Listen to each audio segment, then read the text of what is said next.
Minkie Pie stirred. Her little head hurt, and she wondered why she was so cold. Finally managing to open her eyes, the filly looked around and discovered that she was surrounded by such intense darkness she could barely see her hoof in front of her eyes. The air was heavy and smelled of mildew, and tapping her hoof on the floor, she realized it was solid, cold concrete. "Hello?" she squeaked in her tiny voice, which echoed slightly.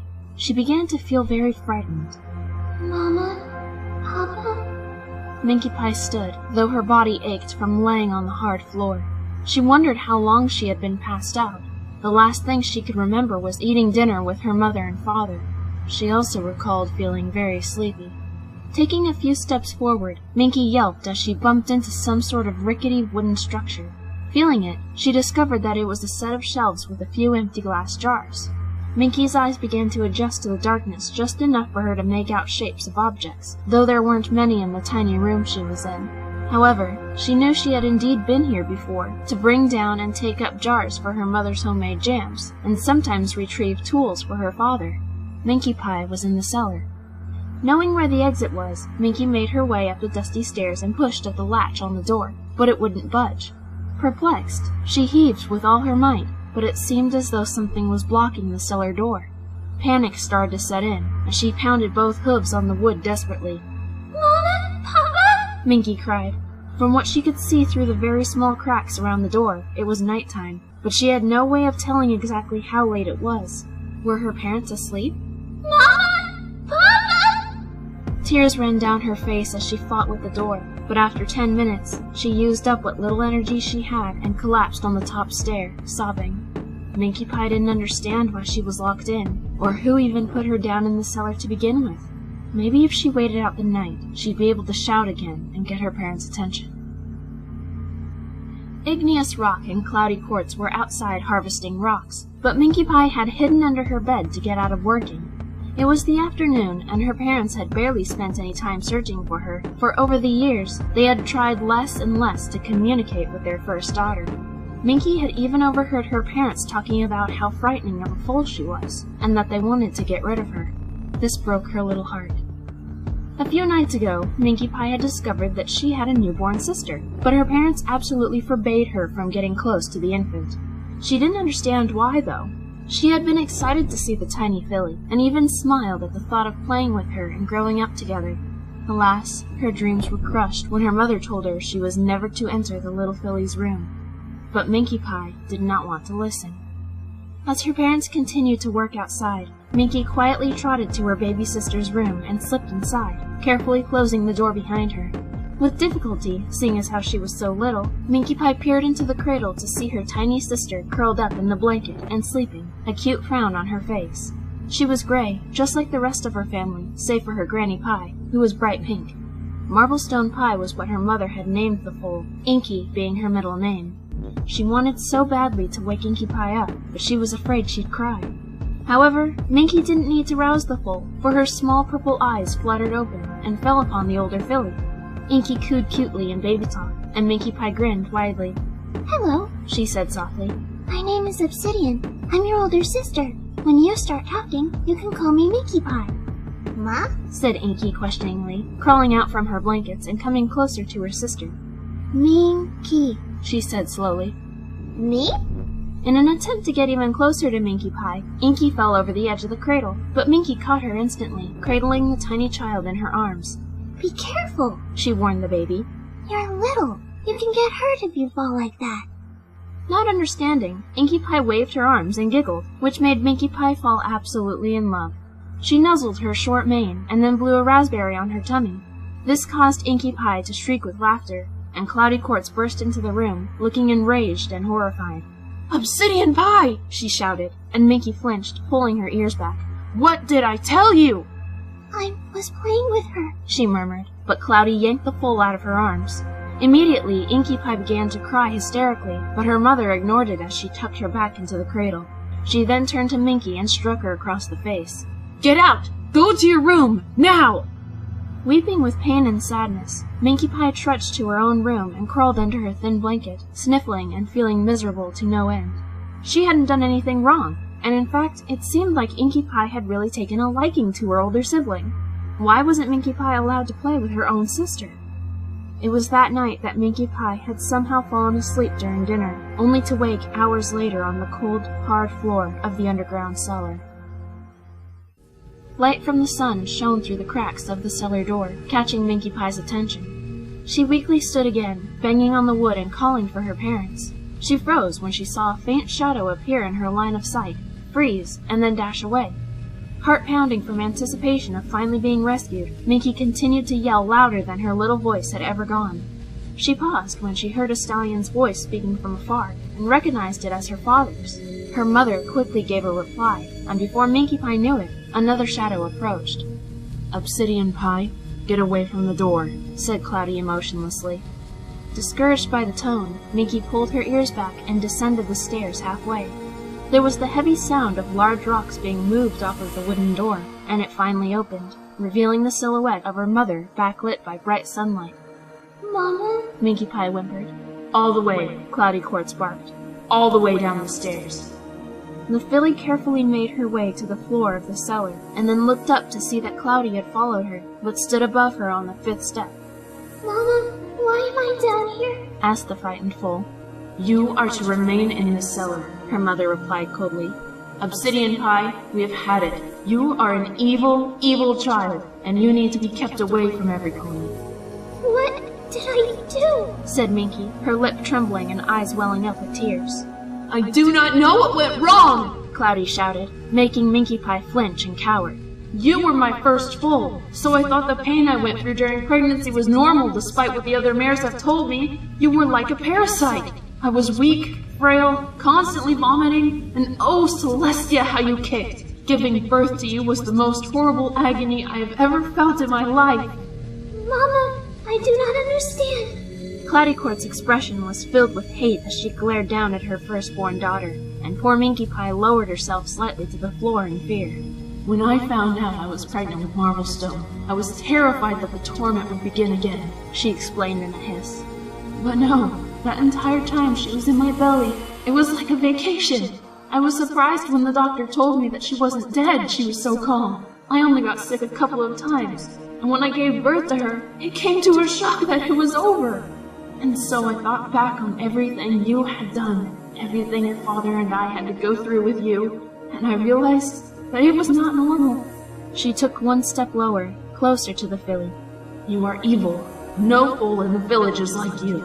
No foal speaks like you, or acts the way you do."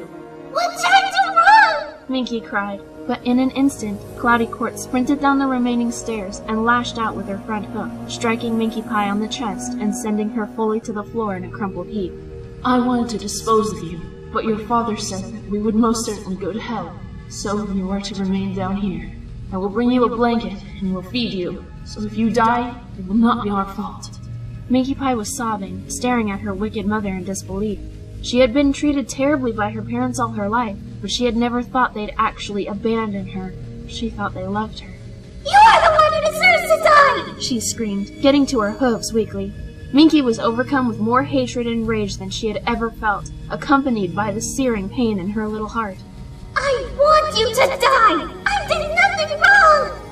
Cloudy pursed her lips and turned up her nose, starting to go back up the stairs. Minkie Pie shrieked and charged forward, intending to grab Cloudy's tail to yank her back, but Cloudy bucked her with her hind legs, sending her to the floor again. The cellar door was shut before Minkie Pie could stand back up. Crying and yelling hysterically, she sprinted up the stairs to attempt to break the door open, but the rocks that had been moved back on top of it were much too heavy. Minkie Pie bellowed the names of her parents at the top of her lungs, as well as tried to call for any pony else, but their closest neighbors were much too far away to hear. The fight lasted for hours before tiny Minkie finally lost all energy and retreated back down the stairs to curl up in the corner of the cold cellar. Though she was exhausted, the tears still poured from her tired green eyes, and she buried her face in her arms, whimpering the words, "Why? Why? Why?" all through the night until she finally succumbed to sleep. 1 year later, Minkie Pie got her Cutie mark. She had been once again trying to escape, but something inside her finally broke. She realized she was trapped, locked away forever, and there was no returning to the life she had had before, no returning to the fantasy and lies displayed to her by the world. This was reality. Miserable, dark, cold reality. Laying under her thin, filthy sheet of a blanket, Minkie Pie watched a mouse searching for scraps of food. It was wasting its time. The one piece of bread that had been given to her 3 days ago had already been eaten. She was so very hungry. The mouse ventured closer to Minkie, and when it was within reach, she stomped on it hard with her hoof, crushing the poor rodent to death. Then Minkie Pie brought the corpse closer to her and devoured it. Meat was an odd taste, and she had difficulty chewing, but she had no choice. Minkie Pie had no regret for killing that mouse, nor any other unfortunate animal that managed to make its way into the cellar. She hated everything, every pony, every single living creature in the world, even herself. She was broken, no longer crying or screaming, no longer trying to find a way out. Any sign of fire within her heart had completely extinguished. It was as if she was dead inside. Igneous Rock never came to see his daughter, and Minkie rarely even heard his voice. Cloudy Quartz brought down food every few days, sometimes waiting a full week. She'd also empty the bucket that Minkie Pie had to use as a bathroom. Countless times she tried pleading to her mother to let her out, but Cloudy never spoke a word to the broken pony, and even tried avoiding her eye. Minkie Pie wanted to attack her mother, to bash her skull in with her hooves, to do something. But she was too weak and frail. She had no strength, hardly any to stand up and climb on top of objects to avoid drowning when it rained, flooding the cellar. Did she think that maybe one day she'd have the chance to end the life of the mare that abandoned her? No. She had no hope for escape, no motivation to try, and no faith in being rescued. 20 years of imprisonment would prove her wrong. It was a week after Pinkie Pie saw the sonic rain boom and got her cutie mark. She was in the kitchen making her very first batch of cupcakes. Pinkie had just pulled them out of the oven and was now frosting them with bright pink icing. Her sisters, Blinkie Pie and Inkie Pie, came into the kitchen to see what she was doing. "Pinkamena, what in equestria are you making?" asked Inkie Pie in a dull tone. Pinkie Pie turned to them with a huge smile, holding up the plate of cupcakes. I make cupcakes, she exclaimed. Want to try them? Blinkie Pie and Inkie Pie exchanged glances. Then each of them slowly grabbed a cupcake and took a bite. They chewed, and a small smile appeared on their faces. Pinkie Pie bounced, giggling. Do you like them? Said Blinkie Pie. They're good. Just good? Asked Pinkie, her smile falling. Yeah, they're okay, said Inkie Pie. There's something a little off about them, but they're still good. But I want them to be great, Pinkie Pie murmured as her sisters left the room. She took one of her own cupcakes and bit into it.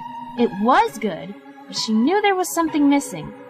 Pinkie set the cupcake down and began searching her cupboards for something she could possibly add. Suddenly, she let out a sharp cry and withdrew her hoof. There was a small cut on her wrist, which had started to bleed.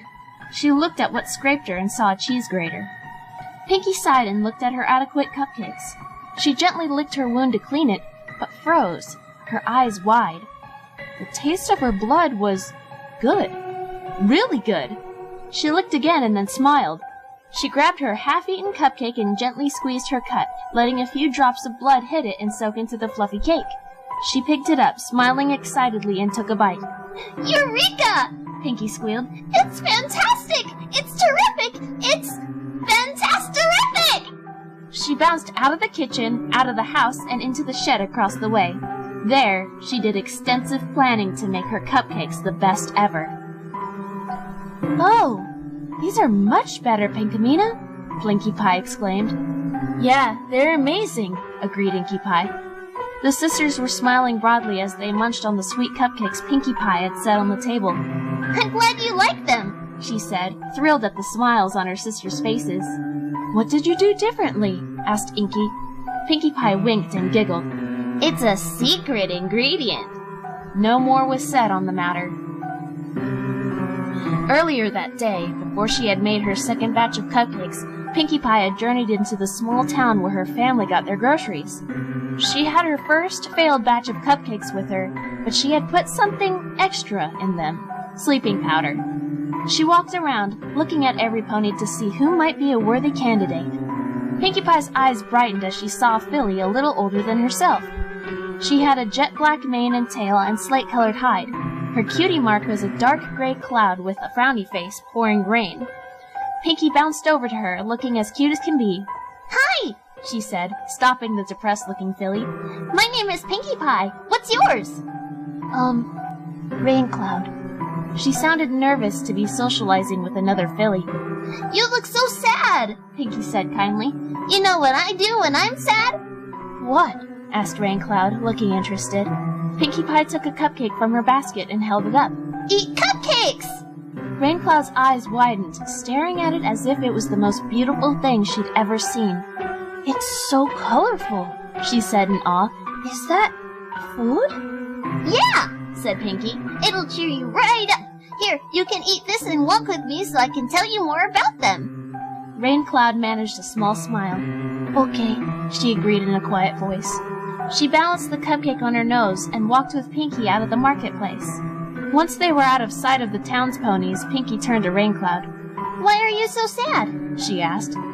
Oh, said Rain Cloud, looking sadly at the ground. My brother, Stormhide, always pushes me around. He used to make fun of me for having a blank flank, but now he makes fun of my cutie mark having a sad face on it. That's no good, Pinkie exclaimed. What a meanie face! I'm so sorry he's like that. Taste your cupcake. It'll make you feel better.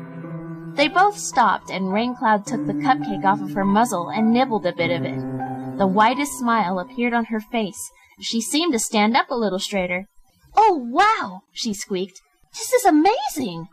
I can do better, said Pinkie with a slight grin. She waited patiently as Rain Cloud devoured the cupcake. Feel better? Asked Pinkie Pie. Yeah, said Rain Cloud, but then she started to sway. Oh, but I feel sleepy. Nighty-night, don't let the pear sprites bite, giggled the pink pony, and Rain Cloud collapsed to the ground. Pinkie then proceeded to dragging the unconscious filly to her shed at home, bringing her in and closing the door. While Rain Cloud was still knocked out, Pinkie Pie began dissecting her and putting organs into a bucket. Then she chopped up some of the meat and put it in another bucket. Rain Cloud was dead in nearly 2 minutes.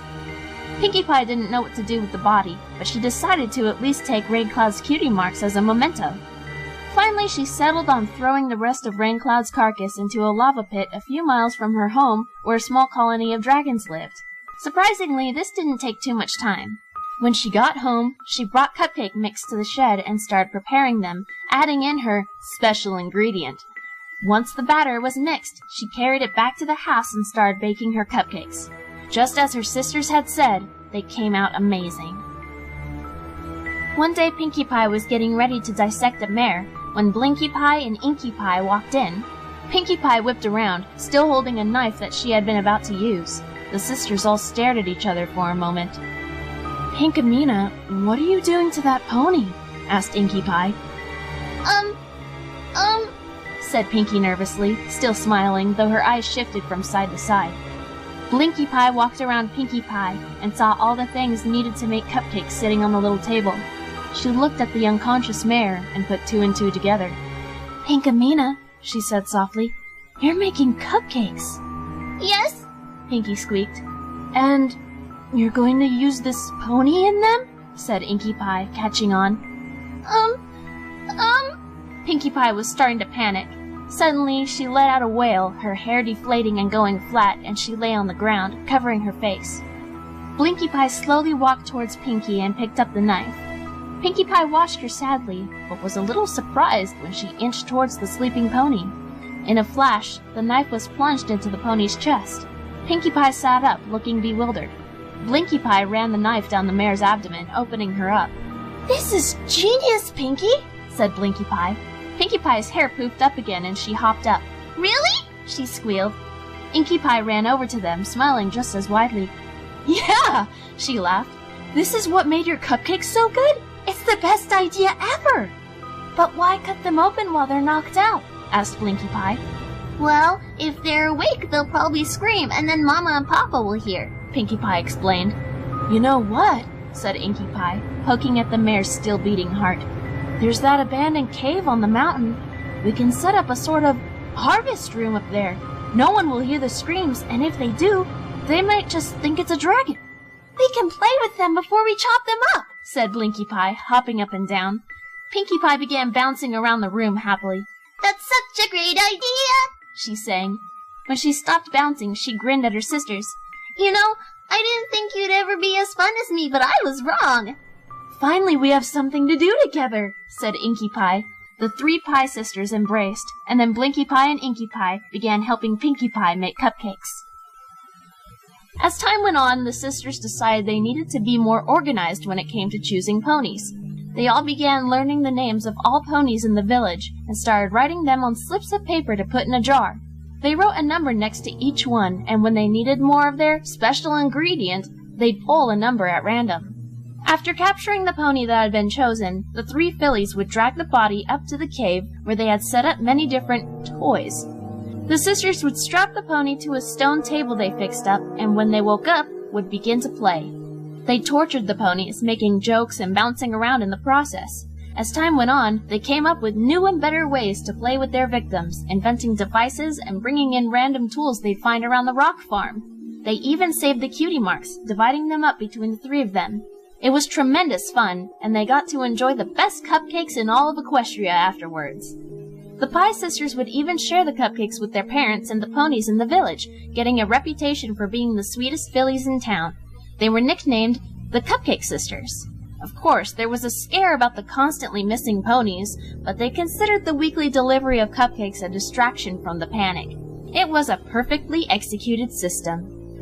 Finally, Pinkie Pie announced to her family that she was leaving the farm to spread smiles in Ponyville. "But who will make the cupcakes?" Inkie Pie exclaimed.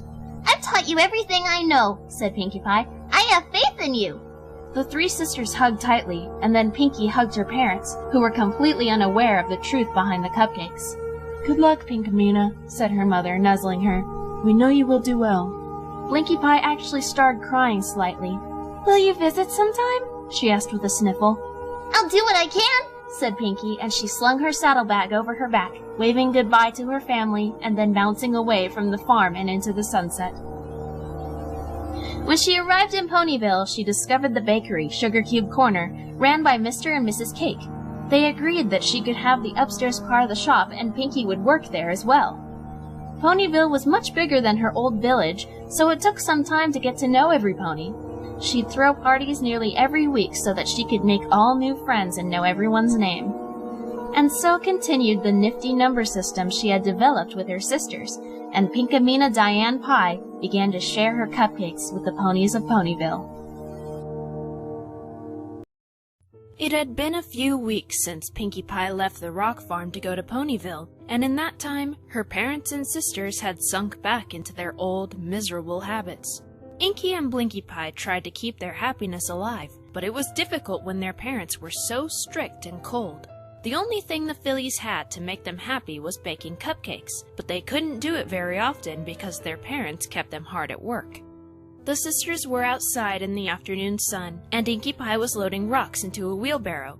Blinkie Pie, on the other hand, was laying in the small amount of shade cast by a dead tree, smiling at a little brown lizard in front of her. Inkie kept glancing at her, and then looking around the farm quickly, as if she were keeping watch for something. "You're such a cutie, Peppo," Blinkie cooed at the lizard, gently stroking its tail with her hoof. The lizard found a patch of sunlight and stood still, bathing in it. Blinkie Pie giggled and patted its head lovingly, causing the lizard to close its eyes. It seemed very content. Blinkie Pie had found the lizard a few days ago, and she asked her mother, Cloudy Quartz, if she could keep it as a pet. Cloudy denied her request and told her to release the reptile.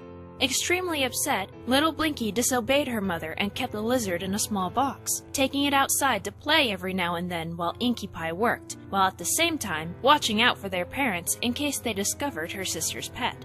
The heat was unbearable, and Inkie Pie leaned against the wheelbarrow, panting and sweaty. She closed her eyes for a mere moment when she suddenly heard a shout from afar, and her eyes snapped back open. "Limestone Pie!" exclaimed Cloudy Quartz, galloping toward her lavender daughter. Blinkie tried to hide her pet, but it was too late. Cloudy spotted the little lizard, and her eyes grew livid. "I told you no!" "But why, Mama?" Blinkie Pie cried, hugging Peppo close to her. "He doesn't eat much, and he's small. He doesn't take up a lot of space." "Material possessions are a distraction from hard work and moral value," Cloudy said angrily. Inkie Pie cautiously approached the scene, eyeing her mother carefully. We do not subject ourselves to such obstacles. Mama, he's a living creature, just like you and me. He's not a material possession, Blinkie Pie argued, but Cloudy Quartz smacked the filly across the face, and she dropped Peppo with a yelp. Inkie Pie furrowed her brow, becoming enraged. Do not talk back to me, Cloudy snapped. And speak properly. It is you and I, not you and me. Blinkie went to grab the lizard again, but just as she did, Cloudy leapt forward and stomped on the poor reptile repeatedly. By the time she was done with it, it was nothing but a bloodstain on the earth, and Blinkie Pie was sobbing. She jumped to her feet and faced her mother. You killed him! She screamed, and Cloudy raised her hoof again, preparing to strike, but Inkie Pie dashed between them, protecting her sister. She stared intensely into her mother's eyes, who glared back. Limestone, said Inkie calmly, not tearing her gaze away from Cloudy. We must follow our parents' orders. Mama and Papa know what is best for us. You are lucky to have a sister like Marblestone, Cloudy Quartz spat at Blinkie Pie. Now get back to work, both of you! Their mother stormed away, and Blinkie sat in the dirt and cried. Inkie Pie put her arm around her sister, holding her close. I'm sorry I had to pretend to take Mama's side, she murmured. I didn't want you getting hit again. You need to learn to control your temper and act like a good filly around our parents. How do you do it? Blinkie Pie sniffled, staring at the remains of her beloved pet. How do you keep so calm and collected? How do you not get angry at them, especially her? I do get angry, Inkie admitted, but I hold it in. We need to stay strong if we're going to survive living here without Pinkamena. In order to do that, you're going to have to try and stay calm. Don't talk back to Mama and Papa. Keep your cool. I'll help you as best I can, but I just don't want you getting hurt. You're so strong, said Blinkie with a small smile, hugging her older sister. You're like a rock. Mama was right. I am lucky to have a sister like you. Come on, let's get back to work before she catches us slacking off, said Inkie Pie, standing up. Tomorrow is Saturday. If we work hard today, maybe Mama and Papa will let us take a break and we can make cupcakes. Okay, agreed Blinkie Pie, rubbing the bruise on her face, and she too got back to her feet. She began assisting her sister, piling rocks into the wheelbarrow and trying to forget her dear Peppo.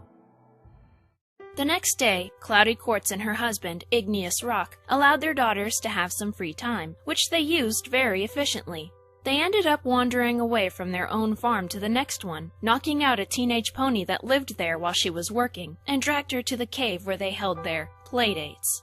After their fun, Inkie and Blinkie carried their harvest discreetly back to their home, made their way into the kitchen, and started baking cupcakes. Their parents were working outside, so they were not interrupted. When the cupcakes were finished, the sisters ate a couple, then left 2 on the counter for their parents and placed the rest in a basket. The 2 of them carried their remaining pastries into town, where there was a market, and began offering them to other ponies in exchange for bits. Where is your younger sister? Asked a stallion who had just bought a cupcake. The pink one. She went to Ponyville, replied Inkie Pie. She got her cutie mark and felt her calling was there as opposed to here. That is a shame, said the stallion. She will be exposed to the temptations of modern society. You two know better than to run off, do you not? Blinkie Pie's face grew pink with anger, but Inkie gently rubbed the back of her sister's arm to calm her down. Yes, sir, Inkie Pie said with a light nod. The stallion nodded back and gave the filly a single bit. After he walked away, she gritted her teeth in annoyance. I hate this place.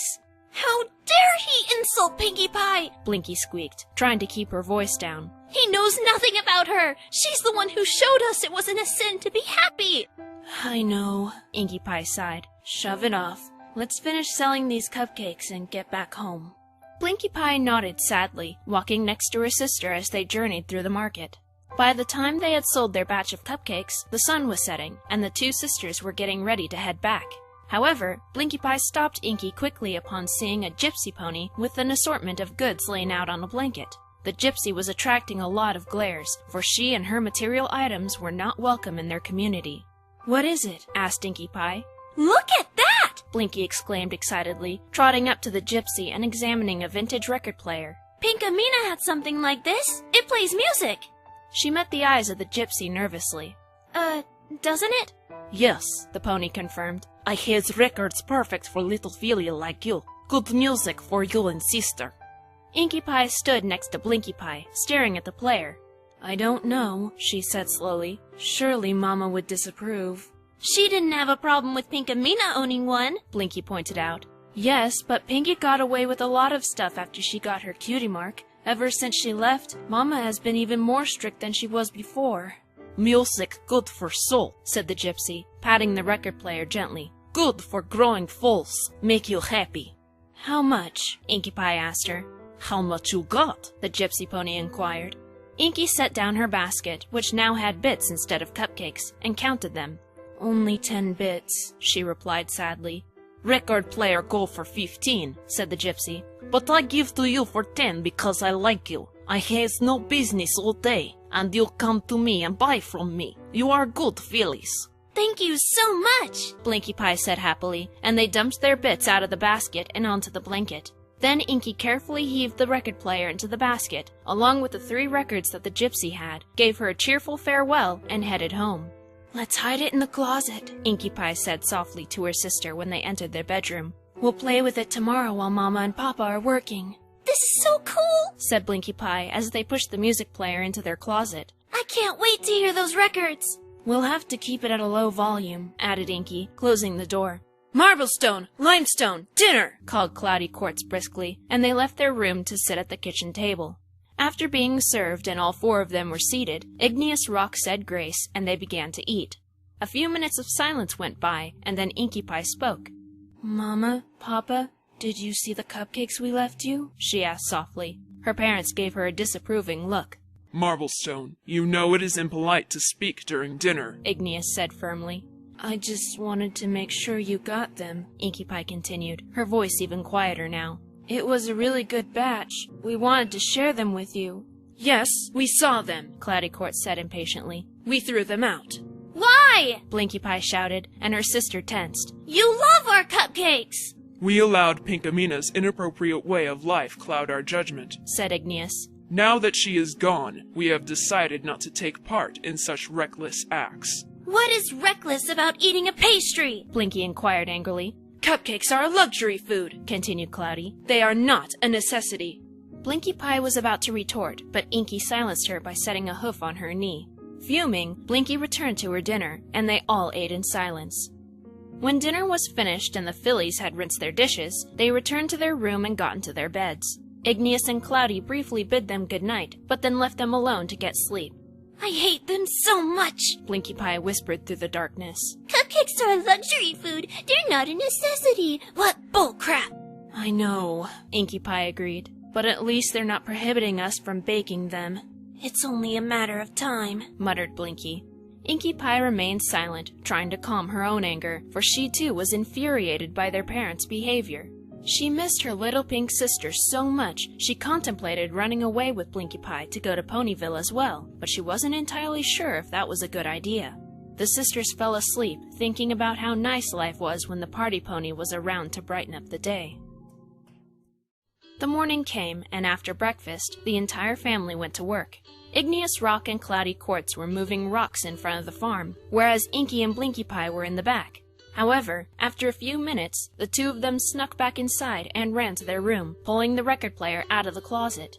Close the door, Inkie said softly, and Blinkie Pie obeyed, closing their bedroom door. Then they both sat on the floor next to the player, and Inkie Pie gently set a record onto it, placing the needle against the black disc and allowing it to play.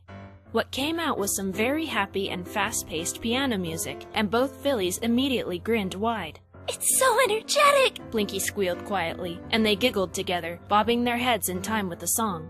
The zippy tune made them forget their troubles, and all anger toward their parents ebbed away as the piano tune carried on. All of a sudden, the door burst open, and the sisters jumped in fright as they turned to see their mother in the doorway, staring at the record player. Blasphemy! Cloudy Quartz snarled, and she rushed in, stamping on the machine with both front hooves, smashing it to pieces. Mama! Blinkie Pie shouted, horrified. I am sick and tired of your materialistic ways, Cloudy yelled at the younger filly, and then her eyes snapped onto Inkie Pie. Marblestone, how could you be so irresponsible? You are supposed to be a good influence on your sister. Inkie Pie stared at the remnants of their record player, her mouth gaping. After a moment, she stood and turned to her mother, her brow furrowed and looking determined. "We bought that record player with our hard-earned money," she said calmly. "You had no right to destroy it." "Excuse me?" Cloudy Quartz hissed, narrowing her eyes. "Where did you get money?"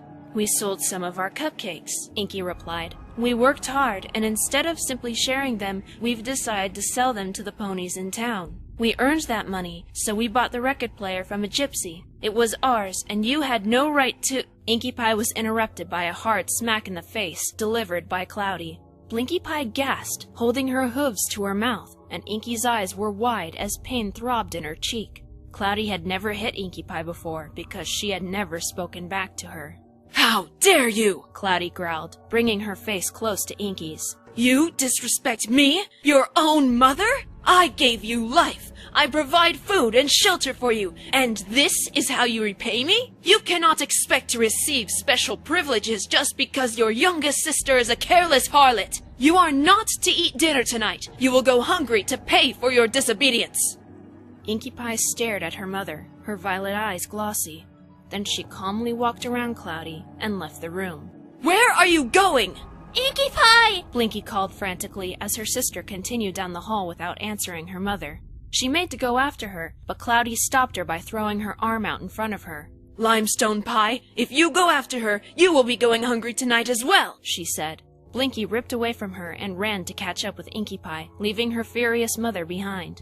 Inkie, where are you going? She asked desperately as she followed her sister out of the house. Inkie Pie did not answer, her expression stone cold as she focused her gaze ahead of her. Say something! Are you okay? Please talk to me! Still no answer came. Blinkie Pie gave up and simply followed Inkie away from the farm.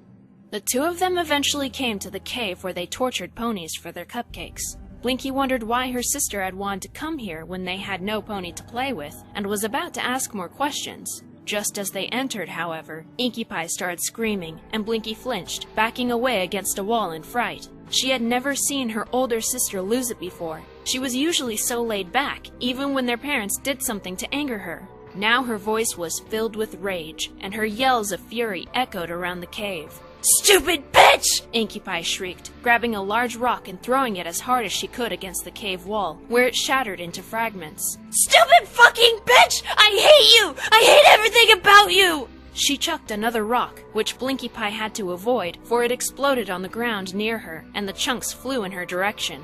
"You and Papa could just fucking rot in hell!" Tears were streaming from Inkie Pie's eyes as she cursed both her parents, throwing rocks in every direction, breaking each one into pieces. Inkie? Blinkie Pie whimpered, her lip trembling as she curled up in a ball. Inkie Pie sobbed and continued to scream, letting out all frustration and anger she had held in for so long. She lifted another rock that seemed to be a bit rounder than the others and smashed it on the ground. It cracked in half, and Inkie Pie was suddenly blinded by an intense sparkle that came from the stone. She recoiled, shielding her eyes and backing away. "What?" she said out loud, and then lowered her arm from her face, taking a step closer to the two rock halves. Blinkie Pie stared at it as well, her jaw dropping. Inside the rock was a mass of vibrant purple crystals, which glittered in the sun that was shining through the mouth of the cave. The rock was a large geode. "Wow!" Inkie Pie breathed, picking up one of the halves and inspecting it. Suddenly, another flash illuminated the cave, but this time it came from behind Inkie, and she dropped the geode in surprise. When the light faded, she looked around to try and find the source. Inkie Pie! Blinkie shrieked, jumping to her hooves, a broad smile on her face. Your flank! Look at your flank! Perplexed, Inkie Pie glanced behind her at one of her flanks and gasped. There was a round cutie mark that resembled the sparkling purple geode. Her squeal of delight echoed just as her screams had, and Blinkie Pie ran up to her, hugging her tightly. "I got my cutie mark!" Inkie cried, tears still falling from her eyes, though now they were tears of happiness. The fillies hopped up and down in excitement, celebrating the event, but after a moment, Inkie's grin slowly faded. "Wait, but why?" Said Blinkie Pie thoughtfully, rubbing her chin. I think maybe it symbolizes something. "What could it possibly symbolize?" asked Inkie in confusion. Well, think about it, Blinkie continued. You've been tucking away all your rage for years, keeping this hard exterior as a facade. You're strong, Marblestone, like a rock, but even rocks break. The geode symbolizes that you have more to you than meets the eye. You're not just a rock. You've got personality and charisma, and you shouldn't hide it just because it doesn't fit in with the other rocks. You shouldn't be afraid to be yourself. Our parents can't control us forever. You know that. I guess bottling everything up wasn't very healthy, Inkie Pie mumbled. I just wanted to keep from getting hurt, but it hurt me more emotionally than a smack from Mama ever could. She met the yellow eyes of her sister. I'm sorry. I know that must have been a pretty ugly sight.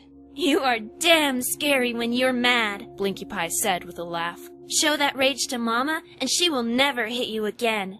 I don't think that's a good idea, said Inkie Pie. Whereas I can't bottle things up anymore, I still don't think screaming at Mama or Papa will do any good. I just need to stand up for myself more, and if I get smacked in the process, so be it. Maybe you had it right all along, Blinkie. We can't just pretend to go along with their lifestyle if it makes us unhappy. All the same, if we fight too hard, we'll be even more miserable.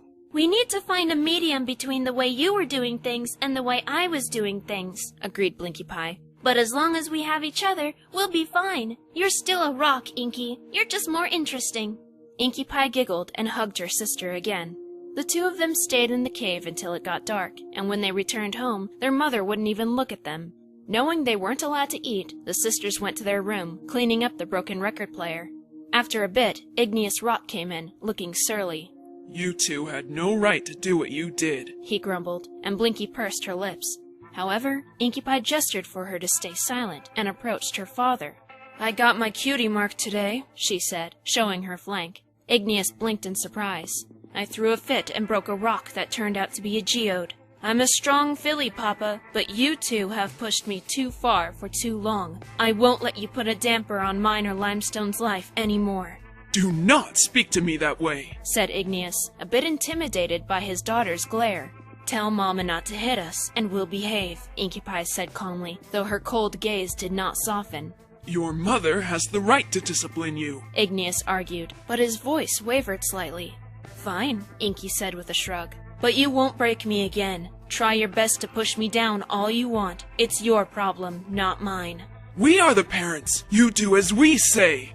Okay. Igneous looked extremely bewildered, and he shook his head, leaving the room and closing the door behind him. Inkie Pie crawled into bed, a cruel smile on her face.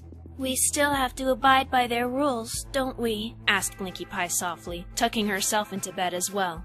Yes, replied Inkie Pie, but we're not going to pretend to be okay with it. Not anymore. At some point, we'll be able to leave this horrible place. When that time comes, we'll be free, and maybe someday they'll get what's coming to them. I can't wait, said Blinkie Pie with a smile, and Inkie leaned over to blow out the candle sitting on their nightstand. Without another word, the two sisters closed their eyes and went to sleep. Life on the rock farm hadn't changed much for Inkie and Blinkie Pie after Inkie got her cutie mark. Igneous Rock and Cloudy Quartz were just as cold as they had been before, but something seemed different about Cloudy. She tended to avoid meeting Inkie Pie's eyes, almost as if she were slightly afraid of her. She never hit her older daughter again, but that was because Inkie Pie hadn't sassed her like she had that day Cloudy found them with the record player. However, even though Inkie Pie didn't talk back, she also did not hide her rage, giving both her parents a murderous stare whenever they angered her. This was enough for the filly to ensure she did not bottle up her feelings anymore. Blinkie Pie started taking a leaf out of her sister's book instead of shouting like she normally did, mustering up a hateful look of her own. After a while, Cloudy Quartz would try and do her best not to be in the same room with her daughters. Even so, she still found opportunities to scold them, like when she found they had been selling more of their cupcakes and making small amounts of money. The sisters took to hiding their bits beneath the floorboard under Inkie Pie's bed. One evening, the fillies were finishing up their work on the farm as the sun was setting. They were making their way back to the house, wiping sweat from their brows, when Inkie Pie suddenly noticed their parents talking to an elderly mare who was pink in color. She gasped, nudging Blinkie Pie excitedly and pointing at the pony. Blinkie smiled broadly, and the two of them galloped as fast as they could to the house. "Granny Pie!" they both squealed in unison, hugging the pony tightly. The pony's wrinkled face split into a wide grin, and she wrapped her arms around her granddaughters happily. Cloudy looked a little surly. Rosy Quartz Pie was her mother, but the two of them were very different in personality. In fact, her behavior and attitude was more similar to little Pinkie Pie, which seemed to suggest that the filly inherited more than just the pink gene from her dear grandmother. Oh, good to see you girls, said Rosie Quartz, her green eyes sparkling with glee. She looked around, and her face fell slightly. Where is Pinkie Pie? She got her cutie mark, Granny, Blinkie Pie replied. She left Rock Country and went to Ponyville. She's a party pony. I got mine too, added Inkie. A couple weeks ago, see? She showed the purple geode on her flank, and Rosie clapped her hooves together in celebration, something that made Cloudy's frown deepen. Congratulations, dear, Rosie sang. And tell me, how did you get it? I had a mental breakdown and broke a rock that had a geode inside of it, said Inkie Pie, still smiling. Rosie blinked, looking to her daughter and son-in-law, concern on her face. Your daughter had a mental breakdown, Cloudy? She asked, brow furrowed. Do not listen to her, Cloudy snapped, though she didn't meet her mother's eyes. She is being overly dramatic. Pinkamena put unholy thoughts into their heads before she left, and the two of them have been acting out. Oh, horse feathers, Rosie laughed, waving her hoof carelessly. You are just like your father. All this talk about unholy thoughts and stuff. No wonder poor Inkie Pie cracked. You know, Muddy was the biggest ball of stress I had ever seen, and that's why he passed away at such a young age. You gotta learn to live a little, Cloudy, or you'll burst your brain just like he did. Father hated when you called him Muddy, Cloudy said sternly. Yes, well, he hated everything, including me. Rosie giggled shamelessly. If you ask me, dearie, your children have the right idea. You should really let them make their own choices. I think Pinkamena learned a little too much from your questionable lifestyle, Mother, Cloudy grumbled. I ask you to please refrain from tainting any more of my children during your visit. Rosie Quartz sighed lightly and then turned to the fillies. Well, enough of all this negativity, she told them energetically. I brought over some of my super special triple chocolate 15-layer marjolaine. It's in the kitchen and ready to eat. Yay! Exclaimed the sisters, and they hurried into the house. Cloudy Quartz and Igneous Rock both looked very disapproving, and Rosie noticed this. She smiled and shrugged sheepishly. There's enough for every pony if you want some, she said. Thank you, Rose, said Igneous firmly. But we have no need for sweets. Suit yourselves! With that, Rosie Quartz followed her granddaughters inside, heading to the kitchen to find them serving 3 plates of the dessert. She sat at the table, and Inkie Pie brought a plate and fork to her, and then her and Blinkie brought their own plates to the table, sitting across from their beloved grandmother. How long are you staying, Granny Pie? Asked Blinkie, who really liked her grandmother because she reminded her so much of her younger sister, whom she missed very much. Only a few days, sweetheart, replied Rosie, taking a generous bite of her marjolaine. Can't you stay longer? Inkie Pie whimpered, knowing the farm would be cold and uninviting once again without some pony so cheerful. I wish I could, said Rosie, giving Inkie the warmest smile the fillies had seen on a pony's face since Pinkie Pie left. I know you two didn't know Grandpa Mudstone, for he passed away before you were born. But ever since the two of us divorced, it's been increasingly difficult for me to make a living. I sell the jewelry I make, as well as some of my baked goods. But it's very hard to make a good living in this town without a stallion and family to support you. I don't expect such young fillies like you to understand. We understand, Granny, said Inkie Pie darkly. We try to sell our cupcakes in town. Ponies buy them, but not if they're too expensive. We've had to reduce the price many times. And Mama and Papa confiscate our bits, added Blinkie Pie. Then she whispered, Now we have to hide them. We don't want to stay here forever, so we need to save up for when we want to leave, Inkie continued. We'll probably go to Ponyville to join Pinkamena. You should go too, Granny. You'd be so much better off. Oh, these old bones don't do well when it comes to traveling too far, Rosie laughed. You two are baking? I'm so thrilled to hear that. Pinkamena taught us how, said Blinkie Pie proudly. We even have a secret ingredient. Ooh, what is it? asked Rosie. Granny, if we told you, it wouldn't be a secret. The 3 of them all laughed as they continued eating their dessert. When they were finished, Rosie Quartz eyed the sisters eagerly. If you two are serious about saving your money, she began dramatically, then I have quite a story for you. I heard it when I was a young filly about your age, and I even tried looking for it myself, but never found it. Would you like to hear the story? Yes, said Inkie and Blinkie together, curious about what the mare was talking about. Well, a long time ago, an old miser lived not too far from here. He was incredibly rich, but the thing was, he lived in a small house that suggested he was poor. He spent very little money, but the ponies in town had seen him make a few purchases that were extravagant. When the church questioned him about it, he admitted to being wealthy, and every pony demanded that he give up his wealth, for greed was a sin. But he refused, Rosie went on, her granddaughters hanging on to her every word. And the town grew very angry. They formed a mob and burned down his small house. I'm sure they were thinking that his money would be destroyed in the fire, but as the stallion escaped his blazing home, he laughed and shouted, "My source of wealth does not lie in my house, you fools! It is hidden in a place no pony will ever find it unless they are worthy of finding it." With that, he left Rock Country, never to be seen again. Not many ponies in the town bothered to try and find the stallion's hidden treasure, for they had no interest in wealth. However, a few throughout history have attempted to locate it as the story grew into the legend of the miser's treasure. There are a few places where it's been rumored to be, but there is only one area near the cliffs that has supporting evidence of the treasure being there. Unfortunately, it's very dangerous, so it is not certain that it is in fact there. But I believe it is there.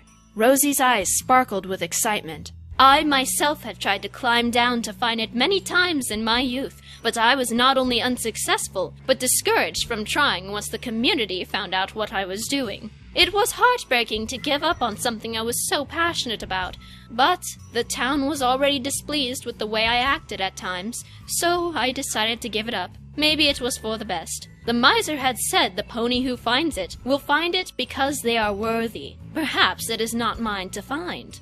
"Do you think we could find it, Granny?" asked Pinkie Pie in a hushed voice, but there was suddenly the sound of some pony clearing their throat by the door, and they all turned to see Cloudy Quartz glaring at her mother. "Do you find it amusing to fill my daughters' heads with such lies?" she snapped at Rosie, and the fillies exchanged worried looks. "You come to my house, feed them sweets, ruin their appetite for dinner, and spin them some far-fetched yarn about a treasure that does not exist? And even if it did, it has no place in our family. We must work hard to earn our right to live in this world, not rely on meaningless wealth." Inkie Pie gave Rosie a look that said, "We told you so." "Oh, Cloudy," Rosie Quartz said sincerely. "I did not mean to intrude on your way of life. I was just entertaining the young ones. They always enjoy the nonsensical ramblings of an old pony." Cloudy scoffed, and then shot a nasty look at her daughters. "Bed," she spat. "We don't get dinner?" asked Blinky incredulously. "I dare say you have had enough dessert. Do you not agree?" The sisters grumbled as they hopped off of their chairs. They both came around the table and gave Rosie a hug, and then trudged off to their room. It was painfully quiet in the kitchen for a moment as Cloudy pursed her lip, staring at the pink mare. "You and your siblings had a brief period of time where you enjoyed life," Rosie said finally in a very calm tone. "It was short, but the three of you used to smile. What happened, Cloudy?" "We grew up, Mother," Cloudy replied stiffly. "Father showed us the correct path, showed us that yours was not the right one to follow. Igneous and I had a moment of weakness when our daughter, Pinkamena, nearly led us down your path. But since she left, we have been able to think straight once more. I cannot say the same for Marblestone or Limestone." "Perhaps if you hadn't lost your first child, you wouldn't be so unhappy," said Rosie, but she flinched as Cloudy stomped her hoof on the floor. "I told you never to bring that up ever again," she hissed, looking behind her to make sure they were alone. "Honey, a miscarriage is nothing to be ashamed of." "Silence, Mother! We are never to speak of this. I have 3 children, and that is it." Cloudy took a deep breath and then exhaled slowly. "I think it is time I make dinner. I take it you are too full of pastry to join Igneous and I." "Yes," Rosie said with a nod, seeming a bit sad in her tone. "I'll just turn in. See you in the morning, dear." Before leaving the kitchen, Rosie Quartz wrapped some plastic over the dish of her marjolaine and placed it in the icebox, not exchanging any more words with her daughter as she prepared supper for her and her husband. Rosie wandered down the hall to the only extra bedroom, carefully closing the door. Then she quickly trotted to the writing desk, grabbing a quill, ink, and paper, and began to draw. "Do you think that story about the miser's treasure was true?" Blinkie Pie asked her sister as they sat in their beds. Granny said it was just nonsensical ramblings of an old pony. I think she was just playing with us," replied Inkie sadly. Imagine if it was real, though. Then, if we found it, we'd be set to leave this awful place. "What makes you think we'd find it? Granny said you had to be worthy." "I think you're worthy," said a voice outside of their door, and the fillies glanced over to see Rosie Quartz pushing it open. She came inside the room, and they both got off of their beds, coming closer to her. The story is true, little ones. I just had to say something to satisfy your mother. "Do you think we can find it?" asked Inkie Pie in a whisper. I know you can, Rosie said, smiling. She held out a piece of paper with a bunch of scribbles on it. This is a map I drew. It shows how to get to the cliffs from this house, and where exactly the treasure is rumored to be. It'll be extremely dangerous to climb down the side of those cliffs, so you'll need to be careful, and don't go unless you're willing to risk it.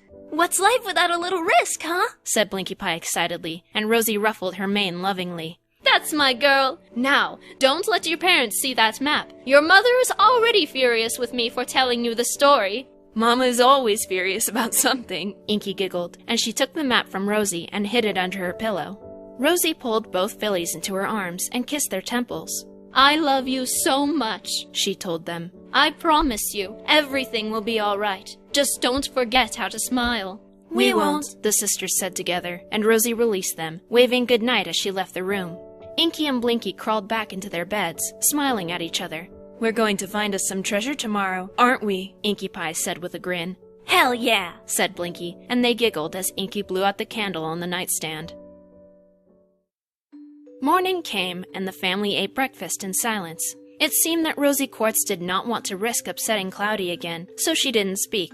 Even so, she could tell her granddaughters were eager to start their search for the miser's treasure, and that alone was enough to distract her from the negative energy radiating off of her daughter and son-in-law.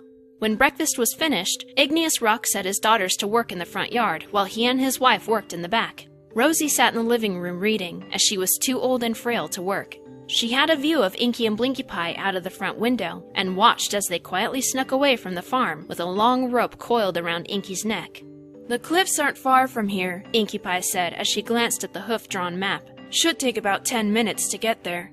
What will we say to Mama and Papa if they find out we disappeared? Asked Blinkie Pie. We'll just say we didn't feel like working, so we went to town or something, Inkie replied. We'll be punished, but Granny won't have to endure Mama's crap again. The two of them continued walking to an area that adults always told their foals never to play around, for it was home to the edge of a very high cliff. Below the cliffs were countless rocks and dead trees, and if any pony slipped, it was unlikely that they'd survive the long fall. Rosie Quartz had not been exaggerating when she said it'd be dangerous. This is it, said Inkie Pie happily, pointing at a blackened tree trunk. There was a large X carved into the lifeless bark. Who do you think marked this? Asked Blinkie, running a hoof over the X. Do you think it was Granny? Maybe, or some pony before her who thought the treasure was here. Inkie Pie carefully approached the edge of the cliff, and her heart sank when she realized how far down it was. She was terribly afraid of heights. It says on the map that the treasure should be somewhere down there, Blinkie said as she stood by her sister's side. Maybe there's a crevice or something where it's hidden, or maybe it's in one of those dead trees. I don't know, Inkie Pie muttered. Blinkie looked over at her quickly. You're scared, she stated, and Inkie nodded slowly. The lavender filly looked back down, squinting her eyes to try and make out anything that looked suspicious. She suddenly saw a small hole in the cliff wall directly below them, but it was quite a ways down. There! I bet that's it! I'll go down there. I'm not afraid of heights. You sure? Yeah, I'll be fine. Inkie Pie nodded, and she took the rope from around her neck, handing one end to her little sister. As Blinkie tied the rope around her waist, Inkie tied the other end securely around the marked tree. Then they both stood at the edge of the cliff, Inkie Pie gripping a segment of rope tightly. Now lower me down slowly. I'll tell you when to stop, said Blinkie Pie, gently inching over the edge, and then dropping down to hang by her front hooves. Be careful, said Inkie Pie, and her sister nodded, letting go. The rope became taut as Blinkie Pie dropped about a foot, and Inkie grunted, trying to keep it from slipping through her grasp. Blinkie gave a light squeak as she dangled above the deadly rocks that seemed miles below her, but she was unharmed. You're good, Inkie! Keep going! She said loudly to her sister. Inkie Pie struggled with Blinkie's weight, but she began gradually feeding the rope to the cliff's edge, and the hanging filly started to slowly descend into the valley. She smiled as she watched the hole she had spotted get closer, feeling certain that that's where the treasure was hidden. She wondered if her grandmother had noticed it too. Neither filly noticed the rope rubbing against a jagged rock protruding from the wall of the cliff. How are you doing, Blinkie? Inkie Pie called in a strained voice. I'm fine, just a little closer, Blinkie Pie shouted back, the hole being merely a few feet below her. Just then, there was a soft snap, and both sisters froze, Blinkie's gaze shooting upward at the rope. Her pupils contracted when she saw a fray in the strands. One of the sections had broken. What was that? Inkie asked in worry, not daring to lower her sister any further. The rope is breaking! Blinkie Pie yelled, panic filling her as more fibers began to break under the stress of her weight. Pull me up! Pull me up! Inkie Pie's mouth was bone dry as she quickly tugged on the rope as fast as she could, and Blinkie Pie tried to help by grabbing onto the cliff wall to climb up, but there was nothing for her to get a good grip on. Another crack sounded, much louder than the first, and both fillies whimpered in fear.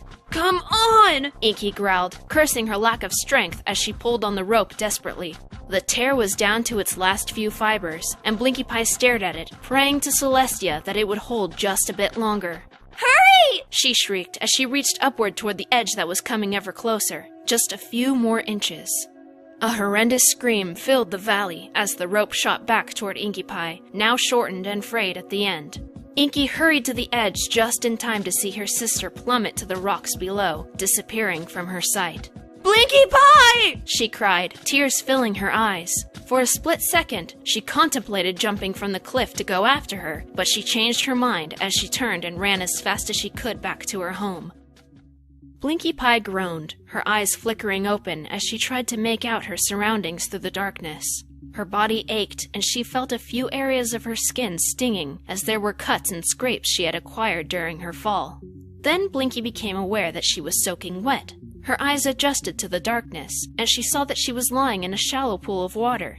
Looking up, she noticed a wide fissure in the rocky ceiling, and she figured that's where she had fallen from. The water must have softened the impact slightly, Blinkie Pie muttered to herself, though the pain in her body was enough to make her think all of her bones had shattered. Her worries were lessened when she weakly got to her feet, trembling with the effort of standing. Nothing was broken, but she could feel the warmth of fresh blood spreading through her cold, damp fur. Where am I? Judging from her surroundings, Blinkie Pie guessed that she was in an underground cave. There was the echo of dripping water, and massive stalagmites and stalactites protruded from the ground and ceiling. Stepping out of the water, Blinkie Pie started to limp further down the cave. Her lips parted as she stared around her. She spotted glowing dots above her every now and then, and it took her a moment to realize she was being watched by bats who were trying to slumber. Blinkie Pie had to stop herself from apologizing to them. How am I going to get out of here? She exclaimed, and an angry bat squawked at her in response. Oh, hush you! You can fly! Then Blinkie Pie wondered if that fissure was the only opening to the cave. There's got to be a mouth somewhere. If I can get out, maybe I can find some pony to help me find my way home. She continued on, trying to ignore the pain in her bruised legs. It felt like hours had passed as Blinkie Pie traveled through the cold, dark underground, but her determination kept her from losing too much energy. A dim glow could be seen in the distance, and she gasped in excitement, hurrying toward it, thinking she had found the exit. Blinkie's jaw dropped as she came closer, gazing at the ceiling of the cave in awe. What she thought was daylight was actually thousands of bluish-green lights above her, giving the area a calming and beautiful glow. Furrowing her brow, Blinkie Pie questioned what could be causing so many lights. After all, there was no electricity. She grabbed a small rock and flung it as hard as she could at the ceiling, and a few orbs dropped to the cave floor. Blinkie inched closer to inspect it, but recoiled as she realized the lights were actually some sort of glowing bug. Then something else caught her eye, a metallic glint in her peripheral vision. Blinkie Pie turned to a group of large stalagmites standing on the ground next to the cave wall. Embedded in the rock were decently large chunks of glittering gold. Blinkie Pie hurried forward, staring at the lustrous nuggets. She didn't even know you could find gold in caves, but here it was. The miser knew about this, Blinkie whispered, running her hoof gently over the gold nuggets. This must have been here for decades, maybe even centuries.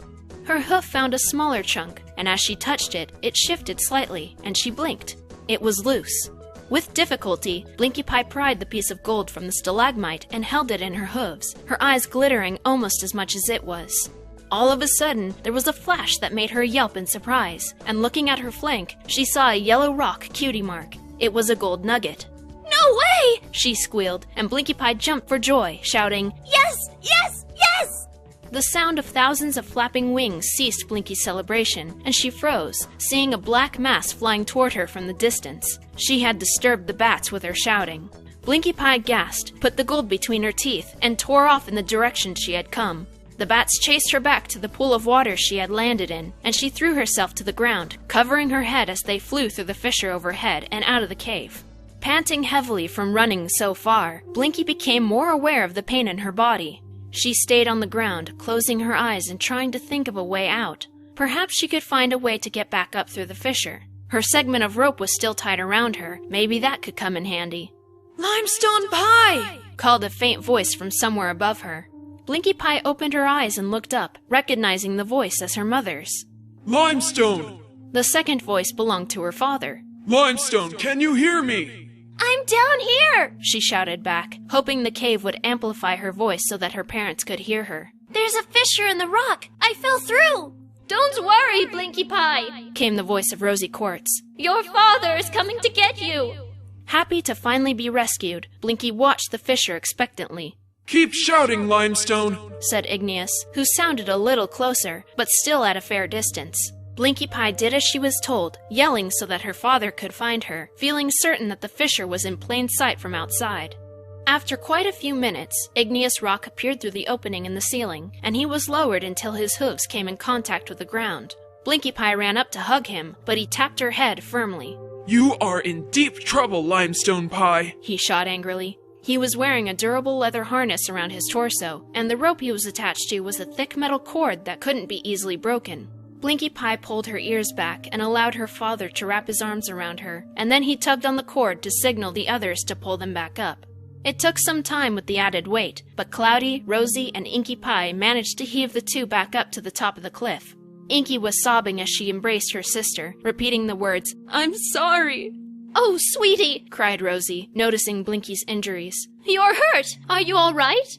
Blinkie Pie took the gold nugget out of her mouth that she had been holding, grinning ecstatically. I'm more than all right, she squeaked, and she showed every pony her flank. I found the miser's treasure and got my cutie mark. It's gold, Granny. Look! She held up the piece of gold, and Inkie Pie covered her mouth. I knew it was real, said Rosie happily, hugging her granddaughter. Congratulations!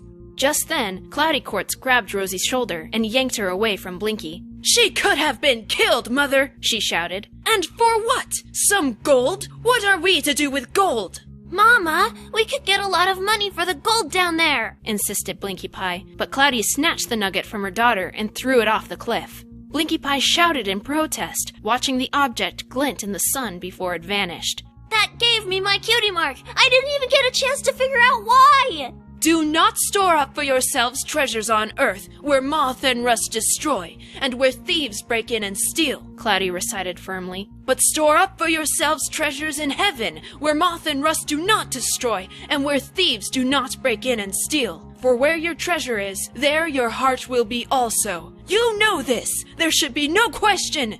Wealth is not a bad thing if it's not used for bad things, Blinkie Pie argued. Do not talk back to your mother, Igneous Rock snapped. Neither of you are to ever come near these cliffs again. Do you understand? You are not to go after that gold. The fillies hung their heads, and Blinkie Pie started to cry. Rosie Quartz watched her, feeling saddened that Blinkie could not have what gave her her cutie mark. Let us go home, said Cloudy. You are injured, Limestone. We need to clean you up. You four go on ahead, said Rosie. I need a moment to say goodbye to the treasure I had tried so hard to find in my youth. Cloudy Quartz glared at her mother, but she and Igneous led their daughters away to return home. No dinner tonight for either of you, she hissed as they walked. You will clean up and spend the rest of the evening in your room. I cannot believe you two risked your lives to disobey me. The sisters didn't respond, feeling heartbroken, their hopes of ever leaving Rock Country crushed. Later in the evening, Blinkie Pie was sitting on Inkie Pie's bed, Inkie holding her in her arms and stroking her mane. Blinkie was covered in bandages, but her emotional pain drowned out the physical. She kept glancing at her cutie mark, wondering why in Equestria she had received it. The door gently opened, and Rosie Quartz came in. I'm so sorry, little ones, she muttered, standing next to the bed and petting Blinkie's head. I didn't mean to cause any trouble. It wasn't you who caused trouble, Granny. It was our parents, Blinkie Pie sniffled. They're so caught up in their religious delusions, they don't see the truth about how the real world works. I know, Rosie cooed gently. I grew up in the same environment. But hey, you found the treasure. That means you were meant to find it. But I don't understand what my cutie mark means, said Blinkie Pie, pulling out of her sister's arms.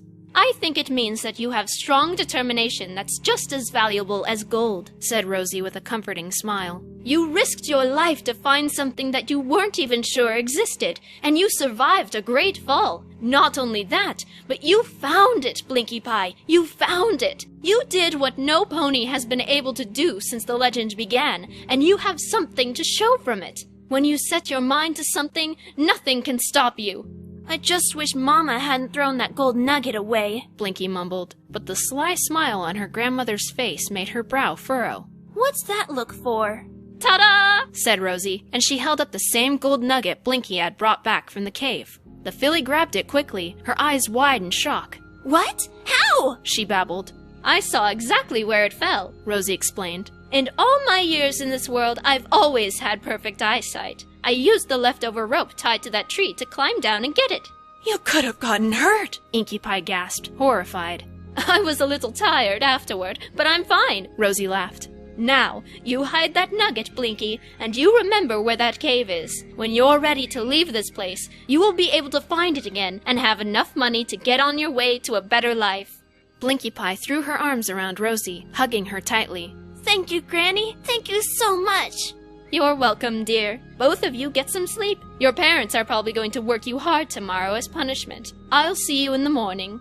Good night, the sisters said in unison, and Rosie left the room, walking slowly to the guest bedroom. As she closed the door, she winced in pain, wheezing slightly and closing her eyes. When she told the girls she had been a little tired after retrieving the gold nugget, she had been lying. The climb had put a lot of strain on her old body, and she felt rather tight in her chest. After taking a few deep breaths to regain her composure, Rosie Quartz clambered into the bed and blew out the candle lighting the room, laying down and falling asleep. Is Granny still asleep? Inkie Pie asked her mother as they were eating breakfast. Yesterday was stressful, Cloudy replied stiffly. Too much for a mare her age. I imagine she is extremely tired. How about one of you go wake her up? said Igneous. I'll do it, Blinkie Pie said quickly, immediately jumping off of her chair and running to the guest room. She knocked on the door 2 times. Granny? Granny Pie, are you awake? When no answer came, Blinkie Pie gently opened the door, seeing the lump on the bed under the thin blanket. Granny, you'll miss breakfast. She walked to the bed and shook Rosie softly, but the pink mare did not move. Granny? Blinkie Pie pulled back the blanket, seeing her grandmother's eyes were closed, her lips parted very slightly. She shook Rosie again, a little more vigorously, but she still did not wake. Fear rose up in the filly's mind, and her throat tightened, shaking the pony almost violently. Again, no response. Mama! Papa! Marblestone! Blinkie screamed, tears welling up in her eyes. Her family rushed into the room, but all froze when they saw that Rosie Quartz was unmoving. Igneous gently coaxed his younger daughter away from the bed and set his hoof against Rosie's neck, feeling for her pulse. She is dead, he breathed. Cloudy's eyes widened, and she herself nearly stopped breathing. No! Inkie Pie shouted, and both her and Blinkie tried to get close to their grandmother, desperate to prove their father wrong. But Igneous held them back, his lips tight as he kept his mouth firmly closed. She can't be dead! She can't be! Blinkie Pie sobbed hysterically. Girls, she was old. Igneous tried to reason, though his voice wavered slightly. She must have passed in her sleep. You're lying! Inkie shrieked, fighting her father and crying as hard as her sister. Leave! Cloudy Quartz suddenly barked at her children. Go to your room and wait there for further instructions. Though they didn't want to, Inkie and Blinkie were alarmed at Cloudy's harsh tone in such a tragic situation, so they left the room, still crying as they went. Cloudy stared at her mother's body, her expression completely blank. Cloudy? Igneous whispered, unsure. Go to town, she told her husband emotionlessly. Inform the priest at the church of my mother's passing. We must arrange a funeral. I will prepare letters to my brother and sister to tell them what has happened. Okay. Igneous agreed, and he too left the room, closing the door behind him. Cloudy continued to stare unblinkingly at the mare that she had disagreed with for most of her life, the happy pony that tried to teach laughter to her own children, even though they were discouraged from doing so by their religious father. Finally, Cloudy Quartz began to cry, kneeling by the bed and burying her face in her arms. Pinkie Pie arrived in Ponyville, and a huge smile spread across her little filly face. There were so many ponies she didn't even know where to start. She shook her fluffy little tail and began bouncing merrily down the street. "Hello!" she said to a mare at a flower stand, who looked surprised, but gave a weak smile and waved at the young pony. "Hi!" Pinkie squeaked as she passed a group that was sitting at a table. They too were taken aback by the pink filly's lack of social fear. "How's it going?" A stallion blinked at the greeting, but grinned anyway, Pinkie Pie's smile seeming to be contagious. She bounced endlessly for about an hour, scoping the streets and making sure she said hi to every pony she saw. Like dominoes falling over one after the other, smiles followed Pinkie Pie's progress through the town.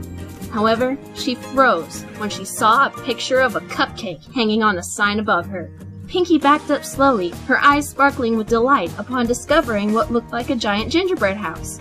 Squealing, she bounced into the shop. "Hello!" she exclaimed at the stallion behind the counter. "Hi there," he said. Pinkie Pie stared around, seeing cakes and pastries in a glass display. "Is this a bakery?" she asked, nearly exploding with excitement. "Yes," the stallion replied. "Have you never been here before?" "I just came to Ponyville today," Pinkie said with a single hop. "And I love sweets and parties and friends and parties and everything!"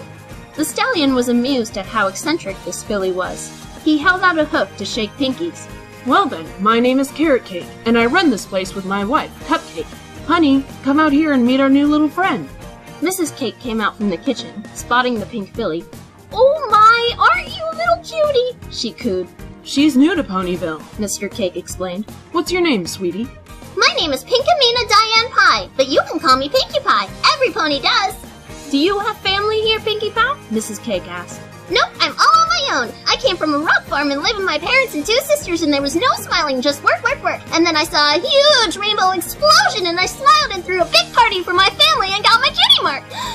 She took a deep breath and then showed her flank, where an image of 3 balloons posed as her cutie mark. "Well, isn't that something?" said Mr. Cake with a small laugh. "So, you have nowhere to stay?" Mrs. Cake asked in concern. There was a sudden beeping noise coming from the kitchen, smoke wafting through the door. "Oh no, my cupcakes!" The 2 cakes dashed to the kitchen to try and salvage her pastries. Just as they left, a couple of Pegasi walked in, observing the cakes that sat in the glass display.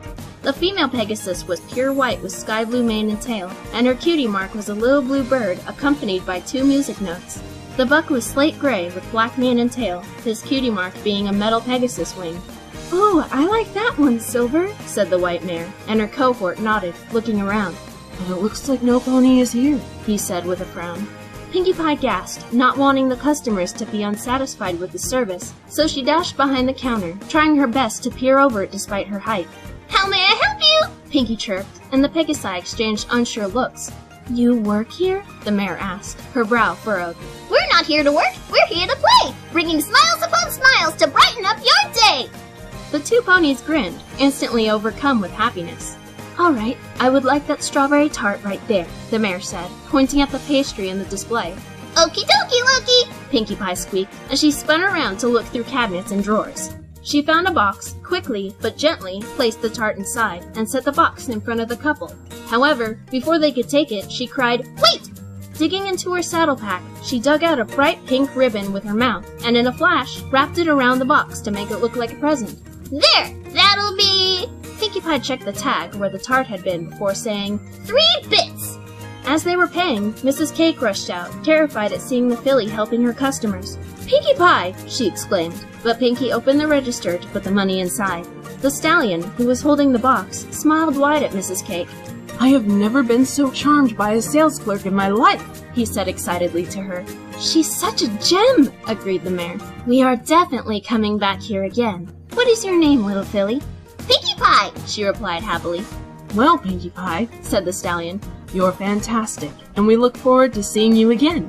Pinkie giggled, waving goodbye as they left the shop. She looked up at Mrs. Cake with a shocked frown and gasped. "I didn't ask them their names!" she squealed. But before Mrs. Cake could reply, Pinkie sprinted out of the bakery, catching the two Pegasi right before they were about to fly away. Wait! What are your names? They smiled at each other. I'm Silverwing, Replied the gray stallion kindly. and this is my girlfriend, Songbird. Songbird gave Pinkie another smile. I'll remember your names, and I'll say, hello, Silverwing, hello, Songbird, when I see you again. Sharing more laughter with the filly, they bade farewell one more time before taking flight. When Pinkie re-entered the bakery, Mr. Cake was back. It looked as though his wife had just told him everything that happened mere moments ago. Pinkie Pie, He said firmly. you shouldn't have taken over without permission. Pinkie's smile fell, looking confused. However, we're both extremely impressed with how you handled it. We'd be very grateful if you worked here for us, added Mrs. Cake. We don't have any more ponies on hoof, and sometimes it gets very busy. We can't pay you much, but since you have nowhere to go, how would you like to take residence on the second floor here? Asked Mr. Cake. Pinkie Pie's smile returned, and she hopped up and down excitedly. Oh, I'd love to, She squealed. I'm super good at baking, and I can learn all the names of every pony in Ponyville. Oh, this is going to be so much fun! The Cakes smiled at each other, and then at the eccentric filly. From then on, Pinkie Pie worked at Sugar Cube Corner in exchange for living quarters, and a few bits every month. She would have been just as happy even if she didn't get paid, but she kept a piggy bank to save up for her very first party. In fact, after Pinkie Pie started working there, business at the bakery increased tenfold. Pinkie was kind, happy, and was able to serve customers very quickly. There was one instance where there was an entire line, and she got through them in about 10 minutes.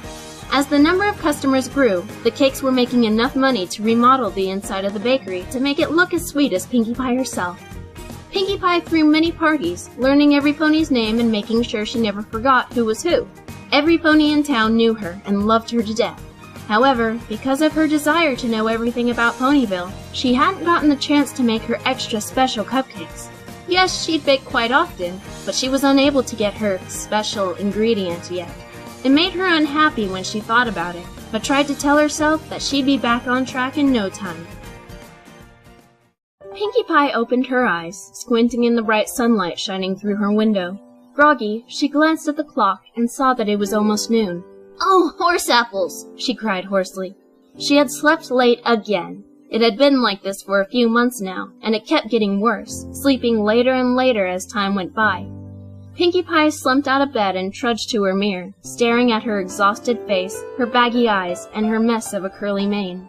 Sighing, Pinkie Pie slipped out of her pajamas and started trying to get herself ready for the day. It had been a few years since she came to Ponyville, and she had grown into her teenage years. Pinkie Pie had become the town's favorite party pony, and she had made tons of friends. However, she never found the opportunity to make her special cupcakes. She had ran into a few snags she hadn't counted on, how to get supplies, and where to do the harvesting. Because of the lack of the right kind of cupcake, Pinkie Pie was suffering from depression, fatigue, and withdrawal. She had lived on those cupcakes for so long, going without them was taking a surprisingly heavy toll, almost as if it was a drug she had gone too long without. Nevertheless, Pinkie Pie got up every morning, put on a smile, and went about her day, trying not to dwell on her problem. However, as the years went by, it started to get harder and harder to be the party pony she was destined to be. It was stressful to keep her energy up, smiling wide for every pony, and it wore her out so much she slept in the morning. No pony noticed, though. No pony knew what was really going on with Pinkie Pie. As she tried to fix her mane, she watched her own eyes in the mirror. They were starting to look dark and listless. In fact, she almost thought her entire body had become a bit dull. She slowly set her brush down, not tearing her gaze from her own reflection. Come on, Pinkie, she croaked to herself. You can do it! What would Inkie and Blinky say if they saw you like this? Her expression became even more melancholy. But I'm missing out on one of the funnest aspects of my life. I came here for a reason, and it feels like I haven't even tried. Pinkie's shoulders drooped slightly. Maybe you're not as fun as you thought you were. Maybe your cutie mark is wrong. You shouldn't have left your sisters. Her lip trembled. But I want to bring smiles to every pony's face, and they're not true smiles unless I can share my very best cupcakes with them. Tears welled up in her eyes, and she growled, You're nothing. Just then, her poofy mane deflated like a balloon, becoming straight and limp as her dreams were crushed. Her lips trembled as she stared into her dull eyes, realizing for the first time in her life that she truly was nothing. She was worthless, a waste of space, and she didn't deserve to smile. And if she didn't deserve it, she wasn't going to try. Pinkamena turned around and violently bucked her back hooves against the mirror, smashing it to pieces. When the shards hit the floor, Pinkamena began stomping on them, breaking them even further. She somehow managed to give herself tiny cuts around her wrists and ankles, but she didn't care. Wearing a cold expression, Pinkamena left her room, slowly making her way downstairs. Look who's finally awake! Joked Mrs. Cake as Pinkamena entered the bakery. Did you style your mane differently? Pinkamena paused, not looking at the mare. She gave no answer. Pinkie Pie? Remaining silent, Pinkamena trudged out of the bakery, keeping her head down. She had been so stupid to never notice it before. Every pony's kindness toward her was all fake, simply smiling at her because they felt pity for the party pony. Well, she didn't need their charity. She could make her own smiles. Real smiles. Ignoring ponies around her as they tried to say hello, Pinkamena walked to the outskirts of Ponyville, coming to the lake she liked to swim in. She didn't feel much like swimming today, so she simply sat at the water's edge, watching the fish swimming in the clear water. I don't need their friendship, she hissed acidly. They don't need my parties, so I don't need their friendship. I bet no pony would even notice I was gone if I moved away from Ponyville. They'd just throw their own damn parties. They don't need me. Pinkamena shoved a small rock into the water, narrowing her eyes at the ground. Their laughter wasn't even because I made them happy. They were making fun of me. A fish swam up to her, looking at her curiously. Stop making fun of me! She shrieked at it, and the fish darted away, terrified. Pinkamena's eye twitched, and she suddenly smiled wide. However, this smile wasn't her usual smile. It was sadistic. She stood up, still grinning that horrible grin, and started trotting around the lake, heading further away from the town. 'Cause I want to make you smile, smile, smile. Yes, I do, she sang under her breath, giving another little twitch. It fills my heart while you scream all the while. Yes, it does. 'Cause I really need you to smile, smile, smile. For it'll be your last time. And then she laughed, heading toward the Everfree Forest. When Pinkamena became surrounded by the darkness of the trees all around her, she felt a little creeped out. In an instant, however, she pushed those feelings aside, knowing that there was nothing to fear, not just in the forest, but in the entire world. She hated everything. She hated every pony, and she hated herself. A snake suddenly dropped in front of her from a tree branch, hissing and exposing long fangs. Pinkamena grabbed it by the neck with her teeth, threw it on the ground, and began stomping it into a bloody pulp. Cackling softly, she continued her exploration. They always warned me to never go in the Everfree Forest, she sneered, bringing her hoof down upon every snail she saw. What the hay is so special here anyway? Hiding something, probably. A rabbit hopped out of a bush to greet her, but she suddenly tore it to shreds with her own teeth. Her face was now just as bloody as her front hooves were from killing the snake. Laughing. Laugh, laugh, laugh. Smile, smile, smile. She said that last smile through gritted teeth. They'll keep laughing. Oh, yes, they will. I'll give them a fucking laugh. Pinkamena paused, spotting something through the trees. She approached it slowly and discovered that it was an old fortress, nearly in ruins. She was curious to see what was inside, but decided to ignore it, passing it by as she walked on. The trees started to thin out, which surprised her a bit, and she quickened her pace. At the last moment, Pinkamena saw the edge of the cliff and skidded to a halt. She carefully approached the edge, looking out to see another vast sea of trees. Is that still part of the forest? She asked herself. Wind started to blow, causing her long, flat mane to flutter around her bloody face. That's a long way down. Pinkamena stepped as close as she could, peering straight down, discovering very sharp rocks on the way to the valley. Another menacing grin stretched across her face. No pony will miss me, no pony will care. Pinkie's just a waste of space, so do I dare? The entire world seemed to slow down, and it was so quiet around Pinkamena, it was almost as if the volume had been muted. Her mane and tail whipped around her gracefully as she looked out to the horizon. The sun was setting, such a beautiful sight. Her hoof slid forward gently, just barely hovering over the edge of the cliff. A few pieces of earth broke off and rolled downward to join their rock family. Just a gentle fall way down, Pinkamena sang softly, edging just a bit more forward. And free me from this awful frown. She began to laugh again, tensing her legs, preparing to jump. Pinkamena, you're making cupcakes, echoed Blinkie Pie's voice. And you're going to use this pony in them, said the voice of Inkie Pie. This is genius, Pinkie, Blinkie cried. This is what made your cupcakes so good? It's the best idea ever! Finally, we all have something to do together, exclaimed Inkie. Pinkamena backed up slowly, the memory of her sisters dancing around her head. They all made cupcakes together. They played games, came up with ideas and plans together. It made living on the rock farm just a little more bearable. They'd notice I was gone, she muttered to herself. They'd miss me. They care about me. The laughs and smiles we shared, those were real. They'd probably never smile again if I was gone. A single tear slid down her face, taking just a bit of blood with it as it fell to the ground. Pinkamena stood up a little straighter, and then turned to go back into the forest. As the rundown fortress came back into view, curiosity got the better of her, and she decided to check it out. Once inside, Pinkamena was met with the stench of dust and mildew, making her scrunch her nose in disgust. Nevertheless, she trotted further into the enormous structure.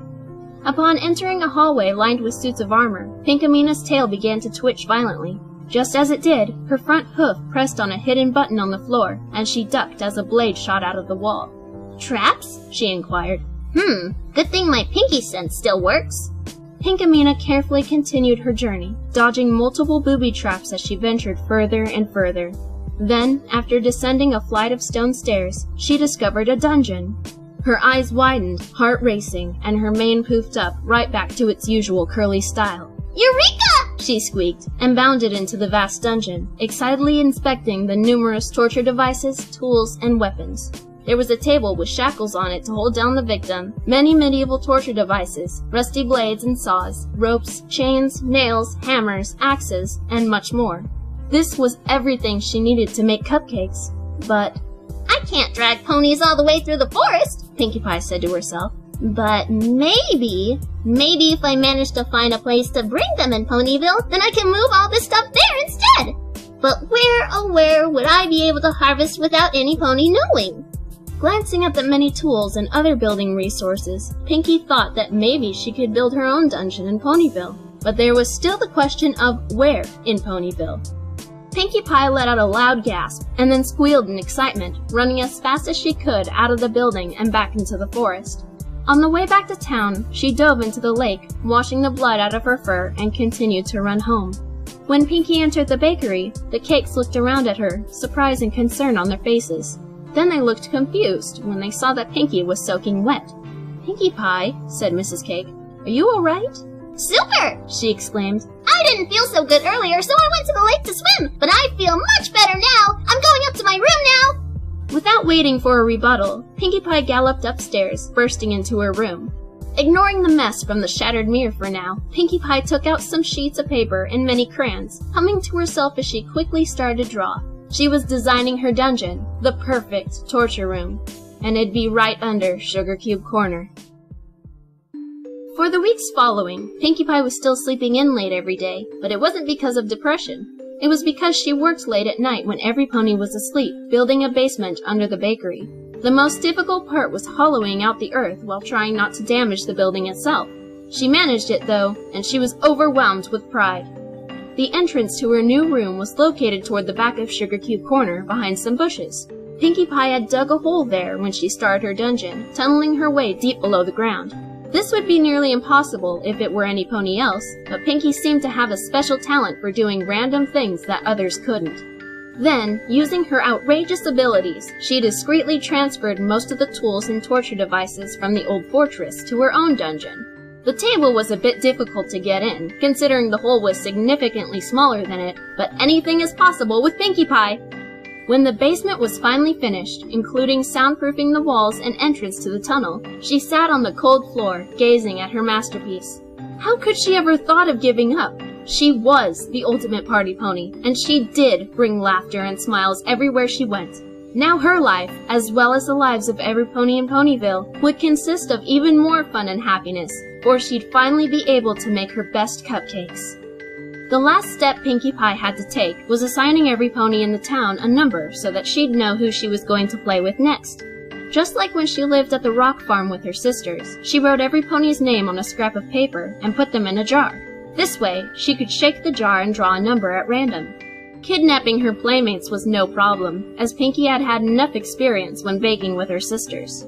She spaced her playdates out significantly, afraid that she'd blow through her special ingredient too fast, as well as draw attention to mass disappearances. A few missing ponies here and there would give the citizens an uncomfortable chill, as opposed to the chaos and fear caused by large groups seeming to evaporate into thin air. "Man, Pinkie Pie," said Pinkie's closest friend, Applejack, "your cupcakes taste even better than they did before. What'd you put in them?" "Extra smiles!" Pinkie sang in reply. Applejack laughed, not questioning the recipe further. "Hey, you wanna come full sit my baby sister?" she asked when she finished her cupcake. Pinkie Pie herself had had about 5. "Okay, what's her name again?" "Applebloom," said Applejack. "She sure is getting big. Sometimes I just can't keep her off my tail when doing the chores. I could use an extra set of hooves, seeing as how Big Mac's working too, and Granny Smith's gone to see family." "Sounds like fun!" Pinkie giggled, hopping around briefly. "I'll keep such a good eye on her, you won't even have to lift the hook." "I can always count on you, Pinkie," said Applejack with a smile. "You're a true friend."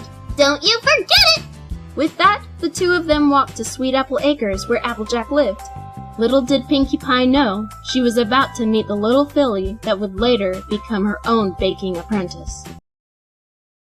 "I'm sure gonna miss that bad seed," said Sweetie Belle to Applebloom, Applejack, and Scootaloo.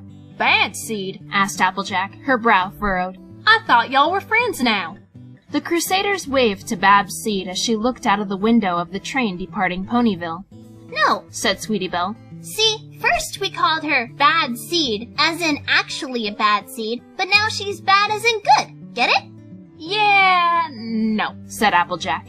The fillies all laughed as Babs' train left the station. "Anyway, I'm gonna head back to the farm. You coming, Applebloom?"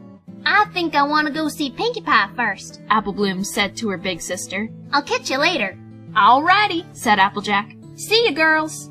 Sweetie Belle and Scootaloo waved goodbye to the Earth Mare, but as soon as Applejack was out of earshot, a much less kind voice spoke up. "You know, somehow we knew Babs would turn out as lame as you babies," sneered Diamond Tiara, and the Crusaders looked over to see her and Silver Spoon trying to wipe mud off of themselves. "Yeah," said Silver Spoon. "just another weak little blank flank." "Weak?" Scootaloo scoffed. "I'm sorry, but who are the ones covered in mud?" "Babs stood up to you." Applebloom growled. "She stood up to you, and y'all backed away from her like a couple of scared chickens." "Doesn't matter," Diamond said, turning up her nose. "She's a blank flank, and just like you three, she's a little crybaby." "I find it funny that you waited to say all of this until after Applejack left," said Sweetie Belle angrily. "Oh, why? Because you don't have your mommy looking out for you? Oh, wait, Applebloom, isn't your mommy and daddy dead?" said Diamond Tiara, strutting closer to Applebloom and shaking her fur, splattering her with mud. Applebloom flinched, gritting her teeth. "What happened? Did they drown because you cried too much?" "Y'all best shut your mouth," Applebloom hissed. She never even knew her parents, for they died when she was just a baby.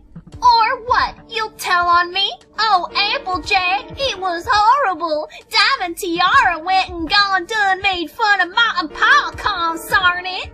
Silver Spoon howled with laughter at Diamond's mockery of Applebloom's accent.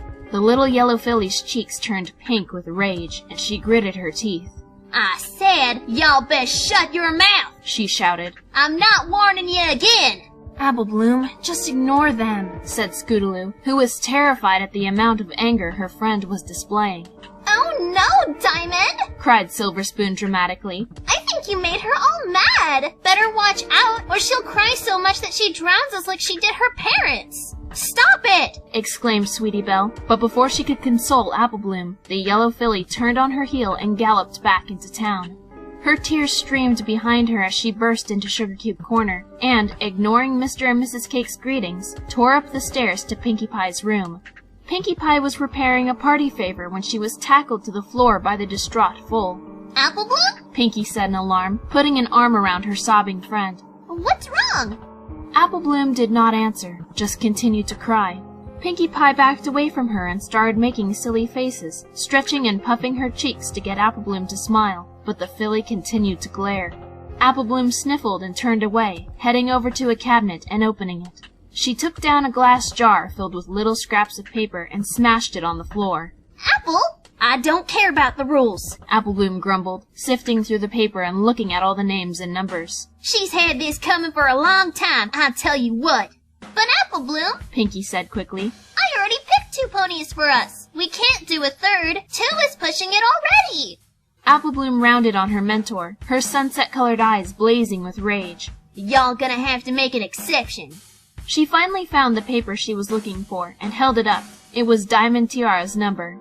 Hey, isn't that one of your bullies? Asked Pinkie Pie, feeling a tad frightened of her apprentice. She went too far this time, Apple Bloom explained lowly. I don't care about your rules, Miss Pinkie Pie. We're doing this. I'm doing this. Y'all got a problem with that? But I already have 2. Then we'll do 3! Pinkie flinched, but she smiled weakly. Okay, She agreed. we'll do 3. I mean, how hard could it be? We can focus all our attention on Diamond Tiara until we're done with her, Said Apple Bloom. Just then, Mrs. Cake called upstairs. Pinkie Pie, she said, we're leaving now. You sure you'll be fine on your own? Abso-positively! Pinkie chirped. When they heard the door close, the party pony giggled. I gave them tickets to see a show in Canterlot. That way we definitely have no problems with our play date. Y'all okay to get Diamond Tiara with the other 2? Asked Apple Bloom. Oh, no prob, Bob. Just close the shop up and then go to the basement to get ready. I'll be back in a jiffy. Pinkie Pie bounced happily out of her bedroom, and Apple Bloom grinned wide, following after at a calm walk.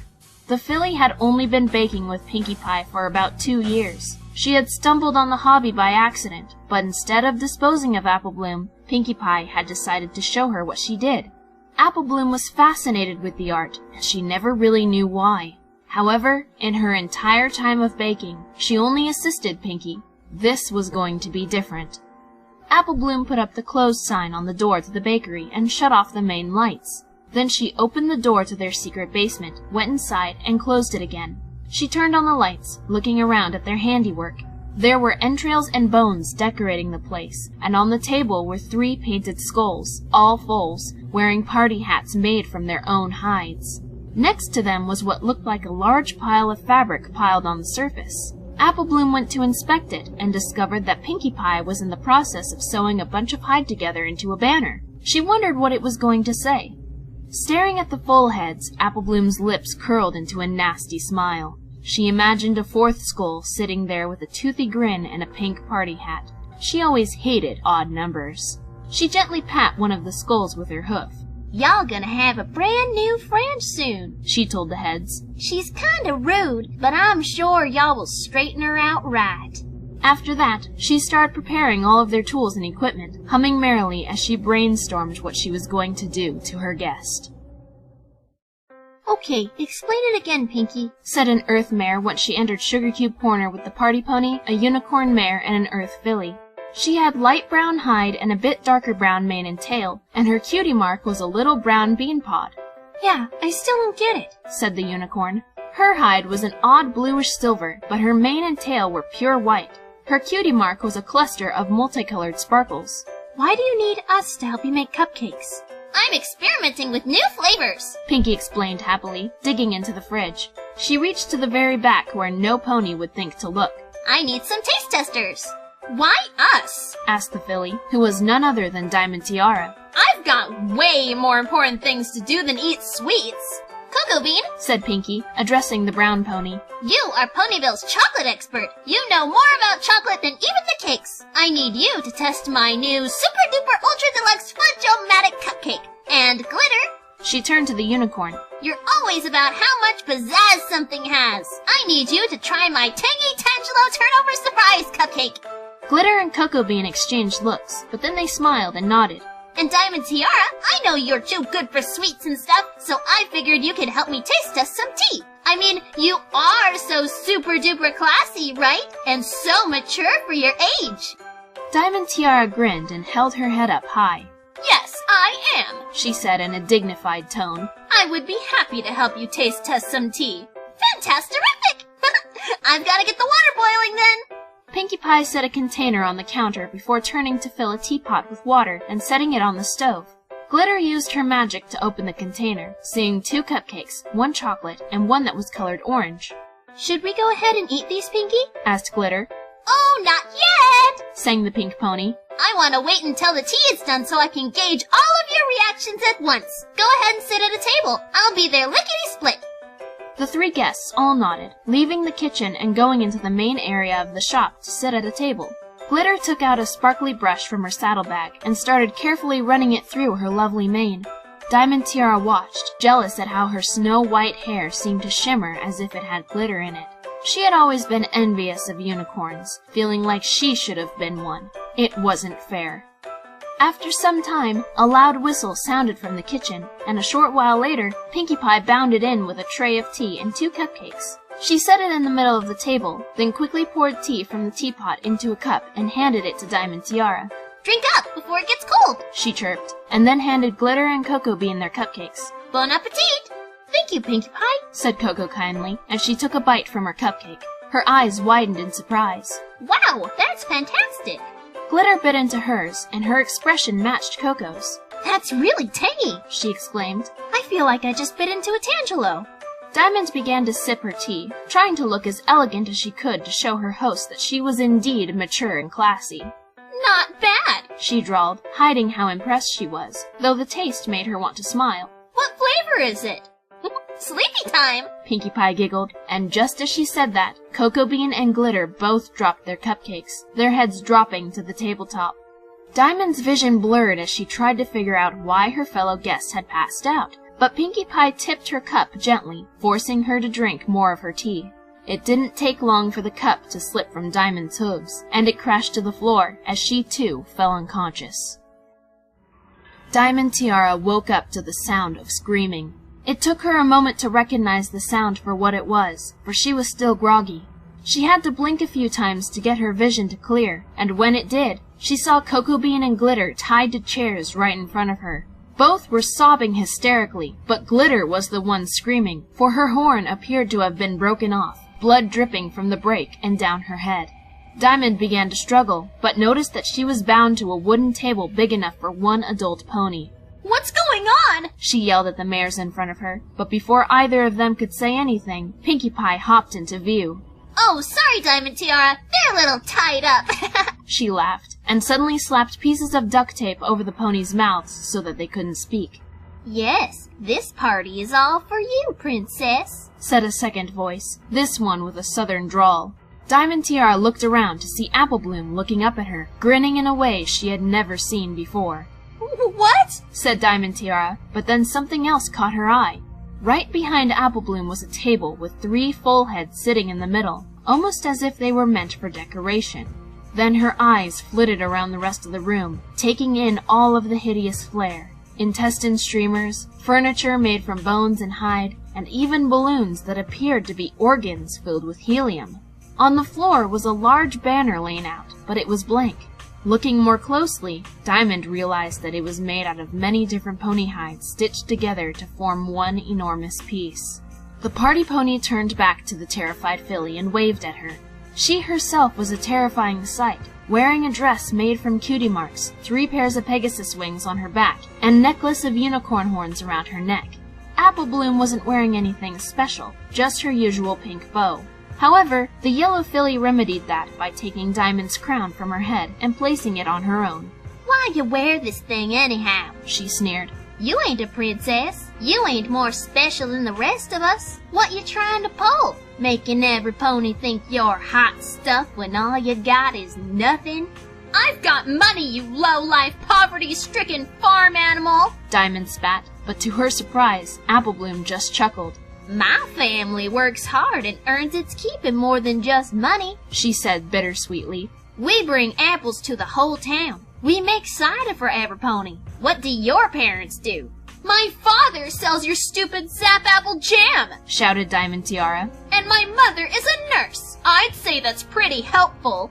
Oh, wait! Are you telling me your dad is rich because of my family? asked Apple Bloom in mock surprise. Holy hey! That means y'all should be thanking us for your fortune, huh? As for your mama, I've met her. She's nice. And your dad ain't too bad neither. What happened to you? They say the apple don't fall too far from the tree. Well, you fell a good distance away, didn't you? Why you so mean, Diamond? Apple Bloom pouted gently. Go on, you can tell little old me. Remember, I don't got no parents. It's hard for me to understand how that kind of relationship works, seeing as how I'm so dull-witted, right?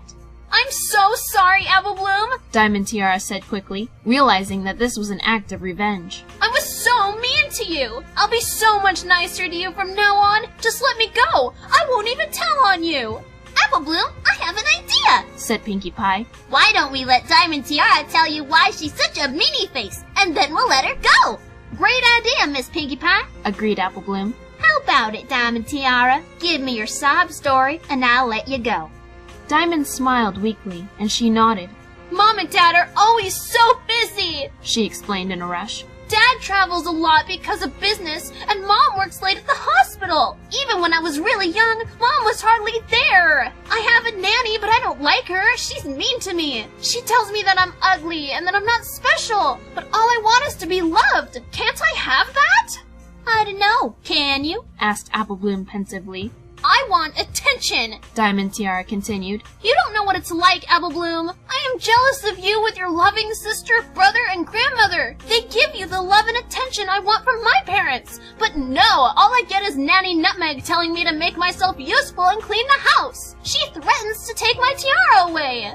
Aw, you poor thing, said Apple Bloom, wiping away an invisible tear. Your life is so terrible, I tell you what. Such trauma. I have the kind of life you could write a book about, said Diamond. The neglected child who picks on everybody but just wants to be loved. It's tragic. Oh, so tragic, exclaimed Apple Bloom, and Pinkie blew her nose into a tissue. I can't think of any pony who has a worse life than you. How can your life possibly get any worse? I know, said Diamond Tiara with a grateful smile. I'm glad you see it my way, Apple Bloom. Now, can you let me go?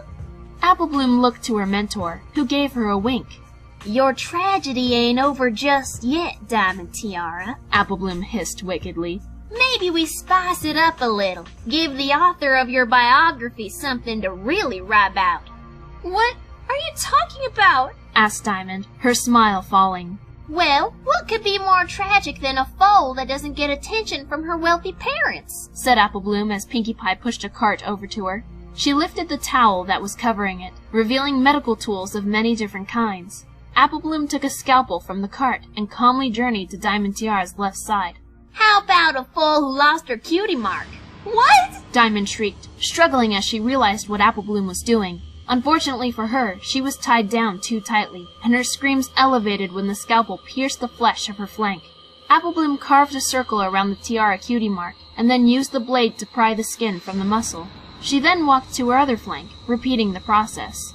Maybe I should make something from your cutie mark just like Miss Pinkie Pie done with her victims' marks, said Apple Bloom thoughtfully. After all, you hold a very special place in my heart, Diamond Tiara. You're so sweet and thoughtful, and I just can't imagine life without you.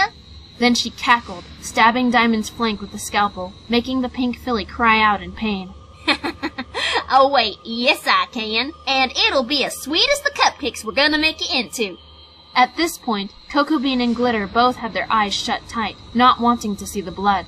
Uh-oh, said Pinkie Pie, quickly grabbing another scalpel. No, you guys, you need to watch. Didn't you hear what Diamond Tiara said? She wants attention. With difficulty, seeing as how the mares were struggling, Pinkie managed to slice off the eyelids of Cocoa Bean and Glitter, then moved their chairs closer to the scene with Diamond Tiara, making sure they could not look away. Now be good, or I'll be forced to tie your heads in place. Ain't that sweet, Diamond? Now you got an audience. Ain't that what you wanted? Apple Bloom cooed to her hostage. Diamond was horrified at what Pinkie Pie had just done, and she met the eyes of her fellow victims. Their tears were flushing out the blood from their eyes, so she could tell they could see her. Then she looked back at Apple Bloom. Please let me go, she whimpered. I won't pick on you anymore. I just want to be like you. Why can't you understand that? Well, princess, said Apple Bloom, dramatizing her accent and crossing her eyes. I guess I ain't so smart, I reckon. I just a poor little farm pony who done got no learning. She fixed her gaze back on Diamond Tiara, looking furious. You should feel special. Normally, we choose a pony's number at random, like we done with Cocoa Bean and Glitter, but I pulled yours out on purpose. You shouldn't have pushed me. Now you're gonna pay. Numbers? Repeated Diamond Tiara as Apple Bloom turned to the cart. You mean you do this a lot? A lot! Squeaked Pinkie Pie, bouncing around Cocoa Bean and Glitter, who continued to whimper. And all 3 of you have eaten my special cupcakes. Now you know what makes them so super yummy. You mean the cupcakes at my quinceañera were made out of other ponies? Shrieked Diamond Tiara, and Pinkie nodded enthusiastically. You betcha, said the party pony. You loved them, you spoiled brat. She giggled sickeningly, still bouncing around. I didn't help with those 'cause I had convinced myself that I wasn't coming, said Apple Bloom, sifting through a box. When I decided that I was gonna go anyway, it was too late. The cupcakes were already made. She yanked the scalpel out of Diamond's leg and set it down, then took out a nail gun she had just loaded. Ready for some senseless pain? Please don't, Apple Bloom! I'm sorry! I'm so sorry! Diamond Tiara screamed, writhing against her binds, but it was no use. She was held down too tight. Apple Bloom carefully positioned the gun at her left kneecap and shot a nail right into it. The pink filly wailed again, sobbing hysterically, and Cocoa Bean and Glitter tried desperately to look away. Hey! Pinkie spat. What did I tell you? She quickly took 2 wooden planks and wedged them behind their backs, then wrapped duct tape around their heads to attach them to the wood. Now they could not turn their heads. Apple Bloom shot a nail into Diamond's other kneecap, and then both of her elbows. Then she lifted the gun to her jaw where the right joint was.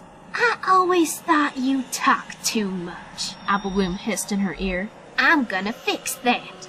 Without a second's hesitation, she shot a nail right into the joint. Diamond Tiara was hyperventilating, feeling weak from the pain. Apple Bloom punctured the other joint, and then stood back, admiring the blood oozing from the new wounds. Go ahead, say something. Diamond Tiara tried to speak, but her words were garbled from the pain in her jaw. Dang, y'all still talk too much. Guess we gotta resort to desperate measures. This time, Apple Bloom grabbed a rather large hammer, and Diamond Tiara started trying to plead again. Apple Bloom ignored her as she took aim and struck Diamond's jaw as hard as she could, shattering the bone.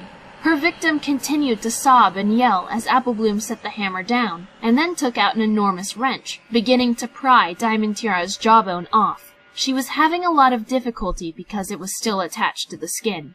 Miss Pinkie Pie, you mind slicing her skin around her mouth for me? The filly asked her mentor. Okie dokie, Loki, Pinkie said happily, taking a scalpel and carving into the skin around her mouth and jaw. It took some extra effort, but she managed to sever the flesh enough for Apple Bloom to pull the bone away. Diamond Tiara's tongue lolled out of her mouth due to the lack of support.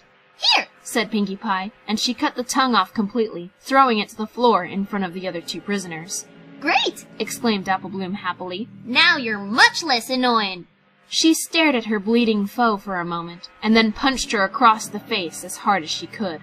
A massive amount of blood splattered in different directions, and now Diamond Tiara was sporting a black eye. Oh, Celestia, I hate you so much. I hate Silver Spoon, too, but she's a lump of sugar compared to you. Diamond Tiara continued to sob, feeling weak from pain all over her body. Wow, she's not even trying to stay alive. Giggled Pinkie Pie, who quickly pulled a syringe from the cart and injected it into Diamond's chest. Diamond Tiara gave a gurgling gasp that caused her to cough and splutter, as she had inhaled a good deal of her own blood. But your party's just started, Diamond, Apple Bloom whimpered. I ain't done nothing to you yet. She took off the tiara she was wearing and stomped on it with her hoof, shattering it. Then she picked up a large shard of metal and jammed it into the eye that had been blackened. It punctured and burst, spilling out even more blood. Cocoa Bean and Glitter screamed into their duct tape, fighting with their restraints, but they still could not look away. But life's a party to you, ain't it? You have a blast picking on other foes just because they don't have their cutie marks. How did you even get yours, huh? Suddenly realized your name was Diamond Tiara? Life's a party, muttered Pinkie Pie to herself, rubbing her chin and looking over at the unfinished banner. Eureka! Apple Bloom, you're a genius! Why? Asked the filly. Pinkie Pie took a large paintbrush and shoved it briefly into Diamond's mouth, or what was left of it. Then she withdrew it and bounded over to the banner, beginning to paint. She had to keep coming back for more blood, but finally she managed to write, "Life is a party," across the stitched hides. Of course life is a party, Pinkie said jovially. I'm surprised I didn't think of it sooner. You proved useful after all. Apple Bloom sneered at Diamond Tiara, who was still crying, though she could only see from one eye. She wanted to continue to plead for forgiveness, beg Apple Bloom to save her life, but any sound she tried to make came out as a gurgle. The biggest thing she wanted to say ate away at her the more she thought about her best friend. Without warning, Apple Bloom screamed with rage and started punching Diamond Tiara in the face multiple times, leaving bruises and cuts as her hooves collided with the skin. She broke off a few of her front teeth, and they clattered to the floor gently. Diamond Tiara was groaning, panting, and crying, stars clouding her already blurred vision. After quite a vicious beating, Apple Bloom ceased, grabbing a skinning knife from the cart and grinning wide at Diamond Tiara. She pulled a lever next to the table to rotate it so that it was in a laying down position. Then she clambered onto the table and stood over her victim, aiming at her belly. I just got another great idea, she murmured menacingly. I'm gonna make an apron with your cutie mark on it. But to do that, I'm gonna need a bit more material. She placed the tool on Diamond's abdomen and slowly dragged it down, peeling away the top layers of flesh. Diamond Tiara groaned in agony, struggling once again at her restraints. Gotta be careful not to ruin your beautiful fur. I'm gonna have to use a lot of stain remover to get these bloodstains out. It took quite a bit of time and another adrenaline shot for Apple Bloom to successfully remove enough skin to make herself a small apron. She set the pieces aside to dry, and Diamond whimpered as the air stung her skinless front. Apple Bloom leaned down and blew some air on the raw muscle, making her victim flinch. Yes, that hurts, don't it? Apple Bloom giggled. No pain, no gain. She climbed off of the table and started setting up something new on her cart. Apple Bloom placed a jar of some clear green fluid on a portable hot plate, turning it on and waiting. Diamond Tiara gurgled at Apple Bloom desperately, trying to get her to realize that she wanted to tell her something. I think she's trying to speak, Pinkie Pie said in amazement. Even with no jaw and tongue, you still won't shut up. Apple Bloom snarled, raising her hoof to punch her again, but Diamond Tiara met Apple Bloom's eyes with her remaining one, trying to make her see that she needed to know what she had to say. Apple Bloom saw this and furrowed her brow. Miss Pinkie Pie, may I have a paper and pencil? Pinkie Pie nodded, quickly retrieving the needed items from a box filled with miscellaneous objects. She gave them to Apple Bloom, who undid the strap holding Diamond Tiara's right arm still. You know how to write with your hoof, right? Diamond nodded. With difficulty, seeing as how she was weak, there was a nail in her elbow, and she wasn't used to holding a pencil in her hoof instead of her mouth, Diamond Tiara wrote a messy note on the paper that Apple Bloom held up for her. When she was done, she dropped the pencil, and her arm went limp, panting hard from using so much energy. Apple Bloom squinted at the chicken scratch, but slowly made out the words. She read them aloud. Don't hurt Silver Spoon, she said. With a scoff, Apple Bloom crumpled up the paper and tossed it behind her, glaring down at the damaged filly. Y'all serious? You expect me to just leave her alone? After everything both of you done to me? No, Silver Spoon has a number, and if she's good, she'll be picked at random. If not, I'll pull hers on purpose like I did with you. She pulled the lever again, rotating the table about 45 degrees. I'm impressed, though. I didn't think you had the ability to care about some pony other than yourself. I'll make sure to let her know you tried to save her. There was a gentle bubbling sound, and Apple Bloom turned to the hot plate. Whatever was in the jar had come to a steady boil. What's in there? Pinkie inquired. Just some plain old olive oil, Apple Bloom replied. It's good for the skin, or at least that's what Rarity told me once. Amazing how some things to eat are good for your skin and hair. Isn't Rarity a genius? Pinkie Pie giggled. She's the one who gave me tips on how to manage my curly hair better. It used to be super straight, but the day I got my cutie mark, it poofed up. It was really messy, though. I had no idea how to tame it. See, Diamond Tiara? Apple Bloom asked her captive. You can be wealthy, pretty, and nice. Rarity is a prime example. She sighed melodramatically. Too bad, so sad. A chance at kindness you never had. She lowered the temperature on the hot plate to keep the oil from boiling over, and then she dipped in a small wooden spoon, scooping out a small bit of the substance. Apple Bloom carefully brought the spoon close to Diamond Tiara and dripped the oil on the nail in one of her kneecaps. When it touched the nail, the temperature of the metal increased, sending burning pain through Diamond Tiara's leg. She shrieked, though the sound was weak and raspy.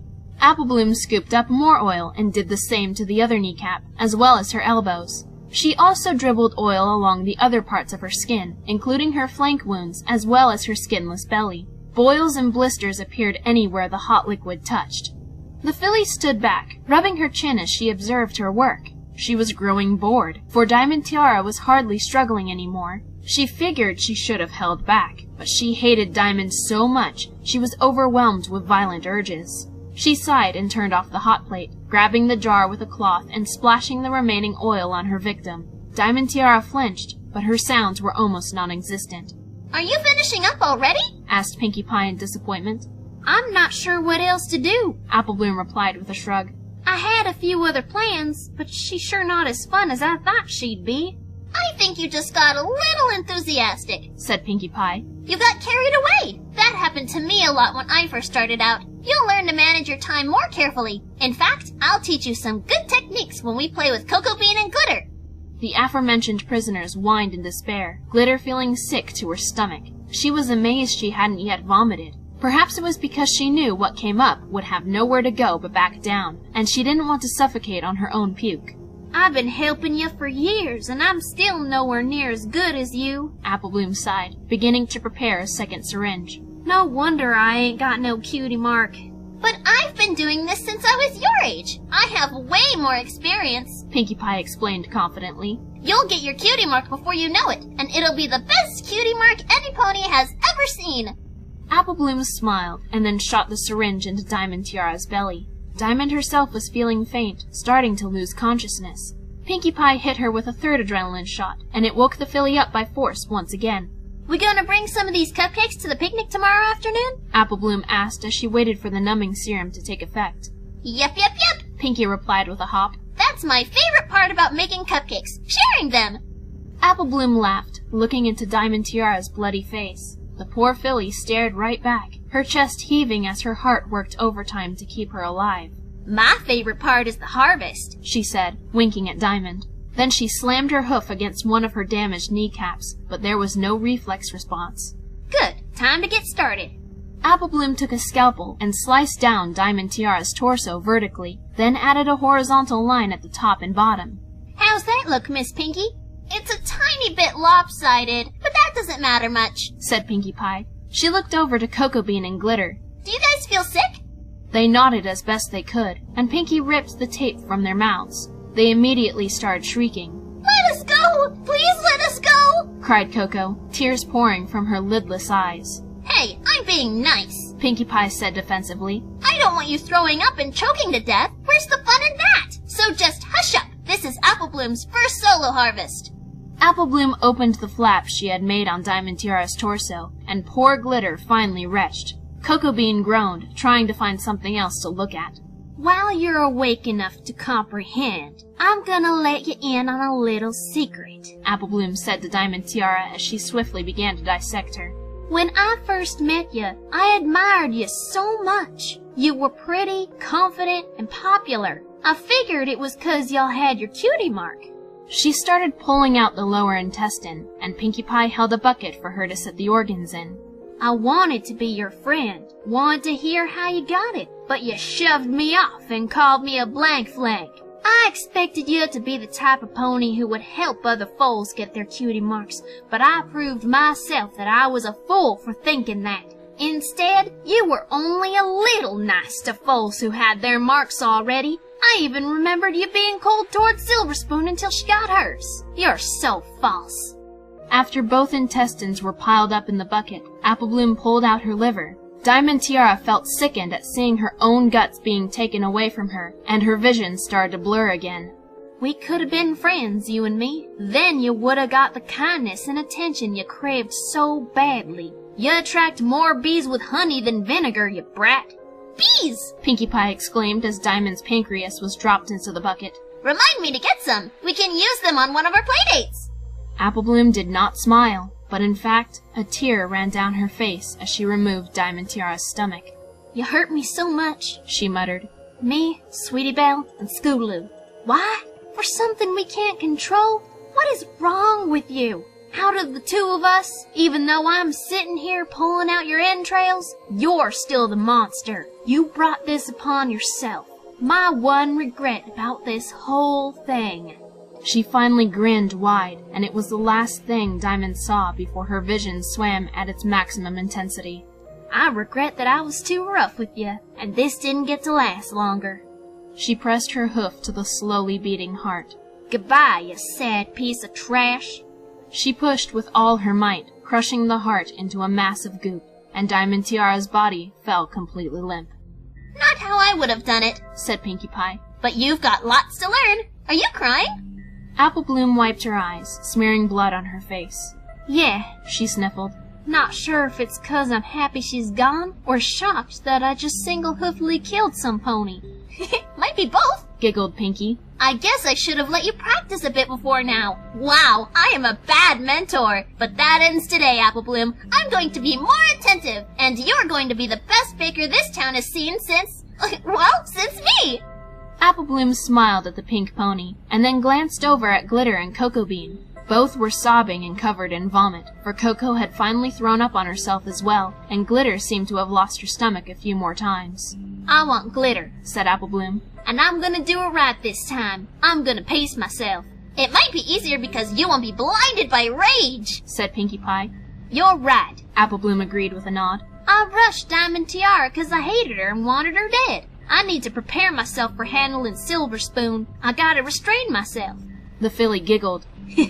There were so many bad words I wanted to call Diamond Tiara, but then I thought, what would Applejack think if she heard me saying those things? That's a one-way ticket to getting my mouth washed out with soap. Ew. Said Pinkie with a grimace. No pony likes a potty mouth. All right, so you want to do glitter? I'll take Cocoa Bean then. The two bakers turned their attention on the tied-up mares, who whimpered and struggled even more. Glitter met the eyes of the yellow filly, who was grinning evilly. Apple Bloom's tears had stopped. What, are you stupid? Shouted the mare behind the counter of an apple stand, her customer flinching at the outburst. Can't you even count? It's 2 bits per apple. You have 5 apples. The gray Pegasus trembled as she fumbled with her bits on the counter, trying to figure out how much she owed the apple vendor. Tears were starting to well up in her crossed yellow eyes as she became aware that other ponies in the market had turned to see what the commotion was. The Pegasus decided to just push all of her bits to the mare. No! There are 5 bits here! You need 10! I'm not has anymore, the Pegasus sniffled, her ears drooping. Then you don't get 5 apples! You can only afford 2! Said the vendor in exasperation. But I not will be able to come to Ponyville for another week, replied the Pegasus. Derpy don't live in town. Derpy live away and needs food to last the week. Looks like you're going hungry then, huh? Snapped the vendor, smacking Derpy's bits at her and taking back the apples. And learn how to speak, you idiot! Go away! Derpy bit her lip as tears slid down her face, but kept her head down to try and hide them from the ponies who were watching. She scooped her money back into her saddlebag and turned away from the stand, but ran right into an orange mare. She looked up into the kind green eyes of the farmer pony, Applejack.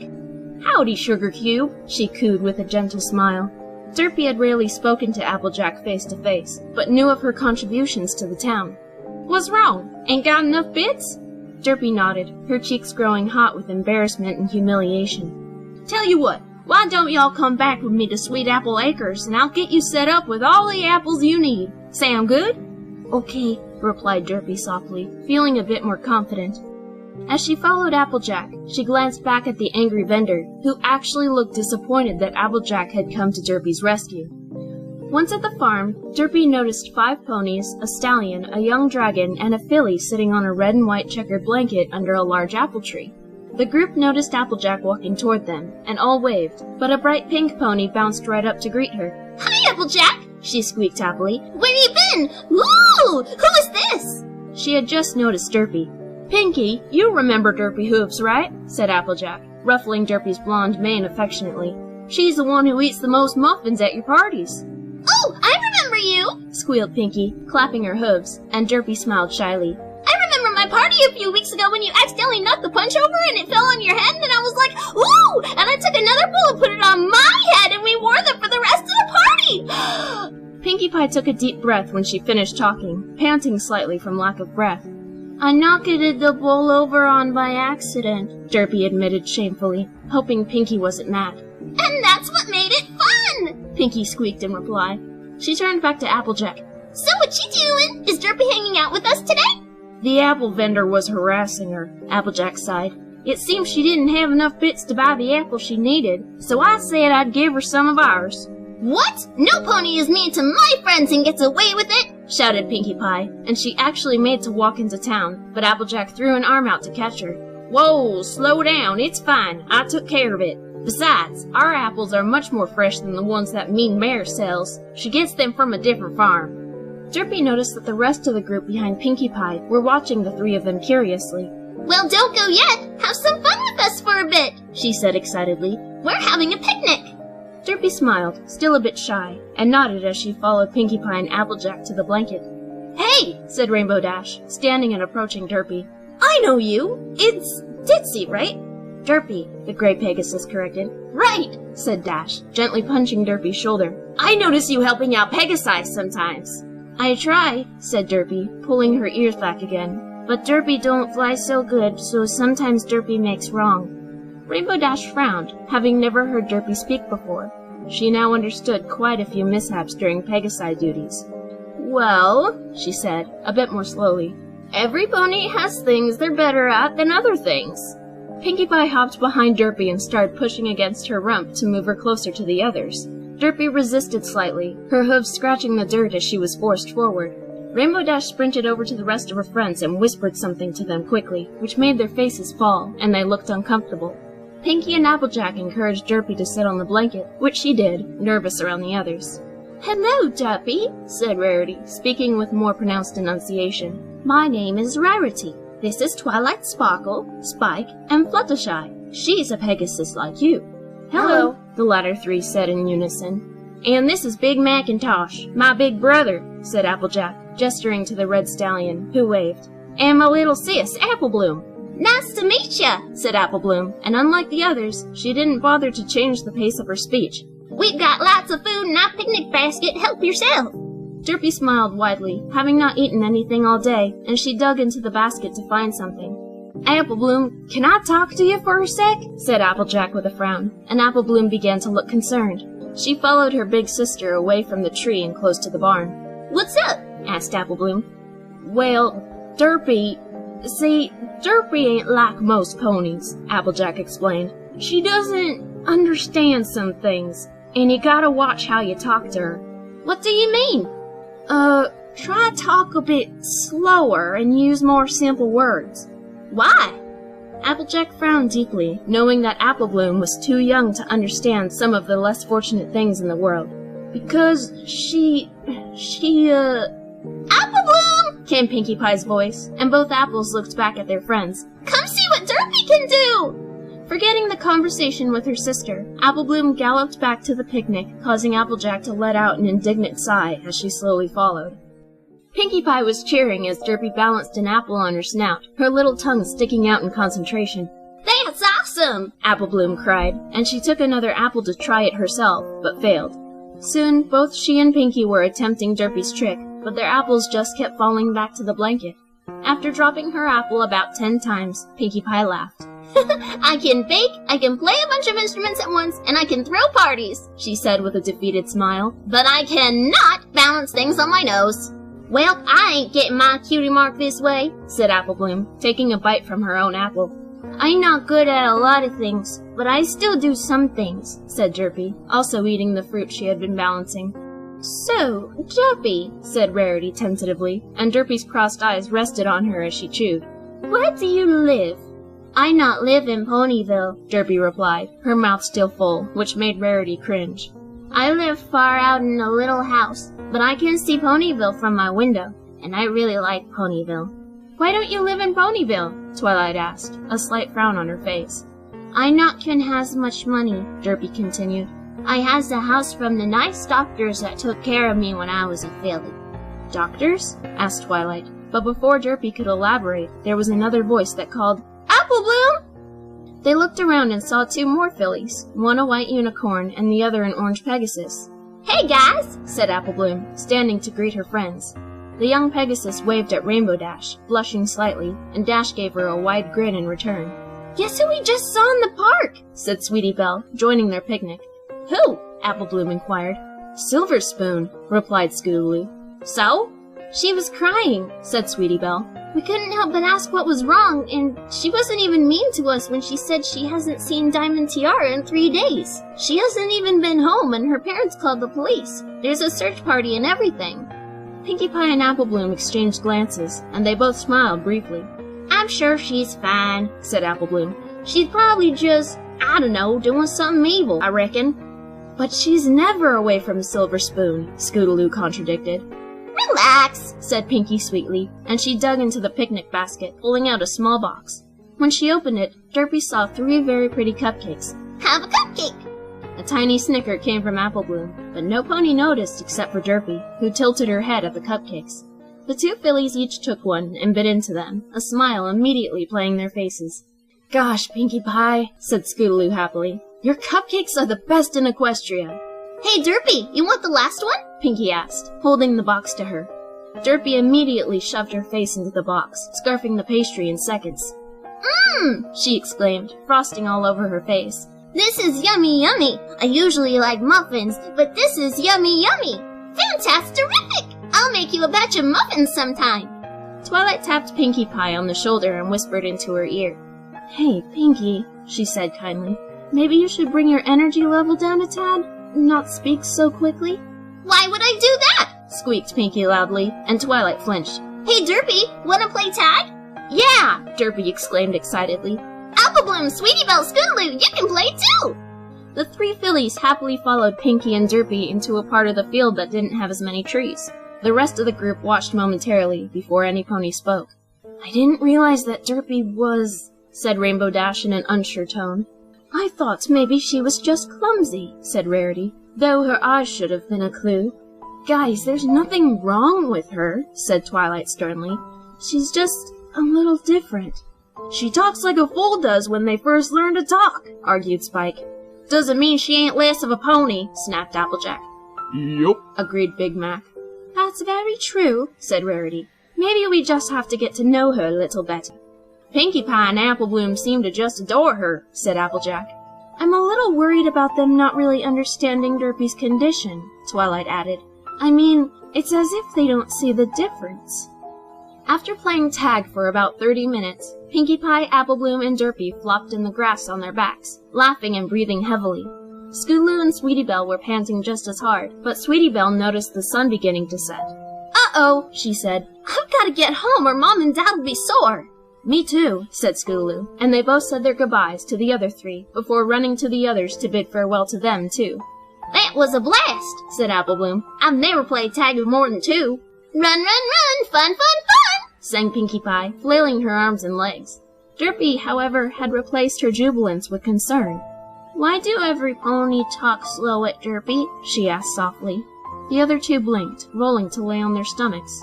Dunno, replied Apple Bloom. Maybe they were afraid you wouldn't like them. But every pony talks real slow at me, Derpy continued. All the time. And sometimes they laugh when I not tell joke, and sometimes they laugh at me when I fly into stuff. I don't fly so good 'cause I don't see so good. We all just want to be your friends. Pinkie Pie giggled, but Derpy still looked distraught. I thought they wanted to be friends before too, she explained. But I see them laugh, but not how you and Apple Bloom laugh. I think they don't want friends with me at all. They all fell silent for a few seconds before Derpy asked, Am I stupid? What the hey makes you think that? Exclaimed Apple Bloom. Derpy, you're not stupid. You just think differently, said Pinkie. Some ponies just don't understand. Sometimes I get laughed at when I'm trying to be serious. No pony takes me seriously when there's a real problem, and I can tell the difference between nice laughter and mean laughter. And me and my friends get bullied for being blank flanks, Apple Bloom added, nodding at her flank. But no matter what, we don't give up. You're not any different than any pony else, but we're all still special in our own way. And if any pony gives you trouble, said Pinkie angrily, I'll pop them a new one. Derpy's smile returned, her worries fading away. Wow, Miss Pinkie, said Apple Bloom, taking a warm, fluffy muffin. These look great. They started eating the muffins, and Derpy giggled. How Derpy?" Pinkie Pie asked. "They are great! Better than any muffin ever!" she exclaimed. "Can I help you bake more often?" "Of course!" said Pinkie. "Just be sure to keep our special ingredient secret," said Apple Bloom. "Okay," said Derpy, and she helped herself to another muffin. It had been a few weeks since Derpy became close friends with the filly and party pony, but had only spent time together every now and then for no reason but bad timing. However, one day Derpy was gazing out at Ponyville through her window, silently crying over her loneliness. Derpy often thought about her past, about her mother and father, about how much they fought, and how sad her mother always was. No matter what, though, she always made Derpy muffins, even after shouting at her for reasons unknown to the little filly. She remembered getting sick a lot, and how her father always seemed to get angry at her mother when Derpy had to go to the hospital, but she never knew why. Then there was the day she got her cutie mark. Derpy's mother pulled little Derpy in a wagon, the journey taking hours. Once they stopped, her mother taught her how to blow bubbles, and Derpy was so fascinated by them she couldn't take her eyes off them. She didn't even notice her cutie mark appearing on her flank, nor did she notice that her mother was gone. It wasn't until the bubble juice was all gone that Derpy looked around to find that she was alone. Crying, she ran through the forest, shouting for her mother, fear coursing through her veins. It got dark, and poor little Derpy, cold, tired, and upset, collapsed to the damp ground and sobbed. After days of walking, Derpy found herself in Ponyville, and was excited to see all the ponies around, especially other Pegasi. When Derpy attempted to fly around, she ran into a wall and got hurt, having to be rushed to the doctor. But she was transferred to another doctor, one that told her she was very special, and that she'd be with other ponies that were just like her. However, she didn't really understand what made the other ponies like her, and sometimes felt very lonesome and singled out. When Derpy grew older, the hospital helped her find a little home outside of the town, and she had to fend for herself, making a few bits every now and then for being a mail carrier. She was let go when she had accidentally dropped the letters she had been carrying, and since she had been flying, they fell to the ground, some landing in the lake. Spending time in her tiny home made her depressed, as she involuntarily remembered being abandoned that day. But going to Ponyville always made her feel better, so she tried to go as often as possible. It was even more exciting to venture into town after befriending Apple Bloom and Pinkie Pie, who spent a lot of time baking at Sugar Cube Corner. As Derpy continued to stare at the town, she furrowed her brow, wiping her eyes, and left her house. She wanted to see her friends, and she was hoping that Pinkie Pie would bake her some muffins. When she got into town, she noticed a few new posters that hadn't been there a week ago. Some had pictures of Rainbow Dash, and some showed a gray filly with blue glasses. Both posters said, "Missing." Entering Sugar Cube Corner, she noticed that no pony was behind the counter, not even the cakes. Derpy rang the little bell, but no pony answered her, so she trotted around the counter to see if maybe Pinkie Pie was in the kitchen. As she did, there was a soft creak from a floorboard she had stepped on, and it made her curious enough to inspect it. Derpy pressed her hoof down on the creaky board and noticed that it was loose. With difficulty, she pulled it up, revealing a small button. A secret door swung open when Derpy pressed the button, and she smiled, wondering if Pinkie Pie was in there. There were stairs leading downward, so she hurried down them, closing the door behind her.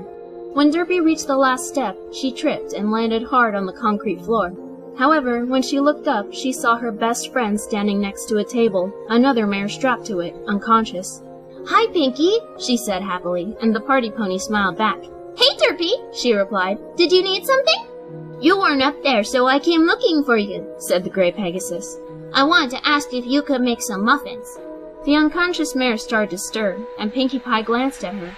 "Well, I was planning on making cupcakes today, but..." Pinkie paused, and then said, "Derpy, want to help me make your muffins?" "Oh, yes, yes," said Derpy, bouncing up and down. "Okay, but you gotta promise me something," said Pinkie. "Anything," Derpy replied. "Don't tell any pony about my secret ingredient." "What's your secret ingredient?" Then the mare woke up. And so started Derpy's new hobby. Pinkie Pie taught her everything she knew about baking, including capturing, torturing, and finally killing other ponies to get the special ingredient. Apple Bloom also baked, and she told Derpy stories about her own harvest, mentioning that her last two were her bullies, Diamond Tiara and Silver Spoon. Before Silver Spoon, Pinkie Pie herself had brought in Rainbow Dash, who had been taxidermied afterward, and was standing against a wall in the basement. Derpy was nervous about her very first project, but with her friend's encouragement, she was able to prepare her own muffins. Sometimes her victims would tell Pinkie that Derpy had no idea that what she was doing was wrong, but Derpy understood full well what she was doing, and it was fun. After a particularly exciting play date with Spectrum, her old bully from flight school, Pinkie Pie demanded that Derpy bring her to her home. However, upon seeing how tiny it was, she grew enraged and told Derpy that she was going to live at Sugar Cube Corner with her from now on. Derpy was more than happy, and they became so close that they formed a sisterly bond. Said Pinkie Pie one day, inspecting a jar that was filled with little scraps of paper.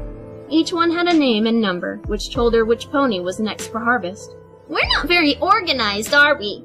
Maybe we should transfer the numbers to a book, suggested Apple Bloom. And then put colored dots next to each type of pony, Added Derpy. so we know when we got unicorn, Pegasus, or Earth pony. And maybe another dot to show who's a full mare or stallion, Continued Apple Bloom. You both are geniuses! Pinkie sang, and she bounced around the room to find an empty photo album. Then, after dumping the papers out of the jar and onto the floor, the three of them worked together to recreate the number system into a book. When they were finished, they each agreed that it was much easier to choose ponies now. Scanning the list, Pinkie Pie's hoof landed on a stallion. Dr. Hoofs, She said. Oh, I know him! His cutie mark is an hourglass. Derpy suddenly looked furious. Hooves? She growled. My last name is Hooves. How dare he has my name? Maybe you should do the honors then, Said Apple Bloom with a grin, and Derpy nodded, smiling sadistically. There's only room for one Hoofs, She hissed. I'll make sure he learns to not take my name. Pinkie Pie was in her cellar beneath the bakery, waiting for her victim to wake up. It had been about 2 weeks since she had killed Rainbow Dash, and so far no other close friends had had their number drawn. Currently strapped to the table was Candy Mane, but she was still passed out from the drugged cupcake Pinkie had given her. Suddenly there was the sound of the cellar door opening and a rapid sound of heavy hoofsteps. Pinkie Pie turned around quickly, frightened. She wasn't sure if she could do 2 ponies at once. The pony tripped on the last stair and landed on the floor with an oof! She looked up, her crossed yellow eyes looking over at Pinkie Pie. Hi, Pinkie, Said Derpy happily. Pinkie Pie was a little nervous, but she knew she could handle it. Hey, Derpy, She said with a smile. do you need something? You weren't up there, so I came looking for you. Said the gray Pegasus. I wanted to ask if you could make some muffins. Pinkie looked at Candy Mane to see her stirring. Well, I was planning on making cupcakes today, but She paused, thinking. She knew Derpy wasn't stupid per se, but she wasn't exactly like the other ponies. She seemed to be a bit mentally challenged, but she was sweet nonetheless. Pinkie didn't want to take advantage of Derpy's childlike mind, but she was having an idea that might actually be good. Derpy, Said Pinkie Pie with her usual bright smile. wanna help me make your muffins? Oh, yes, yes, Said Derpy, bouncing up and down. Okay, but you gotta promise me something. Said Pinkie. Anything, Derpy replied. Don't tell any pony about my secret ingredient. What's your secret ingredient? Then, as if on cue, Candy Mane became fully conscious. Where am I? She said drearily. Pinkie Pie led Derpy to the table. Well, you see, every pony in Ponyville has a number, and when that number is drawn, I go get the pony. She explained. Candy Mane struggled against her bindings, but was listening to the conversation instead of inquiring about her capture. So every pony has your secret ingredient? Asked Derpy. Yes, said Pinkie. But we need to get it out of them first. The baking is fun, so we play a little bit before harvesting. Hey, what's going on? Candy Mane said loudly, and the 2 other ponies looked at her. Why am I tied up? What do you mean, harvesting? Pinkie giggled, unable to contain her excitement. Candy, today is a special day for you, Squeaked Pinkie Pie, and Derpy began to giggle with anticipation, excited about this new event. You're gonna help me and Derpy make muffins. We were gonna make cupcakes, but Derpy likes muffins better. Don't you, Derpy? I do, Said Derpy, hopping again. How can I help if I'm tied up?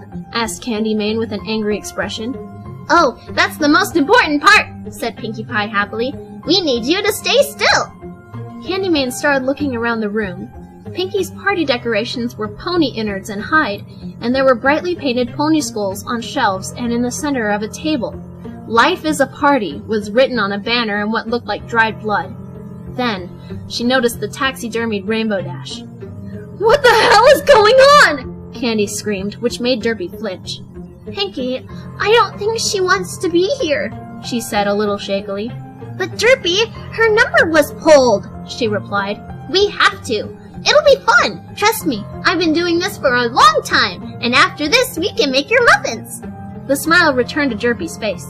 Oh yeah, okay, I'm ready, said Derpy as Candymane began to panic and struggle wildly. What do we do? Well, I like to save the cutie marks, so... Pinkie pulled a scalpel off of her metal stand that held her tools. Watch carefully, Derpy. Derpy came closer, watching as Pinkie carved a circle around Candy's cutie mark. She screamed and cried, trying to break her bindings, but it was no use. Then Pinkie Pie dug the scalpel under the skin to slice it away from the muscle. See? She said, holding up the patch of skin in front of Derpy.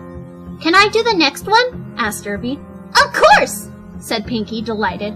But be careful not to cut yourself, Derpy. And try not to cut the cutie mark. We want it to still be nice and pretty. Derpy took the scalpel and held it up to Candymane's other flank. No! Derpy, please, no! She begged, sobbing. Derpy shakily pierced Candy's hide and carved a very messy circle around the mark. It did the job, though. Pinkie clapped her hooves together, cheering. You got your first cutie mark, she cried. You can keep it if you want. Really? No fooling? Asked Derpy, smiling broadly. She tucked the cutie mark under her wing for safekeeping. Now what do we do? Now we have some fun, said Pinkie. We can do anything we want to her. What do you think we should do, Derpy? Derpy thought for a moment and then gave a great hop. Can we take her legs away? She asked happily. Candy wailed again, trying to call for help as tears ran down her face. Yes, that's a great idea! Pinkie Pie grabbed her hacksaw, which was still stained with Rainbow Dash's blood. Hey, Derpy, maybe you can answer this. Why do they call it a hacksaw if it doesn't hack? Said Derpy, nervously shuffling her front hooves. Maybe you can also hack with it. Pinkie laughed. I never thought of that. Want to give it a try? Derpy took the hacksaw and trotted closer to Candymane. Listen, Derpy, she pleaded. Killing ponies isn't good. It's bad. Please don't hurt me anymore. But we need the special ingredient or else Pinkie Pie's muffins won't be tasty, Derpy chirped. She leveled the hacksaw right above Candy's left knee, then pulled back her arm and swung the saw. It broke the skin just a bit, and Candymane screamed again. Keep trying, Derpy, Pinkie Pie encouraged. Derpy began to hack at Candy's leg violently with all of her strength. Over the Earth Pony's screeches, Derpy was laughing giddily. This is fun, she cried. However, when she got to the bone, she couldn't hack anymore. Pinkie Pie, it won't go through. We might have to actually use the saw part now, Pinkie replied. Please stop! Please stop! Candymane bellowed. Derpy began sawing through the bone, and Candymane's eyes widened, the excruciating pain overwhelming her. Oh no, said Pinkie. I think she's about to faint. Derpy sawed her way through the bone, and the severed leg lay limp, still strapped to the table. Candy was hyperventilating now. Here, let me do the other one. Derpy handed the hacksaw to Pinkie, and she made quick work of Candy's other leg. She was feeling dizzy, her vision swimming. Pinkie, I think she's sleepy, said Derpy. Pinkie Pie pulled the detached legs from the straps and threw them aside. I can fix that! Pinkie Pie jabbed a needle into Candymane and injected a shot of adrenaline into her. She gasped, breathing hard and continuing to sob. Pinkie, please, she said weakly. Derpy, want to see what an eyeball feels like? Said Pinkie, and Derpy nodded excitedly. Pinkie Pie took her scalpel again, along with a spoon, and got closer to Candymane's face. No, please, no! With another blood-curdling scream, she felt the scalpel cut the membrane holding her eye in her socket. Pinkie then took the spoon and carefully scooped out the slimy ball, slicing the optic nerve. She brought the bloody eyeball to Derpy, who nudged it onto her nose, smiling. Ooh, it's all gooey, she giggled. Can I play with the other one? No, we want Candy to see everything until she has to go, Pinkie replied. Okay. She dropped the eyeball to the floor, rolling it with her hoof before stomping on it with a cry of joy. Pinkie Pie took one of her knives and set it in a pot of burning coal that was heating up some nails. We're going to heat this knife up, she explained to Derpy, and then it will be hot enough to make marks on her hide. Do you like drawing, Derpy? Yeah! Derpy ran in a small circle, then trotted up next to Pinkie. Candymane wasn't screaming or struggling anymore, just simply sobbing, her empty eye sockets spilling blood-infused tears. After a few moments, Pinkie Pie handed Derpy the hot knife. Careful, it's hot, she warned. I know exactly what to draw, Derpy cried and touched the tip of the tool to Candy's chest. She tried screaming, but her voice was hoarse and cracked when she tried to make a sound. Derpy took her time drawing her masterpiece, and even had to reheat the knife a couple times. When she was done, it was a very messy stick pony with curly hair. Oh, is that me? Asked Pinkie Pie. Yeah, said Derpy. 'Cause you're my bestest friend. Pinkie's lip trembled and she hugged Derpy tightly. She really was such a sweet pony. Okay, Derpy, I know we haven't played for very long, but I bet you want your muffins, huh? Yeah! She handed Derpy the scalpel once more, and then traced a line on Candymane's abdomen with her hoof, showing where to cut. You're going to cut her open, but first I'm gonna numb her, Pinkie Pie explained, and she gave Candy another shot of something. After a few minutes, Pinkie gave the okay to Derpy, who began carefully cutting open Candymane's belly. Her hooves were shaky, but she bit her tongue with concentration as she tried to keep the scalpel steady. Candymane watched in horror. She couldn't feel it, but it made her sick to see her own body being cut open. Now what? Asked Derpy. Now, start pulling out whatever squishy thing you see and toss it into this bucket, Pinkie replied. I usually try to make jokes to entertain our guest, but you can do whatever you want. Derpy smiled and chose an organ. It was Candy's liver. Derpy tugged hard, finally managing to rip it away, then held it up for Candymane to see. Look, Candy, it's a lively liver, she said, and Pinkie giggled. Then Derpy pulled out the kidney. Kind kidney loves to go with lively liver to her house and play. She tossed the two organs into the bucket. But Sad Stomach is very sad because he never gets invited. But it's okay, 'cause Bad Bladder will go with him to crash the party. Playful Pancreas hears their plan and tries to stop them with the help of Silly Spleen, and they go to warn the others. The Intestine Twins go over too to try and bring peace to them. They don't like fighting. Then Laughing Lungs comes over to see what all the fuss is about. Sad Stomach and Bad Bladder argue with everyone until they get a call from Helpful Heart. Derpy grabs the still beating heart, but doesn't pull it out yet. She says, "Don't fight. We should all be friends and play nicely together." And then everyone makes up and has a good time. She pulled the heart out, and Candy slowly began to fade. The end. Pinkie Pie clapped enthusiastically. That was great, Derpy, she cheered. Now what? Asked Derpy. Now we gotta skin her and pull her bones apart. It gets a little annoying, but it feels great when we're finally done. Together they began cutting up the remains of Candymane. A little while later, Pinkie Pie took the tray of muffins from the oven and set them on the table in front of Derpy and Apple Bloom. Wow, Miss Pinkie, said Apple Bloom, taking a warm, fluffy muffin. These look great. They started eating the muffins, and Derpy giggled. How are they, Derpy? Pinkie Pie asked. They are great, better than any muffin ever, she exclaimed. Can I help you bake more often?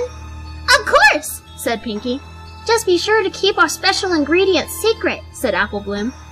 Okay, said Derpy, and she helped herself to another muffin.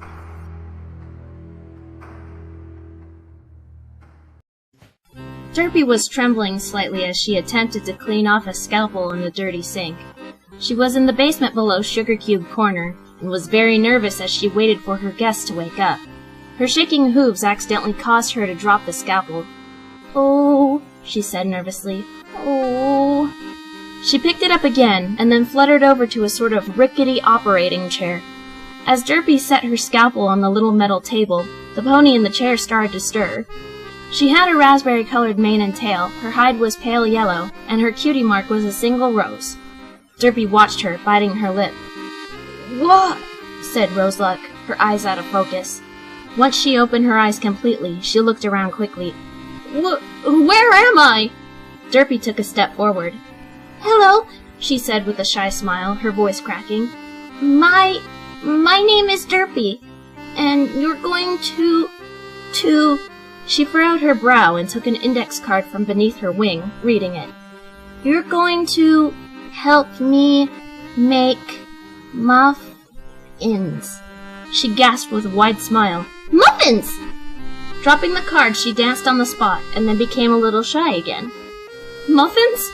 Roseluck said, and she tried to get out of the chair. She realized she was strapped down. "Hey, why am I tied to this chair?" "Well," Pinkie Pie says you need to be tied up or else you'd run away, and then I won't have muffins. I really like muffins. Derpy started looking at all her tools she had to work with. Pinkie Pie and Apple Bloom like making cupcakes, but I'd rather eat muffins. Why do you need me to make muffins? Asked Roseluck timidly. Pinkie Pie told me to pick a number out of a jar and your number came up, Derpy explained, her shaking hoof knocking a knife to the floor. Oops! Oh no. Derpy, what do you mean number? I still don't understand. You have the special ingredient I need, Derpy replied, picking the knife back up. You're my first pony though, so I'm a little nervous. Please don't be mad at me if I mess up. Roseluck began yelling for someone to help her, but no pony did. Oh, don't yell! It makes me more nervous! Do you even know what you're doing, you retard? Roseluck shouted, and Derpy flinched, tears welling up in her eyes. I'm going to start now, she said softly, and picked up her scalpel. Roseluck struggled, but her efforts were wasted as Derpy carved a messy circle around her cutie mark. Roseluck screamed and started sobbing. Stop! Stop! Derpy whimpered, her hoof jerking and accidentally cutting through the stem of Roseluck's mark. Pinkie Pie! She wailed, starting to cry as well. She sat down and covered her eyes, sniffling and curling her wings around her. Pinkie Pie suddenly came galloping down the stairs, her eyes wide with worry. Derpy! She exclaimed, running to her and kneeling down. Derpy's crossed yellow eyes tried to focus on Pinkie as they swam with tears. Derpy, what happened? Gasped Derpy, sobbing. I did it wrong! I messed up! Pinkie Pie turned and saw the split cutie mark. She smiled and faced Derpy again, stroking her mane. It's fine, Derpy, she cooed. It's your first time. No one's perfect. But I wanted to do it on my own this time, Derpy wailed. I'll help you today, and you can take another shot at it next time, said Pinkie Pie soothingly. Is that okay? Derpy wiped her eyes and nodded, giving a weak smile. Pinkie Pie! Roseluck shouted. What are you doing? Why are you teaching her these things? She doesn't know right from wrong. She's too stupid to know what she's doing. Pinkie's expression became mutinous, and she suddenly ripped Roseluck's cutie mark all the way off with her teeth. Roseluck shrieked in pain, looking down at her bleeding flank. Don't you dare call my Derpy stupid! She screamed. She is not stupid! You're stupid! Pinkie, she also said I was a retard, said Derpy with an angry pout. Pinkie Pie gasped and punched Roseluck across the face with her right hoof, giving her a black eye. How dare you! She bellowed in her high-pitched voice. She ran to the bottom of the stairs and called up, Apple Bloom! Apple Bloom! The door opened again and the little filly came trotting down. What's wrong? What happened? She asked in an urgent tone. Pinkie Pie's murderous glare moved to Roseluck. Next to her was the teary-eyed Derpy, looking nervous, unsure if she should stand up. Roseluck called Derpy a retard, said Pinkie Pie in an acid voice. Apple Bloom gritted her teeth as she slowly approached the trapped pony. Well, that wasn't very nice, she said. Apple Bloom! She screeched. You're part of this too? Of course I am, said Apple Bloom happily. I've got to earn my cutie mark somehow. Roseluck started crying, and Apple Bloom took a look at Derpy's tools. We need to punish you for hurting our sweet Derpy. She chose a small hand axe and held it up, ready to swing. Wait! Cried Derpy, and the other three looked at her. Derpy stood up and slowly walked to Apple Bloom, taking the axe from her. I'm going to do this on my own, like I said I was. Derpy! Sobbed Roseluck as Apple Bloom and Pinkie Pie cheered. Please, you don't know what you're doing! I know just what I'm doing! Derpy screamed. I may not understand so good, and I may not talk so good, but I do know that I am going to chop you into bits and make you into muffins! She gave an evil grin and narrowed her crossed eyes. Didn't I tell you I love muffins? You're going to kill me! Roseluck cried, struggling violently. Yep, said Derpy, and she swung the axe, chopping off her left arm. Roseluck screamed even more as Apple Bloom rushed forward with a bucket to catch the blood. I'm not stupid! Derpy swung again and chopped off her right ear. I'm not a retard! She threw the axe to the floor, breathing hard and grabbing her scalpel again. She trotted over to Roseluck's other cutie mark and managed to carve a rather neat circle around the rose. Roseluck was breathing heavily, sobbing still, her voice hoarse from screaming. All right, Derpy! Pinkie Pie cheered. That was a perfect cutie mark cutting! Derpy smiled and nodded. Thanks, Pinkie. I'm glad to do good. I'm not nervous anymore. She gave a small dance, her hooves clacking on the cement floor, and she suddenly slashed a deep cut in Roseluck's chest. It started to bleed freely. Derpy gasped and covered her mouth. Oh, sorry. I'm so clumsy. Let me make you better. She took a needle and thread and started sewing the wound shut very roughly. Roseluck winced, shaking her head back and forth desperately. Oops, clumsy me. I messed up. Derpy cut the wound again, slicing the stitches, then started sewing it back up. Whoops! She repeated this process a few times before just giving up and jabbing the needle right into the gash. I just don't know what went wrong. Hey, Derpy, said Applebloom. I've got something special for you. She held up a large pair of pliers, and Derpy took them. What should I do? Derpy asked. Whatever you want, said Pinkie Pie with a bounce. Derpy's evil grin returned, and she suddenly forced Roseluck's mouth open. I want to play dentist. She started ripping out Roseluck's teeth one by one with the pliers. The teeth landed on the floor with a little tink sound. Once Derpy was satisfied, she dropped the pliers and started chucking the teeth at Roseluck as hard as she could. They left scrapes and welts on her body. Derpy, said Roseluck weakly, please. Derpy pulled a lever to rotate the chair to stand vertically. Then she turned away from Roseluck and started kicking her repeatedly with her back hooves. There were cracks as ribs were broken, and large bruises began to form. Careful, Derpy, said Pinkie. We don't want to damage her organs too much. Okie dokie, Loki, said Derpy, and started kicking Roseluck's legs, breaking them in several different places. Pinkie giggled and turned to Applebloom. I'm so proud of her, she said excitedly. It's like having a little sister. You sure did teach her good, Pinkie Pie, said Applebloom with a smile. Finally, Derpy ceased her kicking, Roseluck's legs resembling a couple of strangely shaped sticks. Roseluck was still crying, but didn't even bother to scream or plead. She was too weak. Pinkie, should I finish up? Derpy asked. If you feel you've had your fun, Pinkie Pie replied. Derpy fluttered briefly with happiness, and then took her scalpel again. She cut 2 horizontal lines, one below her ribs and one above her pelvis. Then she connected them with a vertical cut down the middle. Don't you want to numb her first? Asked Applebloom. No, said Derpy, opening up Roseluck's abdomen. I want her to hurt lots. She called me stupid. Revenge, sang Pinkie. It's best served in muffins. Applebloom came forward with her bucket and held it up for Derpy, who started pulling organs out. We return to the story of Lively Liver and his friends, said Derpy, pulling out the liver. Bad bladder and sad stomach form a new plan to make Lively Liver very sad. She pulled out the bladder and stomach. They want to make Laughing Lungs think that Lively Liver stole her favorite dress. This makes Laughing Lungs not laugh so good, and Lively Liver keeps telling her that he didn't do it. Faithful Pancreas knows Lively Liver wouldn't ever do such a bad thing and tries to prove that he is good. And down comes Kind Kidney to tell that Bad Bladder and Sad Stomach do bad, and all the other organs know the truth. Helpful Heart comes over to make happy again, teaching them all about friendship and honesty. Derpy dug out the remaining organs, including the heart, and dropped them into the bucket. As Roseluck's head lopped forward, Derpy said, The end. I think we've got everything we need, said Applebloom, holding up the bucket. Now we still need to skin and debone Roseluck and collect the rest of the meat, chirped up Pinkie Pie. Oh yeah, said Applebloom. Did I do good, Pinkie Pie? Asked Derpy nervously, bowing her head and putting her ears back. Pinkie gave her a huge hug, nuzzling her. You did fantastic-rific, she giggled. I'm making you my new little sister. I love you, Derpy. Yay, I have a sister, said Derpy, overcome with giddiness.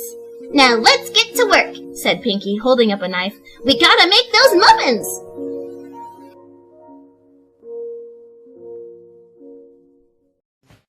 Derpy Hooves was humming to herself as she entered Sugar Cube Corner. She trotted into the kitchen and opened a metal door, descending the stairs to the dark basement. Pinkie Pie was already down there, setting up tools and essentials needed for today's playdate. There was a lavender-colored stallion with a gray mane strapped to the table, unconscious.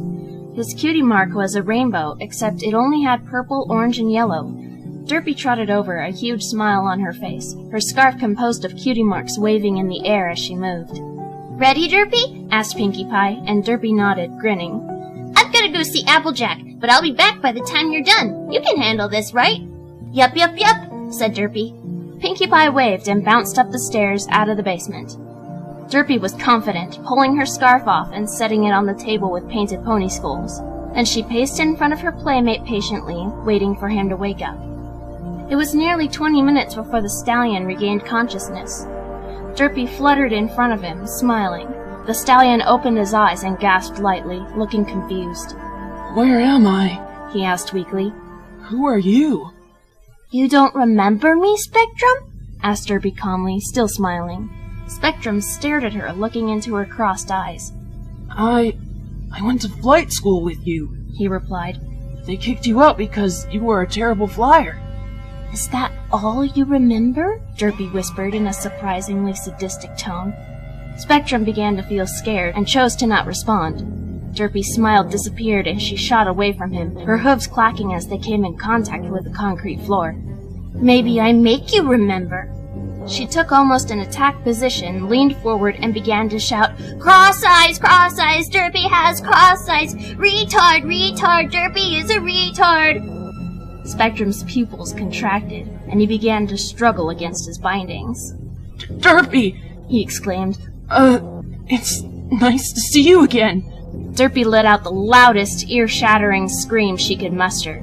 Spectrum winced, being forced to listen to the wail because he was unable to cover his ears. Derpy stopped screaming and took a big hop towards her captive. "I know what retard means now," she whispered, her yellow eyes glowing with rage. "Just 'cause I don't understand so good as other ponies, don't mean I'm retarded. I'm a pony just like the all of you. I have a cutie mark." Okay, I'm sorry I teased you," Spectrum cried, trying to flap his wings, but there was barely any space to move them. "No, you're not," said Derpy, pacing in front of him. "No one is ever sorry. They laugh at Derpy 'cause Derpy can't fly so good or talk so good. They talk behind Derpy's back. They talk real slow 'cause they think Derpy can't understand fast talking." She suddenly grabbed a scalpel and held it up in front of Spectrum's face, the blade about an inch from his nose. Beads of sweat started forming on his forehead as he stared at her weapon. Derpy briefly retrieved her homemade scarf from the table. "See this scarf?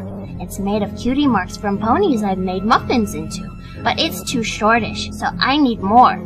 She tossed the scarf onto the table again, moving her scalpel away from Spectrum's face and towards his right flank. "No!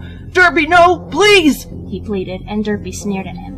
"No, I think I won't stop," she replied, and carved very slowly around the tri-colored rainbow as the stallion howled in pain. Blood dribbled from the cut and down his leg, staining his coat. Once Derpy was done with the circle, she slowly and carefully peeled the skin away from the muscle. Spectrum was actually shedding tears at this point. Derpy went to his other flank and did the same thing. When she was done, she wiggled them in front of Spectrum's face. Blank flank, Spectrum is a blank flank, she sang. "Derpy, let me go!" Spectrum huffed, his body trembling from the pain. Just let me go and I'll leave Cloudsdale. I'll move far away from Ponyville and won't ever bother you again." "No, I can't have you go 'cause I need muffins," said Derpy, setting the cutie marks on the table. "Besides, then I won't get... She furrowed her brow. What did Pinkie Pie call it? It means to hurt someone 'cause they hurt you." Revenge? Spectrum suggested, and Derpy stomped her hoof on the floor. "Revenge, yeah!" She grinned up at him. "You made me sad, and now I make you sad and make you into muffins." "You're actually going to kill me and bake me in muffins?" Spectrum shouted, not wanting to believe his ears. "Of course," said Derpy, and she set her scalpel on the metal side table. She then took Pinkie Pie's favorite hacksaw and waved it in the air. "I don't fly so good, Spectrum. Are you a good flyer?" "Yes." "You won't be a good flyer no more." Derpy viciously grabbed one of Spectrum's wings and started sawing through it violently, splattering blood all over herself and Spectrum's cheek. He screamed like he'd never screamed before, struggling with the pain and clenching his teeth. "Aw, you sound like a little filly," Derpy giggled when she sawed the wing completely off. "I wonder what I'll do with your wings. I have my own, but maybe Apple Bloom will want them." She moved to his other wing and sawed it off as well. Then she set both wings aside and smiled at Spectrum. "No more good flying." Derpy!" Spectrum gasped, his face soaked in tears. Keep talking, it gives you stuff to do when I cut you up. Derpy replied, examining her table of implements, debating on what to do next. Spectrum let out a soft, defeated wail, hanging his head. She noticed the hot coals Pinkie had set up, and then nodded with delight. She took a long, thin metal rod and set it in the coals to heat up. I need something to put on my hook so I don't get an owie, she said, more to herself than Spectrum. Derpy wandered around the basement, looking for something to protect her from getting burnt. Spectrum lifted his head, watching her. Please don't find anything, please don't find anything, he thought desperately. Unfortunately for him, Derpy found a very dirty old cloth to hold the rod with. She returned to the table and set the cloth down, grabbing 2 unfamiliar metal objects. They were bent at each end so they looked like giant dull staples. Derpy forced Spectrum's mouth open, and as he tried to wriggle out of her grasp, she shoved the metal things on either side of his mouth, forcing it to stay open. Derpy giggled, grabbing a pair of pliers in one hoof, the cloth in the other, and finally retrieved the rod from the hot coals. Spectrum started whimpering as Derpy grabbed his tongue tightly with the pliers, pulling it out as far as it would go. Then she slowly, with great suspense, brought the hot rod closer and closer. The stallion let out a high-pitched scream as the white-hot metal came in contact with his tongue, sizzling as it burned the flesh. Derpy laughed maniacally, pressing the rod against his tongue as firmly as she could. When she felt it cool down, she tossed the rod away and jerked her pliers hard. There was another blood-curdling scream from Spectrum as his entire tongue was ripped out. He sobbed, blood flowing from his open mouth. You want your mouth shut now? She asked soothingly. Spectrum didn't answer, just continued to sob. She smiled kindly, taking the metal things out of his mouth. She watched him as if she felt sorry for him. Spectrum met her eyes, spitting out blood, thinking that maybe she was considering letting him go. Derpy let out a shriek of laughter, bucking the pot of hot coals at Spectrum. He screamed as each rock collided with his body, leaving scorches in his fur and skin. Derpy hopped up and down, clapping her hooves with joy. Great show! Do it again! Do it again! She squealed. She picked up a coal with her mouth, not caring that it burned her lips, and shoved it into his mouth instead. Ooh, I gave you a kissy! Derpy blushed, giggling as Spectrum spit the coal out. His entire mouth was practically blackened by the burns. Derpy gingerly touched her own lips, which were a little red. Got an owie. Oopsies! With another giggle, she trotted around the room to let off some excitement. She started singing a song that Pinkie Pie had taught her. 'Cause I love to make you smile, smile, smile, yes I do. It fills my heart with sunshine all the while, yes it does. 'Cause all I really need's a smile, smile, smile, from these happy friends of mine. Come on, Spectrum, smile, cheered Derpy, grinning at her guest. Spectrum's puffy eyes started to close very slowly. Oh no! Squeaked Derpy, and she took a syringe filled with adrenaline and injected it into Spectrum. His eyes burst open and he gasped, coughing as he inhaled a lot of blood. There we go! You don't want to miss the party! She trotted to her little table, scanning it over and trying to decide what to use. She frowned at her tools, feeling a little bored of them. She looked around the room, brow furrowed, and ears pulled back. Then she fluttered over to a large toolbox that Pinkie Pie kept in the basement and started going through the drawers to find something new. Suddenly, Derpy let out a loud gasp, picking something up with her teeth. Running back over, Spectrum saw it was a spool with some shiny silver thread on it. Look, Spectrum, said Derpy, setting the spool on her table. I just had a great idea. Pinkie Pie calls my great ideas brain smarties. She tells at me that I get brain smarties when I think of something very, very good, and... She furrowed her brow, trying to remember the word Pinkie Pie had used.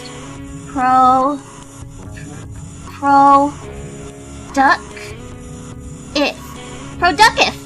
Derpy giggled and started unraveling the spool. Spectrum watched in fear as the thread sparkled in the dim light. Something wasn't right. The thread seemed stiffer than normal thread, almost as if it was made out of something else. Putting 2 and 2 together, he realized with horror that it wasn't thread at all. It was twine. Derpy was humming Pinkie's smile song to herself as she cut 4 long pieces of twine and laid them carefully on the floor. Then she explored the vast basement again and managed to find a dusty old yoke in the corner, which she pulled back into her working area. Derpy then began tying all 4 sections of twine to the yoke, but suddenly let out a loud "eep" as she accidentally sliced the skin above her hoof. She inspected the wound and saw that it was bleeding much more than a cut that size normally would have. Derpy licked it clean and smiled wide at Spectrum. This string is real sharpish, she exclaimed. We won't have trouble playing with it. Once she was done tying the twine to the yoke, she started tying the other ends to Spectrum's limbs. He groaned in fear, unable to speak clearly without his tongue, and tried to evade Derpy's advances. It was no use, however. Soon the twine was tied to his upper arms and both his thighs. At last Derpy slid the yoke onto her neck and started slowly walking forward, away from Spectrum. She looked behind her shoulder at him, seeing he was wincing and struggling. Derpy gave a smile and a sharp tug. There was a shriek of pain from the stallion, which made Derpy's smile widen. It was a disturbing smile, one that Spectrum had never seen on a pony. It was wide, her teeth were clenched tightly together, and her pupils seemed to constrict despite the low lighting. He had almost forgot about everything else while paralyzed with fear, but that didn't last long. With a piercing scream of a laugh, Derpy started running as fast as she could, the twine being pulled taut as a result. Spectrum's blood-curdling wails could barely be heard over Derpy's laughter as she continued running. The table that Spectrum lay on was firmly bolted to the stone floor, so it stayed perfectly in place. The twine began to cut into Spectrum's flesh, blood seeping out at a surprisingly fast rate. He was yelling in pain, just wishing it'd be over. At this point, he didn't care if someone helped him or not. He just wanted it to end. Derpy lifted herself into the air with her wings, flying fast and tugging the twine even harder than before. She pulled with all her might, telling herself that she was strong and that she could do it. Pinkie Pie will be so proud of me, she thought happily. Spectrum's scream became hoarse as his throat burned in pain. The agony on his limbs increased as the twine started cutting into the bone, and he suddenly threw up onto his chest. It was mostly blood and bile. He shut his eyes tight, panting and writhing as he heard cracking sounds. Finally, with one last powerful burst of speed from Derpy, Spectrum's limbs broke off of him, and Derpy ran headlong into the wall. She fell back onto the cold floor and lay there for a moment, trying to regain composure. After a minute, she recovered. Getting clumsily to her hooves, she saw the arms and legs of the stallion lying on the floor in a puddle of blood. Derpy bounced with joy, leaping back over to the table and seeing Spectrum slowly losing consciousness again. Not yet! She shrieked, and gave him another shot of adrenaline. Once more, Spectrum was forced awake, his body burning with white-hot pain. Derpy held up a second syringe. This is numby stuff, she explained. It's so you don't feel ashy when I cut you open. Then we can still play while I harvest. More tears poured out of Spectrum's eyes, but he had no energy left for screaming or struggling. Derpy shot him up with the paralyzing serum, and then patiently waited for a few minutes. She watched Spectrum's face, unblinkingly, with that creepy smile on her face again. After about 5 minutes, she grabbed her scalpel. Ew, you got sickish everywhere, she complained, and took a rag to clean up the vomit on Spectrum's chest. Once the area was clear, she sliced him open and began pulling out organs. I used to tell stories about the organs, but I got bored, said Derpy. Now I sing songs. Pinkie Pie likes to sing, so I like to sing now too. Spectrum watched as his own innards were pulled from his torso. Derpy began to sing. Hello, Mr. Kidney, how are you today? We're having so much fun, come on over and play. Stomach can come too, but he needs to be good. No fighting with bladder, behave like bladder would. Intestine small, intestine big, so long like a snaky. They'll tie around the liver, making him all achy. But no one is as bad as nasty old spleen. We don't like him at all, he is just too mean. Lungs can be balloons for our fun little party. We could start without pancreas, 'cause he's already tardy. All that's left now is the big squishy heart. Now that we have him, the fun can really start. The last organ to fly into the bucket was Spectrum's heart, which stopped beating in a matter of seconds. Spectrum's eyes were still open, but they were blank and listless, staring into nothing. Derpy giggled, picking up the bucket. I had fun with you today, Spectrum, Derpy exclaimed. Thank you for muffins. With that, Derpy carried the bloody bucket up to the kitchen where Pinkie Pie was waiting. While Derpy was cutting up the organs, Pinkie went down into the basement to skin and cut up Spectrum's remains. When she returned to the shop with the meat, she smiled at Derpy. Wow, she exclaimed. You did a great job, Derpy. Thanks, Derpy replied. I wanted to make it extra special for him 'cause he was my bestest friend at school. I owed him a favor. That same creepy grin played Derpy's face, and Pinkie Pie returned it with a terrifying smile of her own. The two ponies laughed as they made the muffins, celebrating Derpy's job well done. Hi, every pony. My name is Derpy Hooves, and I am a gray Pegasus with yellow mane and tail and yellow eyes. I live in Ponyville all on my own because I don't know where my parents had to go. I learned to try and take care of myself, but it gets really hard sometimes, and I give up when it's too hard. But every pony is nice to me and laughs when they see me fly and run into stuff. I don't fly so good, but I'm better than I was when I was a filly. Every pony smiles when they see me, and they talk real slow and nice at me. It's good to have friends. My cutie mark is Bubbles. I think it got there the last time I saw Mommy.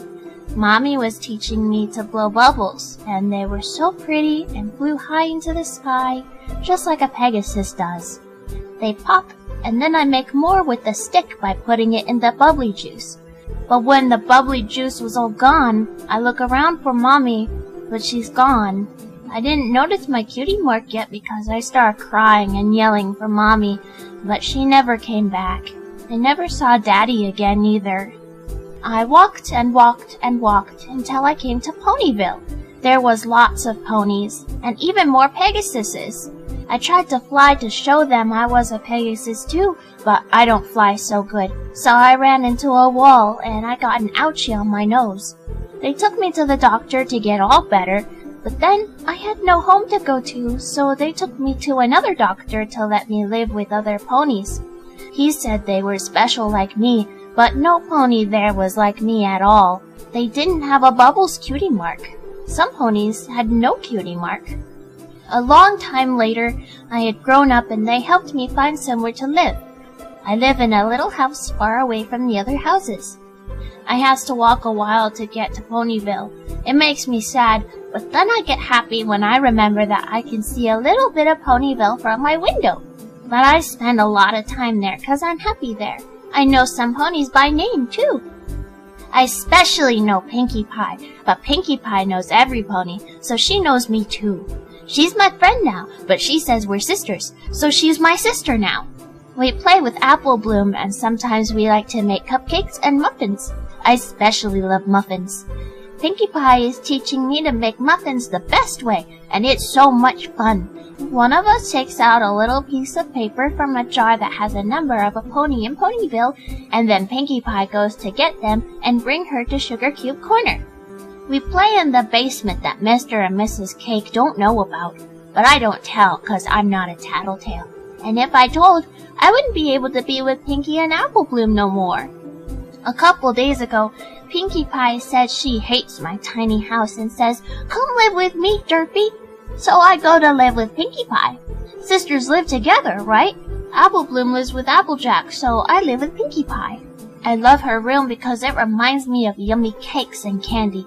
Pinkie Pie built another bed that stands on her bed, but she says, "Derpy, you can sleep on the bottom bunk because I don't want you to fall on accident." I told her I could do it, and she let me, but then I fell and hurt my leg, so now I sleep on the bottom. I'm so excited for today. We're going to make muffins and cupcakes, so I have a pony and Pinkie has a pony. Apple Bloom is at school, so it's just me and Pinkie Pie. She won't tell me who my pony is, but I can't wait to meet her. I hope she has a pretty cutie mark, 'cause I'm making a scarf out of the cutie marks I cut off my pony's flanks. And I'm going to show Pinkie Pie how good I gotten at playing with them. And then I'll make the muffin mix all by myself, and Pinkie will help me put them in the oven 'cause it's too hot. Apple Bloom told us to leave her some, so I'm going to give her the biggest muffin I make, and Pinkie Pie is going to give her the cutie mark from her pony. Apple Bloom still doesn't have her own cutie mark, but I know she'll get it. She and Pinkie Pie are so very nice to me, and they don't even talk slow at me. They make sure no pony calls me stupid or nothing 'cause I'm not stupid. I just don't understand so good. When a pony calls me stupid, it makes me really want to make muffins. The rain was coming down hard, so much so that one couldn't hear themselves speak if outside. The night sky would light up with flashes of lightning, and the cracks of thunder made the storm even more deafening. It was one of the worst downpours the rock farms had seen in years, and since there weren't many Pegasi living in the country, there was no chance of the storm letting up until morning. 3 earth mares were snuggled in a cave to keep warm, listening to the pouring rain. 2 of them had a nice, comfortable home to go to, but their focus was on the third's well-being. It had been about 2 weeks since Inkie Pie and Blinkie Pie rescued their long-lost sister from the cellar their parents had imprisoned her in. Minkie Pie had been in horrible condition, both physically and mentally, though her body was slowly regaining health under her younger sister's care. However, there was no fixing Minkie's trauma, for nearly 2 decades of imprisonment was enough to drive even the strongest of stallions mad. Even though she was very calm and quiet, hate and rage bubbled within her like a sinister potion brewed with the intent to end some pony's life. Because of this, she was extremely intrigued with her sister's main hobby, baking. This was not ordinary baking. When they were fillies, they started baking cupcakes with their youngest sister, Pinkie Pie, who, unlike the rest of her immediate family, was a shockingly bright pink color. She had been the only foal in her generation that inherited the pink gene, for it was recessive, having been carried by their dear Granny Pie. The gene seemed to skip generations. Pinkamena Diane Pie had received her cutie mark, which was of 3 balloons, after witnessing an explosion of color, casting rainbows far across the sky. After that, the pink pony couldn't stop smiling, and she threw a party for her family. Making pastries was one of her many talents, but they just never seemed to taste quite right. Eventually, Pinkie Pie had found a new ingredient to add to her creations, but she kept it secret from every pony else. It wasn't until Inkie and Blinkie walked in on her preparing the cupcakes that they saw what the special ingredient was. It was pony meat. Despite the horror of the situation, the sisters became fascinated with the idea and offered to help. The 3 sisters never truly understood why they loved torturing and massacring other ponies, but none of them cared. After all, they were having fun. Inkie Pie and Blinkie Pie didn't discover the secret cellar until a few years after Pinkie Pie left to go to Ponyville, so the party pony currently had no idea that she had a 3rd sister. After telling Minkie Pie everything about their youngest sister and their baking hobby, she was absolutely thrilled to join in the fun.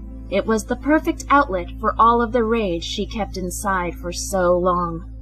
Minkie Pie mostly only assisted the other 2, but when it came down to torturing their victims, she didn't hold back her enthusiasm. Her calm demeanor would evaporate and be replaced with sadistic malice, letting loose the monstrous insanity that plagued her mind and soul. Inkie and Blinkie's favorite thing about Minkie Pie was her terrifying smile and mirthless laugh that was high-pitched and so cold it could turn your blood to ice. Unfortunately, the Pie's parents had no idea that Minkie Pie had been found, so the eldest sister had to live in the cave where they took their victims to play. Inkie Pie and Blinkie Pie did their best to make it warm and comfortable, and brought her plenty of food and water. Minkie's physical health returned, and she actually felt content, which was the closest she'd get to pure happiness. The 3 sisters had constructed a fort in the cave when it began to rain, and they were currently laying close to each other, snuggled in many blankets. As the storm raged on, Minkie Pie slowly lifted her head, and then sat up. Her sisters noticed this, and gave her questioning looks. "What's wrong, Minkie?" asked Inkie Pie softly. There was a distant look in Minkie Pie's dull green eyes, staring off into nothingness. I want to make cupcakes, she murmured, her tone void of emotion. Inkie and Blinkie exchanged glances, and they too sat up. "It's late," said Blinkie Pie. "No pony is out right now, and it's pouring outside." I want to say hello to Mama and Papa, Minkie added, her voice almost inaudible. "You think you're ready?" asked Inkie. As a flash of lightning illuminated the cave, a crazed smile stretched across the nefarious mare's face. She had that look in her eye that the others were all too familiar with. Yes, she replied. I am ready. Cloudy Quartz and Igneous Rock were in their room, lying in separate beds. Igneous was reading under the dull light of a candle, and his wife was knitting. They both jumped as they heard a loud crash from somewhere in the house. "Stay here," Igneous whispered to Cloudy, and he quietly left the room. The house was pitch black, having blown the candles out a few hours earlier. He squinted his eyes to try and see through the darkness. "Marblestone?" he said softly, using Inkie Pie's full name. Limestone? Is that you? There was no answer from either of his daughters. Inching toward the living room, Igneous hastily tried to find a candle to light with the book of matches he carried on him, but only succeeded in tipping over a few picture frames. Another flash of lightning brightened up the living room for a mere second, but it had been enough to reveal the silhouette of a pony standing just feet in front of him. He jumped, ears held back as he took a few steps away. Marblestone? Limestone? He tried again. Hello, Papa. Said a soft but chilling voice. It's been a long time. Who are you? Igneous spat, tensing and preparing to defend himself. The room lit up again, and Igneous gasped, the pony being much closer now. In the second that her face was illuminated, he saw very familiar green eyes. Don't you recognize me, Papa? She cooed. Well, I suppose not. I'm all grown up now. You never visited me in that awful cellar, did you? Igneous was trembling violently. Obsidian? He murmured, which was Minkie Pie's full name. Minkie chuckled very softly, her hooves making soft sounds on the stone floor as she slowly approached her father. Why didn't you love me? Why didn't Mama love me? Desperately trying to make out Minkie's shadow in the darkness, he was unable to answer. He wanted very badly to dash away, collect his wife and daughters, and run, but he couldn't seem to get his legs to perform the action. A third burst of light came from the storm, and Igneous briefly saw two more ponies standing behind Minkie Pie, but before he could yell out their names, Minkie rose up on her hind legs and struck the side of his head with her front right hoof. Cloudy Quartz heard the ruckus, and, even though her husband had told her to stay, she got up from her bed, taking the lit candle in her mouth, and left the room. She didn't get very far, for something struck the back of her head as she wandered down the hall. The candle fell to the floor as Cloudy was knocked out, and the little flame was extinguished. The storm was still raging by the time both Igneous and Cloudy woke up. Cloudy Quartz was strapped down to a cold metal table, and Igneous Rock had been chained to the wall with shackles that were built into the stone. The parents both had clear view of each other, and they exchanged terrified looks as they tried to figure out where they were. Well, said a low, cold voice, and Inkie Pie stepped into their line of vision. Equestria's most perfect parents are finally awake. Marblestone! Cloudy gasped, and she struggled at her vines. What is going on? Blinkie Pie walked over to stand next to her sister. You know, I knew this family was raised on some backward views, she sneered. But I never thought our parents would sink so low. Igneous suddenly remembered seeing Minkie Pie in his home, and he wondered if it had been a dream. Let us go! Cloudy cried. We are your parents! You must do as you are told! I wonder how Pinkamena would react if she was here, said Blinkie thoughtfully, and Inkie cringed. If she had known, they would have been dead the very day we rescued poor Minkie Pie. This answered Igneous's question, and Cloudy Quartz gasped loudly. Where did you hear that name? She spat. What are you talking about? That's when Minkie Pie finally came into view. All three sisters' manes were soaking wet from the rain, but since Minkie's was so long, it made her look even more menacing. Obsidian? Cloudy murmured. Hello, Mama, Minkie said sweetly, and her sisters grinned evilly. The fact that you didn't know I had escaped tells me that you haven't gone to feed me for weeks. How could you forget about your own daughter? She turned to Igneous. And you, Papa. You never visited me once since I was put down there. Didn't you miss me? He either was refusing to reply or couldn't. Our own parents, Inkie Pie growled, beginning to pace in front of them. Our loving parents, imprisoned their own foal. She is evil! Cloudy shouted desperately. You must understand why we had to do it!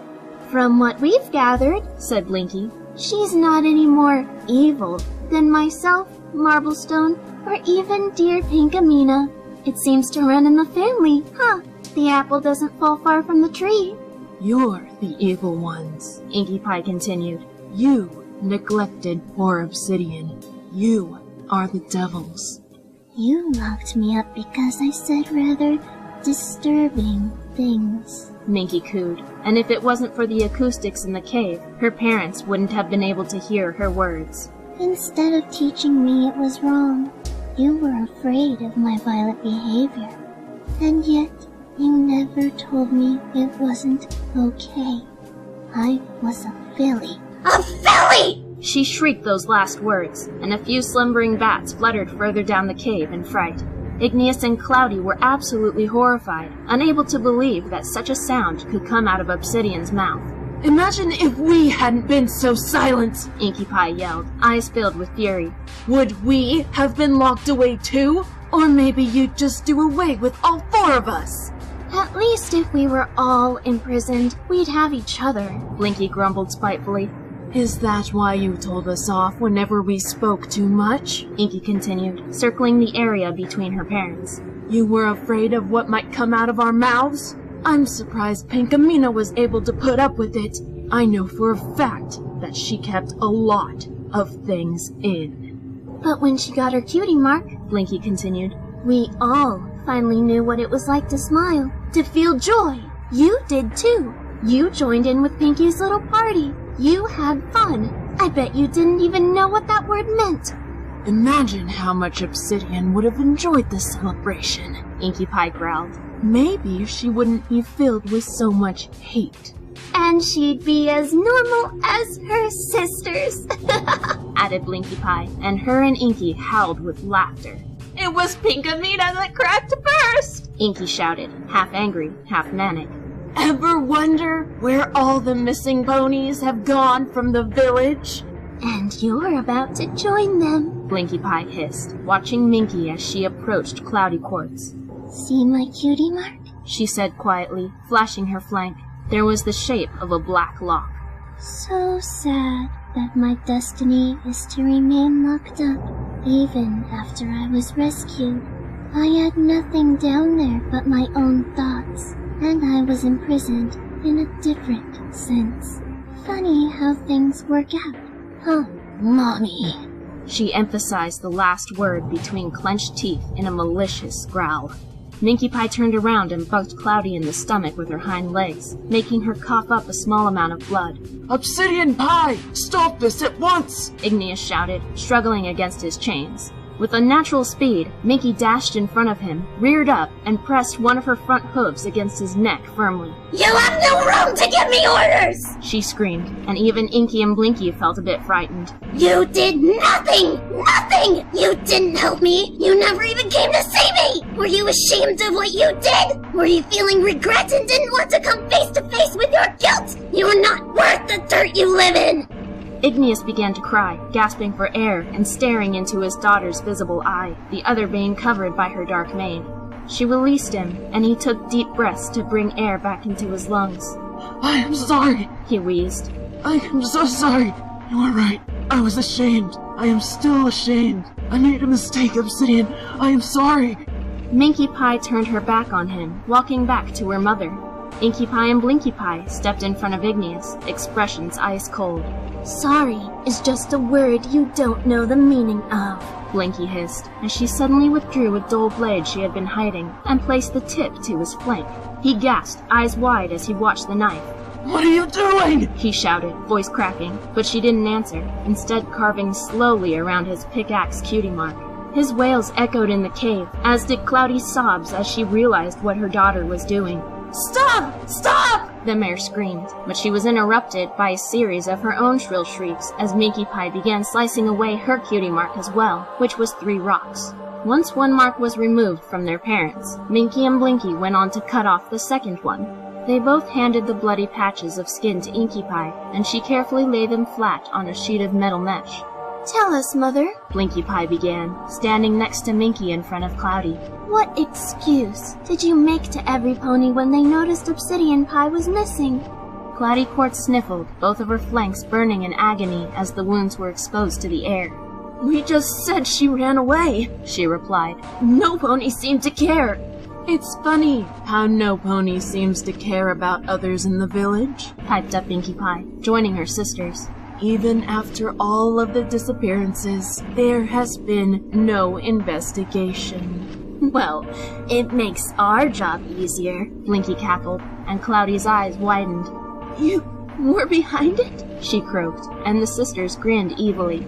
Pinkie started it, said Inkie. When Limestone and I found out, we jumped into the fun immediately. We realized just how boring the farm really was after Pinkie threw that first party that gave her her cutie mark, Blinkie Pie continued. So, when the opportunity came, we took it, and we finally felt the joy that our cheerful little sister felt. It was intoxicating. And every single pony was made into pastries, said Inkie in a thrilled sort of chirp, taking a few strides in a show-offy strut. And every pony ate them, including you. Cloudy and Igneous both gasped in horror, but Igneous's brain was quick to come up with a ruse.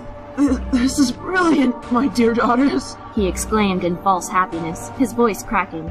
If you had told us before, your mother and I could have helped. Making up now to make up for everything we have done. We will be a whole family of bakers. It took a brief moment for Cloudy to catch on, but when she did, she nodded enthusiastically. You will not have to work in this damn cave, she squeaked. The house, shed, and cellar could all be used to our liking. Pinkie Pie and Blinky Pie narrowed their eyes, looking to each other suspiciously. Then they watched Minkie Pie approach her father once again, and she stared emotionlessly into his eyes. He was trembling, but gave her what he assumed was a loving smile. After a moment, she brought her face closer and touched his hip in a seemingly affectionate way, and Igneous's heart skipped, thinking that his daughters were going to fall for it. Liar, she breathed, and her hoof flashed from his hip to the exposed muscle on one of his flanks, sending a fresh wave of pain through his body. He groaned in agony and defeat, his eldest child turning away once more. Let me tell you a little story, Minkie Pie said calmly, as she slowly walked around the space between her parents. Girls, you'll love this. I didn't mention it before. Inkie and Blinky exchanged perplexed looks, and then they sat down to listen. Long ago, obviously before my imprisonment, Mama began to grow very fat. I thought she had just been eating a lot, which confused me since we didn't have a lot of food to begin with. Papa didn't seem to mind. In fact, both of them became a great deal happier than before Mama's belly grew. Being completely uneducated, I was unaware that Mama was not fat, but carrying a little foal inside her. Of course, I never asked, and Mama wouldn't tell. Then one night, Minkie continued, I heard Mama and Papa speaking in their room, and I heard the word filly. I thought that perhaps they were discussing me again, and how I was a dark and frightening fool. But I was proven wrong. Their door was ajar, so I peeked in, and lo and behold, I saw a cradle with a newborn filly sleeping peacefully. Mama and Papa were oh so happy, and I watched them curiously, wondering where the foal had come from.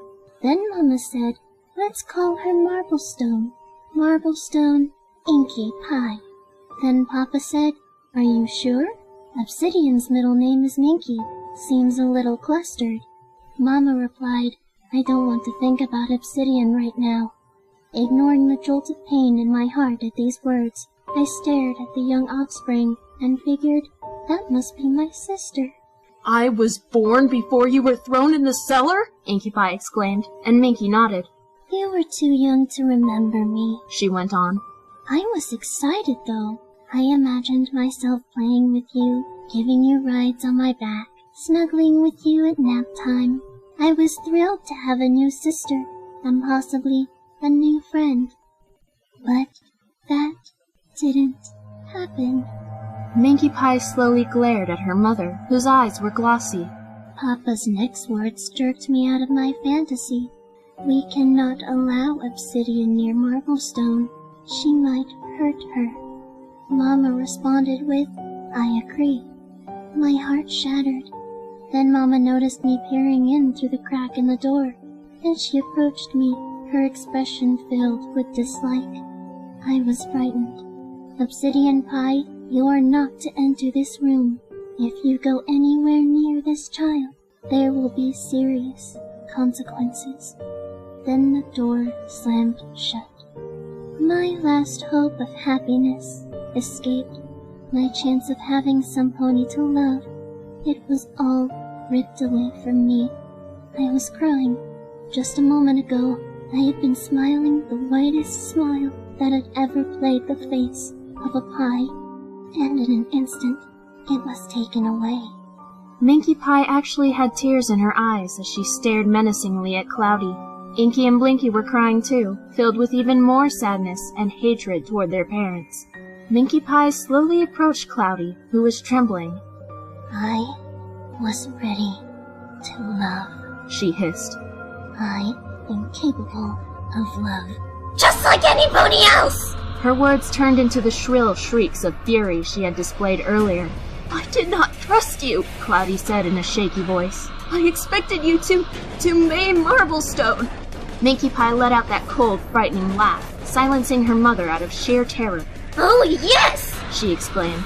A newborn foal brought into this hell we call a world! Brought into the hooves of parents who may begin to dislike their own daughter for the second time! I knew she potentially could suffer as I did, cast aside because she was not taught right or wrong. I was going to protect her from you, from the world. Together we would build a bond that no pony could break, not even our dear, loving parents. She swiftly turned to face her father. And you can never see the longing in my eyes to cradle my baby sister, to hold such a delicate and precious thing that would bring comfort to my life. We were scared of you, Obsidian, Igneous cried desperately. So you never tried to fix me? Minkie Pie was actually sobbing now, exploding with more emotion than she had felt in years. It's a parent's responsibility to teach their young, to prepare them for the real world. Well, here's the real world, Papa. The real, sick, filthy world that I was brought into. I cannot even count how many times I contemplated killing myself with one of the many resources available in my prison. But I didn't. Minkie's voice became soft again. I didn't do it. Why? Did I have hope that I would be set free? Did I somehow value my life just enough to continue being neglected?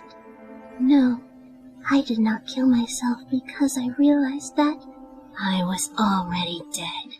She inched closer to her father, whose wide eyes never left the outraged mare. Then, without warning, she shrieked and reared up on her hind legs again, striking out with both of her front hooves at his face. In an instant, his skull was crushed, blood splattering the cave wall, small bits of brain matter plopping to the ground. Cloudy screamed in despair. Minkie! Blinkie Pie shouted, and her sister met her gaze. Shouldn't we have tortured him a bit more? He was much less responsible for my misery than this one was, she replied, turning back to Cloudy, who was wailing uncontrollably. I am going to make her feel every single bit of pain that I endured my entire life up until this moment.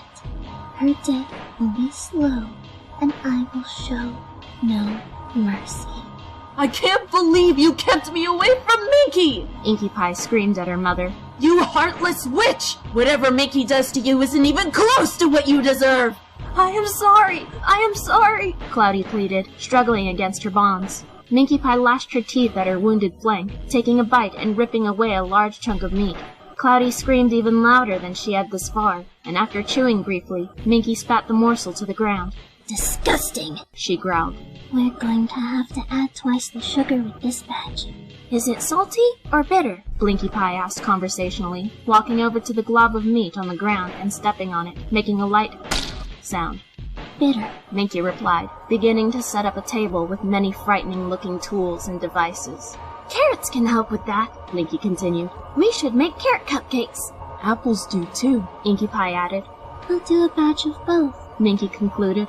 Until then, we might be able to combat the bitterness while the meat is still raw. Cloudy Quartz's fear was growing with every word her daughter said, especially since the girls were so nonchalant. What do you suggest? Inkie asked. Please tell me, do we have sugar cubes? The eldest sister asked. I think so, Inkie Pie replied thoughtfully. I may have hid a stash in my room. Can you retrieve them? Of course, love. With that, Inkie Pie braced herself and then ran out into the storm. Mama, we really should have gotten umbrellas long before now. Blinkie Pie sneered at her mother, who was trembling, her chest heaving as Minkie Pie held a short metal spear, the tip being a very large cone, in her mouth. Blinkie took a second one, and the two of them advanced on Cloudy. What are you doing? What are you going to do? She shrieked, but began howling in more agony as one of the spears slowly penetrated one of the thicker areas of her pectoral muscles. Blinkie Pie, the one who was performing this action, carefully pushed the head down, wiggling it around gently to widen the opening. When the spear was retracted, Cloudy saw a surprisingly neat hole in her flesh, about 2 inches in circumference, and oozing minimal amounts of blood. Minkie Pie repeated Blinkie's action, except her spear punctured the opposite side, and just a bit lower. A second hole was made, then a third, then a fourth, and so on. Make sure to only pierce thick muscle. Minkie Pie reminded her sister. We don't want to cause any vital damage. Blinkie nodded, and they continued. Cloudy was quickly covered in clusters of holes around her body, and for some reason, seeing them there struck her with even more terror, and she began to feel ill. Inkie Pie returned with a medium-sized bag in her mouth, and she withdrew a jar filled with little white cubes. Right where I left them, she said proudly, and then noticed her mother. Wow, Mama, I knew you were religious, but I never knew you were so holy. Blinkie Pie snorted with laughter. That was the most horrible pun! She laughed. Well then, maybe she'll become the Holy Ghost when we're done? She sure isn't doing a whole lot of good alive, is she?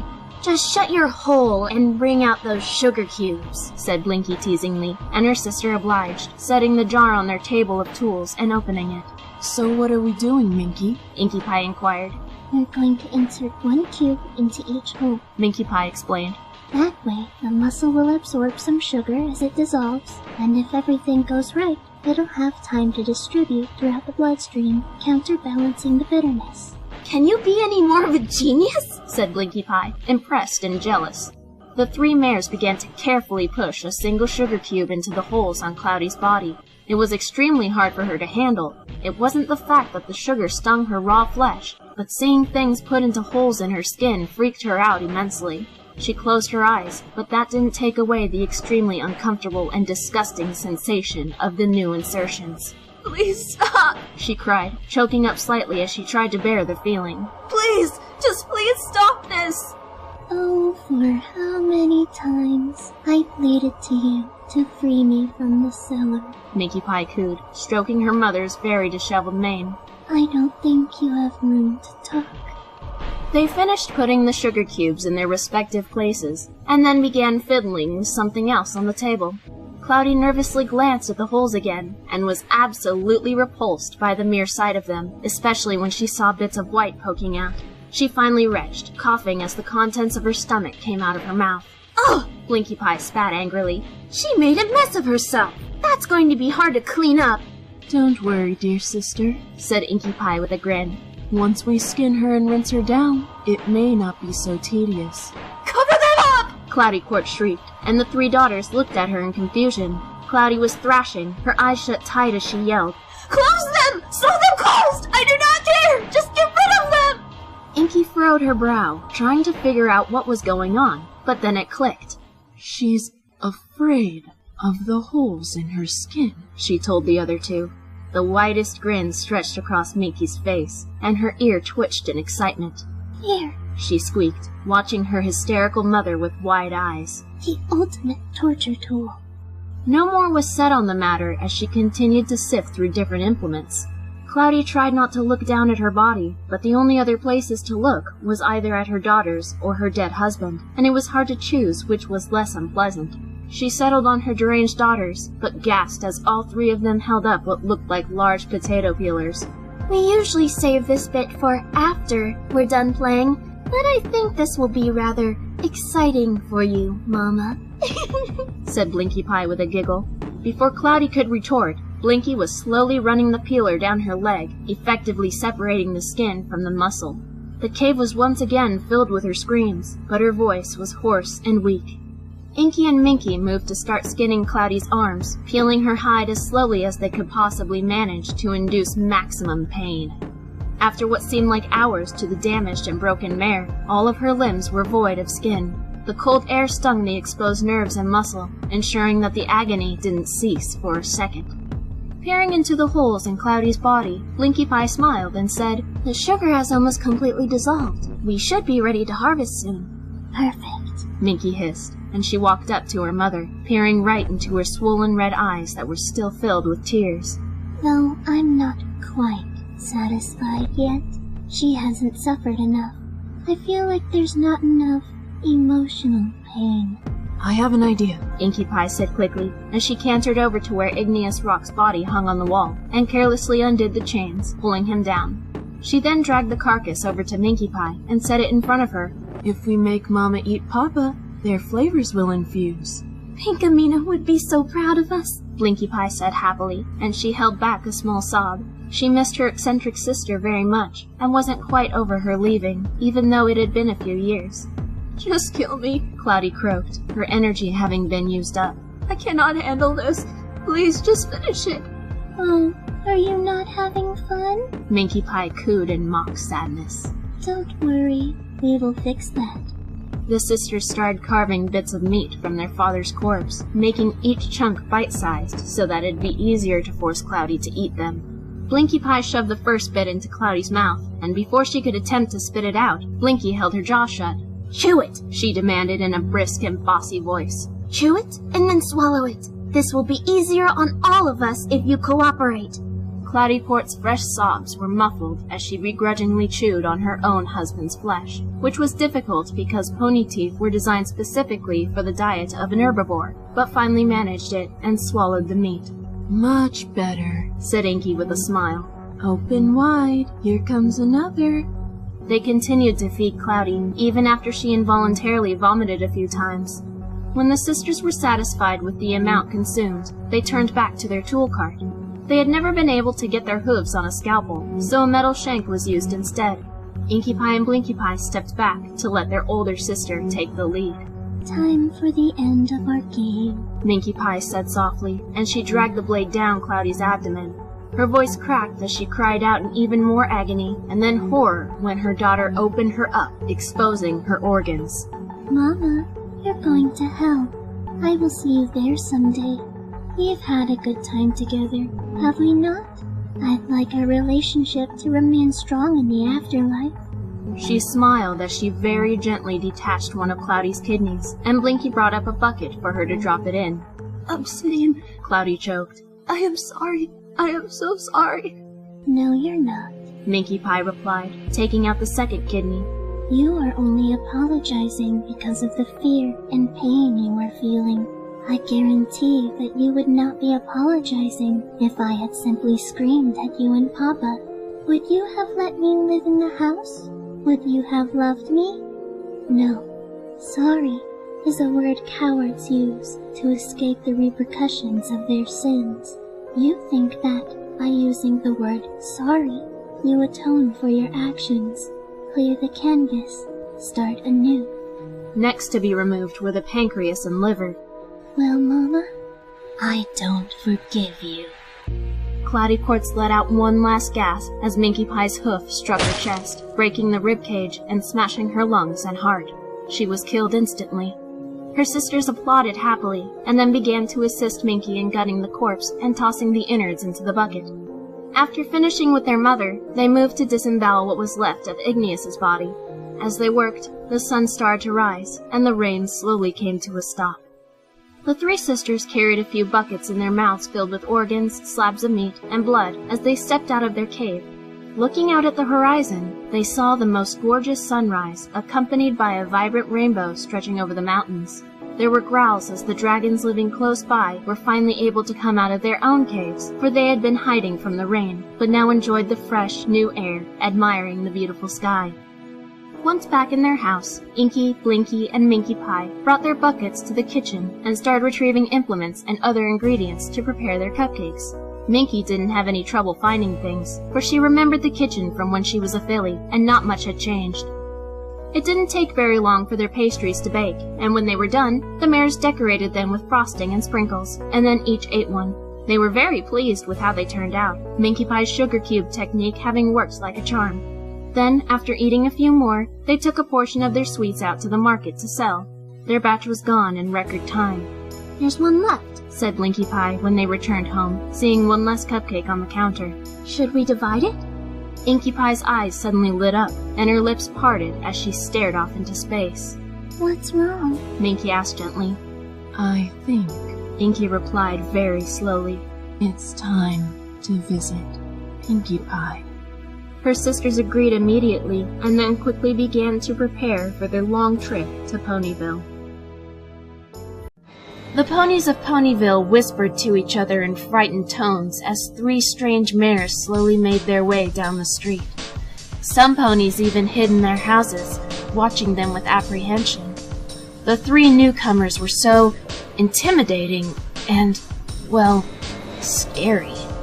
One pony had dark slate-colored mane and tail, grayish coat, and violet eyes.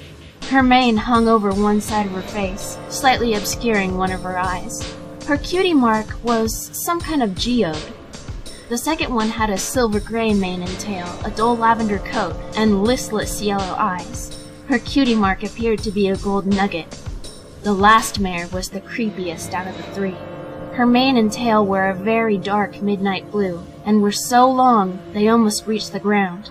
Her mane hung over one side of her face, completely hiding one of her dark green eyes, which were sunken in slightly and surrounded by dark, sleepless shadows. Her coat was a much darker gray than the first pony, and had a blue tinge to it. Her cutie mark was a lock. All 3 of them were earth ponies, and aside from their dark appearance, it was their facial expressions and the way they carried themselves that freaked out the citizens of Ponyville. The first mare held her head up high, her heavy-lidded eyes looking cold and apathetic, and she had this wide, creepy smile on her face. She walked with a slight shrug. The second was also smiling, but it was smaller, almost a smirk. She looked very mean as her eyes glared around at the onlookers they passed by. She held her head in a way as if she was ready to attack some pony at any second. Finally, the darkest pony made no eye contact with any pony. She stared at the ground as she trudged along. Her hair just barely swept the ground as she moved. However, she wasn't walking like she was shy or depressed, but more like she was full of hatred and malice. They stopped and the ponies all held their breaths. Finally, the first mare walked over to Berry Punch, whose eyes were wide and her lip trembling. Excuse me, she said in a low but intimidating voice. Do you happen to know where we can find a pony named Pinkie Pie? Berry Punch trembled and pointed her hoof down the street. Sugar Cube Corner, she stuttered. Down the street and to the left. Can't miss it. The strange pony tilted her head with that terrifying smile. Thank you, she said, and she rejoined the other 2 as they continued to the bakery. Berry Punch looked as though she was going to faint. Pinkie Pie was in the back room with Apple Bloom and Derpy, playing with pound cake and pumpkin cake, while Mrs. Cake was baking some pies. Suddenly, there was a loud clang from the kitchen, and Pinkie Pie looked up. Stay here, okay? She said to her friends. She trotted into the kitchen to see Mrs. Cake staring at the 3 ponies who had just walked in. There was silence as Pinkie's jaw dropped, and then she suddenly screamed, leaping over the counter and hugging the first 2. Inkie! Blinkie! It's been so long! Inkie Pie and Blinkie Pie laughed, hugging her back tightly. We missed you so much, Pinkamena, said Blinkie Pie softly. Oh, I missed you too! Pinkie Pie cried. She looked at Inkie Pie. You guys haven't changed a bit! Nope, said Inkie. Not at all. Pinkie Pie suddenly spotted the 3rd pony, who was watching, but still had her head bowed. Mrs. Cake, who was now joined by Mr. Cake, were watching with confusion. Who's this? Pinkie Pie asked. Inkie Pie and Blinkie Pie grinned wide. Pinkie, meet our older sister, said Blinkie. Minkie Pie. Pinkie Pie stared at Minkie Pie for a few seconds, absolutely shocked. Then she suddenly gave a great gasp. What? Minkie Pie didn't flinch, but slowly raised her head to stare at her pink sister. She didn't seem to need to blink. Can we go somewhere to talk? Asked Inkie Pie. We got loads to tell you. Of course! Pinkie Pie exclaimed, and she led the way to her room upstairs. Once there, she leapt onto the bed, bouncing slightly. The sisters looked around at the brightly decorated room. You really pinkified it up, didn't you? Said Blinkie Pie with a laugh, and Pinkie Pie giggled. So, tell me! She said excitedly. Sister, how'd you find her? Where's she been? How come we never met? When? Inkie Pie put a hoof over Pinkie's mouth to silence her. Chill, she said, and climbed onto the bed next to her. Blinkie Pie sat in an ice cream cone-shaped chair, and Minkie Pie simply sat on the floor. All right, Blinkie, do you want to tell it, or should I go for it? I'll tell it, said Blinkie Pie with more force than was necessary. All right, so this is what happened. Inkie Pie and I had just got back from selling cupcakes. We decided to sell rather than just give them away. We had also started making pies, cakes, pastries, the works. So we were walking around the farm before Mom and Dad put us to work, which we quickly grew to hate after you left, when we saw a pile of rocks. Well, I know there were tons of piles of rocks, but this one looked as though it had been pony-made. The reason we were suspicious is because one of the rocks seemed to have fallen off the pile, revealing a piece of old wood. We approached it and started taking down the pile. Eventually, we discovered a door to a cellar. Mom and Dad never told us we had a cellar, so obviously we were curious. We opened it up and descended the stairs. It was so dark we could barely see our hooves in front of our faces. We coughed as heavy dust rose from the wooden stairs as we stepped on them, and there was a horrible smell of mold. As we got lower and lower, it was an extremely deep cellar, we heard a faint voice that scared the cutie mark off of us. Mama, said the voice. Is that you? I'm cold. Inkie Pie and I looked at each other, then we practically ran down the rest of the stairs. It was pitch black, but we could see a dark shape on the floor. Hello? I said hesitantly. Who are you? Said the soft voice. Who are you? Said Inkie Pie. My name is Minkie Pie. When we heard that, we were terrified. Pie? I said. What? I felt Inkie Pie dart forward. I tried to stop her, but I couldn't see through the darkness. I hesitantly followed her, both of us kneeling down next to the shape. Who are you really? Inkie Pie said in a gentle voice. Please save me, said Minkie Pie. I'm cold and hungry. It's so dark. I've been down here for so long. Inkie Pie stood up quickly. Blinkie Pie, stay here. I'll be right back. Before I could say anything, she ran back up the stairs. There was a painful silence, which was broken by a very soft cough from Minkie Pie. I was too shocked to say anything to her. Eventually, Inkie Pie came back down with some sort of fabric. She tossed it onto the pony. Hurry, put that on, she whispered urgently. Put the hood over your face. We need to move quickly, okay? Where are we taking her? I asked. To the cave, Inkie replied. But we need to go without being seen. Blinkie, can you pile the rocks back up on the cellar door? Yes, I assured her. Without another word, we dashed out of the cellar. Once outside in the sunlight, all I could see of the pony were about an inch of her hooves. The cloak Inkie Pie had put on her hid her very well. While they ran off toward the cave, I quickly but carefully rebuilt the rock pile. Once I was finished, I tore after them, running faster than I've ever ran before. I entered the cave and saw Inkie Pie stroking the mysterious pony's mane. She was laying on one of our torture tables, shivering as she tried to get warm in the cloak. Her shadowed eyes were closed, and she looked so weak and frail, it was almost like she was minutes from dying. I joined Inkie Pie by the table, and Minkie Pie weakly looked at us. Thank you, she said in that same soft voice. Who are you? I asked. Why did you say your name is Pie? I think I'm your sister. We were blown away. How could we not have known about a third sister? Why were you in that cellar? Inkie Pie asked. When I was a very young filly, barely able to talk, Mama and Papa started to not like me. Minkie started. I couldn't say much, but I could understand most of what they were saying. They spoke to each other, saying I was strange. When I got a little older, it got worse. I suppose they didn't like the things I said, or the way I acted. I was quiet, but when I spoke, I'd speak my mind. I also didn't have a filter, so when I was mad at them, I told them I wished they'd die. I meant it, but if I knew any better, I'd have kept it to myself. They'd see me outside when I was supposed to be working, mutilating the trees with sharp rocks. One day, Mama saw me accidentally cut myself on one of these rocks. She came forward to help me, but I kicked her and started mutilating myself with the rock. I don't know why, but it satisfied me. It was the only time I smiled. Then I overheard my parents talking about me. Mama said I must have been sent by the devil, that I wasn't right. Papa said that they couldn't kill me because that would be wrong, so they cleared out the cellar that used to house Mama's jars of homemade jam and forced me to live down there. I was given a small pillow and a thin sheet, nothing else. Every 3 days, Mama would bring me small bits of food. I could only tell when it was day because of the small crack in the door where the sun shined through. If it rained, I had to try and find something to stand on because the cellar would start to flood. Winters were horrible. I'm surprised I'm still alive. I tried to escape every day for nearly a year, but nothing worked. The rocks sitting on the door were too heavy, so I couldn't break through. I lost all my will after a while, and decided that I was going to live the rest of my life locked up, and I'd die right there in the cellar. After that thought, this cutie mark showed up. Minkie pulled up the cloak to reveal her flank. There was a mark shaped like a lock. I only noticed it because I saw a dim flash.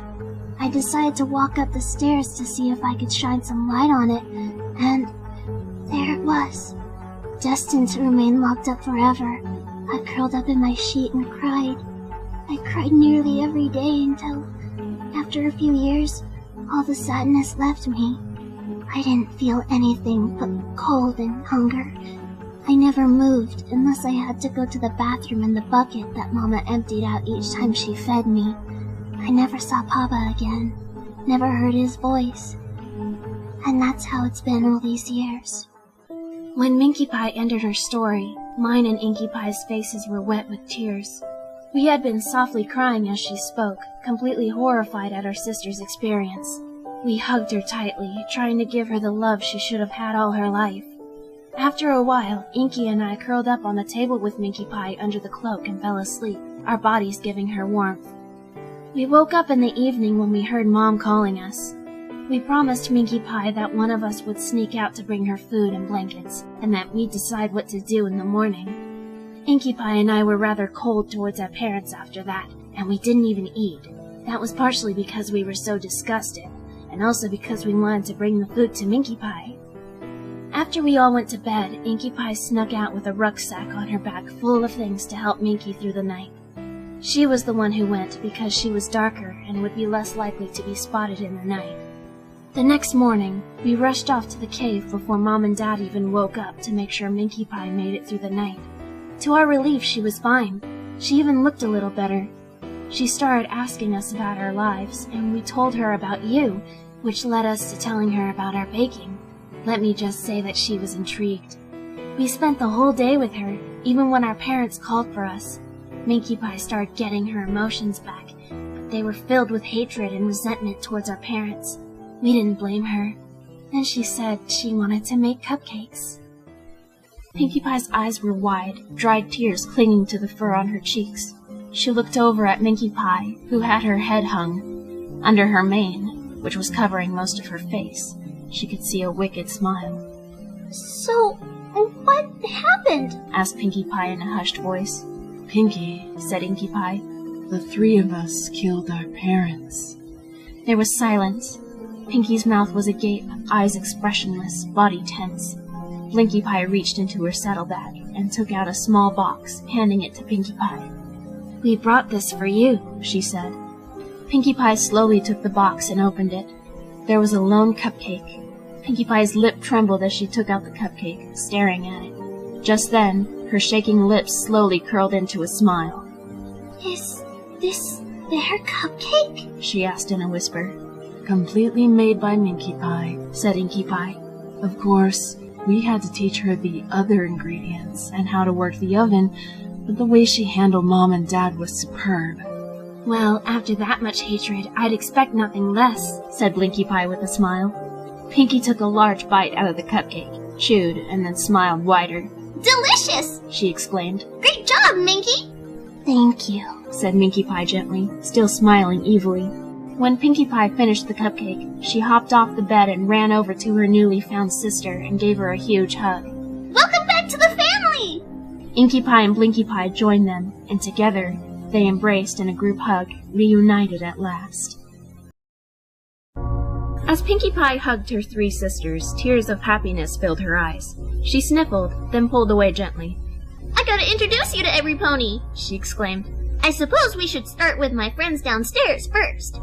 Inkie, Blinkie, and Minkie looked a little apprehensive, but nodded all the same. The four Pie sisters went downstairs and into the bakery. Mr. and Mrs. Cake had been conversing quietly, but looked up and stopped quickly upon seeing Pinkie Pie with the strange and intimidating mares. "So, Pinkie," said Mrs. Cake nervously, who are these ponies? You said sisters, didn't you?" "Oh, yes," said Pinkie Pie. "This is Inkie Pie, Blinkie Pie, and Minkie Pie." "That's cute," said Mr. Cake, also anxious. "Your names all rhyme." "I just met Minkie Pie," Pinkie continued, seeming to not hear Mr. Cake's comment. "She's our oldest sister, and she was lost, but now we're all together." "And how long will you be staying, girls?" Mrs. Cake asked the sisters tentatively. "Well," said Blinkie Pie in her unnecessarily harsh and bossy tone, "we were hoping to stay for a while since we haven't seen Pinkamena for over a decade. And our parents back at the rock farm seem to have disappeared," Inkie Pie added, trying to look sad, but was unsuccessful. "Oh dear," Mrs. Cake murmured. "Well, we'll be happy to have you here in Ponyville." "That's terrific!" Pinkie Pie squeaked. "But, Pinkie Pie," said Mrs. Cake suddenly, "will 5 of you really fit in your room?" "5?" repeated Inkie Pie. "No problem," said Pinkie with a wave of her hoof. "There's plenty of space in a layer of Pinkie." She giggled and then suddenly called, "Apple Bloom, Derpy, I have some ponies I'd like you to meet." Inkie Pie and Blinkie Pie exchanged looks, and Minkie Pie bowed her head, her dark mane covering her face. Derpy and Apple Bloom came out of the back room, the cakes fulls on Derpy's back. They spotted the newcomers, blinking curiously. Minkie Pie was shuffling her front hooves nervously, and then suddenly bolted upstairs. "Overstimulated," said Inkie with a sigh. "Poor thing." "Well, let's go follow her," said Pinkie Pie. "Come on, girls." She beckoned to Derpy and Apple Bloom, and Derpy handed Pound Cake and Pumpkin Cake to their parents. The ponies trotted up the stairs and into Pinkie Pie's room, where they found Minkie Pie laying on Pinkie's bed, her curtain of hair still shrouding her face. "Minkie," Blinkie Pie said soothingly, "you all right, sweetie?" Minkie Pie exposed one eye, looking at every pony in the room. "Miss Pinkie Pie," said Apple Bloom cautiously, "who are these ponies?" "Apple Bloom, Derpy," said Pinkie Pie, trotting over to Minkie and stroking her mane. "These are my sisters, Inkie Pie, Blinkie Pie, and Minkie Pie." "Wow, that's a mouthful," Apple Bloom exclaimed. "More sisters?" said Derpy, fluttering her wings excitedly. "Wow, it's like I have a whole family." Pinkie clapped her hooves and then turned to her sisters. "And this is Derpy and Apple Bloom," she said. "They're bakers, too." "That little filly?" Blinkie Pie spat, and Apple Bloom cringed. "She makes the best cookies," Pinkie giggled. Just then, Derpy approached Minkie Pie, staring into her exposed eye curiously. Minkie looked back into Derpy's crossed yellow ones. "Are you sad?" she asked, tilting her head. Minkie Pie didn't answer, continuing to stare. "Don't be sad."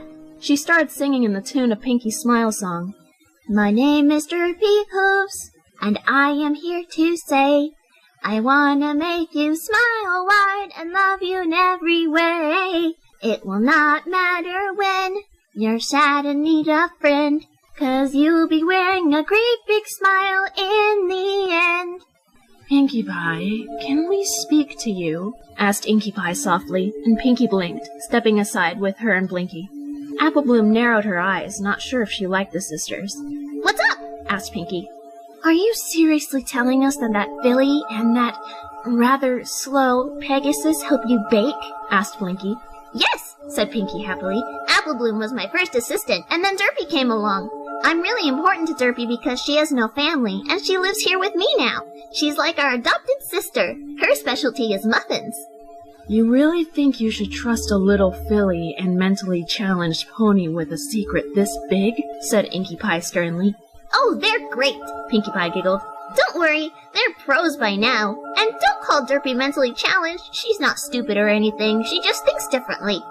Well, your Derpy is harassing Minkie Pie, said Blinkie angrily. Pinkie Pie turned to see Derpy still singing to Minkie Pie, whose expression was the same as it had been for the past 5 minutes. Hey, Derpy, Pinkie Pie called. I think Minkie Pie's a little tired, so let her rest, okay? Derpy stopped singing, looking at Pinkie, and then nodded, backing away and sitting on the floor. Apple Bloom wasn't looking very happy. How long y'all staying? She said sharply. Before any pony else could answer, Pinkie tripped up. I hope they stay forever and ever, she squeaked. Apple Bloom and Blinkie Pie were glaring at each other. They do know how things work around here, right? Apple Bloom continued. With the number system and all? Yes, we do, said Inkie Pie calmly. We sisters are the ones who came up with that system. Keep your bow on. Apple Bloom was about to retort, but they all fell silent as they heard a soft humming. It was the Smile Song. Derpy, let Minkie rest, said Pinkie Pie, but then saw that Derpy was sitting as silent as before. Then she looked at Minkie Pie, realizing that it was her who was humming the song. The sisters sighed in relief. Oh, I thought she had broken down, said Inkie Pie. Minkie Pie just needed some reassurance, said Derpy with a proud grin, trying to pronounce the word reassurance. She was all sad 'cause she is all new and stuff, but I made her not sad. Inkie and Blinkie exchanged content grins, and it was clear that both their doubts about the Pegasus were subsiding. Miss Pinkie? Apple Bloom said slowly, and the pink pony shot her one of the happiest smiles Apple Bloom had ever seen from her. Yes? She replied, looking as though she was going to burst with joy. Apple Bloom couldn't seem to tell her mentor that she didn't trust her sisters. She sighed and bowed her head. Never mind. Hey! Pinkie squeaked suddenly, and every pony looked at her curiously. I should introduce you to my friends. She giggled. Other friends. The ones who don't bake with us. That would be lovely, said Inkie Pie. But if any pony mentions Rainbow Dash, Pinkie Pie continued, remember, she was made into cupcakes. The others don't know that, so don't tell. Okay, said Inkie and Blinkie in unison. Promise? Promise. Cross your heart, hope to fly, stick a cupcake in your eye? Inkie and Blinkie looked at each other again, amused at how cute and childish their youngest sister still was. There came a soft giggle, and every pony turned their attention to Minkie Pie again, who was smiling. She hopped off the bed, looking ready to go. Cross our hearts, hope to fly, stick a cupcake in our eye, she repeated. Pinkie Pie clapped her hooves, hopping up and down. Yay! We're all gonna have so much fun!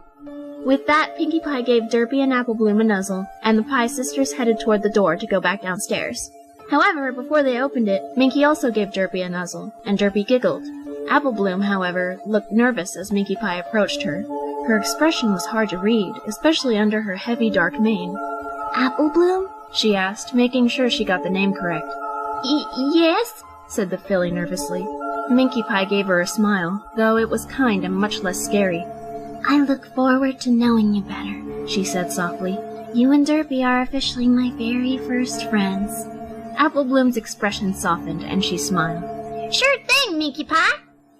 With a nuzzle against Apple Bloom's forehead, Minkie followed her sisters out of the room and down into the bakery. Pinkie Pie's sisters were still receiving terrified looks as they walked down the streets of Ponyville, but there was also much confusion as to why these new mares were with the happiest and brightest pony in the whole town. Pinkie Pie waved hello to every pony as the 4 of them trotted toward the library, but only got half-hearted waves in return. The atmosphere was almost like when Sakura first showed up in Ponyville. Twilight! Pinkie sang as she burst into the library. Twilight Sparkle looked to her pink friend, but then her eyes widened at the 3 ponies accompanying her. Spike, who had been taking notes for Twilight, spotted the dark ponies and shot into his bed, hiding under the blanket. Pinkie Pie, Twilight said slowly, trying not to sound rude. Who are your friends? They're my sisters, Pinkie replied excitedly. She seemed to not tire of introducing them. Inkie Pie, Blinkie Pie, and Minkie Pie. Girls, this is one of my best friends, Twilight Sparkle. The 3 mares gave a nod in understanding, and Minkie Pie started trudging around the library, her face completely obscured by her mane once more. I thought you only had 2 sisters, said Twilight, watching the darkest sister wander around her home. Me too, Pinkie said with a nod. It's a long story. Why don't you call the others and we'll tell you everything? Twilight looked a little unsure and kind of nervous, but all the same she coaxed Spike out of his bed to write multiple invitations to their friends. Once he was done, he blew his emerald green fire on them and they disappeared from sight. "Minkie, what are you doing, sweetie?" called Inkie Pie, watching her oldest sister observe the bookshelves. Minkie stopped and looked over at the other ponies, Spike once again hiding in his bed. "I've never seen so many books," Minkie Pie replied in her soft voice. "I never had any as a filly." "Meh, they're not that great," said Minkie Pie with a laugh, and Inkie elbowed her sharply. "Don't ruin this for her," she spat. "This is her chance to actually see the world." I know, Minkie whined, sitting on the floor and crossing her arms. "Don't get your tail in a knot." Just then, there was a soft knock at the door, and before Twilight could answer it, Pinkie Pie shot forward and flung it open. Hi! She squealed at Applejack, Fluttershy, and Rarity. All three of them looked perplexed. "Hi, Pinkie," said Applejack slowly. "We got notes from Twilight." Come in! With a massive hop, Pinkie Pie turned from them and into the middle of the room. Her friends walked in, Fluttershy closing the door behind them, and looked around. "It's, quite a party here," said Rarity slowly, spotting the three strange ponies. Pinkie Pie continued to hop around, smiling wider than she had since she killed Rainbow Dash. Girls! Girls! Cried her high voice. Meet my sisters! Once again, Pinkie Pie was bombarded with questions, but this time, she, Inkie, and Blinkie teamed up to tell the whole story. They left out the details about the cupcakes, of course. When the story had been told, Pinkie Pie's friends were teary-eyed, even poor Spike, who had finally come out of his bed. Twilight Sparkle watched Minkie Pie, who was still looking at the books, and then walked over to her. "Would you like one?" she asked, and Minkie's sunken eyes rested on the unicorn. "I can't read," she muttered. This broke Twilight's heart even more. "Don't worry, Sugar Cube," said Applejack with a kind smile. "As long as you're here, we'll take care of you." "It's too bad she didn't get to meet Rainbow Dash," said Spike softly, and the room was tense. The Pie sisters had perfect poker faces on, all except Pinkie, who still looked quite cheerful. She would have been all like, "Chin up, Minkie Pie! Let me show you my awesome moves!" She giggled and Minkie Pie managed to smile. However, it wasn't the kind one she had given Apple Bloom earlier. It was malicious. "What happened to Rainbow Dash?" she asked in a slow, sickly sweet voice. "We don't know," said Rarity, bowing her head slightly. "She just disappeared weeks ago, and we haven't heard anything from her." "We even tried contacting Gilda," Twilight continued, "but she seemed to have been missing for months." "I'm sure this Dash was a nice pony," said Blinkie Pie, though her tone was somewhat sarcastic. "I hope she comes back," whispered Fluttershy, who missed her fellow Pegasus most of all. "If she left, she probably had a good reason," Inkie Pie explained. "Like, maybe she just got sick of you." Twilight, Rarity, Fluttershy, and Applejack looked startled and offended at the remark. "She'd never just leave us without warning!" Applejack exclaimed, glaring at Inkie. "She was a loyal and trusting friend! She loved us!" "Sorry," said Blinkie Pie, patting Inkie firmly on the head. "Sometimes she says things that she doesn't mean." Pinkie Pie was looking a little nervous. "It's been so long since my sisters have been around lively ponies," she squeaked. "It might be difficult to adjust, but that's okay, because I know a batch of cupcakes will make it all better." "Speaking of," said Applejack, her attention now turned to Pinkie. "Where's my sister?" "Playing with Derpy back at Sugar Cube Corner," the pink pony replied. "We were all playing with the cake skulls when my sisters arrived, and Apple Bloom stayed behind while we introduced them to you." "She's sure been spending a lot of time at the bakery," Applejack continued. "Does she really want to be a baker? She tried that before and it didn't give her a cutie mark." "Yeah," Pinkie replied. "She's really good at it. I'm sure she's close to getting her mark." "We're going to bake too," added Inkie Pie. "That's what we'd do for fun when dear Pinkamena left us. Now it'll be nice to work in a real bakery." There was a sudden shrill scream from across the room, and every pony whipped their heads around to see Fluttershy cowering in front of Minkie Pie, whose face was obscured again. "Fluttershy," said Rarity nervously, "what happened?" Fluttershy stood quickly and flew over to her friends, hiding behind them and staring at Minkie. She scares me," she muttered shakily. What? said Inkie and Blinkie together, looking miffed. "What did she do?" Twilight asked quickly. "She smiled at me," Fluttershy replied. "Smiled?" Rarity repeated. "Fluttershy?" "You didn't see it. It wasn't a normal smile." Just then, Minkie Pie approached her sisters, staying close to them, her head bowed. "Hey!" Blinkie Pie shouted. Be nice. She spent her whole life trapped in a cellar. I'm sure Minkie was just trying to be your friend, Fluttershy, Applejack cooed, and then she too watched the eldest sister. Minkie Pie lifted her head slightly, her mane shifting to reveal one green eye, and she gave Pinkie's friends a smile. The air became cold as ice, room silent with fear and apprehension. Applejack didn't want to admit that she was creeped out, so she let out a tiny laugh. There you go, Sugar Cube, she said, voice trembling. We're all your friends now, okay? I look forward to getting to know you all, Minkie Pie replied, but it was in an acid tone, much unlike the one she had used with Apple Bloom. However, her intimidating demeanor was interrupted by a large yawn that she couldn't stifle. Rubbing her eyes, she looked at Pinkie Pie. Aww, she cooed. Little Minky Winky is sleepy weepy. We've all had a long journey, Inkie Pie said with a nod. We really should rest. Besides, Minkie's not used to exerting so much energy. She's got to take time to recover from that awful cellar. Okay, let's go back home then, said Pinkie excitedly. We'll see you all later, okay? Maybe we'll have a party soon to welcome my sisters to Ponyville. Bye, said her friends together, all sounding quite unsure. After the Pie sisters had left, Applejack immediately turned to the others. Something about those ponies ain't right, she said firmly. I concur, Rarity exclaimed. The first two are extremely rude, and that Minkie Pie is absolutely terrifying. I know, girls, Twilight Sparkle sighed, but they're Pinkie's family, and we just gotta get used to them. Maybe they're not all that bad. That smile, though, said Fluttershy, still trembling. Maybe she doesn't know her smile is scary, Twilight continued, though she looked anxious. I mean, she spent years trapped in the dark with no upbringing. She doesn't exactly know the ways of the road yet. I don't care what you say, said Spike, a chill running up his back. I don't want to go anywhere near those three. When I look back, I realize perhaps I could have done it differently. If I had been smart enough, I would have known to play the game to my advantage, not theirs. But I was only a filly. How could I have known? How could I have known how to play the game so that I would win? Or maybe I did play it right. I won in the end, after all. They're dead by my hoof. It just took a little longer than I would have wanted. But if I had been smart, I would have put on a mask just for them. I would have been the good little foal they always wanted. The good little foal they never got, not even after 3 more children. Deep in my heart, I knew there was darkness in their own souls, just like mine.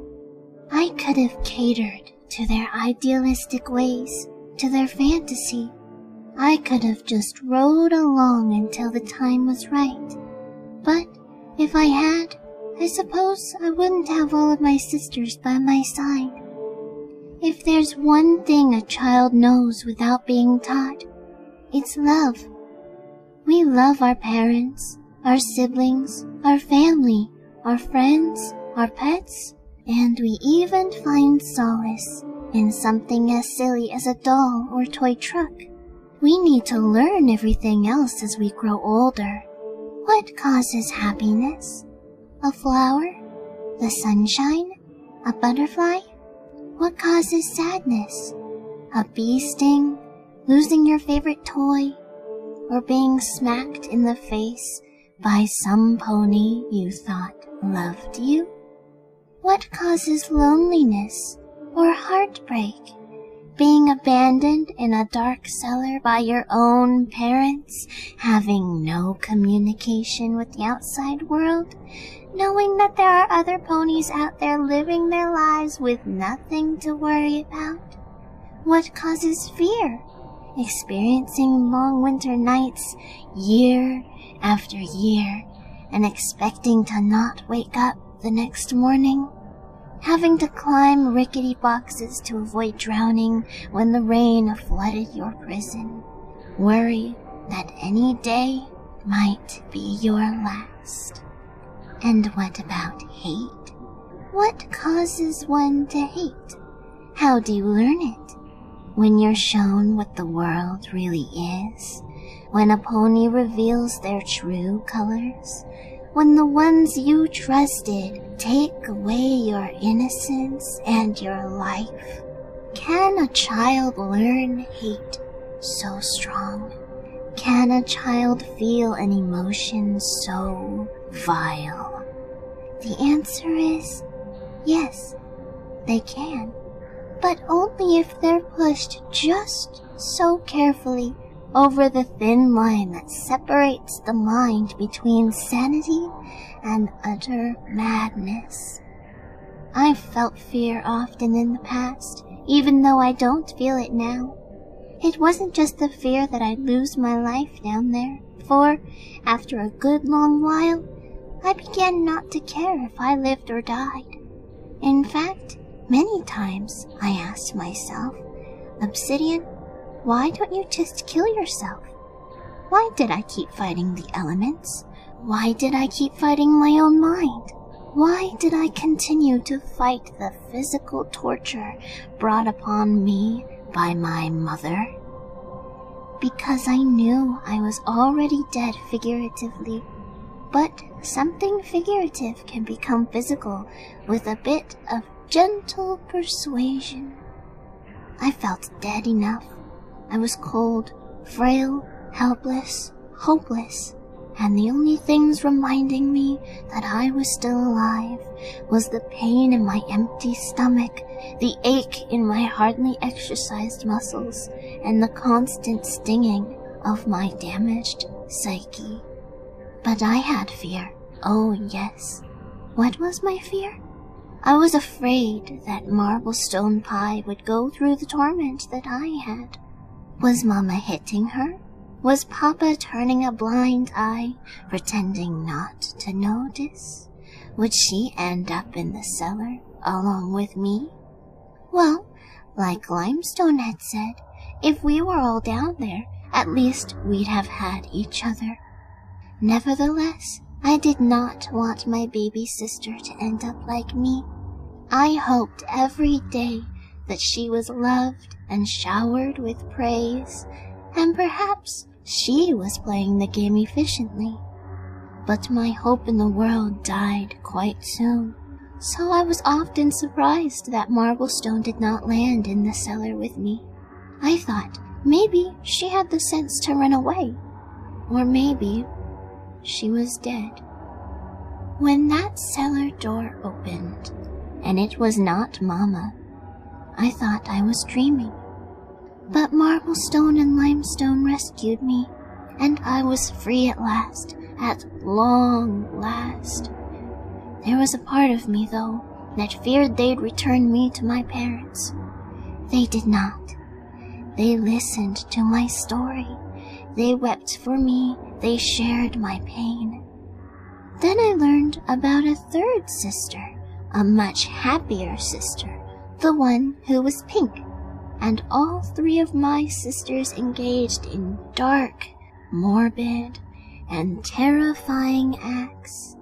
Acts that I only dreamed of, that I craved. And once I was free, I knew that it was time to finish the game once and for all. The game that whatever ridiculous deity exists wanted me so badly to lose. I was not going to lose. I had lost enough in my life. This was my moment. This was my destiny. And if I hadn't already gotten my cutie mark, that's when it would have shown up. What it would have been, I do not know. But I felt more alive than I had in 20 years. To say what I wanted to say to Mama and Papa all my life was a great relief. I told them how they made me feel, and I showed them what kind of monster they made me. I hope they still think about it deep in hell, where they are now. I hope it haunts their minds and plagues their senses. When I join them, I'll make the afterlife even worse for them. But during those moments that I was tormenting them was utter bliss. It was cold, raining, and the cave was full of screams. but I felt warmth as though the sun had been shining on me and heard nothing but music to my ears. To see that fear in Mama's eyes, to see my smile reflected in her contracted pupils, to hear her pleading with me to spare her life, my heart soared. Do I regret it? Not a single bit. In fact, to this day, remembering the event still makes me smile, and knowing that I get to keep doing it makes me smile even more. Ponies fear death to the point of it being comedic. "Oh, don't kill me," they whimper. Cowards. You should never fear what can't hurt you. Death cannot hurt you. Only the thing that causes it can. Life hurts you. Life is pain, humiliation, stress. But death is the relief. It's the vacation from the hard labor you were forced into without your consent. What can hurt you? Other animals, fire, vehicles, illness, other ponies, even yourself. Everything in life can hurt you, and yet it is death that they fear? I do not fear death. It's silly. It's a joke. I laugh at the ludicrous fear my victims display when I am torturing them. Even after they are limbless, eyeless, and have no horns, wings, or cutie marks, they plead, "Don't kill me." So what? You're going to live your life lame? You're going to depend on others to take care of you because you no longer can move around or perform the simplest of tasks? You're going to live the rest of your sad life remembering what I did to you? Perhaps your injuries leave you with lasting aches or permanent problems that constantly cost you money because of many return trips to the hospital. No, you should not be begging me to spare you.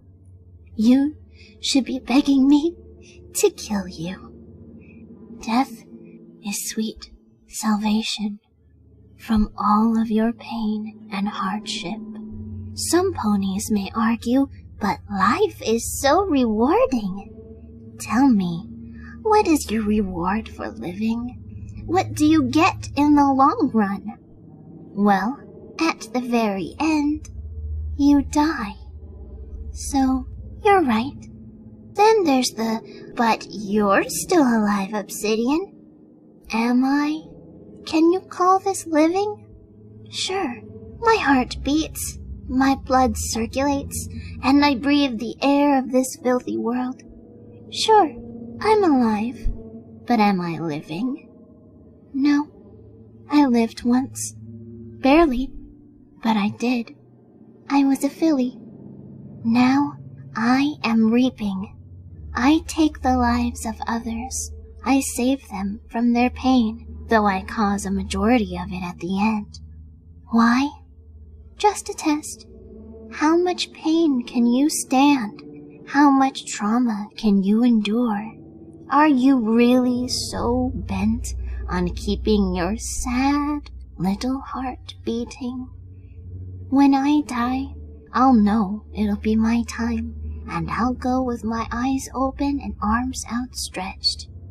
Until then, I am your fear, for I can and will hurt you. But I am also your salvation, for I will release you from your suffering. I am here to guide you, you sick, sorry souls. And I crave your screams. I find humor in your pleas, and I feel happy when the tears fall from your eyes. We're all playing the game, but only some of us have learned the proper strategy. The ball is in my court now. So far, my winning streak carries on.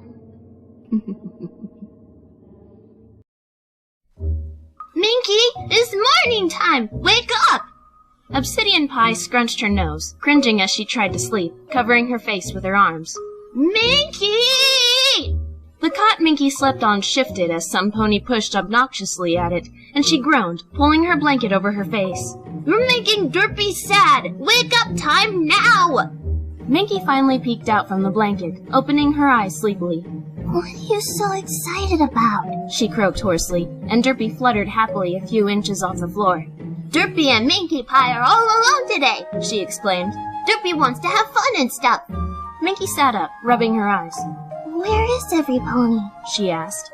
Apple Bloom is at school, Pinkie Pie is with her other friends, and Inkie and Blinky went to explore the Everfree Forest, Derpy explained. I told them not to go 'cause it's dangerous and scary, but they said they'd be okay. Why did they leave us behind? I couldn't be able to go with all of them, but they didn't want Derpy to be alone, so they said to keep Minkie Pie company. Derpy suddenly frowned. Does you not want to hang out with me? Minkie Pie's eyes widened, quickly shaking her head. Of course not, Derpy, she exclaimed, though her voice was still as soft as usual. I was just curious, that's all. Do you want to brush my mane? Derpy smiled once more and clapped her hooves enthusiastically. She very much enjoyed brushing Minkie's hair every morning, which she had started doing a few days after the other pies had moved in. Yeah!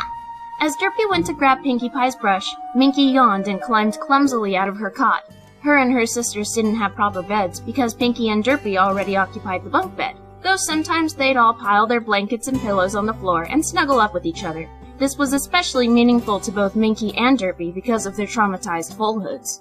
Minkie Pie sat motionless on the floor while Derpy ran the brush through her extremely long mane. While she was being groomed, her green eyes wandered to the bookshelf, which had 5 scrapbooks among the regular ones. The light lavender one belonged to Minkie.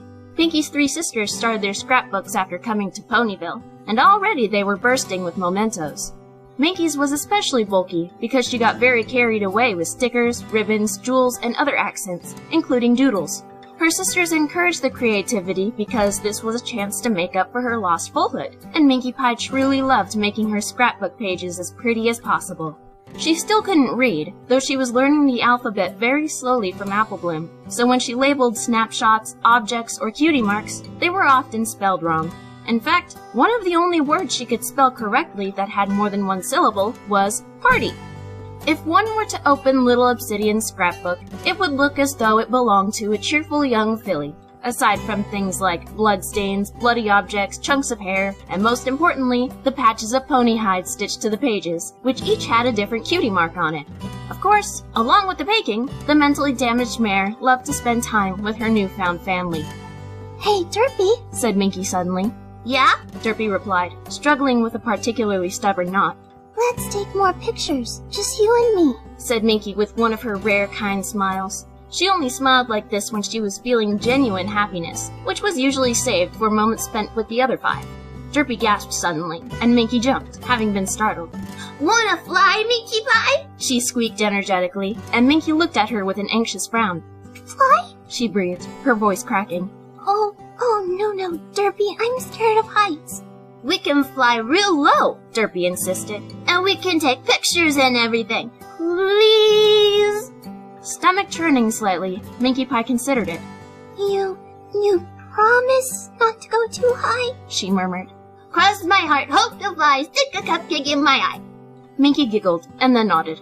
Okay, let's do it. With that, they both grabbed their own cameras, which hung off their necks with a strap, and ventured into town. It was a beautiful sunny morning, and Minkie Pie squinted in the sunlight, still not quite used to being outside during the day. She ignored the fearful stares of ponies they passed, for she was used to it. The citizens of Ponyville were still very scared of Pinkie Pie's sisters. The 2 mares journeyed to the lake where the sky was nice and clear. Since Derpy had bad eyesight, she preferred to fly in areas where there was less of a chance of running into something. Minkie Pie shifted her hooves nervously, watching a ladybug resting on a blade of grass, but she looked up quickly when she heard a sound. Derpy had taken her picture. Happy time! She giggled, and Minkie gave a smile that was nearly as big as her little pink sister's. She bent low to the grass and focused her own camera on the ladybug, biting her tongue in concentration. The camera clicked, and she successfully got the ladybug before it flew off. Yay! She exclaimed, hopping up. That's the second ladybug I've ever seen in my life. Now I have a picture of it forever. There's a caterpillar on this mushroom, exclaimed Derpy from a few yards away. What is a caterpillar? Asked Minkie Pie, not knowing that it was actually called a caterpillar. She trotted over and saw some kind of fat green worm sitting on a cap of a mushroom. Wow! Minkie Pie breathed, astounded by the creature. They turns into butterflies, said Derpy, and she and Minkie each took a picture of it. Can it do it now? Asked Minkie excitedly, but she frowned when Derpy shook her head. It takes long a while, she explained. They wrap themselves up and go to sleep for long a while, and when they wakes up, they're butterflies. Minkie Pie was disappointed that she didn't get to witness this amazing feat, but quickly got over it, snapping a picture of Derpy, who giggled and shot her back. The two of them laughed as they took pictures of themselves, taking pictures of themselves, running around like little fools playing tag. Derpy suddenly squealed in fright, backing away from a rock she had just run up to, and Minkie Pie quickly went to her aid, thinking she had gotten hurt. Spider! Derpy cried, pointing at the rock. Minkie Pie looked closely at the rock to see a decently large spider, brownish-orange in color, and having a very bulbous abdomen that was marked with light-colored zigzag lines. She cooed and offered her arm to the spider, allowing it to climb slowly onto her wrist. This made Derpy shiver. It's just a harmless cobweb spider, said Minkie Pie. It won't hurt you. I saw them all the time in the cellar. They even ate the other spiders down there that were mean and tried to bite me. She gestured at the rock, which had a large crevice where the spider had made its web. This little guy isn't interested in us. He just wants to eat and sleep. Minkie Pie coaxed the cobweb spider off of her arm and into the crevice, then took a picture before leaving it alone. You're so brave, said Derpy, impressed to no end. You shouldn't fear what can't hurt you. Now, if that had been a black widow, I would have stomped it to pieces. Derpy laughed, and then she fluttered her wings and shook her tail. Ready to fly? Minkie Pie's content demeanor evaporated, and she looked terrified. I'm scared, she squeaked. You shouldn't fear what can't hurt you, said Derpy, quoting Minkie. She held her breath for a second, and then slowly exhaled, clumsily clambering onto Derpy's back. Don't drop me, she pleaded, and whimpered as Derpy hovered very slowly in the air, barely 3 inches from the ground. I not will drop you, she assured her. Derpy has been getting more better at not flying bad, so Derpy is very careful now. Minkie Pie gulped nervously, and she hung onto Derpy's shoulders. As soon as Derpy moved very slightly, Minkie let out a soft eek and threw her arms around Derpy's neck. Don't worry, I got you!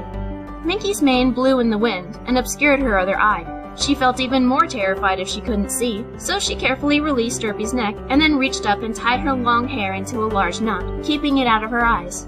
Derpy fluttered above the grass at a slow pace, being careful to not make Minkie Pie more nervous. She flew over the lake, letting her hooves skim the surface of the water, startling a small school of fish, which darted in all different directions. Said Minkie Pie. We can go a little higher. Okie dokie Loki, Derpy said, and she shot into the air, much more than just a little higher. Minkie screamed, clinging to the Pegasus for dear life, keeping her eyes as tightly closed as possible. After she felt the stabilization, she opened her eyes and looked down. Oh my! She cried, seeing that they were many feet above the ground, even level with a few low-flying clouds. Oh, I don't like this. It's okay, Derpy reassured her. See, look, other Pegasuses are flying around. But I'm not a Pegasus, Minkie Pie reminded her. No, but you're free like one. As soon as Derpy said that, she tore through the sky at a very fast speed, flying even higher. Minkie Pie was so frightened, she didn't want to open her eyes at all this time. Minkie, look it! All the other ponies look like ants! She opened one eye, glancing down. Derpy had soared right over Ponyville, and in the streets were many different colored specks moving in different directions. Though her heart was pounding with fear, Minkie carefully took her camera and snapped a picture. Let's fly over the bakery, she said, feeling a bit more comfortable. Derpy obliged, moving swiftly over the town. She found that, for some reason, having a passenger made it easier to focus on where she was going. Minkie Pie took a few pictures of Sugar Cube Corner from above, and then started shooting clouds, birds, and the tops of buildings. They ascended further, and the Earth Mare no longer had to shut her eyes, but enjoyed the wind blowing her face, a few strands of her mane falling out from its knot and whipping around her head. Ready to go fast, Minkie Pie? Said Derpy. Go, go, go! Minkie squealed in reply, and they shot like a rocket through the air. Minkie Pie was screaming with excitement and thrill, instead of fear or anger, for the first time in her life. She threw her arms into the air and laughed, and at some point let out a loud whee! Ponies in the town noticed the friends flying through the air and voiced their surprise at how happy Obsidian Pie looked. Her behavior resembled that of the pink party ponies, her laugh even being similar. She definitely was less intimidating at that moment. The pair flew over Sweet Apple Acres, Minkie taking pictures of the tops of the apple trees. They could see Big Macintosh plowing the field, and from above, it looked like he was making slower progress than he actually was. Derpy ended up circling around different areas: the hospital, Fluttershy's cottage, the train station, clock tower, park, and even the outskirts of the Everfree Forest. Minkie Pie's wide eyes were sparkling as she looked all around her, unable to stop smiling, feeling truly alive at last. After a few more minutes, Derpy descended into the town right in front of the bakery. Derpy landed with a clatter of her hooves, but when Minkie Pie dismounted, her legs wobbled and she fell to the asphalt. Are you okay? Derpy asked in worry, and Minkie gave her a reassuring smile. I'm fine, she replied, attempting to get to her feet. I just need to get my landmarks back. After a few failed attempts, Minkie finally stood, but stumbled as they entered the bakery. That was so much fun, Derpy. I was scared at first, but that was amazing. Did Derpy do good at making Minkie Pie happy? Derpy asked as they climbed the stairs to Pinkie's bedroom. Yes, said Minkie. I am very happy. I wish I was a Pegasus. Then I not would have the chance to carry you, said Derpy, and they entered the room. Minkie, Derpy, there you are! Cried Pinkie Pie, bouncing over to them. Where'd you go? What'd you do? Did you have fun? Ooh, you have cameras! Did you take pictures? What did you take pictures of? Inkie Pie set her hoof on Pinkie's fluffy head, and Pinkie froze in place, as if her sister had just pressed the snooze button on an alarm clock. Apple Bloom was not in the room, being still at school. I have never seen such a smile on your face, Inkie exclaimed at her eldest sister, who still looked euphoric, the messy knot in her mane loose and threatening to untie itself. I took her flying, Derpy said proudly. First she was like, no, I don't like this. But then she was like, whee! And it was so much fun! Fun! Pinkie Pie shrieked, exploding into confetti. She somehow ended up on the other side of the room, blowing 2 party favors at once. How do you feel, Minkie? Asked Pinkie Pie, trotting up to stand next to Inkie. Pinkie Pie looked over at her pink sister, bouncing around and blowing party favors, then at Derpy's innocent crossed yellow eyes, and finally back at her sister's. She gave a light bounce, mimicking Pinkie's joy. Fantastic! Inkie Pie hoisted the heavy bag of fruit she was carrying over her shoulder, trying her best not to let it spill. Minkie Pie nudged an apple in the bag with her nose to keep it from falling, but she and Blinkie both had their own bags to worry about. Blinkie herself felt a little embarrassed as the 3 of them slowly wobbled through town with the groceries, trying to get safely back to Sugar Cube Corner. Why in the hay does Pinkie Pie need so much fruit? Inkie Pie exclaimed as an orange dropped to the ground, Minkie picking it up in her mouth to put it back into the bag. Maybe she's making some kind of super fruit pie, said Blinkie, grunting as she shifted her bag's weight to balance it. But we're almost there. Let's just keep going. The 3 mares continued on, finally coming to the bakery. When they entered, it was dark and quiet. Not even the cakes were there. Was today a play date? Inkie Pie asked her sisters, setting her bag on one of the tables. I don't think so, Minkie Pie replied, also setting her bag down, and Blinkie followed suit. Let's check her room, she said, and they trotted up the stairs to go into Pinkie Pie's room. There was a huge explosion of confetti in their faces when they opened the door, as well as the sound of multiple party favors going off. Surprise! Shouted 3 other voices. Inkie Pie shook confetti out of her mane as she looked around. Pinkie Pie, Derpy, and Apple Bloom were grinning at her, each wearing a colorful cone-shaped hat on their head. What's going on? The second eldest sister asked slowly. Happy birthday, Marblestone Pie! Pinkie sang happily, which made Inkie look even more confused. Birthday... Then it clicked.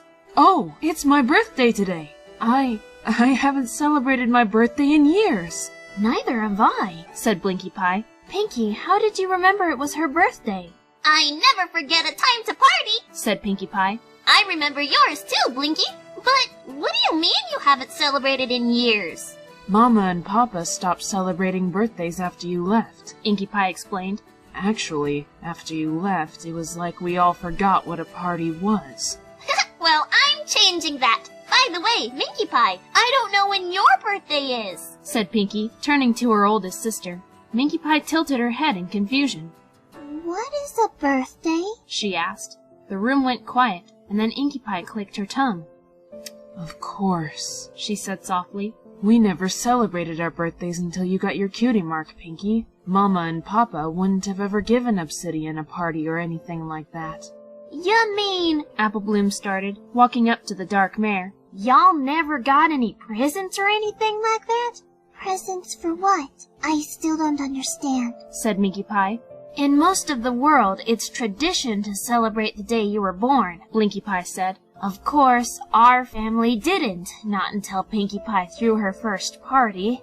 You gets presents and cake and you has lots and lots of fun, said Derpy. I got a doll for my birthday from Daddy, and her name was Miss Sweetie, but I lost her when I was little because I was all alone in the woods, and she got lost. Every pony celebrates their birthdays here in Ponyville, Apple Bloom continued. Pinkie Pie is usually the one who throws them.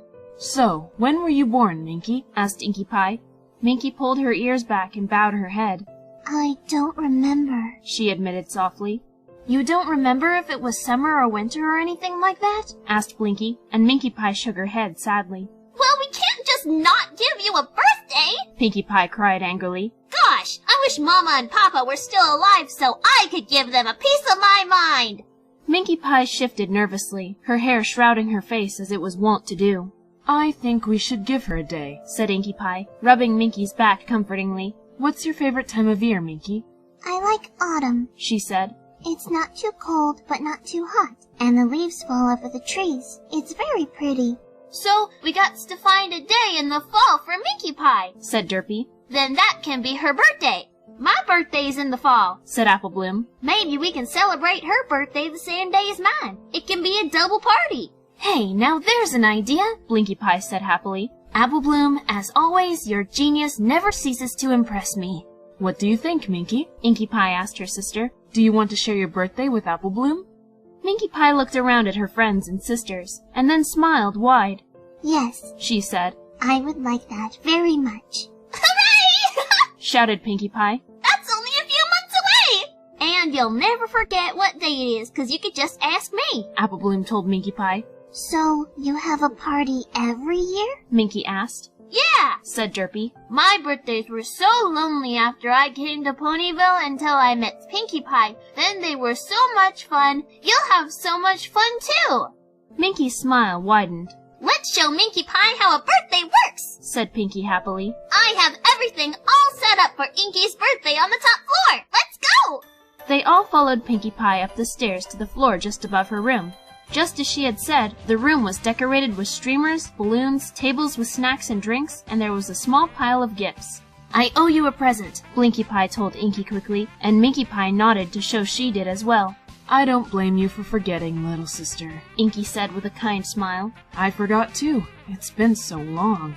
Derpy zoomed through the air and crashed into a large bucket of water and apples, making a mess in the corner of the room. Pinkie Pie giggled at her silly enthusiasm.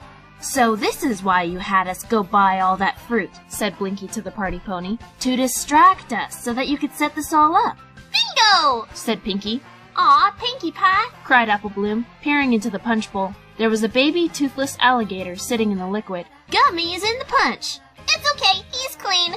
Derpy shook her head, dizzy from her mild crash, and then picked up an apple and bit into it, smiling happily. So, Inkie Pie, you want to play games first or open presents? Let's play games, said Inkie, and she turned to Minkie Pie. I like to save presents for last. Okay, said Minkie Pie with a nod. She wished that she knew how to write so that she could take notes. Then an idea struck her, and she quickly went back down to the bedroom. Where's she going? Asked Apple Bloom, but Minkie returned before any pony could answer. She had a pad of paper and a pencil. I want to take notes, she explained. But I can't write. However, I can draw. She set the paper on the floor and scribbled on it with the pencil. When she was done, she showed it to the others, and they saw that she had drawn a stick pony bobbing for apples. That means games. Great thinking! Cried Pinkie Pie. But I think bobbing for apples is out. Let's play pin the tail on the donkey! They all agreed, and together the 6 bakers celebrated Inkie Pie's birthday, Minkie Pie doodling on her paper to take notes. It made her eager to celebrate her own birthday for the very first time in her life. Derpy, Apple Bloom, and the 4 Pie sisters were sitting in Pinkie Pie's bedroom. Pinkie had a book laying open on the floor, and the 6 of them were looking through it together. The sisters had already been in Ponyville for about a week, and in that time, they hadn't done any baking. So, said Inkie Pie in her low, smooth voice, who's first? I think we're all unicorns this time round. Aren't we, Pinkie Pie? Apple Bloom asked her mentor. Yeah! Pinkie replied. And it was going to be your turn, Apple Bloom, but do you mind if one of my sisters takes the lead? It's only fair, said Apple Bloom, seeing as how they're new and all.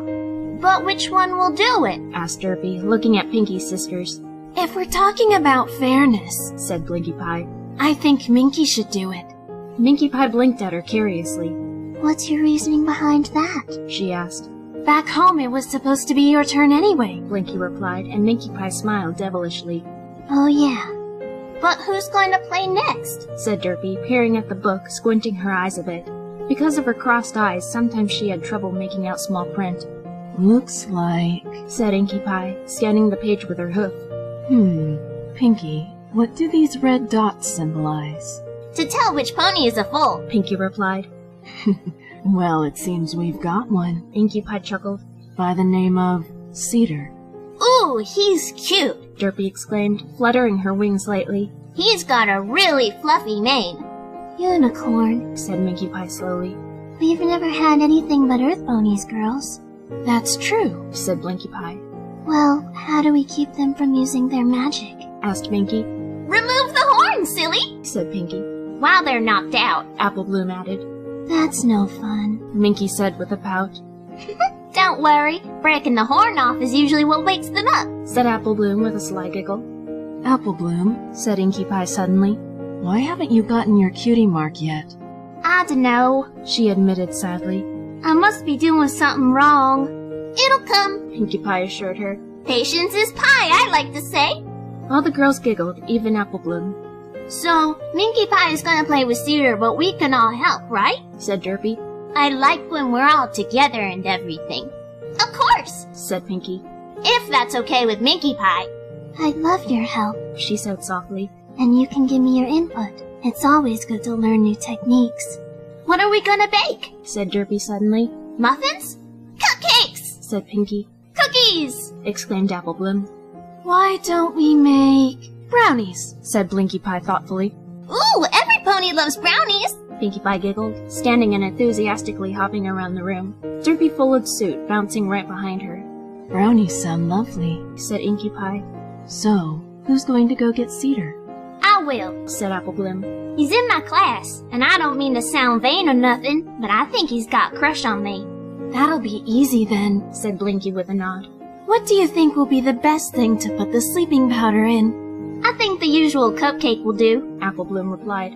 But here's my plan so it don't seem suspicious. I'll bring the whole class cupcakes at recess, but I'll flirt with Cedar and give him the special cupcake. How will you get him out if you're at school? asked Inkie.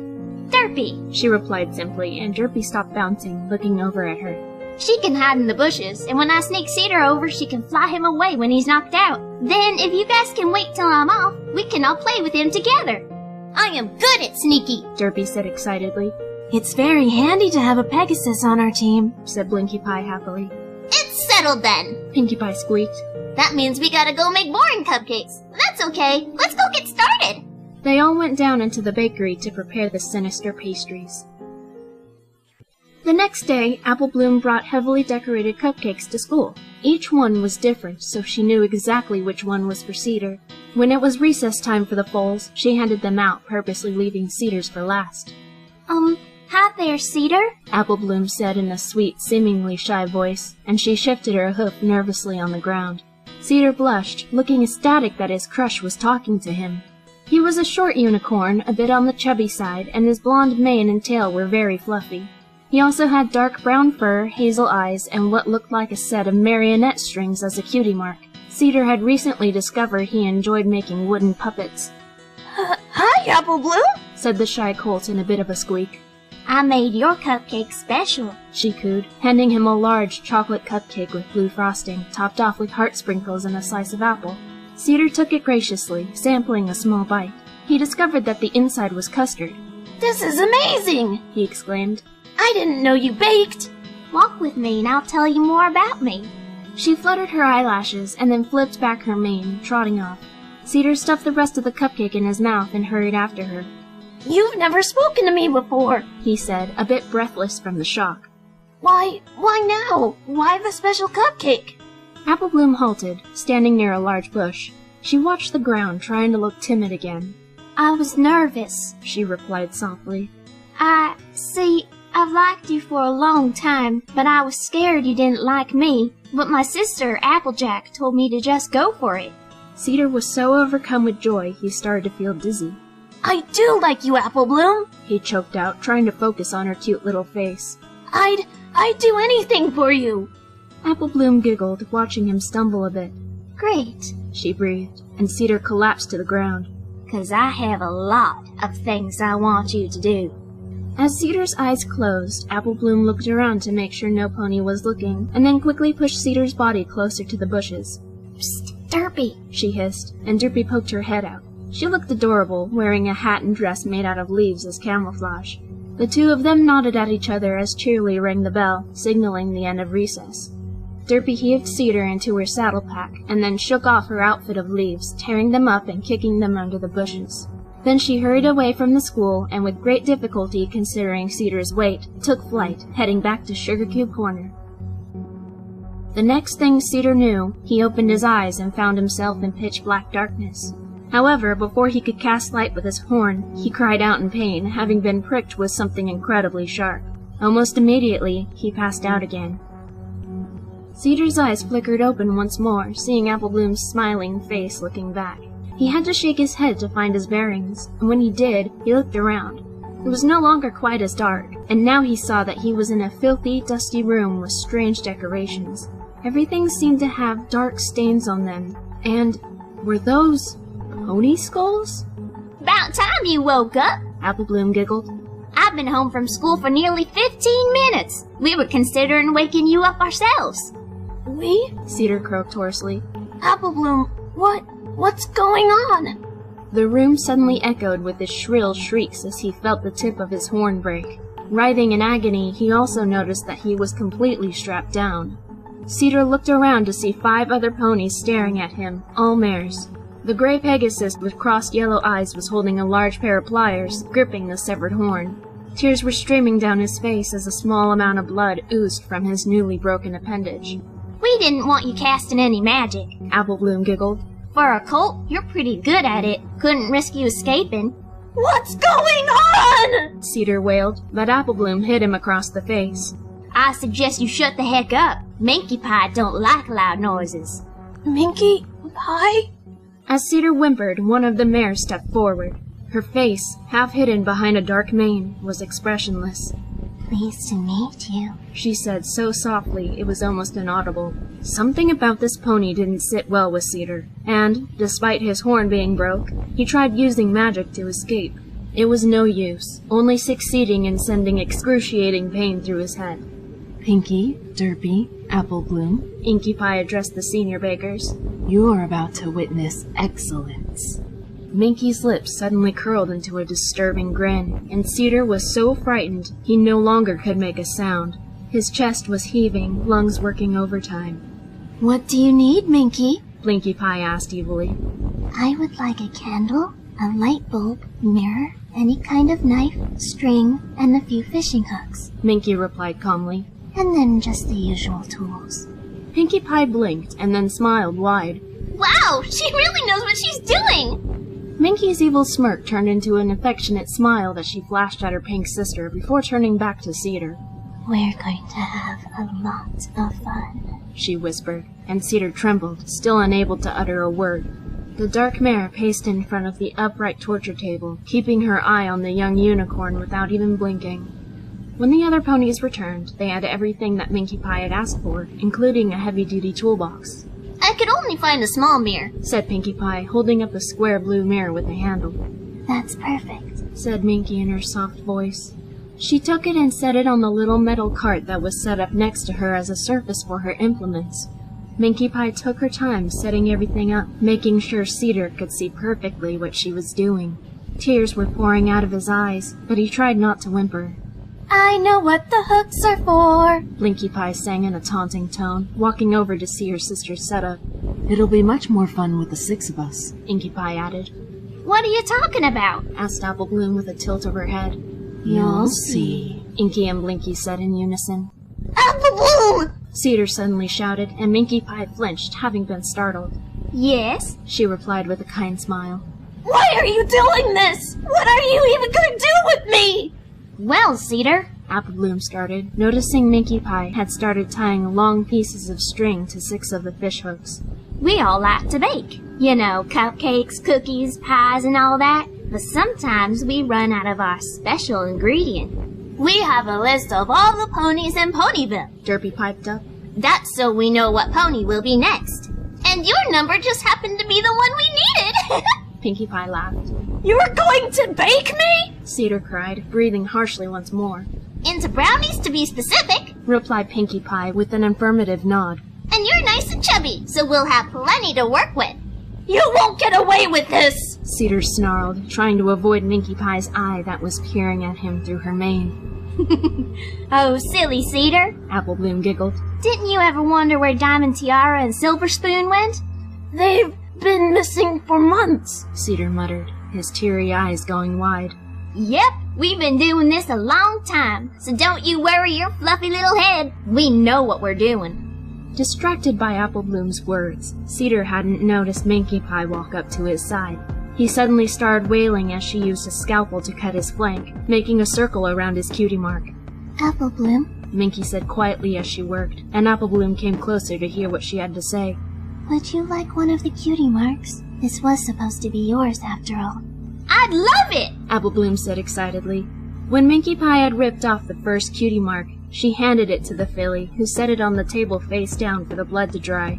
Minkie then walked over to Cedar's opposite side, doing the same to the other flank. Derpy actually pulled her ears back, frowning. He's so loud, she complained. Pinkie nodded in agreement, cringing at Cedar's horrible screams.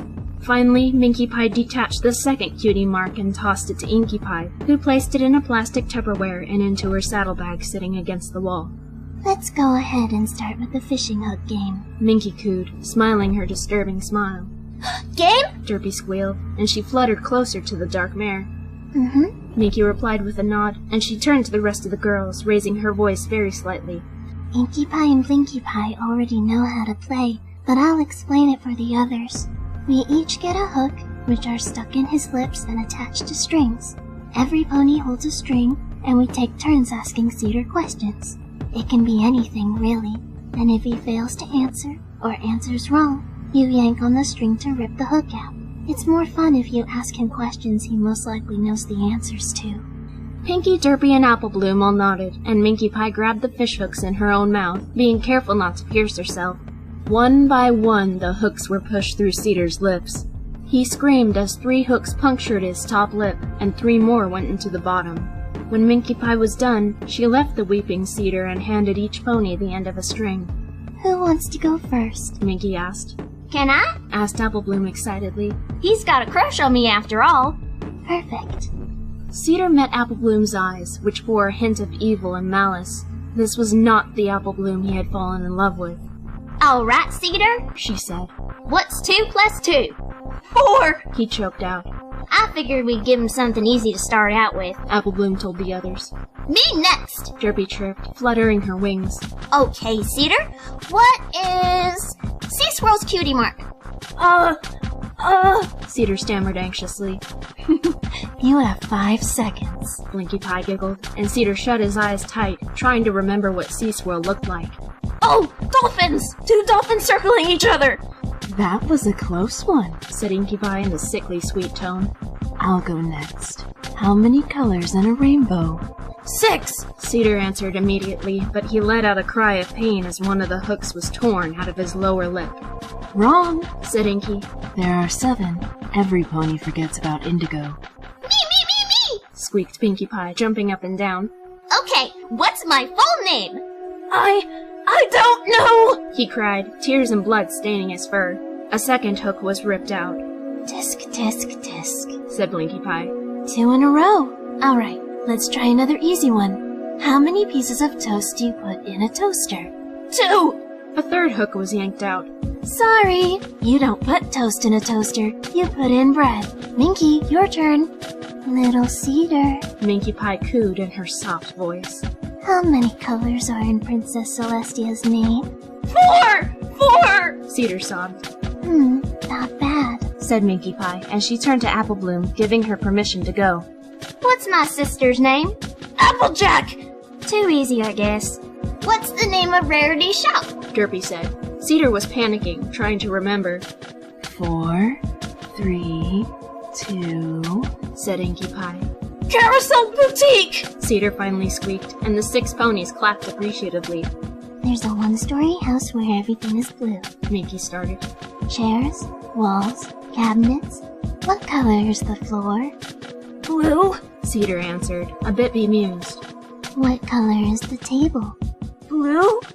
What color is the flower vase? Blue. What color are the stairs? Blue. Rip! Cedar screamed again as yet another fish hook was torn from his mouth. It's a one-story house. There are no stairs. Minkie Pie giggled. 4 down, 2 to go. What flavor was the cupcake I gave you? Asked Apple Bloom. Chocolate. Replied Cedar weakly. How many horns are on a flugelhorn? Derpy continued. 2. How many butterflies are on Fluttershy's cutie mark? 3. How far can a chicken fly? Cedar paused, and then shook his head quickly. Chickens can't fly! Apple Bloom smirked, and she got ready to pull her string, almost as if she knew Cedar was going to get her next question wrong. How many stamens are on the flower Heart's Desire? She said evilly. Cedar began whimpering again as Inkie Pie counted down from 5. 2, 1. Apple Bloom yanked her string as hard as she could, ripping her hook out of Cedar's mouth. His voice was already hoarse from screaming so much, so now his cries cracked pathetically. 6. Apple Bloom concluded. It's all yours, Derpy. Derpy giggled, dancing on the spot. Who went away first, Diamond Tiara or Silver Spoon? The Diamond Tiara, said Cedar weakly. Who are Apple Bloom's closest friends aside from all of us? Scootaloo and Sweetie Belle. How many foals do Mr. and Mrs. Cake have? 2. What time do you go to the dentist? Cedar stared at her for a moment, and then he hung his head. I don't know. His cry was faint as the last hook was torn out of his lip. 2:30! Derpy giggled. Get it? 2:30! Blood filled his mouth from the 6 enormous notches where the fishhooks previously had been. He felt dizzy from the pain, as well as dehydration from crying so much. Ooh, that was so much fun! Pinkie Pie squealed, hopping around the room. Minkie Pie held up the mirror in front of Cedar's face, and he was horrified at his own reflection. Gruesome, yes. Minkie Pie giggled. We're just getting started. She set up the candle and lit it with a match. Then she grabbed the average-sized light bulb and shoved it bulb first into Cedar's mouth. It was almost too big to fit. The other 5 ponies watched in awe, impressed by Minkie Pie's techniques. She paced in front of Cedar for a few minutes. He was trying to push the light bulb out of his mouth with his tongue, but the pain in his lips was too great. Finally, Minkie blew out the candle and picked it up, holding it in front of the distressed colt. How much pain, she hissed, are you willing to endure to avoid biting down on a light bulb? Cedar shook his head quickly, whimpering desperately. Just then, Minkie Pie let out a loud, high-pitched laugh that was absolutely chilling. Her level of insanity appeared to increase as she cackled, tilting the candle slightly, allowing a drop of hot wax to land on Cedar's leg. It was an extremely difficult task to try and not clench his teeth, which would shatter the glass bulb. Though his throat was on fire and he had lost most of his energy, he continued to scream and cry as the wax burned his skin. Minkie Pie giggled maliciously, dropping wax onto different parts of his body. Finally, she splashed the remaining liquid on his face, and his reflexes overpowered him. The bulb broke as his teeth bit down on it, cutting the entire inside of his mouth. The screw cap and filament clattered to the floor. He was crying again, keeping his mouth open to avoid any more mutilation, and Minkie Pie smiled up at him. Swallow it, she whispered. Cedar shook his head quickly. I said, swallow it. I can't, he cried, unable to avoid speaking with a lisp. Swallow glass! Minkie shrieked, and even Pinkie Pie was terrified, having never heard her eldest sister yell like that. Sobbing, Cedar slowly closed his mouth and attempted to swallow the shards of glass. He gagged and choked, finding that it was near impossible. I can't. He whimpered. It hurts. I imagine so. Minkie replied, her voice soft once more. You're boring me. Minkie Pie, shoot him up. Minkie Pie hurried forward, digging into Pinkie's usual tools and finding a syringe. She took a bottle of some mysterious liquid, filled it, and then jabbed the needle into Cedar's hip. He flinched, horrified. What was that? He stammered. You'll lose feeling in your body soon. Minkie purred, stroking his fluffy hair. And then you can watch us take what we need for our delicious brownies. Here! Said Pinkie Pie quickly, and she prepared a second syringe with a different liquid. This one went into Cedar's chest. Adrenaline so that he stays awake longer. Thank you. As they waited for the solutions to kick in, all 6 ponies circled his table tauntingly while Pinkie Pie hummed an unfamiliar tune. Cedar started to regain energy, but even as he did, he felt everything below his neck going numb. He still held the glass in his mouth, half of it stuck on the inside of his throat. What do you reckon? Asked Apple Bloom after a few minutes. Y'all think he's ready? Harvest time! Harvest time! Sang Pinkie Pie as she bounced around again, and Derpy started mimicking her. Inkie Pie gave her oldest sister the scalpel, but she refused. I want a knife, she said, and Inkie Pie grinned, handing over a kitchen knife instead. Very slowly, Minkie Pie made the traditional surgical cut on Cedar's abdomen, and then opened the flaps of skin like a pair of double doors. Could some pony hold the mirror up again?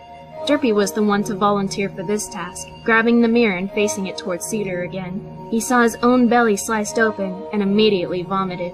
Ew! Derpy cried, lifting herself into the air to avoid the mess. Scum, Minkie hissed, and she took great care in severing the less vital organs. Filth. Growing up in this world with no worries except getting good grades and making friends. She pulled out one of Cedar's kidneys and held it close to his face. He sobbed, coughing up more bile, which contained a large amount of the glass. Please don't kill me, he whimpered, but Minkie Pie responded with that high, cold, mirthless laugh from earlier. Count yourself as lucky, she said, dropping the kidney into a bucket that Pinkie held out for her. She continued to the second kidney. Those who want to die will live, and those who don't want to die meet an early end. I'm doing you a favor, Cedar. You won't have to witness the horrors of this world. Won't have to endure the pain it brings. Trash. She chuckled. Trash is still trash, isn't it? Kill yourself then! Cedar bellowed, and every pony else gasped in horror. Minkie stared up at the colt for a moment, and then she laughed again, only this time more softly. Oh, naive fool, she whispered, gently pulling out his intestines. I'm already dead. She suddenly gave a shriek and dropped the knife, plunging both front hooves into his open torso and violently digging out his innards. Though Cedar couldn't feel it, witnessing this made him feel sick again, and he continued to wail, blood filling his mouth. He felt very lightheaded, and his vision began to blur. Bye, Cedar! Pinkie Pie called, waving happily. The last thing that the colt laid his weary eyes on was Apple Bloom, who was also waving, showing the sweet smile he had always admired from afar. At last, his eyes slid shut, and Cedar was gone. Minkie Pie huffed, then strode across the room, away from the corpse. Every pony came forward to pick Cedar's organs up from the floor to put in the bucket, except for Derpy, who followed Minkie quickly. Minkie Pie! She squeaked, and Minkie turned to her, looking very tired. Yes, Derpy? She asked quietly. You're not really dead, are you? Not like him, she replied, jerking her head at the remains of Cedar. It's a different kind of dead.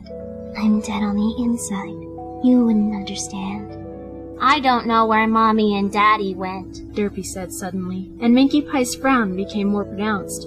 I'm sorry? She asked, not understanding what Derpy had meant. Mommy and Daddy are gone, she explained. Mommy left me all alone far away from home, and Daddy never came to find me. I was all alone until I made friends with Pinkie Pie. But even when I was all sad, I made me happy with other stuff and tried not to think about Mommy and Daddy. It was hard, but I don't like being sad. Sometimes I would cry, even all night. But you know what? I held my head up high, just like bubbles go in the sky. Derpy nodded at her flank where her bubble cutie mark shone. We're your family now, and we will never leave you. Thank you, Derpy, Minkie Pie said in a trembling voice. Though her heart was still black and she felt empty inside, Minkie found a small sliver of happiness when she realized Derpy was right. The two ponies hugged tightly, but were suddenly tackled by the others. Group hug! Pinkie Pie squealed, and Minkie actually laughed from happiness for the first time in her life. She knew that, from that point on, she'd truly have a reason to smile. All right, said Apple Bloom after a few moments of snuggling. I don't know about y'all, but I think we got some cleaning up to do. Minkie Pie isn't exactly neat when she works, Blinky joked, and Minkie gave her a playful shove. And then? Derpy looked like she was about to explode. And then brownies? Yes, Derpy, brownies, Inkie replied with a giggle. Can I bring some to my class tomorrow? Apple Bloom inquired. It's only fair, and we'll also give some to all of our pony friends, Pinkie said happily. After that, the 6 of them began to tidy up the room and prepare their special ingredients before making their brownies. A few days later, the girls were playing in Pinkie Pie's party room. They weren't even concerned when posters were put up around Ponyville with Cedar's face on it, the word "missing" scrawled on the top. The list of missing ponies was massive, and after Cedar's disappearance, a curfew was set into place, advising every pony to stay indoors when it got dark. Of course, the town's little bakers found this amusing, for they worked mostly in the day. Hey, do y'all mind if I take a look to see who's next? Asked Apple Bloom after losing a game of checkers to Derpy, who was ecstatic about winning. Okie dokie, Loki! Pinkie Pie squeaked, and she took Apple Bloom's place to compete against the winner. I'm impressed, Blinkie Pie said as she watched the game. Derpy is really good at this. I don't understand so good, said Derpy, jumping one of Pinkie's pieces. But every pony has things they're good at. You've got lots of potential, Derpy, Inkie Pie replied. Yeah, you're more clever than we gave you credit for when we first met you, added Blinkie Pie. I just think different, Derpy giggled, fluttering her wings with enthusiasm. Losing another piece, Pinkie Pie moaned in disappointment, and then looked over at Apple Bloom, who had her back turned to them. Apple Bloom? She called, but got no response. Apple Bloom, who is next? The mares all exchanged worried looks as Apple Bloom continued to stare at the book. They trotted over to her in concern. Hey! Blinkie Pie exclaimed, setting her hoof on her shoulder and shaking her lightly. Apple Bloom, what's wrong? Asked Derpy. Applejack, she muttered. What? Said Pinkie. Applejack is next on the list. The room fell silent, the other 5 glancing at each other once more. If you want to sit this one out, you can, said Inkie softly, but Apple Bloom slowly closed the book and met her eyes. She smiled. No, it's my turn. I'm gonna do it. She ended her sentence with a malicious giggle. That's my girl! Pinkie Pie shouted, and she hugged the filly so tightly she let out a little cough. Minkie Pie rescued Apple Bloom from Pinkie's deadly affection. Are you sure? She whispered. Yeah, Apple Bloom replied. After all, blood is thicker than water, right? All of them shared evil smirks before going back to their fun and games. Applejack! Applejack! Apple Bloom squealed, running up to her sister, who was bucking apples. What is it, Apple Bloom? Applejack asked in bewilderment. The most awesome thing just happened, Apple Bloom replied, hopping up and down. You just gotta come see! Apple Bloom, I'm sorta busy. But you gotta come now, before you miss it! Applejack glanced at her basket of apples, and then sighed. All right, where are we going? She asked the filly. Sugar Cube Corner, Apple Bloom said, trotting ahead of her sister to lead. Applejack frowned, her heart giving an unpleasant jerk. Pinkie Pie's sisters were there. Pinkie Pie's there, right? She asked quickly. Yeah, it's her who has the surprise. Why don't y'all just tell me what's going on? Apple Bloom turned to Applejack impatiently. Then it wouldn't be a surprise, would it? Now hurry up! Applejack hurried after Apple Bloom, anxious to see what all the fuss was about. The 2 ponies came to Sugar Cube Corner, which was completely empty inside. Not even Mr. and Mrs. Cake were there. In fact, noticing that the lights were off, Applejack assumed the entire bakery had been closed. But why? What's going on? Applejack asked softly, as if afraid she'd disturbed something. Apple Bloom led her behind the counter, opening a very well-hidden nook under the floorboard. Applejack saw that there was a button, and Apple Bloom pressed it with her hoof, making a door swing right out of the wall. It had blended in so well, Applejack was startled when she saw it. "What the?" she muttered. Well, come on! Apple Bloom urged loudly and hurried down the stairs of the secret cellar. Applejack followed, closing the door behind her, and slowly descended into pitch-black darkness. "Apple Bloom?" she hissed nervously. "Apple Bloom, I can't see anything." Applejack was interrupted by a very hard blow to the head, and she collapsed to the floor. When Applejack finally managed to come around, she saw that it was no longer dark in the cellar. It was dim, but light enough for her to see the room around her. It became immediately clear to her that something was wrong. The entire place was decorated with party decorations, the kind Pinkie Pie would normally put up, but they didn't look right. They were dark and covered in some sort of crusty grime. She also noticed skulls of ponies. So many ponies.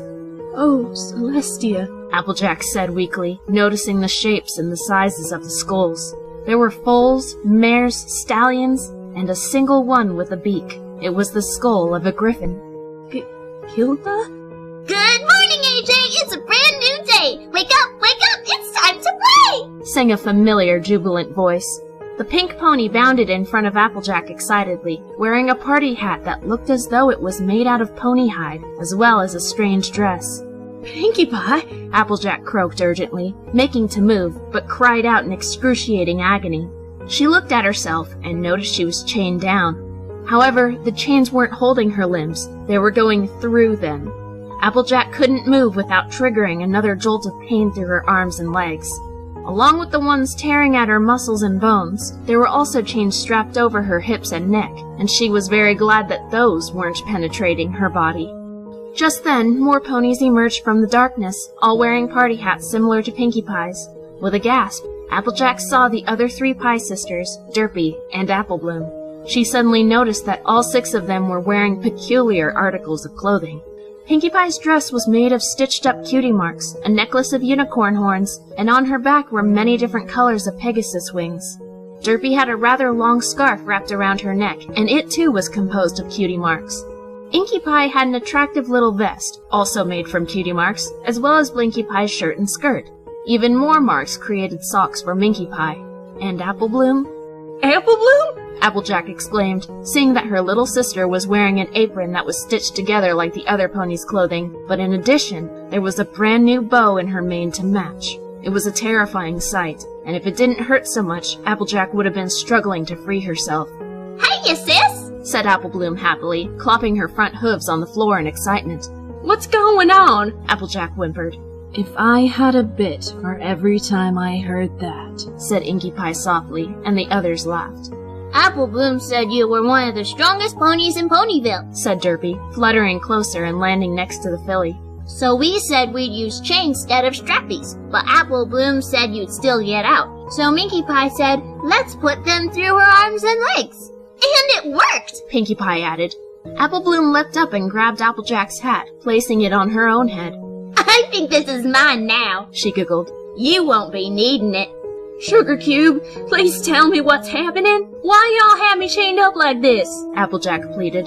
Hey, Blinkie, said Pinkie Pie to one of her sisters. Can you bring Rainbow Dash over here? I'm sure AJ is just dying to see her again. She giggled, and Applejack's eyes widened. Rainbow Dash? She shouted, but her astonished expression turned to horror, and she immediately started sobbing when she saw one of her best friends, the Pegasus that had been missing for months, taxidermied right before her eyes. There were still bloodstains in the fur. Aw, look, Applejack! Look how happy Dash is to see you! Cried Pinkie, grabbing the stuffed pony and turning it to face her terrified friend. What did you do to her? She murmured, almost too upset to get the words out. Applejack, said Apple Bloom suddenly, as Pinkie Pie started ballroom dancing with Rainbow Dash. Didn't you ever wonder why Pinkie Pie's cupcakes tasted so good? 'Cause we've been putting a little something extra in them. And then we started baking other stuff, said Derpy happily. And we shared our yummy yums with every pony in town. You telling me that all this time you've been making cupcakes out of all our friends? Applejack shouted, finding her confidence again, the feeling of rage drowning out her fear. Yep, and other stuff too. Don't forget that, said Pinkie Pie. But it started with just cupcakes. Ever Ever since I came to Ponyville, every pony has been enjoying my fresh-baked cupcakes. But we didn't start baking ponies and other things until Derpy joined us. Apple Bloom, how in Equestria did you get into this mess? Applejack exclaimed at her innocent-looking sister. Funny story, actually, Apple Bloom replied. You see, round 1 or 2 years ago, I seen Miss Pinkie Pie dragging an unconscious stallion behind Sugar Cube Corner. I wasn't very discreet back then, Pinkie admitted with a giggle. So I followed, the filly continued, and saw her pulling him into a hole in the ground. The tunnel led right in this here basement, but later on, we filled it back up because we installed that door. Anywho, I followed Pinkie Pie down the hole and saw her strapping that stallion to the table.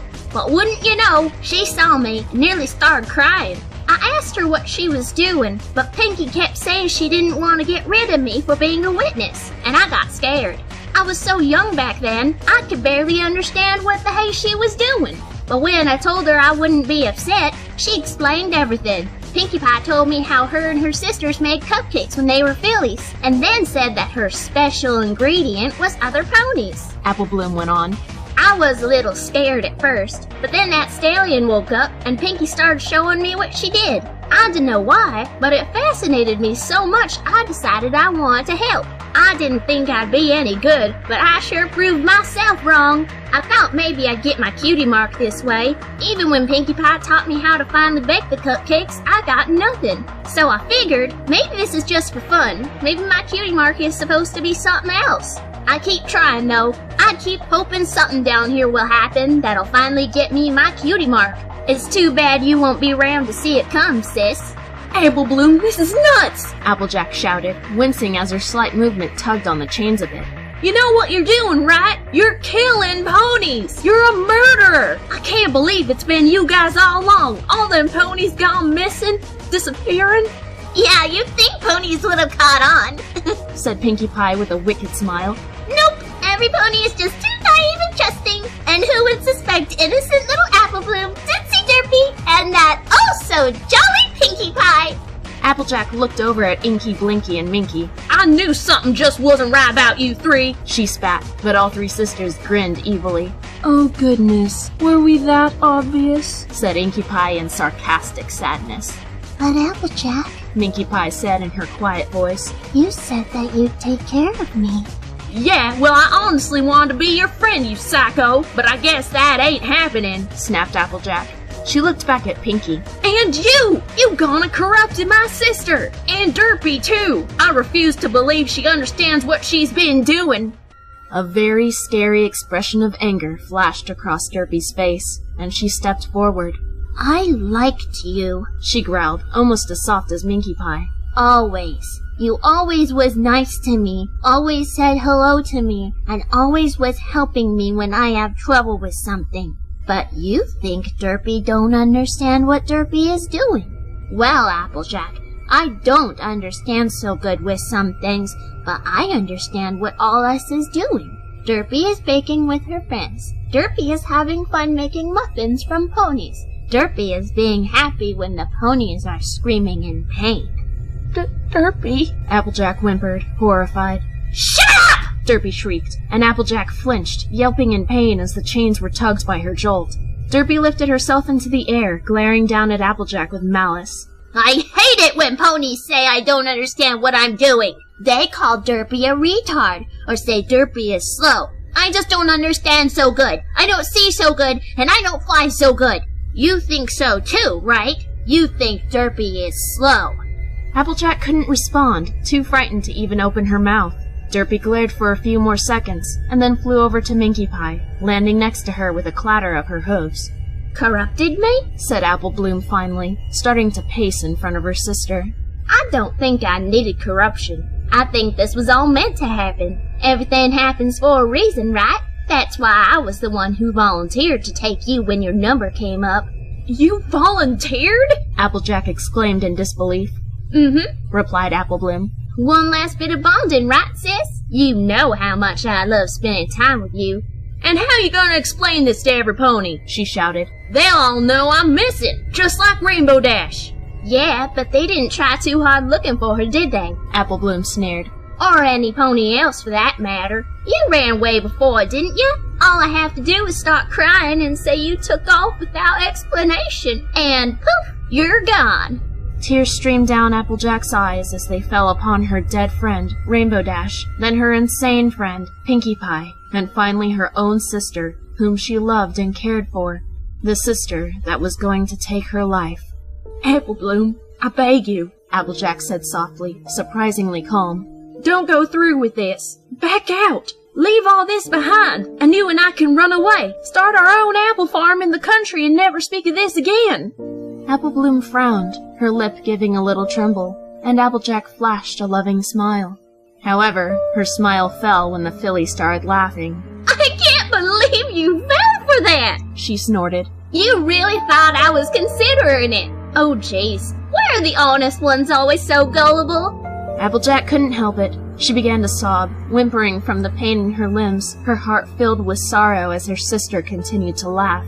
It wasn't any kind of laugh she had ever heard from Apple Bloom. It was wicked, frightening, and malicious. She's such a good actor, Blinkie Pie cooed. The whole thing was cedar, and now this. I'm jealous. Apple Bloom smirked proudly, expressing her triumph with a light hop. Enough talk, she said, and the other ponies closed in on the torture table. It's time to party.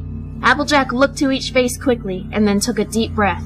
Help! She screamed, but to her dismay, her keepers started cackling again.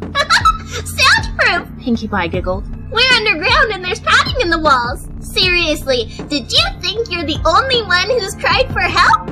Applejack hung her head in defeat, still sobbing, but trying her best to keep still.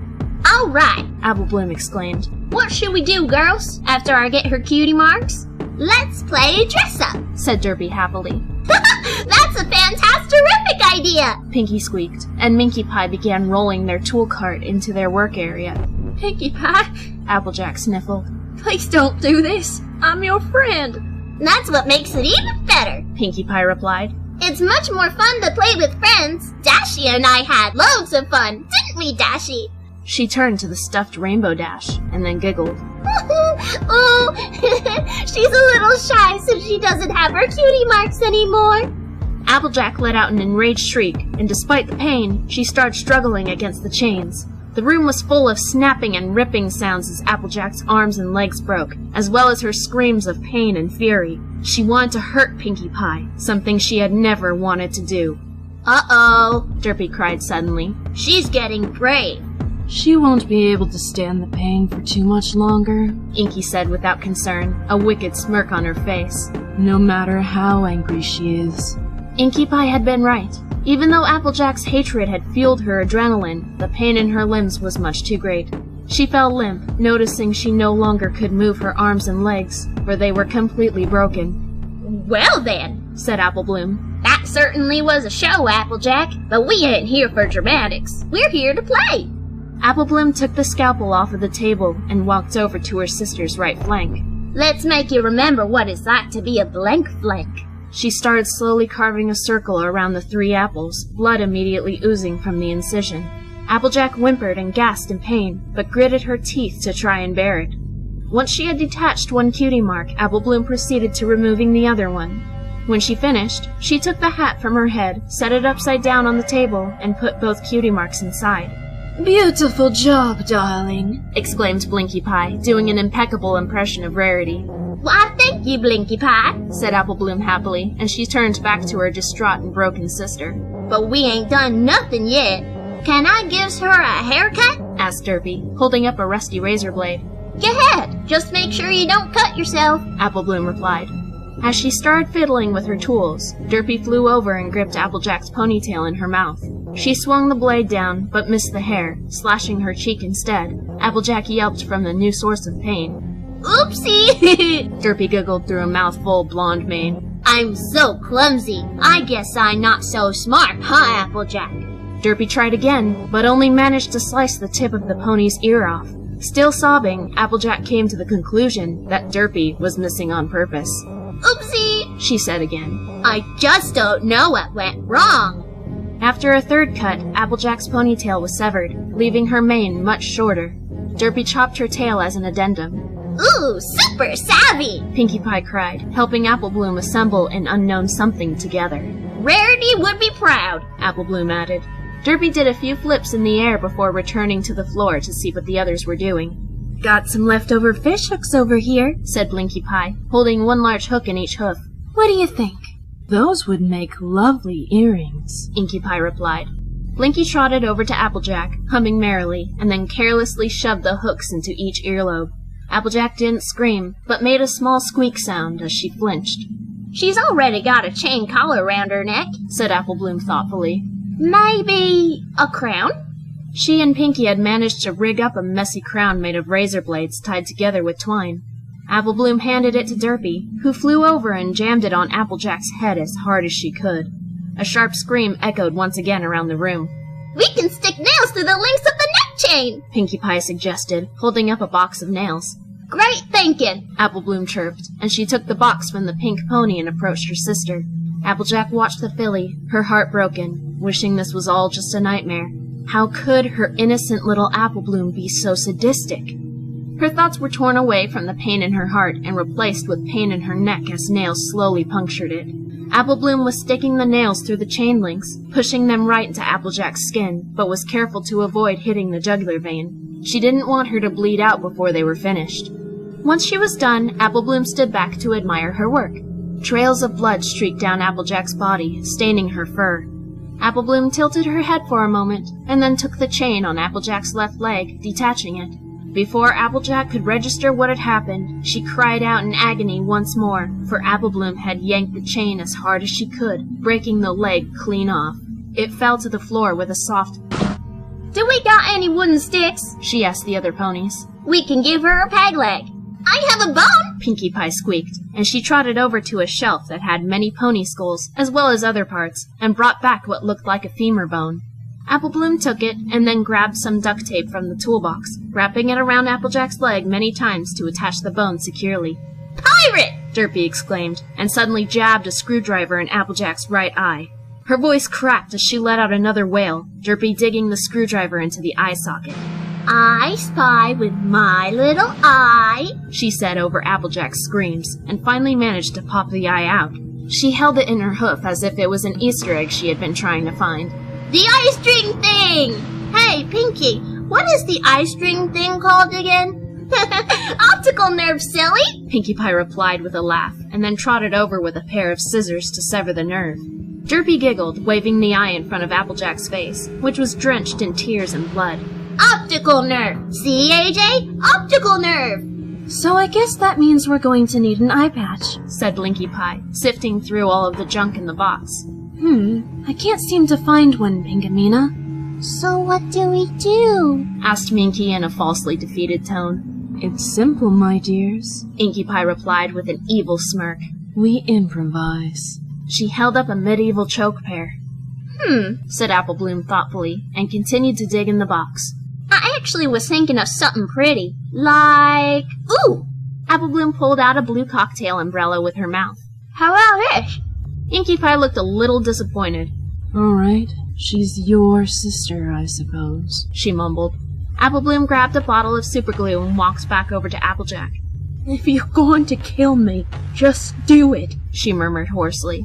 Keep your hat on. Oh wait, you can't. I took it off. Apple Bloom giggled, and she squirted glue on the inside rim of the umbrella, then stuck it into Applejack's eye socket, holding it in place to make sure it stayed. Applejack winced at the stinging sensation from the adhesive, but as it dried, the pain subsided. There, now that's what I call a pirate. The other ponies clapped their hooves together. Apple Bloom, Applejack whispered, her voice seeming to lack breath. The filly smiled at her sister. Yeah? She replied sweetly. You're my little sis, she sniffled, her head pounding, body aching, and heart torn to shreds. I love you. Even after all this, I still love you. But I beg of you, Apple Bloom, please, please, don't do this to any pony else after me. Please give this all up. It ain't right. This ain't you, Apple Bloom, it just ain't. I don't know what you're talking about, AJ. Of course this is me. I haven't changed a hair since I started, except getting better at the trade, of course. What will your friends think when they find out? Applejack croaked. Sweetie Belle and Scootaloo, they ain't gonna be your friends no more. Aw, shucks, sis. You sure are a Debbie Downer. Apple Bloom giggled. Their number shouldn't come up for a long time. You're actually gonna kill your best friends? They'll get special treatment just like you did. Don't worry about them. The friends and family discount! Pinkie Pie sang happily. But I'm sad because I'm pretty sure Rarity, Fluttershy, and Twilight Sparkle are not for a while either. Oh well, the longer the wait, the more they'll taste great! Tears continued to slide down Applejack's cheeks as she hung her head. She had given up all hope, not even caring whether she lived or died. The fact that her other best friends, plus many more, were going to die soon after her, brought her more sadness than anything else ever could. What do you say we wrap things up, girls? Said Apple Bloom to her fellow teammates. Ooh, we should perform for her, Derpy cried suddenly. We can sing our new song. Gosh, do you think we're ready? Asked Apple Bloom nervously. I think we've got in enough practice, said Pinkie Pie with a wide smile. Besides, this is Applejack. She deserves to see our first official performance. I'm so nervous but excited, said Derpy with a tremble. Nervous-sided! Pinkie sang, and Apple Bloom ran across the room to get some large object leaning against the wall. When she returned, Applejack saw that it was an acoustic guitar. Look, Applejack, she said, strumming a single chord. I've been learning to play the guitar. We all wrote this song together. I hope you like it.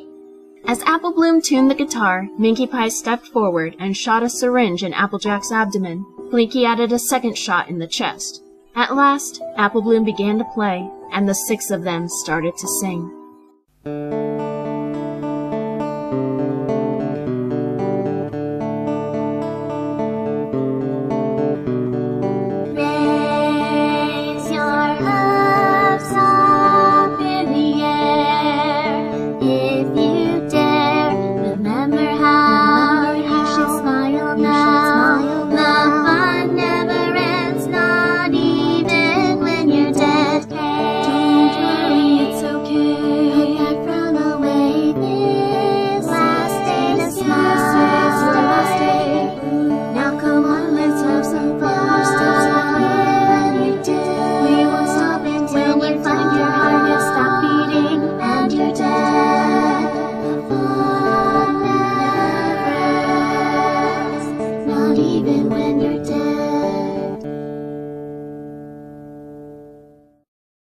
By the time the song ended, Applejack could no longer feel her body, but somehow was energized, as if she hadn't just spent the last hours screaming while enduring gratuitous amounts of torture.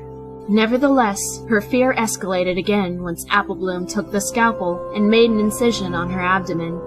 Well, Applejack, Minkie Pie whispered, standing close to Apple Bloom so that she could get a good view. What did you think of our song? We worked oh so very hard to get it right. It was great, she admitted sadly, sniffing helplessly. It was very great. Yay! Derpy squealed, running around in a circle. Did you hear that, Pinkie Pie? Our song was great! Fantastic-terrific! Pinkie exclaimed. We'll definitely have to perform it more often. All right, cheered Apple Bloom, and she opened the skin flap she had made on Applejack's belly. Let's finish up. Who's got the bucket? I do, shouted Blinkie Pie in her usual unnecessarily abrupt voice. She carried over the metal bucket in her mouth and set it next to Apple Bloom. There you go, Sugar Cube, she said, impersonating Applejack, who lay limp with misery and hopelessness. Great! Ready, Applejack? Asked Apple Bloom, but Applejack merely stared solemnly at her, one last tear streaming from her remaining eye. Here we go! As the filly began disemboweling her, the other ponies hummed their little song, a smile on each of their faces. Applejack felt the urge to vomit as she saw her own organs being pulled from her, but Apple Bloom had just removed her stomach, so nothing but a small bit of blood came out. The humming started to fade and echo, as if she was moving away from the sound, and her vision became horribly blurry. Though it sounded as though she were underwater, she distinctly heard Apple Bloom say, "Bye-bye, sis. I love you." Then her heartbeat became slower and slower, even as it was gently taken from her chest cavity. Applejack's head went limp, and she moved no more. Just then, a bright flash illuminated the room briefly, which nearly blinded the ponies because they had been so accustomed to the darkness. Once it had gone, all of the mares gasped, staring at Apple Bloom's flank. "What?" she asked, and then looked to see that, at last, after all this time, she got her cutie mark. It was a shiny red apple with a single green leaf, and there was a kitchen knife stabbed into it. Wow! That was it, Apple Bloom! Pinkie Pie squealed, hopping up and down. Killing Applejack gave you your cutie mark! Killing Applejack gave you your cutie mark! Calm, sweet sister, said Inkie Pie softly, putting a hoof on Pinkie's shoulder. Apple Bloom was so overwhelmed with happiness, she was crying, practically hugging her own flank. After so long, after so much hard work, she sobbed. I finally got it! I finally got it! Her teary eyes looked up at her friends, and then she rushed to them, crashing right into a group embrace. The mares were so proud of their little filly baker, it seemed like their hug would never end. However, after several minutes, Pinkie Pie was the first to break away. Wait, she said. How are we going to explain what it is to every pony? Easy squeezy, Derpy chirped. Apple Bloom is just so good at cooking with apples. The laughs and cheers of the bakers echoed through the dark basement as they began to clean up. Pinkie Pie was sitting at a table in the bakery with her three sisters, Derpy, Apple Bloom, Rarity, Fluttershy, and Twilight Sparkle, all enjoying the fresh-baked cupcakes. Apple Bloom had decorated each one with a thin slice of apple, which made them look even more tasty. These are divine! Rarity exclaimed, unable to keep herself from talking with her mouth full. They better be, said Apple Bloom with a smile. After all, they gave me my cutie mark. She hadn't stopped admiring her mark since she had received it the previous day. That certainly is an interesting one, said Twilight before eating the apple slice on her second cupcake. Yep, but it's mine, and it's all I ever wanted, Apple Bloom finalized with a proud nod. Fluttershy had been watching the other Pie sisters nervously, specifically Minkie Pie. After a moment, she managed to tear her attention away from them and onto Apple Bloom. Where's Applejack? She asked. Dunno, Apple Bloom said with a shrug. She said something about picking up some bales of hay from another farm. Haven't seen her since. She's missing out on these delightful treats, said Rarity, sneaking a third cupcake from the plate in the center of the table. I'll bring one home to save for her when she gets back, Apple Bloom replied with a wide smile. No pony noticed this unsettling smirk except for Fluttershy, whose eyes widened slightly. It bore a striking resemblance to the smile she had seen on Minkie Pie the first time they met. Looking around at the other bakers, she noticed that they were all wearing similar expressions of malicious triumph. It made the Pegasus feel uneasy. I know I won't be able to fit in my summer dress now, but I just can't seem to resist them, Rarity sighed as she ate an apple slice. Better make it bigger, Rarity, because this sweet train makes no stops, Pinkie Pie said with a giggle. Once again, Fluttershy noticed the creepiness of her smile. What was going on? Was she just imagining things?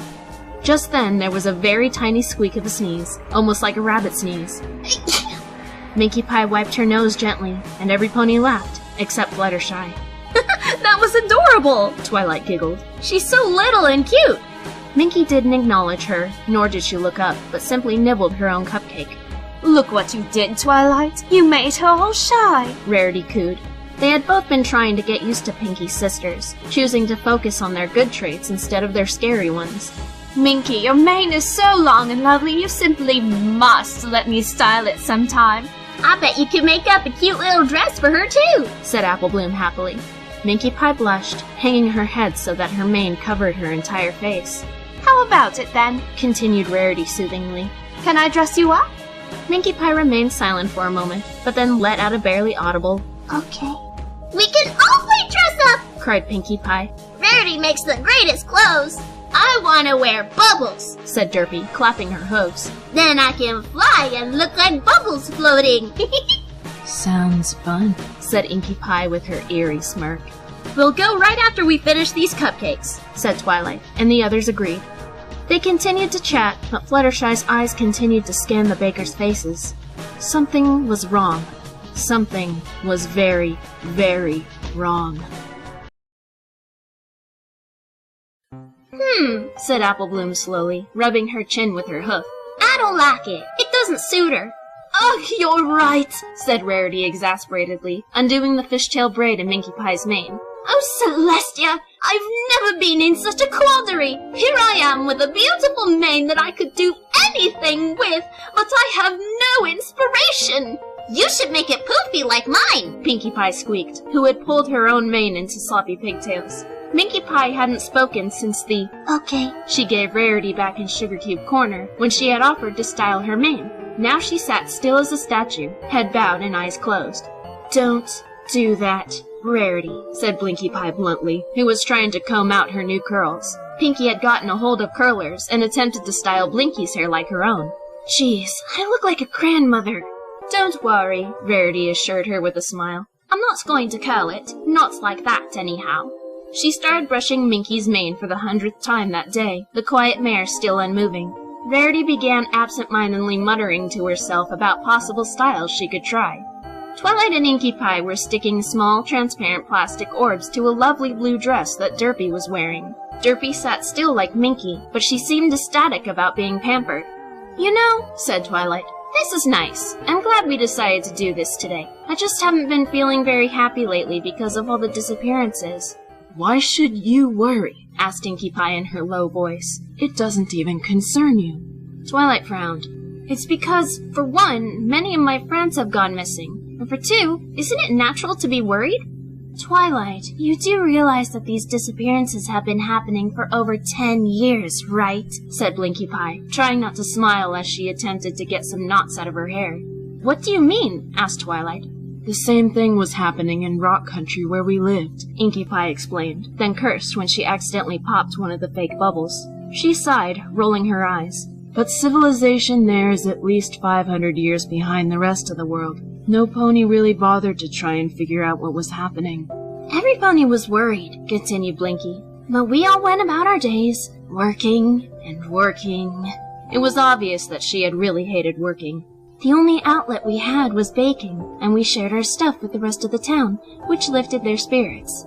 But in a place like that, every pony has to look out for themselves, said Inkie Pie. There were a lot of backward beliefs. That's one of the reasons we left, Blinkie concluded, finally managing to untangle her mane, though it was still wavy. Twilight sighed sadly. The other reason was Minkie Pie, wasn't it? They both nodded, and Minkie opened her eyes, simply watching them. You two did the right thing to get her out of there. I still can't believe your parents imprisoned their own foal. Did you ever confront them? Inkie's eye twitched. Actually, no, she said, her sudden action going unnoticed. Our parents disappeared soon after we found her. Every pony in the room was silent, letting the unpleasant news sink in. Then Apple Bloom cleared her throat. Come now, she said cheerfully. Do y'all want to sit here and mope around, or do you want to have fun? Fun! Squeaked Pinkie Pie. She was doing something very wacky with Fluttershy's mane, and it looked like a cross between a beehive and a vase full of spider grass. Am I bubbles yet? Asked Derpy excitedly, and Inkie Pie smiled lovingly at her. Almost, sweetheart, she cooed. Twilight looked surprised, having never heard such kindness come out of Inkie's mouth. It comforted her to know she was capable of being friendly. Twilight, Blinkie Pie barked, once again expressing her unnecessary dominance. Come flat iron my mane so it's straight again. Please? Twilight suggested, and Blinkie groaned at the ceiling. Ugh, please, she mumbled. Don't let her tone get to you, Twi, said Inkie Pie. She's just that way. Me, Blinkie mocked.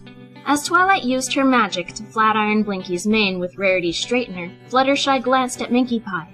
It felt odd to see the frightening mare so calm and harmless, and she wondered if she had misjudged her. However, she gasped softly when Minkie met her gaze, and smiled. It lasted for a mere second before her face became expressionless once more, but the smile had been so terrifying, Fluttershy just wanted to run as far away from her as possible. Voila! Rarity cried, standing back to admire her work. Minkie Pie's mane had been wrapped into a sleek updo that resembled a large bun, and it was pulled to the side to give an asymmetrical look. Rarity had carefully placed certain strands framing Minkie's face and crimped them into gentle waves. This style exposed the eye that Minkie Pie always hid, which made Twilight go, woo. Wow, that's so pretty! Pinkie Pie cried. Rarity stuck 2 chopsticks into the bun, and then sprayed a generous amount of hairspray to keep it in place. Minkie Pie let out a single, tiny cough. It really does, agreed Twilight. I never realized how pretty your eyes are, Minkie. To every pony's surprise, she closed her eyes tight, blushing up a storm. What a jewel, Inkie Pie cooed. Do you feel pretty, Minkie? Her dark sister nodded so slightly, it barely looked like she moved at all. Pinkie Pie sang, revealing Fluttershy's finished hairstyle. No pony had the heart to tell her it wasn't very good. Pinkie, do you mind if I just spruce it up a bit? Rarity asked kindly. Okie dokie, Loki, said Pinkie Pie. Okie dokie, Loki, Derpy repeated. Rarity allowed Minkie to stand, and she decided to join Blinkie Pie and Twilight. She suddenly looked at herself in the mirror, and Twilight, who was watching her, witnessed Minkie grin widely in a way that clearly said she was astounded by her appearance. This surprised Twilight so much, her focus left the hot tool she was using. "Ow!" Blinkie Pie shouted, and Twilight gasped. "You burned my ear!" "Sorry," Twilight squeaked. If she had to be honest with herself, she found Blinkie Pie more scary than the other two sisters. Blinkie scrunched her nose, narrowing her eyes at the purple unicorn, but huffed and let her continue. Apple Bloom assisted Inkie Pie with Derpy. "How should we do her mane?" she asked Inkie, as Derpy hummed merrily. "I see little braids," Inkie Pie said thoughtfully. "Nice and decorative." With beads, exclaimed Apple Bloom. "Blue ones like bubbles." Derpy squeaked in delight. "I feel like a princess," she giggled, and Minkie Pie walked over to her group. "Me too," she whispered, her soft voice cracking with joy she's rarely felt. Every pony in the room was touched by her jubilance, all except Fluttershy, who was expecting another creepy smile. "There you go, Fluttershy," Rarity said, giving her style a spritz with hairspray. Her do still resembled the shape Pinkie Pie had made, but it was much smoother and more organized. "Thank you so much," she said, observing herself in the mirror. Her smile evaporated when Minkie Pie's reflection appeared next to her. She was tense, wings clasped tightly to her body, staring into those lifeless green eyes. "Let's try on dresses," she said kindly, with a smile that was purely sincere. Fluttershy exhaled softly, relaxing a bit. "Oh, okay," said Fluttershy. They both trotted over to Rarity's closet. All the while, Minkie was talking more than Fluttershy had ever heard her. "I bet Rarity has lots of pretty jewelry, too," she was saying. "Sparkly jewelry, maybe diamonds like her cutie mark. What kind of jewelry do you like, Fluttershy?" I don't know," she replied in a squeak. Seeming to not have heard her, Minkie Pie excitedly sifted through Rarity's dresses, still speaking with excitement, but Fluttershy could barely hear her. "You know who would hate this?" said Pinkie Pie suddenly, who was having her pigtails adjusted by Rarity. "Applejack!" Twilight, Rarity, and Fluttershy all frowned uncomfortably. "She sure would," agreed Apple Bloom. "Rainbow Dash would, too." The tension in the room increased. When did you say Applejack was coming back?" asked Twilight nervously. "I think she said tomorrow," Apple Bloom replied casually. "She'll sure be excited to see my cutie mark." "How did you say you got it again?" said Rarity slowly. "I made them cupcakes with lots of fresh apples," Apple Bloom explained. "I never use apples much in my baking, but there I was, cutting like my 10th apple, and it just appeared. She was cutting them so carefully to make them just perfect," added Pinkie. "So we all did knew that Apple Bloom is so good with cooking apples," said Derpy. Rarity seemed satisfied with the answer, but the subject of Rainbow Dash being brought up made her feel uneasy. Her mood lifted when she heard very soft giggling, and they all looked over. Minkie Pie and Fluttershy were both wearing pretty dresses, and now were trying on ridiculous amounts of jewelry. "Holy hey, they're getting along," said Inkie Pie in disbelief. "It makes you wonder," said Blinkie, looking in the mirror to see how Twilight had done her mane. "Do you think this is how Minkie Pie would have been if she hadn't been locked up?" "Maybe," said Inkie. "Perhaps she'd be louder, too, since she would have had ponies to talk to and play with." "I wonder what her cutie mark would have been," chirped Pinkie Pie, sticking a top hat on Apple Bloom's head. "I've thought about that," Inkie replied, though in a much softer tone, and the others leaned in close to listen. "Remember when she told us how she was when she was a filly? How she was already a bit disturbed in the head?" "You mean how she liked to hurt herself?" asked Apple Bloom, and Inkie nodded. "I think her destiny was to be locked up. Even if she had led a normal life like us three, she was already locked up inside her own head. It's just one of those things that are inevitable." "Poor thing," Rarity whispered sadly.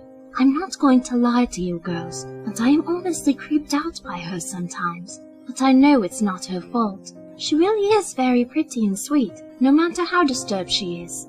"Well, all us Pie sisters are disturbed in one way or another." Pinkie Pie giggled, and Inkie and Blinkie grinned slyly at her.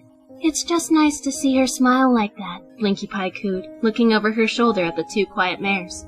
"It's the smile she wore when she first met Derpy and Apple Bloom." "And the first time she led the baking," said Pinkie. "What do you mean, led?" asked Rarity, and the pink pony closed her lips tightly. "We take turns choosing what to bake, and the pony who chose gets to be the leader of the cooking," Apple Bloom said quickly. "Like me, I chose cupcakes last time, so I got to make them." "That makes sense," said Twilight with a smile. I always chose Muffins, said Derpy happily. Am I Bubbles yet? The group laughed and continued to dress each other up. By the time they all felt pretty enough, Rarity suggested doing a mini fashion show. Minkie Pie looked like a completely different pony. After showing off their outfits, Rarity brought out a camera on a tripod, set it on a timer, and they took a couple of group pictures together. It was such a beautiful moment, the worries of Ponyville citizens going missing were completely off of their minds. Fluttershy and Minkie Pie were almost inseparable while the 9 of them spent the rest of the evening with each other. Every pony left Rarity's house after the sun had set, the Pies and Derpy breaking up to go back to Sugar Cube Corner, and Apple Bloom to Sweet Apple Acres. Fluttershy walked with Twilight toward the library. See, said Twilight happily. Minkie Pie's okay. She's just not used to being social. I guess you're right, Fluttershy admitted. But that one smile is still so scary. I didn't see it today, said Twilight with a blink. I saw it twice. Once while Rarity was doing her hair, and then... Fluttershy shivered at the memory. Right when she followed her sisters and Derpy to the bakery. She looked back at me and grinned. It was so horrible. How can she be so scary at one point, and then be nice at another? Remember, Fluttershy, said Twilight firmly. She spent nearly 2 decades locked up in a dark cellar. She doesn't know. Fluttershy nodded, but still felt uneasy. They said their goodbyes as Twilight entered the library, and Fluttershy continued on to her cottage. That was so fun! Pinkie Pie laughed, hopping around the room. Derpy was fluttering around, making sounds, pretending to be a cluster of bubbles. It really was, agreed Blinkie Pie. Imagine how much fun we'll have when their numbers finally come up. I'm looking forward to that, said Inkie Pie, observing her own makeover in Pinkie Pie's mirror.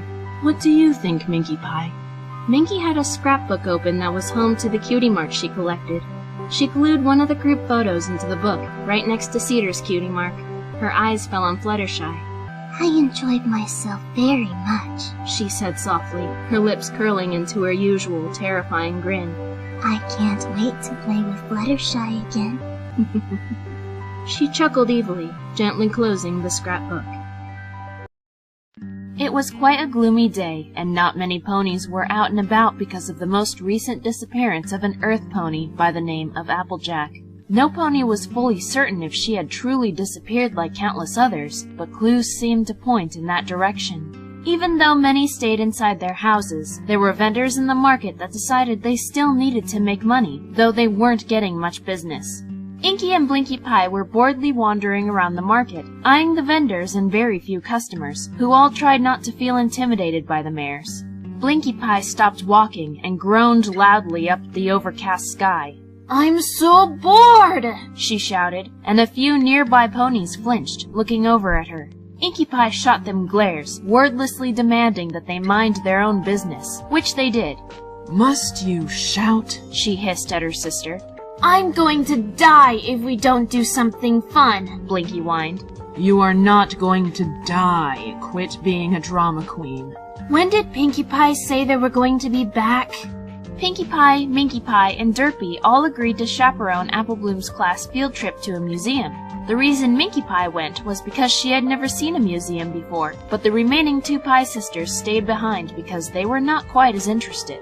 Like 3 or something, Inkie replied. She sat down on the ground and continued to pony watch. Minkie Pie is such a geek, Blinkie complained. Getting into books and crap, and then going to a stupid museum. Like, who really cares about all that? Give her a break, Inkie murmured lowly, her eyes scanning the market.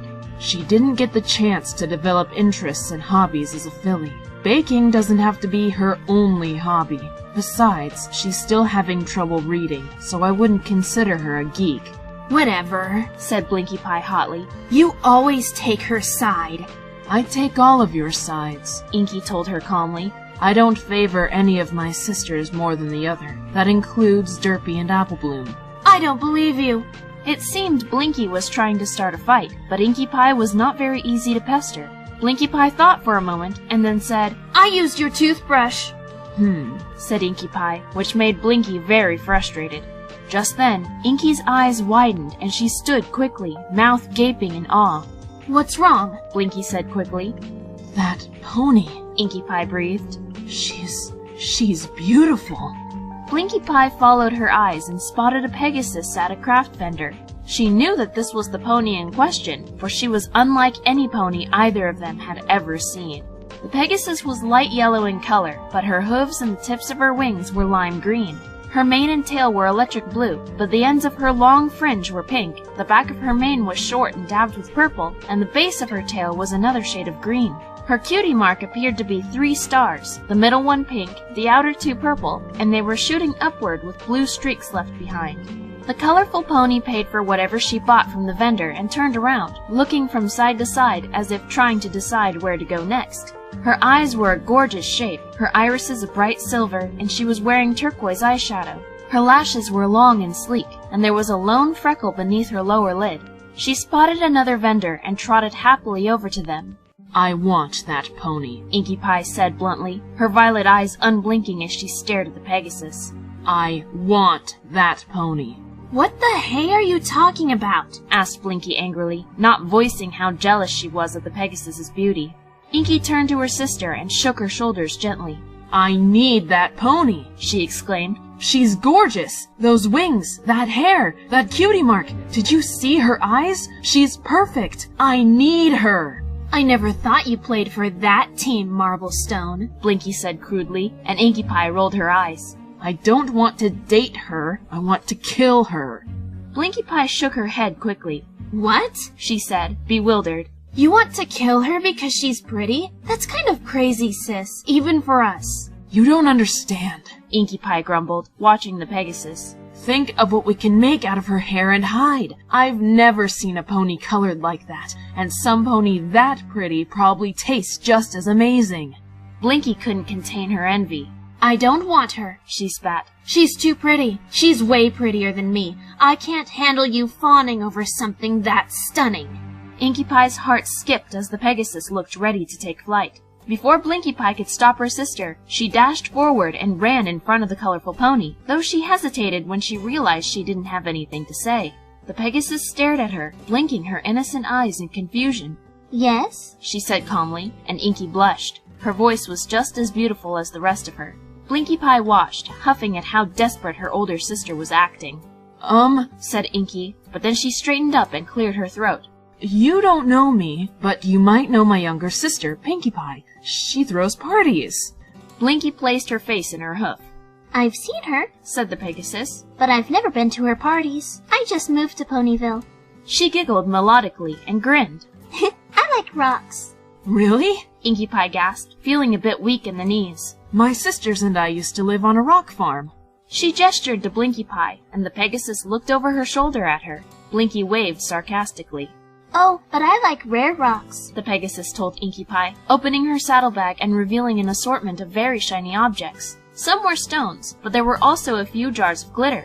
Colorful ones and sparkly ones. She flashed another smile, and Inkie had to sit down for fear of falling over.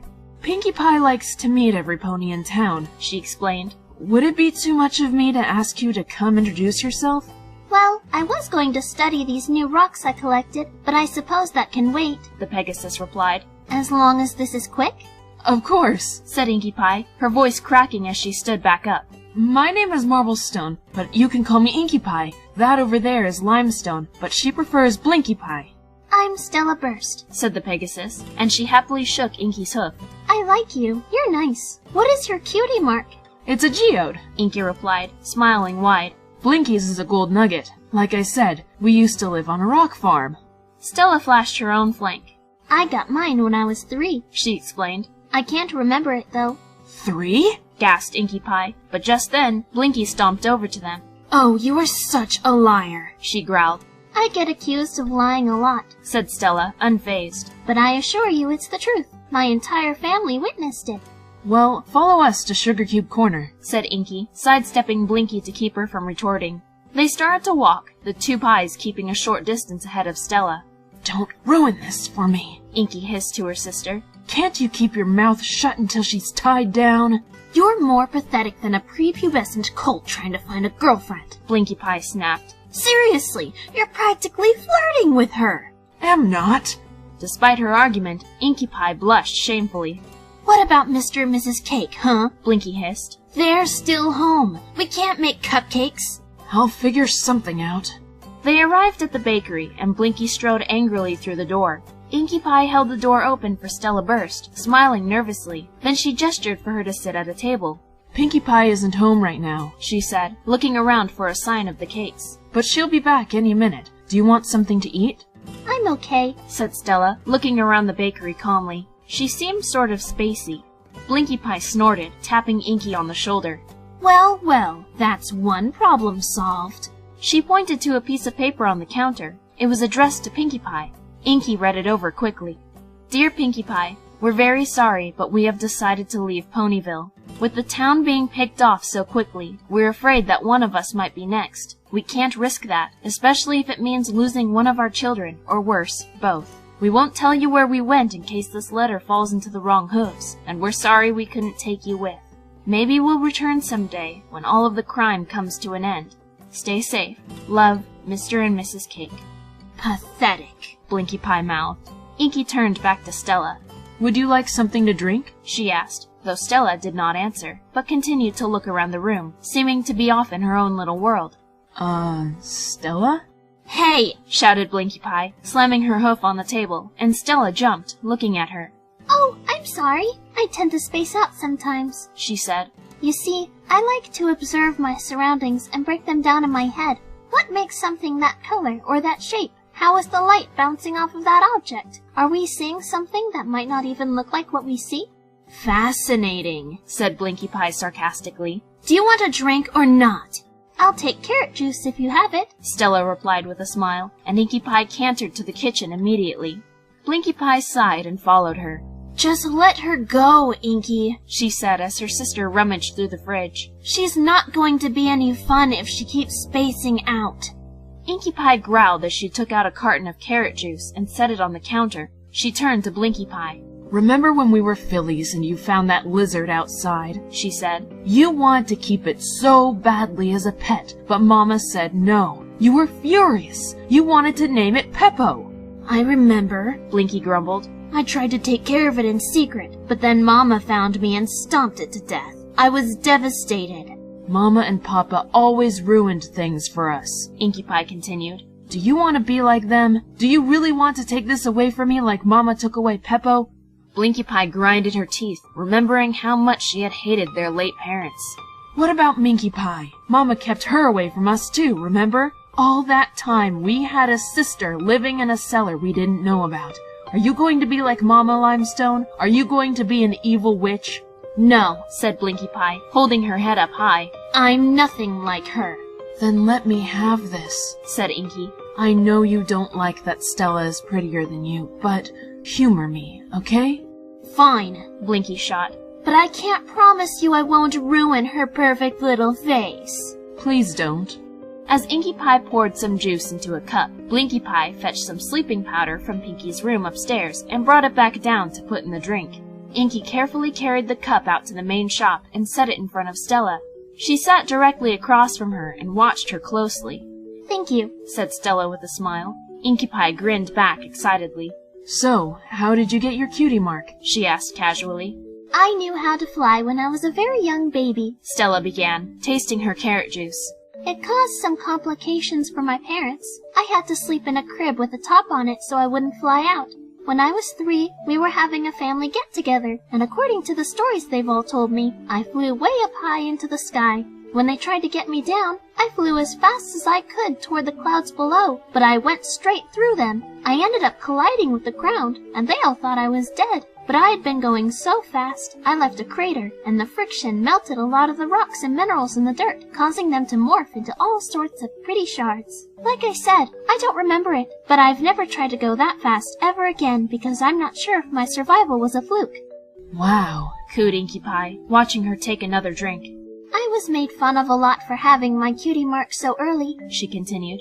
Funny, huh? Most foals get teased for being blank flinks, but mine was the other way around. I guess you can never escape the torment, no matter what.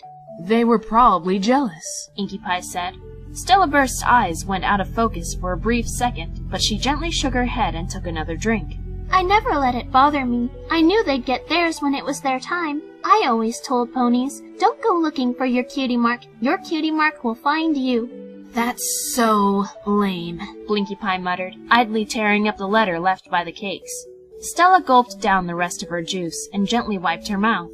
That was good, she told Inkie Pie, who couldn't seem to look away from the Pegasus's eyes. Just then, Stella yawned, and she glanced around wearily. Is Pinkie Pie coming soon? Should be any minute, replied Inkie. Why? Are you feeling okay? I'm a little sleepy, Stella admitted, her eyelids drooping slightly. I don't know why. I had my coffee this morning. Probably the weather, said Inkie reassuringly. Overcast days always make me feel sort of lazy. I think I should get home, said Stella, and she stood from the table, but suddenly stumbled. Inkie Pie hurried forward to catch her. You can't fly home like this, she said. You'll crash and hurt yourself.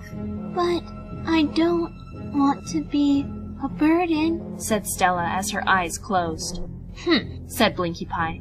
Just take a little nap, Inkie said softly, stroking Stella's mane and finding it was extremely silky, even silkier than it looked. It's no burden, and when you wake up, we'll have lots of fun.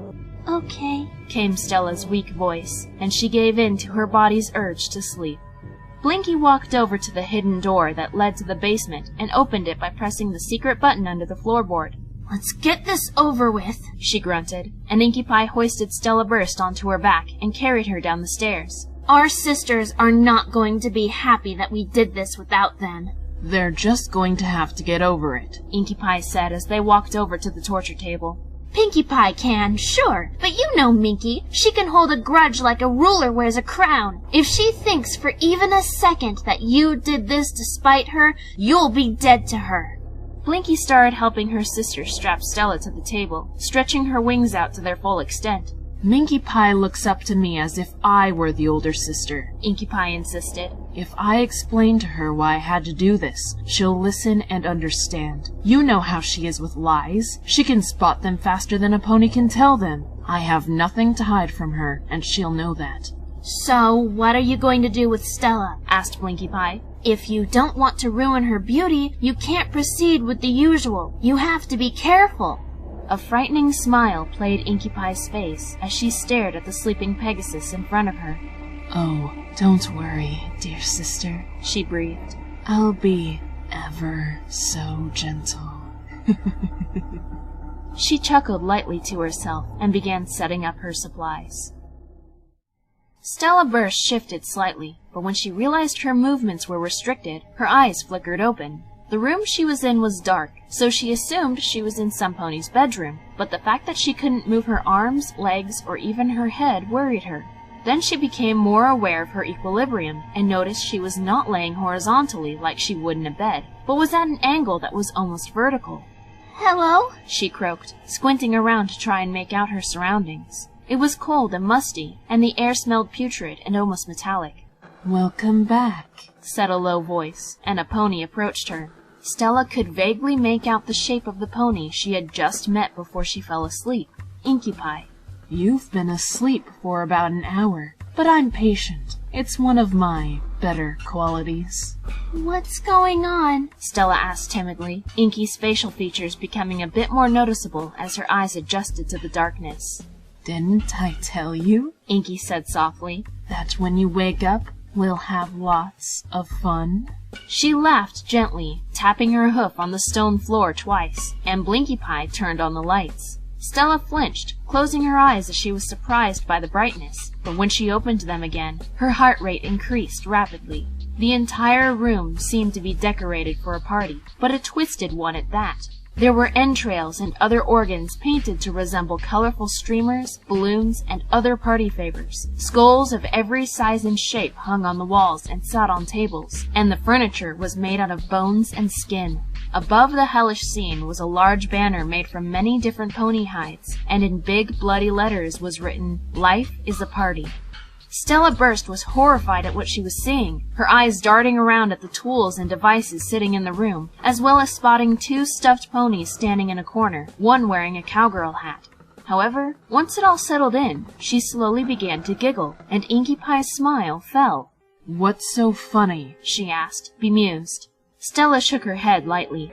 Well, this is just a nightmare, of course, she said airily. None of this is real. I've had this dream before. I usually wake up before anything happens to me. You've had this dream before? Asked Inkie Pie slowly, taken aback. Well, I've had a similar dream, Stella explained. It's a lot more clear now than before. I can see everything for exactly what it is. I also could not see the faces of my kidnappers. Funny how the brain works. It decided to make you the kidnapper after I just met you. Oh, my Celestia, she's an idiot, Blinkie Pie said loudly. On the contrary, I'm very intelligent, said Stella to the lavender pony. That's why I'm lucid right now. I can lucid dream whenever I want, but sometimes I do it involuntarily too. This is one of those times. You two are pretty aware for dream ponies, though.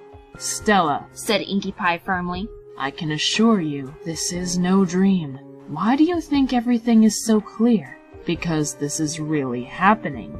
Prove it, said Stella, who seemed confident that she was right. Inkie Pie sighed and walked around to her left wing. She grabbed a feather between her teeth and pulled. With a short yelp from Stella, one of her two-toned feathers came out, a tiny bit of blood at the tip of the base. Stella's calm demeanor disappeared, and her breathing quickened. But that hurt! Good job, genius, spat Blinkie, who sat in a chair at the table with 4 tiny pony skulls in the center. But why? Stella asked Inkie desperately. Why am I here? Why is this happening? This can't be happening! Where did you move from? Inkie Pie said calmly, setting the feather aside. Cloudsdale? Stella replied. I assume you've read about the Ponyville disappearances. Yes, but I didn't let that bother me. Maybe you should've, said Blinkie. You know, we've got a Pegasus on our team. Maybe we should branch out to Cloudsdale. We're running out of ponies here in town. We'll propose the idea to the rest of the team later, Inkie told her. You've been behind this? Asked Stella, and Inkie Pie nodded. My 3 sisters and I, a Pegasus and a little filly, she concluded. It's been a hobby of ours for a long time. We Pie sisters have been making cupcakes out of ponies since we were fillies, all except poor Minkie Pie, for she had been locked away and kept from us before Blinkie and Pinkie were even born, and I myself was too young to remember her. Making cupcakes? Stella repeated. You're cannibals? Well, we share our treats with every pony in town, so all of Ponyville are unknowingly cannibals. Fun, huh? Said Blinkie Pie. You're the only pony who has yet to have tried our baking.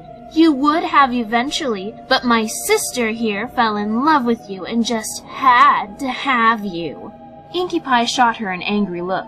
Hush, she snapped. I didn't fall in love with her. I fell in love with her appearance. Oh, please. You were eating up her Cutie Mark story like it was a tub of candy, sneered Blinkie.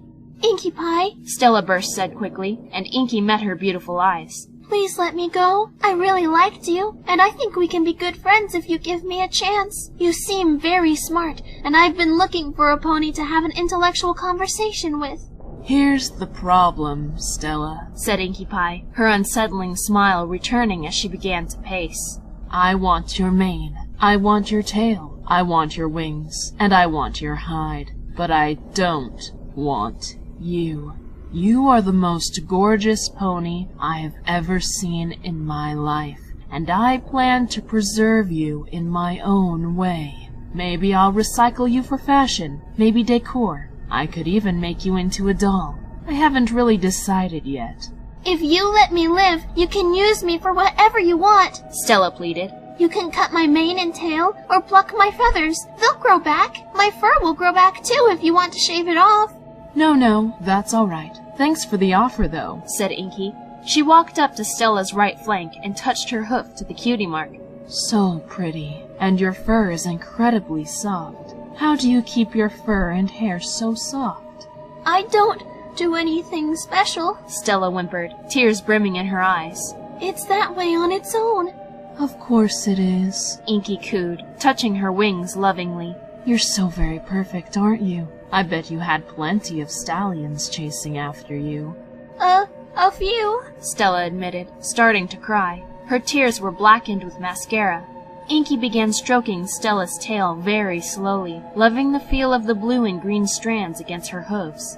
It's so unfair, Blinkie Pie complained. Why are you so pretty and perfect? Why are you so special? You know what? I'm glad Inkie's gonna kill you, because then you can't reproduce and make more perfect ponies. I hate pretty mares because I want to be pretty like them. We average mares have to work hard to look good, but it just comes so naturally for you, doesn't it?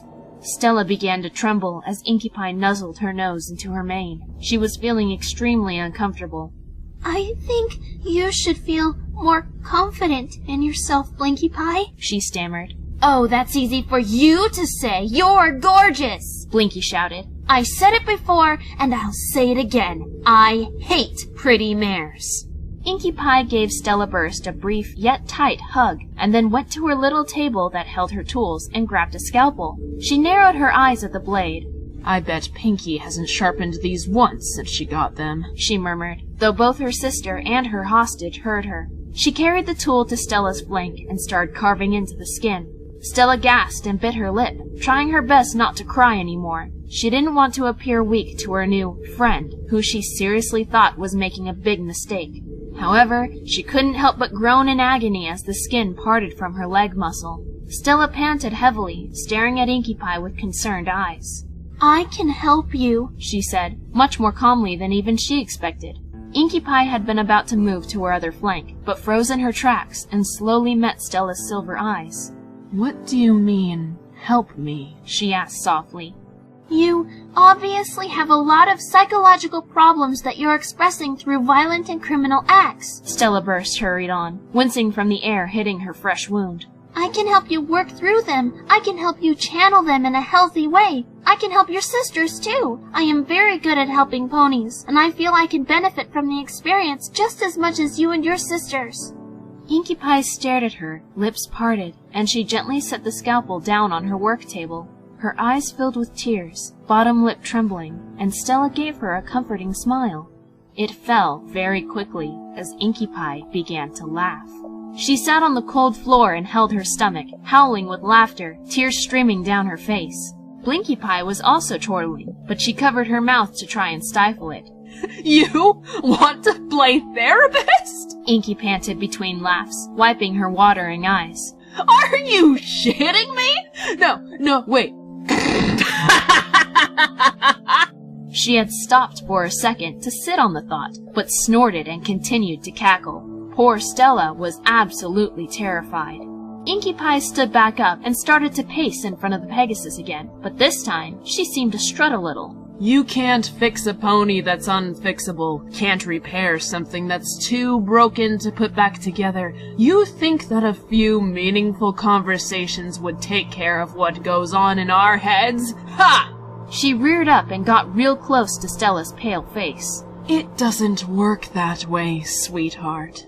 What goes on in your head, Inkie Pie? Stella whimpered lightly. They stared into each other's eyes for a moment before Inkie backed off again. She pondered the question for a moment and then clicked her tongue.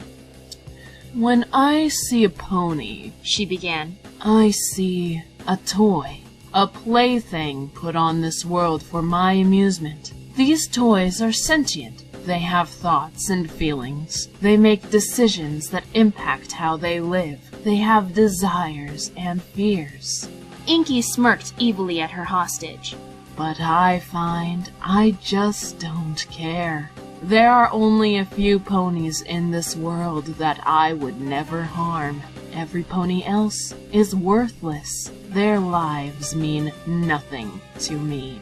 Are you angry with society for some reason? Asked Stella. No, Inkie Pie replied, grabbing her scalpel again. I just can't stand peace. I find the beauty in the dissonance. She carved around Stella's remaining cutie mark, and Stella struggled and writhed, more tears of pain escaping her shut eyes. Please stop! She cried, unable to hold back her distraught any longer.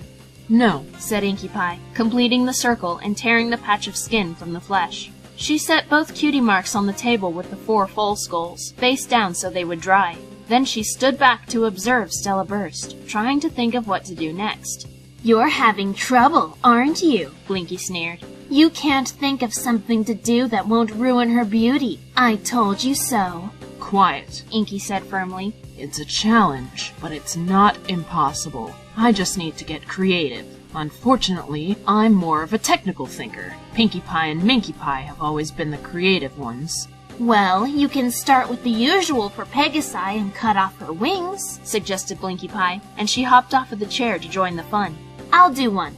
I don't trust you with this, said Inkie Pie. You'll mess her up. No, I won't. Let me help. All right, Inkie agreed, grabbing a hacksaw from her implements. There should be an extra saw of some kind in the toolbox. Inkie Pie waited for her sister to grab a saw, which was a bone saw, and they both grabbed a hold of one of Stella's wings. Please don't! Stella squeaked, trembling from fear and sobbing freely. Not my wings! Please don't take my wings! You won't need them after death anyway, said Blinkie Pie, and she and Inkie began sawing at the base of the appendages. Stella screamed, and it was the most beautiful sound Inkie Pie had ever heard, which surprised her. She nearly faltered as she sawed through the bone, but caught herself and continued. Stella gritted her teeth, her eyes shut so tight it gave her a headache. In no time, the wings were severed, and Stella was feeling very woozy. You aren't losing consciousness already, are you? Inkie Pie said in disappointment. Stella couldn't respond.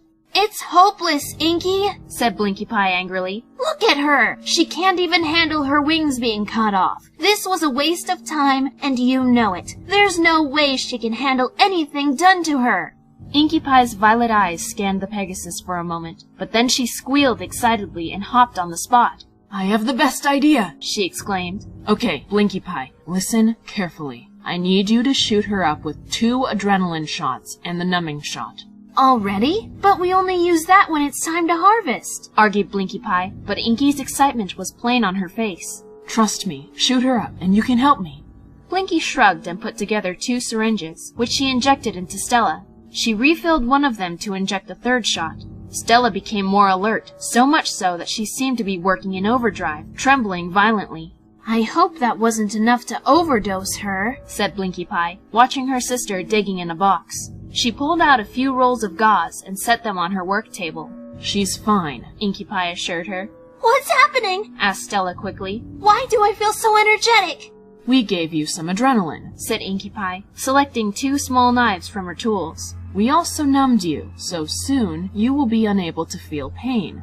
What are we doing? Blinkie Pie asked. We're going to flay her, Inkie replied. Completely, head to hoof. But completely flaying some pony usually causes them to die from shock or blood loss, so I have a plan. We drugged her, so that takes care of the pain problem, but we need to keep her from bleeding out. We're going to use gauze to create a new skin for her to stem the blood flow. We're removing all of her skin? We've never done that before. We've only done patches, and I think the most we've ever done was what we did to Mama, said Blinkie Pie. I'm confident in our abilities, Inkie Pie said happily. We've just got to be careful to keep the skin in one piece, and keep her alive. After we get her skin, then I can have at her with no restraint. Your theory is good, but what if we mess up? Asked Blinkie Pie. If I do this wrong, I'll hate myself for weeks. You know how I am. Limestone Pie, I have faith in you, said Inkie Pie, setting a hoof on her sister's shoulder. Stella, meanwhile, was struggling with all her might, taking advantage of her newfound energy. She thought maybe she could break free and escape before the Pie sisters started skinning her alive, but even with her adrenaline, she was not strong enough to break the leather straps. Blinkie Pie noticed this. I don't know what you're freaking out about, she snarled. Once the numbing agent kicks in, you won't be able to feel any pain. Oh, I'm sorry if I'm not thrilled about having my skin peeled off, Stella Burst snapped, and Blinkie was taken aback by her rudeness. So you do have some fight in you after all, she mumbled. Inkie Pie pressed her hoof to the open wound on one of Stella's flanks. Can you feel that? She asked the Pegasus. No, said Stella, ceasing her struggling. But Inkie Pie, please don't do this to me. Begging never got any pony anywhere, Inkie replied. She handed her sister a knife. Now, if I'm correct, traditional flaying starts with the head and works downward to the back hooves. Shouldn't she be tied up in a way that we can get to the back of her body? Asked Blinkie Pie nervously. Yeah, but she'll fight us if we try to tie her up differently, said Inkie Pie. We're just going to have to improvise. I have the gauze ready, so stick some to her bare muscle once you've removed the skin, especially if it seems like she's bleeding too much. What if we skin her front half while she's alive, and do the back after we harvest? That could work too. I can't believe you're acting like this is an everyday event, Stella shouted. Well, it sort of is, said Inkie Pie with a shrug. Both sisters grabbed a roll of gauze and then approached Stella with their knives at the ready. Blinkie Pie rotated the table so that Stella was laying horizontally, and they started at her scalp. Stella sobbed as she saw the blades start to slice the skin around her face. She couldn't feel any pain, but instead felt an uncomfortable sensation that confirmed the damage. Just the idea that this was happening to her was enough to make her want to vomit. It took much longer than Inkie Pie had anticipated, and was quite difficult to keep the skin in one piece. As her and Blinkie pried the skin free from the muscle, many blood vessels burst, and they layered pieces of gauze over it to create a fake skin. Stella continued to sob, and even more so when she started to feel her entire body start to tingle. Almost done, I think, Inkie Pie told her sister as they worked on the legs. Very slowly, Stella began to feel hot, and she realized that the numbing agent was wearing off. She started to hyperventilate. "What's wrong with you?" Blinkie snapped at the Pegasus, who looked less like the beautiful pony she once was, and more like something you'd see in a very gory horror film. "It hurts," she whined, writhing slightly. "Already?" said Inkie Pie in surprise. "Geez, that was fast." "If we shoot her up again, it might be too much," said Blinkie Pie. "She'll be fine. Give her another shot," Inkie demanded, and her sister unwillingly gave Stella another dose of numbing serum. Of course, it would take a few minutes to kick in, so Stella had to deal with the ever-growing pain until it did. Inkie and Blinkie finished flaying the front of her body, and Inkie Pie draped the skin over the back of a chair. Blinkie Pie was placing more gauze to the bloody mass on the torture table. "I almost feel sorry for her," she admitted, observing the unrecognizable pony. "And then again, I don't. I'm the prettier one now," Stella burst. The pain started to fade away once more, but now Stella's vision swam in and out of focus. Her head ached and her stomach churned, and she suddenly threw up all over her chest. Blinkie cringed and stepped away quickly, disgusted. "Uh-oh," Inkie Pie muttered, realizing Blinkie had been right about giving her too many drugs at one time. Just then, the basement door opened, and there were 4 familiar voices coming down the stairs. The sisters turned around to see Pinkie Pie, Minkie Pie, Derpy, and Apple Bloom looking at them. "What's going on?" asked Pinkie Pie, squinting through the dim light at Stella. "Who or what is that?" Blinkie Pie sighed and rolled her eyes. "Inkie got a little obsessed over this Pegasus," she explained. Minkie Pie approached Stella and waved a hoof in front of her face, but Stella's eyes were out of focus, and she started to foam at the mouth. "You killed her brain before you could kill her," she said nonchalantly. Inkie Pie's lip trembled as she stared at her hostage, and tears began to slide down her cheeks. "I just wanted to preserve her beauty and play with her," she mumbled. "She was so pretty. I wanted to keep her skin, but I also wanted to torture her like we always do." "You can't have both, silly," said Pinkie Pie. Minkie Pie was idly tearing off the gauze from Stella's bare muscle, inspecting it, and then gave the blood a little lick. "Why didn't you wait for us?" she asked Inkie, her tone hard to discern. "I couldn't wait," she replied. "But maybe I should have. You guys could have helped me control myself, and now there's nothing left of Stella to torture."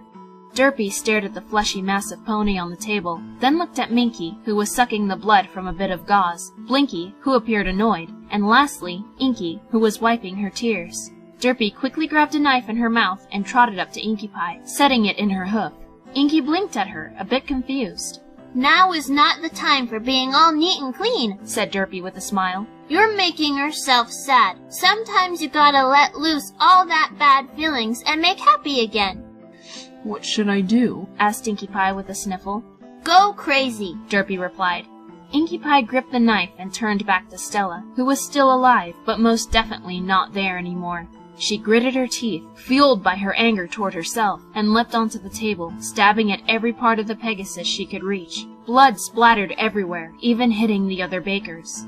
As Inkie Pie continued her psychotic fit, Blinkie turned to the others. "I knew this would be a bad idea," she said. "I tried to talk her out of it. Now we have a bunch of poisoned meat that will be of no use to us." "We can clean it, can't we?" Apple Bloom asked Pinkie Pie. "We can try," said the party pony. "If we can't, we'll just burn it and make it into fertilizer or something." She looked over at her second eldest sister in worry. "I've never seen Inkie lose it before. Is she going to be okay?" She'll be fine, Blinky assured her. She just needs a little self-closure. Later that evening, Inkie had locked herself in Pinkie's bedroom, and the others waited in the main room of the bakery to see if she'd come out. They were extremely worried. Finally, Inkie came back down and was smiling contently.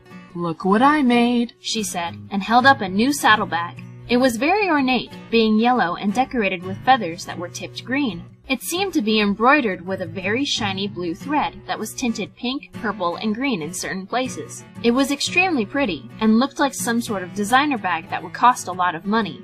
Wow! Pinkie Pie exclaimed, hopping up to examine the bag. "I didn't use all of the hide or hair," Inkie explained. "I wrapped the strands of hair around a spool and left the rest of Stella's skin in the fabric bucket in case you girls want to use some. It's so very soft." She hugged her bag tightly, as if it were a teddy bear. Do you feel better now, then? Asked Minkie Pie, and her sister gave her a firm nod. "Much," she said. "Told you," Blinkie Pie said, shaking her head, but grinning all the same. "Closure."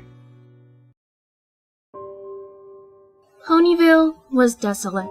No pony was outside, no shops were open, not a single noise was heard, and the weather had become a bit dreary from lack of Pegasi doing their jobs. Tacked to trees, buildings, posts, walls, and houses were posters of missing ponies. Some had fallen from their place and were now blowing depressingly in the wind. The only ponies that tried to keep their chins up were the 6 bakers, who would deliver cupcakes, pies, cookies, etc. to every pony to try and bring smiles to their faces. They made their pastries extra special for the ponies that had lost family. Even the school was closed, forcing every foal to remain locked up safely in their houses for fear of abduction. Apple Bloom would have been forbidden to go out if it weren't for Granny Smith losing her mind. After Applejack's disappearance, the other members of the Apple family were called to see if she had wandered to them, but no pony had seen Applejack. Police conducted a search, but just as with the other missing ponies, they had no luck. The loss of Applejack had taken a heavy toll on Granny Smith, and she had lapsed into a state similar to dementia, refusing to speak, unable to feed herself, and her motor skills were lost. Big Macintosh spent most of his time caring for her, which allowed Apple Bloom to sneak out and see her friends at the bakery. The Cakes had taken their foals and fled Ponyville out of fear that their own kids would disappear, so the Pies and Derpy were the only ponies living there. The bakery remained open, but no pony ever ventured out to get sweets, and instead called in orders, seeing as how the bakers seemed to have no problem prancing around outside. Even Princess Celestia couldn't seem to help, though she had tried many different things to find out who had been kidnapping ponies. Unable to uncover the needed information, she sent out notices with precautions every pony should take to remain safe. Cloudsdale hadn't changed much because they hadn't been targeted. However, after the citizens of Ponyville continued to stay in their homes, Pegasi and Cloudsdale had started to go missing as well. Every pony was in a panic, and the city in the clouds became a ghost town just like Ponyville. Even the Rainbow Factory had shut down. It almost seemed like an apocalypse.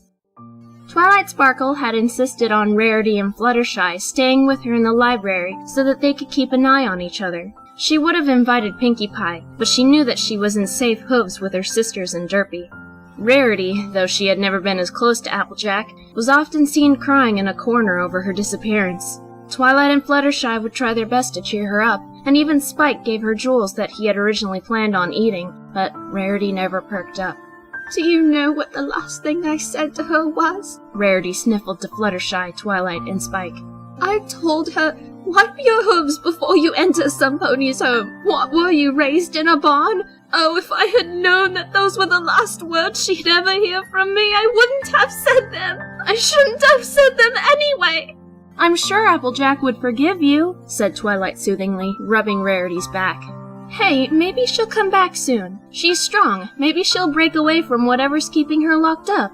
Rainbow Dash was strong too, Fluttershy whispered sadly. "Twilight, will you open your eyes?" Rarity snapped, and Twilight flinched. "Don't you see that neither of them are coming back? No pony is ever coming back! They're dead!" The other 3 gasped in horror.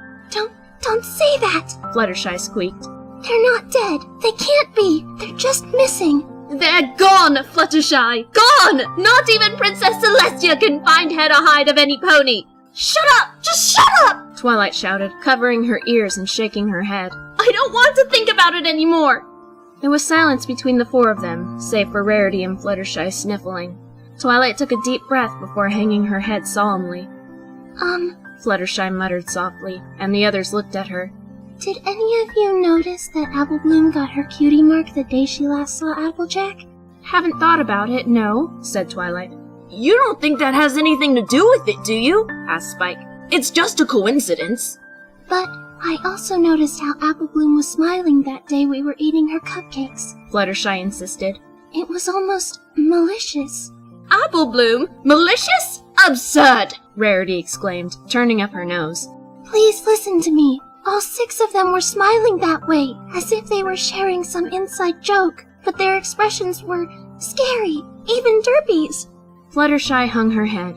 You know, ever since I came to Ponyville, there were the occasional disappearance of ponies, but ever since Pinkie's sister showed up, the number of missing ponies has increased a lot in such a short amount of time. Are you suggesting that the other pies are behind this? Said Twilight nervously. How could they be? Surely Pinkie Pie and Derpy would have noticed something strange since they all live together. And Apple Bloom hangs around them a lot, added Spike. And she's no idiot. Ever since those 3 showed up, Apple Bloom hasn't been hanging out with Sweetie Belle or Scootaloo, said Rarity. Sweetie Belle is very down these days, and now the poor thing is stuck at home because we're afraid she'll disappear. I remember how upset Scootaloo was when Rainbow Dash went missing, said Twilight softly. It makes me wonder why Apple Bloom isn't torn up about Applejack. See? Squeaked Fluttershy. Something is very wrong here. Okay, Twilight said quickly. How about we just go ask them if they know anything, but let's not make it look like we're accusing them. Fluttershy and Rarity nodded, and then Twilight turned to Spike.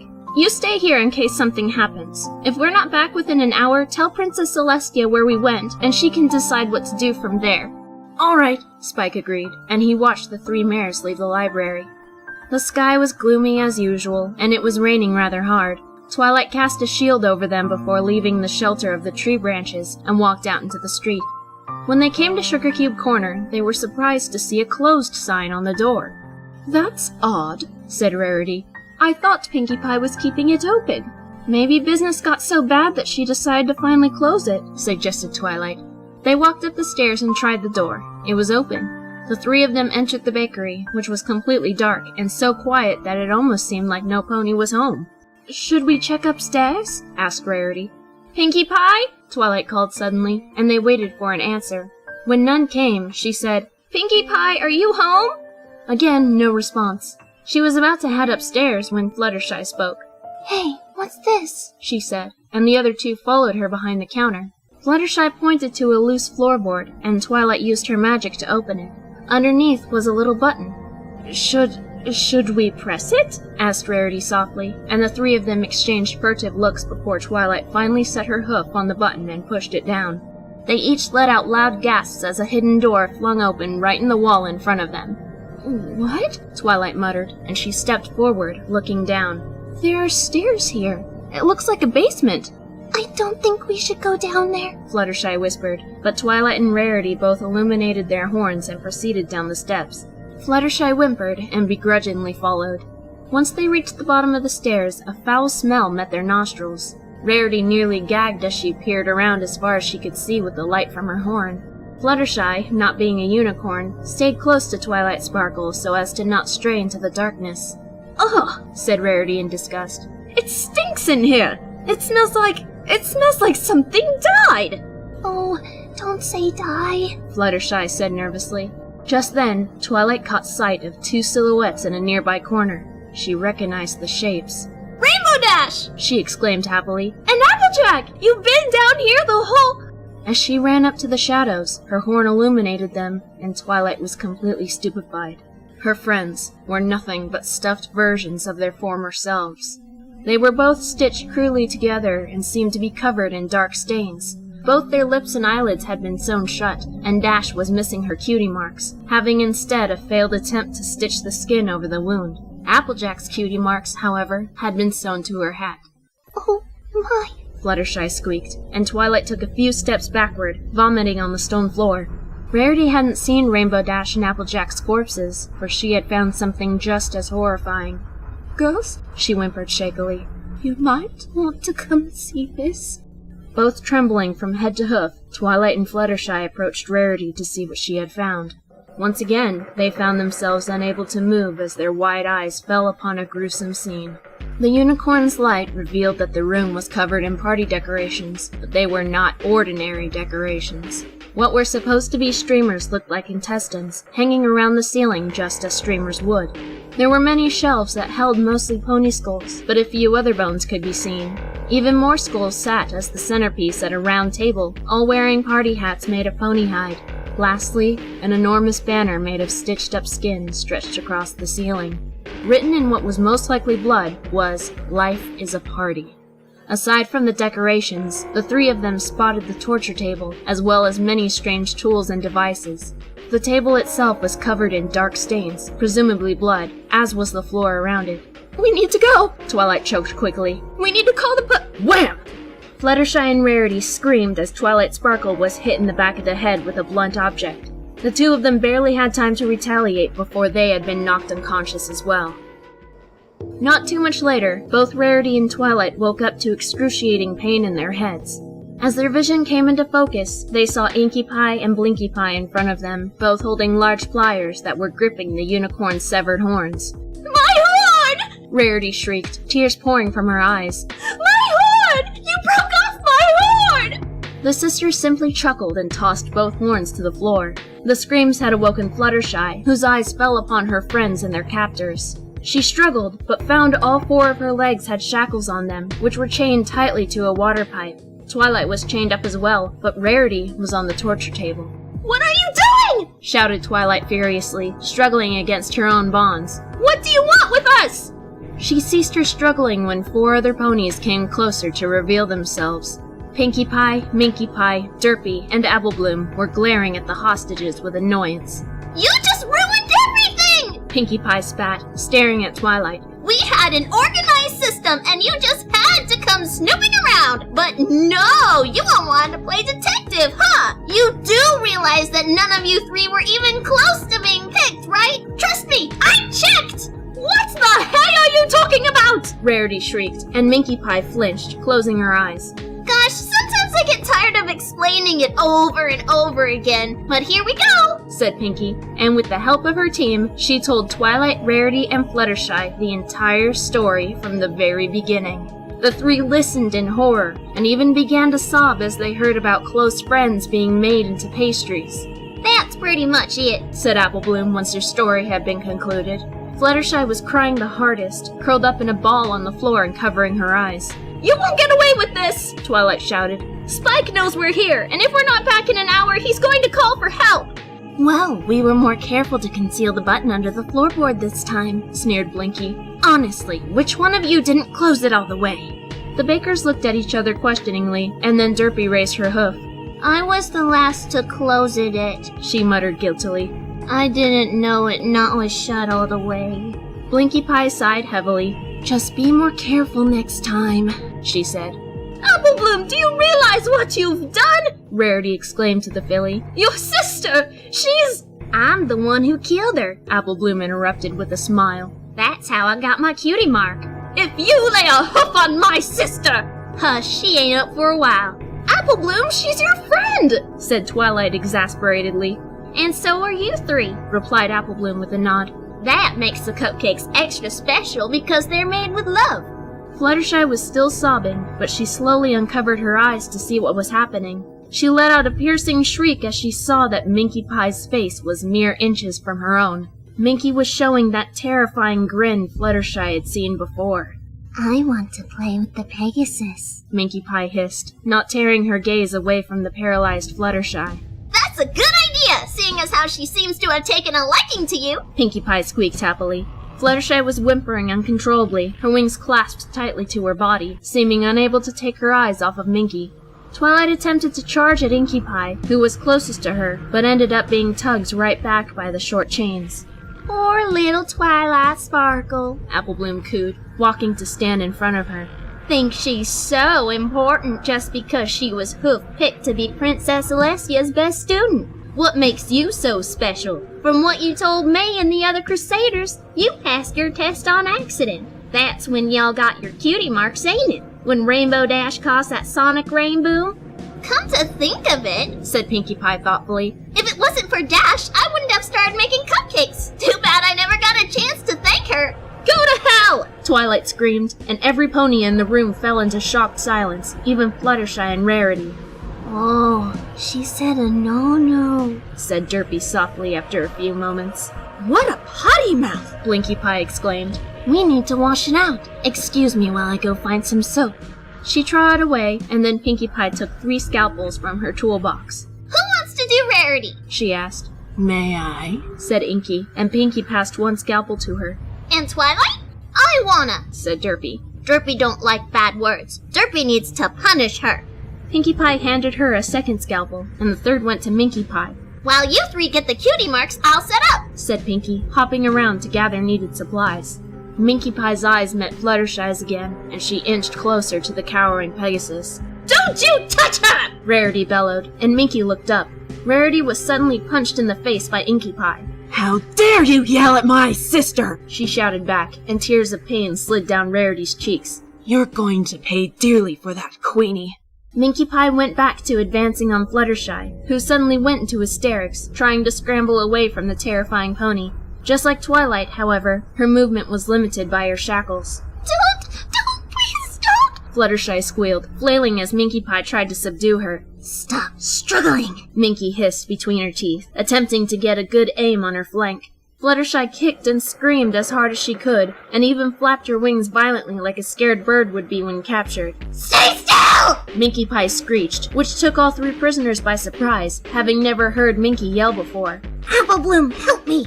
Roger, said Apple Bloom, and she trotted over to the scrap of ponies, helping to hold Fluttershy down. Once they had her pinned, Minkie Pie began carving around her butterfly cutie mark, causing Fluttershy to emit the most high-pitched scream any of them had ever heard.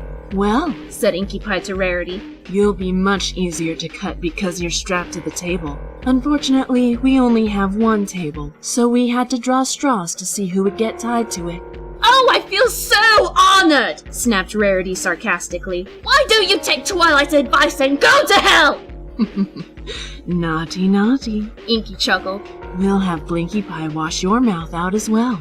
In that case, Said Rarity angrily. let me take this chance to say that you're a cold-hearted, sadistic bitch that deserves to be locked away for the rest of your life. I've heard prison isn't so lovely, you know, and I'm sure the other inmates would tear you to shreds.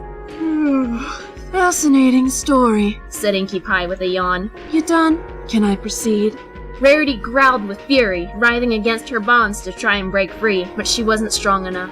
I gave you a makeover! She shouted, and Inkie rolled her eyes, lifting her scalpel to Rarity's flank. Yes, you made me look very pretty. Now shut your mouth or I'll shut it for you. Just as Rarity was about to retort, her words turned into cries of pain as the scalpel pierced her skin, cutting into her flesh. Derpy, meanwhile, was smiling sadistically at Twilight. Apple Bloom was right, She giggled. What does make you so special? You're not more special than the all of us, are you? You're just a smartsy pants and a suck-up, and all you care about is making happy to Princess Celestia. Twilight was shaking her head, trying not to think of the princess's reaction to her being unable to save her friends. If you loves her so much, why don't you marry her? She stabbed Twilight's flank with her scalpel, and Twilight cried out, gritting her teeth. Or maybe you thinks that you be princess too. Said Blinkie Pie suddenly, having returned with an unmarked bottle. Can you imagine? Some pony like Twilight Sparkle a ruler? She's much too incompetent. Stop it! Twilight wailed, and then she shrieked as one of her cutie marks was torn off. She sobbed, collapsing to the hard floor as Derpy proceeded with the other flank. Oh, Twilight! Pinkie Pie giggled. You've known from the start that you're nothing but a failure. I bet the princess laughs behind your back all the time. Her and Princess Luna are all like, ooh, the element of magic. How ordinary. Since when is magic special to just one pony? You're a unicorn. Of course you know magic. But the rest of us, including me, actually mean something. You're just a smarty pants that thinks she can get her own way. You're wrong! Twilight screamed, her emotional pain so intense that she didn't even flinch when her second cutie mark was removed. Now all 3 hostages had blank flanks. Element of magic, isn't it so tragic? She lived a lie and now she'll die and her cakes will taste fantastic, sang Pinkie, and then she giggled. I couldn't find another word that rhymed with magic.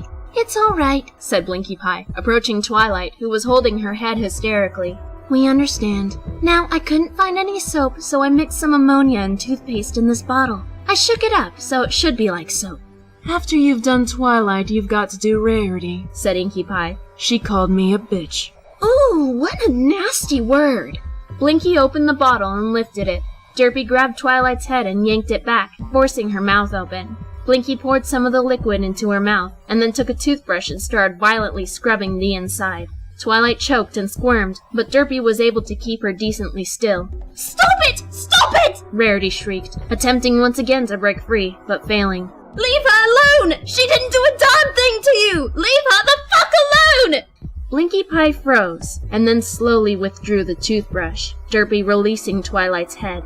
You want me to leave her alone? Blinkie hissed acidly.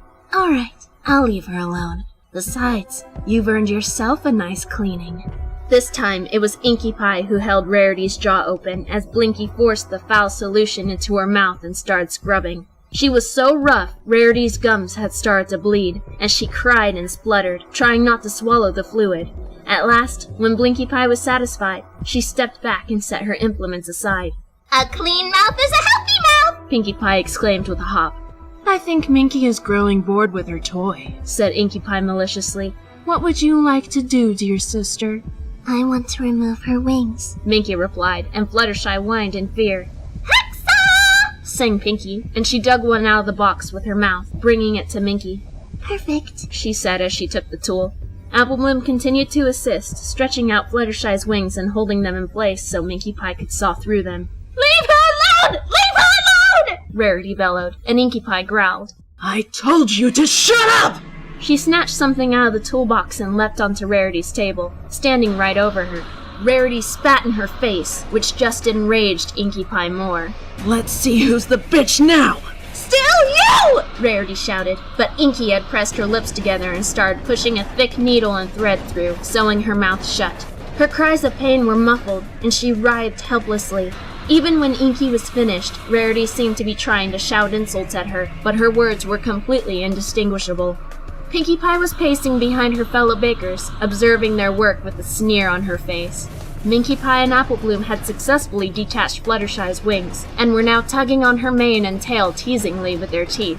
Derpy and Blinkie Pie were prancing around Twilight, singing, Elemental magic, isn't it so tragic? She lived a lie and now she'll die and her cakes will taste fantastic. All the while, Twilight was rocking back and forth, repeating, I am a good student! I am a good student! I am a good student! Hey, Applebloom, Minkie Pie whispered. Go ahead and play with Inkie and Rarity, okay? I want some alone time with little Fluttershy. Alrighty! Applebloom replied with a salute, and she joined Inkie Pie. Minkie Pie leaned in close to the traumatized Pegasus. Aren't we having fun? She breathed in Fluttershy's ear, making her shudder, her eyes shut tight. Don't be scared. I don't bite. Minkie chuckled. Or do I? Fluttershy squeaked in fear, shaking uncontrollably. She became even more terrified when Minkie Pie let out her loud, high-pitched, deranged laughter while she walked over to the toolbox. Let's see. What to use, what to use. Razor blades? No, too expected. Wait, yes, I think I will use the razor blades. Fluttershy watched the back of Minkie Pie's head, trying to see what she was doing, but it was no use. Meanwhile, Applebloom had gotten a hold of some pins, and she and Inkie Pie were jabbing them into different parts of Rarity's body. Her whimpers and groans were still muffled by her sewn lips, and they laughed at her pathetic attempt to fight them. She always struck me as dainty and weak, Inkie Pie said to Applebloom as she stuck a rather large needle into Rarity's eye. She's got quite a bit of fight in her, hasn't she? Yeah, replied Applebloom, starting to unwrap some sort of shiny thread from a spool. I honestly always admired her spunk. I'll kinda miss it. Pinkie's got enough spunk for all the ponies in Ponyville. She laughed evilly. Well, the ones that are left, anyway. What do you got there? You'll love this, said Applebloom with a smile, and she started wrapping the shiny thread around Rarity's arms, legs, and neck. Rarity moaned with more pain as the thread started cutting deep into her skin. I'ma take this here twine and attach it to this pulley. Every single thing you've eaten that came from Pinkie Pie was made with pony meat, Blinkie Pie was telling Twilight Sparkle, who seemed to be taking the mental torture very badly. You're a cannibal, Twilight. What would Princess Celestia think of you if she knew? Don't matter, cackled Derpy. She never liked it at Twilight anyways. No! Twilight whined in a childlike way. She does like me! She does like me! She has to like me! I've done so much! I've worked so hard! You obviously didn't work hard enough, said Blinkie, who seemed to be enjoying playing with Twilight's mind. Otherwise you would have figured out where Rainbow Dash and Applejack had gone. 2 of your best friends died because of you. No! I didn't know! I didn't! And Applejack said she never liked it at you when we were playing with her, added Derpy, and Blinkie frowned. Oh, Derpy, don't lie, she giggled. Applejack said she hated Twilight. No! Twilight wailed, and she began tearing out chunks of her mane. We'll tell Celestia that it was you all along. Blinkie Pie laughed, and Derpy was giggling as well. We'll say that you were behind the missing ponies, and that you cooked them into soup and ate them. Element of magic, isn't it so tragic? Derpy sang again, and both her and Blinkie Pie howled with laughter. Just then, there was a deafening screech of metal gears, and every pony looked over just in time to see Apple Bloom yanking the pulley with all her might. Rarity's screams were sickening, as were the cracks and squelching sounds coming from her body as the twine tightened on her. Blood spurted all over, and a few drops hit Twilight in the face, who recoiled and tried desperately to wipe it off. Inkie Pie and Apple Bloom, being so close to Rarity, were drenched in the blood. Finally, with one last pull, the twine had gotten so tight it cut through her limbs and neck, dismembering her. Rarity's decapitated head hit the floor and rolled right in front of Twilight, and she finally lost it, her eyes and ears giving little twitches as she cried, staring into her friend's lifeless eyes. Ooh, you were right, Apple Bloom, Inkie Pie said, smiling at the filly. I enjoyed that very much. Told ya, Apple Bloom replied. There were sharp yelps coming from Fluttershy, and they all looked to see that Minkie Pie had put together a whip with pieces of rope, and at the end were many razor blades tied to it.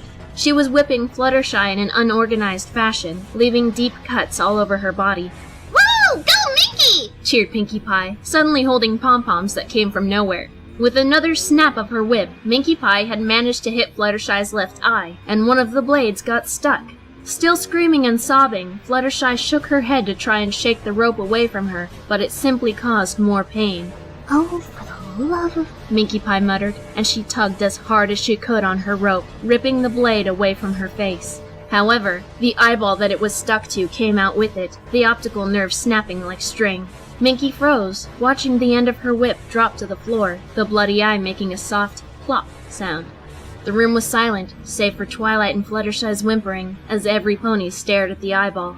Then, as if cued, the baking team burst out laughing. Minkie pulled the eye close to her and plucked it from the razor blade, holding it up. It just came right out, she squealed. I didn't expect that. Pop! Said Derpy, and Minkie Pie threw the eye to her. Derpy caught it on her nose and started testing to see how long she could balance it there. The bakers continued to guffaw at the sheer absurdity of the eyeball popping out like it did, and Fluttershy curled up into a tight ball, weeping and panting as she was losing blood. Minkie Pie, come take a look at Twilight, said Blinkie, and every pony gathered around the hysterical unicorn. She's done near lost it, giggled Apple Bloom. Pinkie Pie took her scalpel and put it to the cheek of Rarity's severed head, carving off a small bit of meat. Here you go, Twiley, she cooed, shoving the meat into her mouth and holding her jaw shut. Twilight tried her best to spit it out, but she had grown very weak at this point. Oh, come now, said Apple Bloom in frustration. It's not like you never had it before. I won't let go unless you swallow it, Pinkie Pie sang, watching Twilight's eyes as she fell deeper and deeper into insanity. Swallow it! Swallow it! Swallow it! The entire team began to chant. She tried her best to resist the taunts, but she wanted to be released. She felt claustrophobic. Everything was getting too hot. Why was it so hot?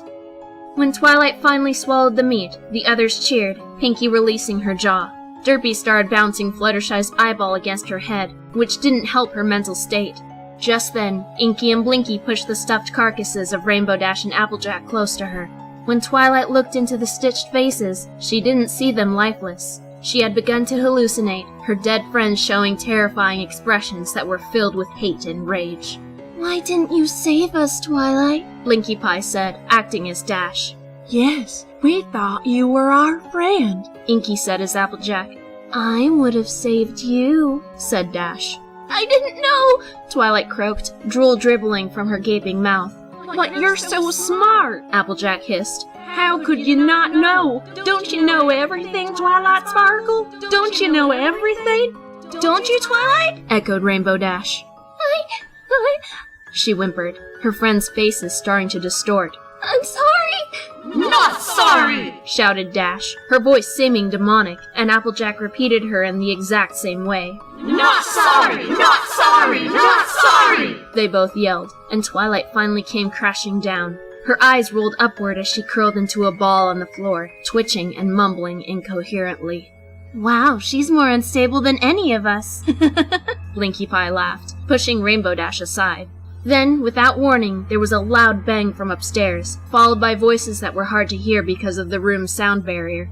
Fluttershy screamed as loud as she could, but she remained unheard. Damn unicorn wasn't lying, Inkie Pie hissed. That must be that stupid dragon and his rescue party. Don't worry, they won't be able to find the door, Pinkie reassured her sister. The team continued to focus on tormenting Twilight's mentality, but as they did, Fluttershy was looking around the room desperately. She knew that, if she could just open the door, Spike would know where they were, but she was chained up, so how was she going to do it? Fluttershy glanced behind her at the water pipe. It was a bit old, showing signs of decay along the metal. There was a screw right above where the chains were attached, and if she could manage to loosen it, she was sure she could break free. Watching the ponies abusing her friend, she carefully snuck closer to Rarity's torture table. Inkie Pie had left her scalpel on it, and was luckily within Fluttershy's reach. She snatched it, and then closed her eyes, laying on it quickly, as Applebloom had just looked over. She assumed Fluttershy was unconscious, so she turned her attention back to Twilight with the others. Adrenaline pumping, Fluttershy used speed like she never knew she possessed. Crouched low so as to be obscured by the table, she slid the scalpel's blade into the slit of the screw and turned it to the left. It took a bit of strength to loosen it, but after a few seconds, she managed to do it, unscrewing as fast as she could. There was still the sound of voices upstairs, and Fluttershy prayed that they weren't about to leave. What was that? Minkie Pie said quickly, having heard a soft tink sound.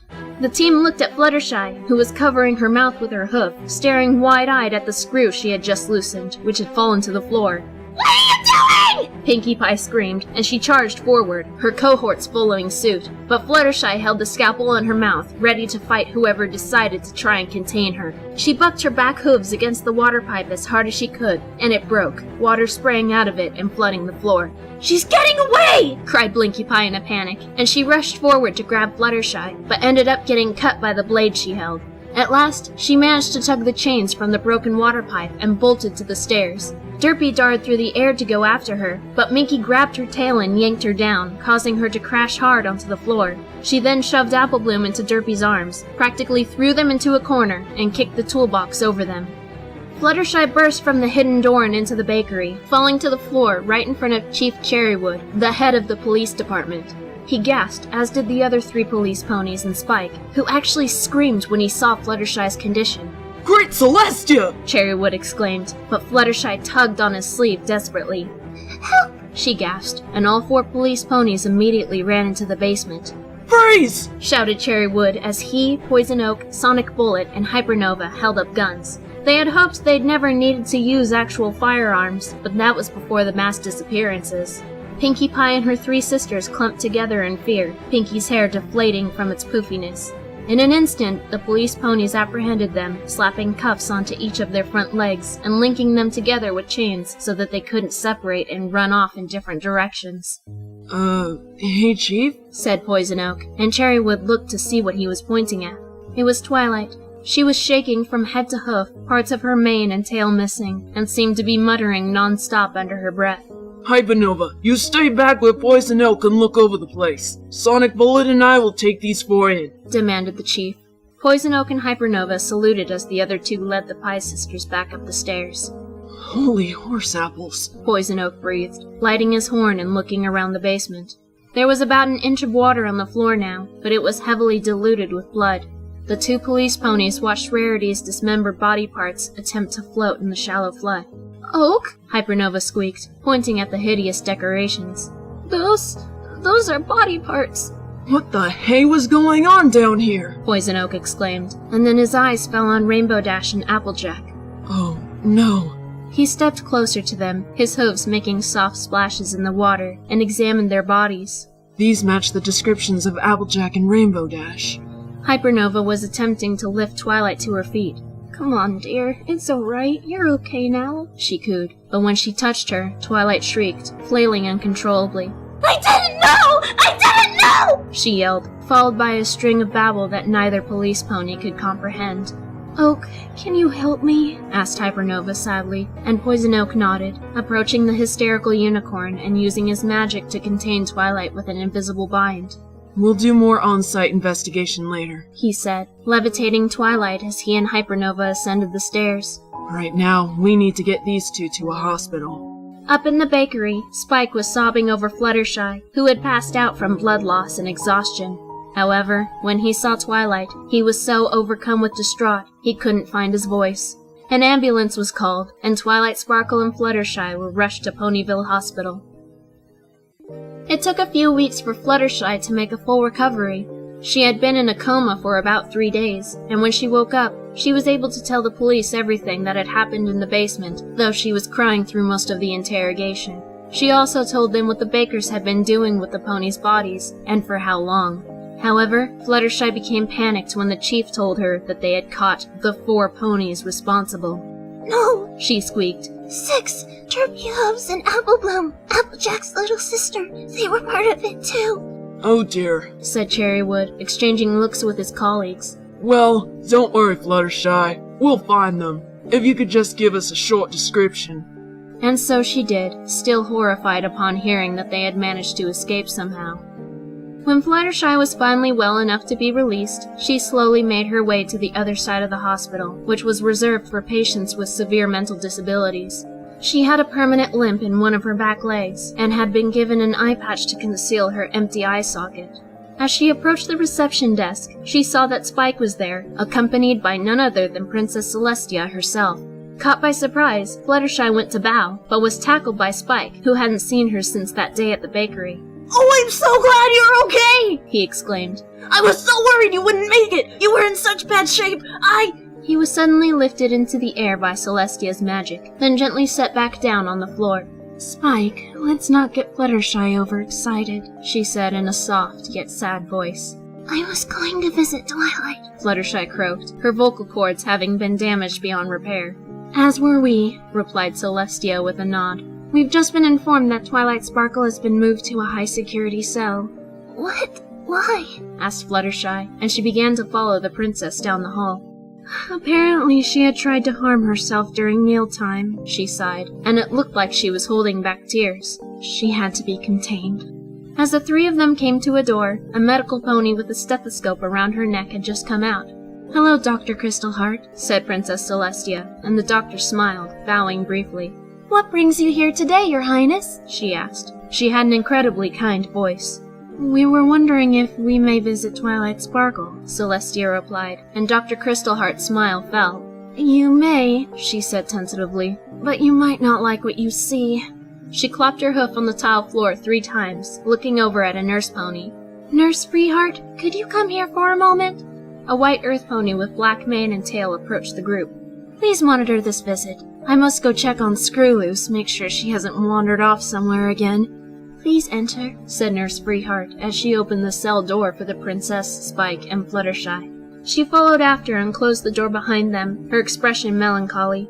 The 3 visitors were shocked at what they saw. In the soft padded cell, Twilight Sparkle was curled up in a far corner, bound tightly in a straitjacket. Her body was shaking slightly, as if she was cold. Twilight, said Celestia delicately, taking a step forward. There was no answer.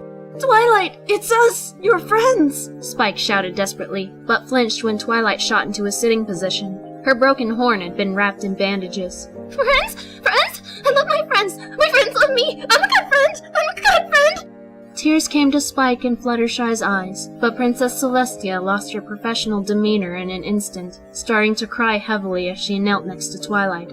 "Oh, Twilight," she muttered, staring into the shifty eyes of her former student. Twilight couldn't seem to meet any pony's eyes, or even keep her gaze on one area for too long.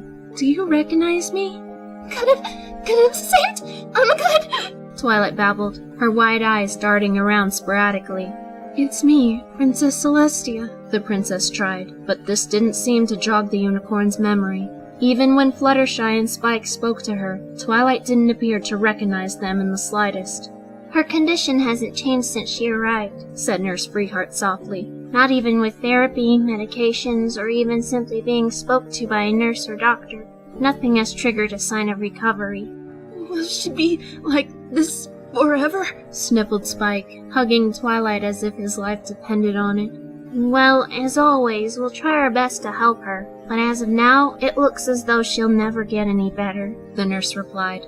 Fluttershy's tears had stopped, and it was almost as if seeing her friend in such a state had killed all sign of emotion within her. I'm going to go home now, she told the others. "I'll visit another time." "All right, Fluttershy," said Celestia with a sniffle. "Be well, all right?" Fluttershy nodded, and after stroking Twilight's unkempt mane, she exited the cell. Limping out of the hospital and into town, Fluttershy spotted many posters pinned up everywhere. However, they didn't have pictures of missing ponies, but instead bore the faces of Derpy, Hooves, and Applebloom, with the word "Wanted" printed in bold letters at the top.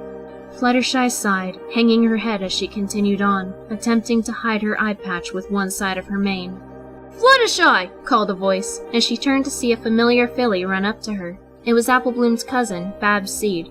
She was sporting a new Cutie mark, which was made of 3 seeds, the topmost one having a leaf sprouting from it. "Oh, hi, Babs," said Fluttershy softly. "What are you doing in Ponyville?" "Well, Big Macintosh invited me to the farm to take care of Granny Smith," Babs replied, her gaze falling to the ground. "First Applejack went missing, and then Applebloom being labeled as a convict. I'm surprised she's held on this long." "Still no sign of Applebloom and Derpy, then?" Babs shook her head. "Every now and then a few more ponies disappear. They must be hiding somewhere in town." "Oh no," Fluttershy muttered, feeling as though she was going to collapse from distraught. "Don't worry," said Babs, patting Fluttershy on the back. "They'll get 'em. I mean, they got the pies, right? They're locked away, so Derpy and Applebloom have to try and take care of themselves, which, let's face it, neither of them know how to do." "That's true," agreed Fluttershy. "Hey, I heard the cakes are back," said Babs happily. "I know the bakery holds some bad memories for you, but I'm sure a few more familiar faces and a couple of cute bowls would cheer you up." Fluttershy was hesitant, but gave a slow nod. The two of them walked to Sugar Cube Corner, which still had police tape surrounding it. Are you sure they're home?" Fluttershy asked nervously. "Yeah, I've seen 'em," Babs replied. "They just keep the tape up because they don't want any pony bugging them to see the crime scene. I'm one of the only ponies they let in to visit." Fluttershy nodded again, and then followed Babs under the tape into the door, which she opened. "After you," said Babs, and Fluttershy stepped into the bakery. As soon as the door closed behind them, there was a loud click. Babs had locked it. Fluttershy's good eye widened as it swept the dark room, which looked as though no pony had lived in it for decades. There were spider webs in the corners, dust covering every surface, loaves of bread decayed and moldy, and even the stains of Fluttershy's own blood was still on the floor where the secret door to the basement was. At last, her gaze fell upon the front counter, and she saw the silhouettes of 6 ponies staring right at her. "Hi, Fluttershy," said the hauntingly familiar voice of Pinkie Pie. "Did you miss us?" Outside, the streets were filled with the sound of sirens, and Chief Cherrywood spoke through a speakerphone as he galloped past shops and houses. "Every pony get back into your homes!" he shouted at the scared citizens. "There has been a prison break! 4 extremely dangerous mares are on the loose! For your own safety, stay inside your homes!" The continuing sirens and shouts masked the high-pitched scream that came from inside Sugar Cube Corner.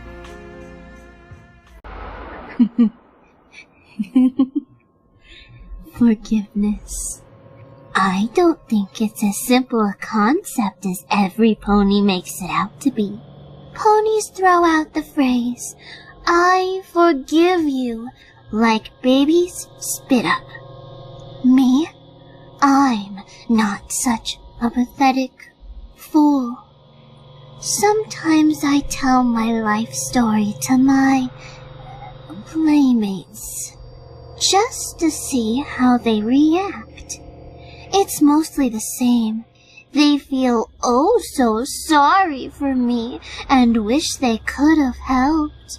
My parents were in the wrong, of course, and they should not have imprisoned me. But when it comes to Mama and Papa crying about how sorry they were when I was torturing them, these helpless mules have the gall to suggest that I should have forgiven them. Scum. Every single one of them. Forgive those pieces of trash that raised me? Forgive them? And how? How could any pony possibly get on with their lives knowing they forgave those who did not deserve forgiveness, whose punishment lies outside of mortal hooves, the punishment that delves deep in hell, where they were surely sent when I took away their lives? Shame on the pony that forgives so easily. Shame on any creature that takes an I'm sorry as closure.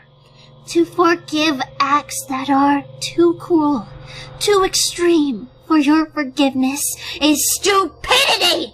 I am not the stupid one. I am not the fool. I see past what these sad excuses for ponies call an apology, and I will not fall for the ruse.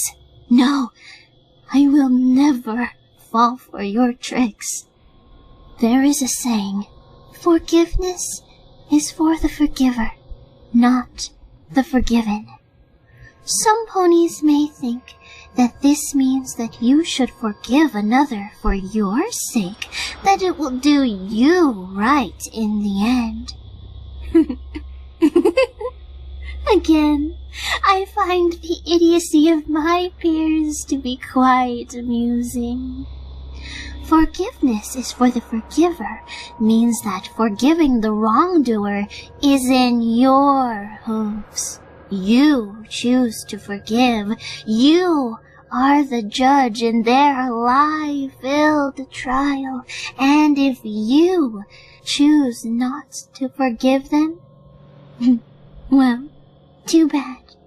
Not forgiving somebody who has done you harm will not hurt you. In fact, it will simply keep you safe from experiencing a repeat in history, because the one who harmed you will just do it all again. I was angry with Blinkie Pie for a few days sometime last week. I'm still learning how to read, and all of the other bakers take turns teaching me what they know.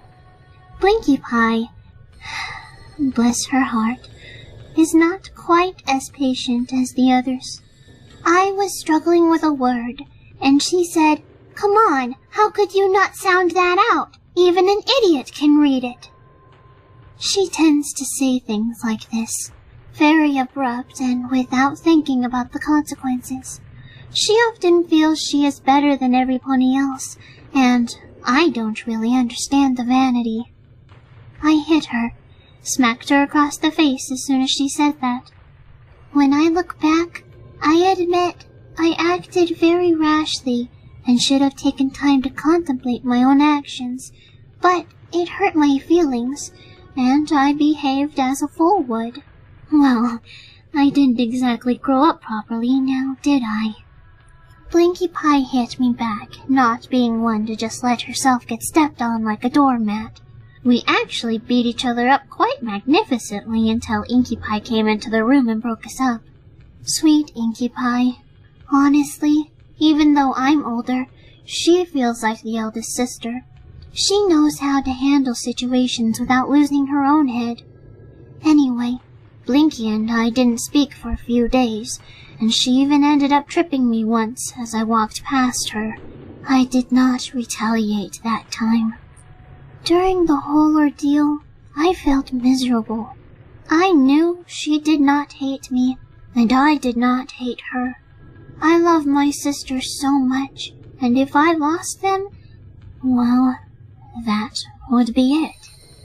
I myself wanted to tell Blinkie Pie I was sorry for hitting her, but I felt she deserved it for being so harsh with me. It's not so easy to teach an old dog new tricks, as the saying goes. Was I planning on forgiving her if she said sorry? Of course. But I was not going to coax an apology out of her. She needed to decide to apologize on her own. Eventually she did. It looked like it took her a great deal of strength to swallow her pride and admit she did wrong, but she came to me and said, "I'm sorry." I told her to elaborate, to tell me what she was sorry for. When I looked into her eyes, as she explained she should not have lost her patience and called me an idiot, I knew she really meant it. Not that dear Limestone is a very good liar, anyway. She actually ended up pouring her heart out, telling me that she does not enjoy teaching any pony anything, because this exact thing happens. She prefers to witness the end result. I told her I forgave her, and then explained that I was sorry for hitting her, though I admitted I still felt she deserved it. She laughed and agreed. Blinkie Pie congratulated me on my increased strength, as I had given her a black eye. Then we hugged, and I was so very happy again. I truly love my sisters. I love Derpy and Applebloom like they are my sisters as well. I feel like I have a real family. Wasn't that a touching story? Before that happened, I had the pleasure of meeting a buck who was around my age. I was walking through town with Applebloom because she had just got off of school, and I went to go meet her.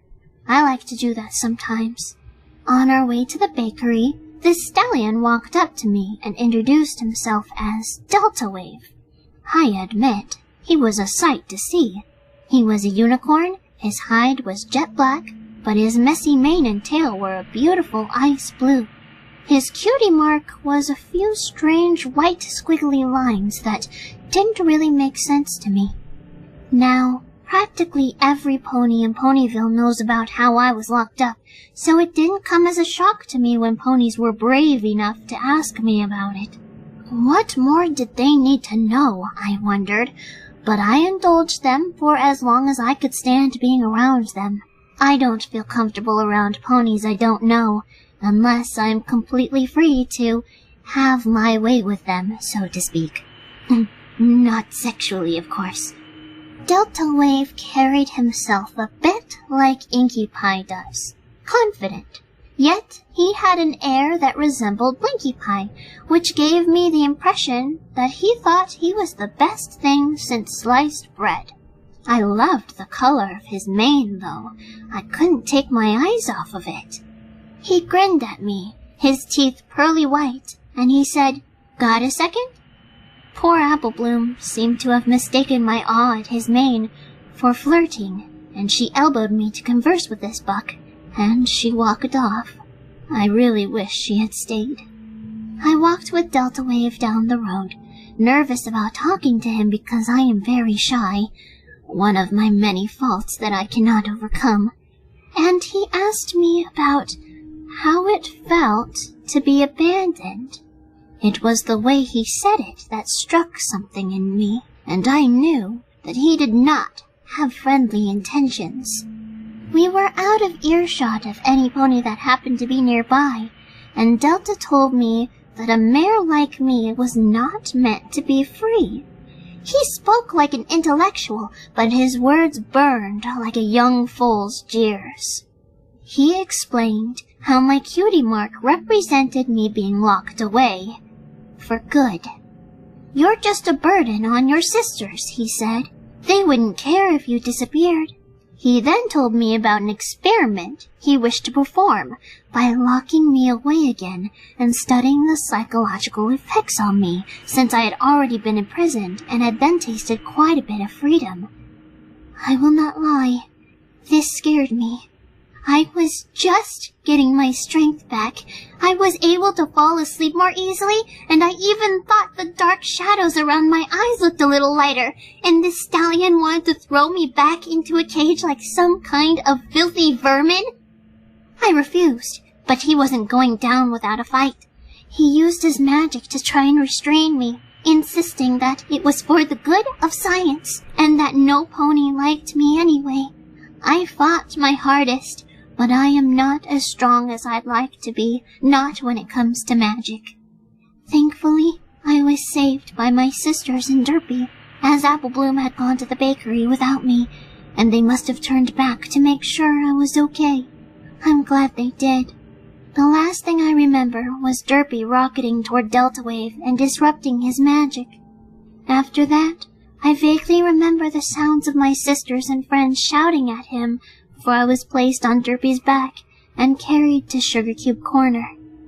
I wouldn't speak for a good few hours, and when I did, I demanded that Pinkie Pie pull Delta Wave's number. His actions were inexcusable, and I was going to make him feel the fear he made me feel tenfold.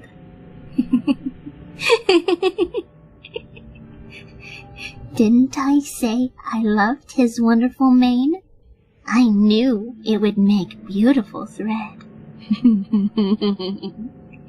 He was afraid, all right. I actually counted how many times he said sorry. It came up to 87, if my memory serves correctly. Oh, the things I did to him! Unspeakable things. I turned him into a sort of biology experiment, just as he had wanted to turn me into a psychology experiment. I made sure he lived as long as possible, and the entire thing actually lasted about 2 days. 2 days of constant pain, both physical and mental, and all he could say was, "I'm sorry, I'm sorry." For what? I asked him. What did you do wrong? He tried his damnedest to explain what he did, but I watched his eyes, and there was no sincerity, only fear for his own life. He was apologizing because he was in danger, and he felt maybe I'd let him go if he showed enough regret. He did not regret what he did to me. No, he regretted doing it because he didn't know I'd kill him.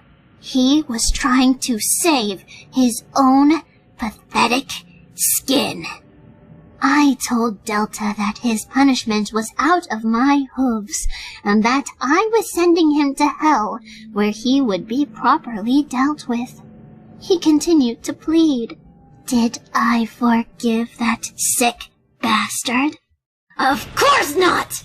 If I had, I would live the rest of my life with that guilt eating away at me! You forgave somebody who did not deserve it! You are fickle, Obsidian Pie, fickle! That's what I'd hear from my conscience for my remaining days, and it would drive me so far up the wall, I'd have trouble coming down! I can live peacefully, knowing that I did not let some pony get away with doing me harm, knowing that their torment is everlasting, knowing I did my part for the good of the world. Because ponies who think they can say sorry and get away with what they did will just keep doing it. They think it's okay, that sorry cleans their slate. The ponies that forgive them are just as at fault. I am forced to live with all of your stupidity, and you expect me to be the forgiver? I will forgive you if I feel you deserved it. Otherwise, you will pay for your misdeed. Ponies need to learn that there are consequences for one's actions. You think you can just walk by me and call me a freak and not expect me to do something about it? I will not be stepped on. That chapter of my life ended a long time ago. You can beg and plead and cry about how sorry you are. But know this. I will never forgive you. The courtroom was packed with ponies, each chatting softly with their neighbors while they waited for the trial to begin. Every pony wore a melancholy expression, making the atmosphere tense and unpleasant. A bailiff stallion stepped in front of the room and cleared his throat, bringing the audience to attention. Please rise before Justice Trinity, he said firmly, and every pony stood as a middle-aged unicorn mare wearing a judge's robe entered the room, taking her place in the high middle stand at the front. She met the eyes of Princesses Celestia and Luna, who were sitting in the first row of pews, and they nodded, giving her permission to start the trial. Send in the accused, Justice Trinity demanded to the bailiff once every pony had taken their seats again. He nodded and opened a door, letting 4 earth mares wearing orange jumpsuits enter the courtroom, escorted by a police officer. The prisoners were all chained together by their back ankles so that they couldn't run off in different directions, and each wore a cold expression that was filled with hate. The ponies in the crowd jeered at them, some yelling very rude curses, and only fell silent after Justice Trinity banged her gavel multiple times. She turned to the prisoners. Pinkamena Diane Pie, Marblestone Pie, Limestone Pie, and Obsidian Pie, she said powerfully. You stand accused of hundreds of accounts of kidnap and murder. Whoops, Marblestone Inkie Pie said without concern before she could stop herself, and her sister snickered. Justice Trinity hammered her gavel a second time, eyes filled with anger. Silence, she barked. We also have been informed that you had 2 more accomplices. Where are they? No idea, said Limestone Blinky Pie calmly. We've been stuck in our cells, haven't we? Doesn't take a genius to figure out that we have had no way of keeping an eye on our friends. Friends? Princess Luna shouted suddenly, and the pies turned around to look at her and her sister. I have a hard time believing you cared about a poor little filly and handicapped Pegasus. You filled their heads with things they could not comprehend, took advantage of their innocence, used them as mere puppets. How long would it have been until you slaughtered them as well? The pies' mouths were agape as they exchanged shocked looks, and then, to every pony's surprise, all 4 of them howled with laughter. Use them? Shrieked Blinky Pie. That's absurd! They both were as good as family to us, said Inkie Pie. Granted, Blinky and I had our doubts about them, but they were quickly abolished. We're all very proud to say we've never lied to Apple Bloom or Derpy, continued Pinkie Pie, gently pushing her flat mane out of her face. We treated them as our sisters. We loved them and they loved us, and to say that they didn't know what they were doing is an insult to their intelligence. Oh, but obviously a little foal can't possibly be intelligent, or a retard like Derpy, Inkie growled, grinding her teeth. Derpy herself is 10 times more intelligent than you, Princess. Shame on you, all of you. Shame on us, shouted a buck in the jury. We're not the murderers. Such a shame, Lucky Clover, Pinkie Pie cooed, addressing the buck. If I'm not mistaken, you were next on our list. Lucky Clover went pale and didn't say another word. Pinkie Pie, said Princess Celestia firmly, you are the one who should be ashamed with yourself. You harmed your best friends and tore apart the elements of harmony. 3 of them are dead. Yeah, well, it would have been 5 if it weren't for Fluttershy, Pinkie spat. What happened to her and Twilight anyway? Fluttershy is currently recovering at Ponyville Hospital, and Twilight Sparkle has been admitted to the institutional ward due to mental trauma. Ha! Cackled Blinky Pie, startling a majority of the room and making them flinch. So she really lost her mind? How pathetic! She was never quite right anyway, Pinkie explained. One time she went crazy just because she didn't give Princess Celestia one silly report on friendship. Her sisters laughed hysterically, and Justice Trinity slammed her gavel once more as the room erupted in anger. Order! Order! She shouted over the commotion. Report on friendship? Inkie Pie inquired, raising a brow at her pink sister. Yeah, said Pinkie Pie. Princess Celestia made Twilight come to Ponyville to make friends and asked her to give her weekly reports on the power of friendship. You know... The party pony suddenly gave the white alicorn a wicked smile, and it was so unlike the Pinkie Pie Celestia had known before, it made her pull her ears back in fright. It's your fault she lost her mind. You turned making friends into an assignment. You made it into a chore instead of something fun. You fool!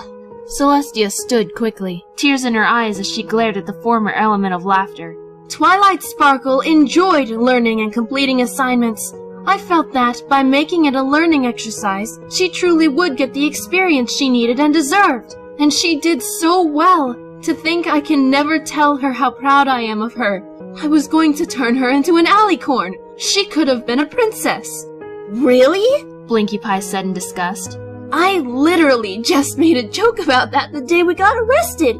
But you were seriously going to make her a princess? Have you lost your mind?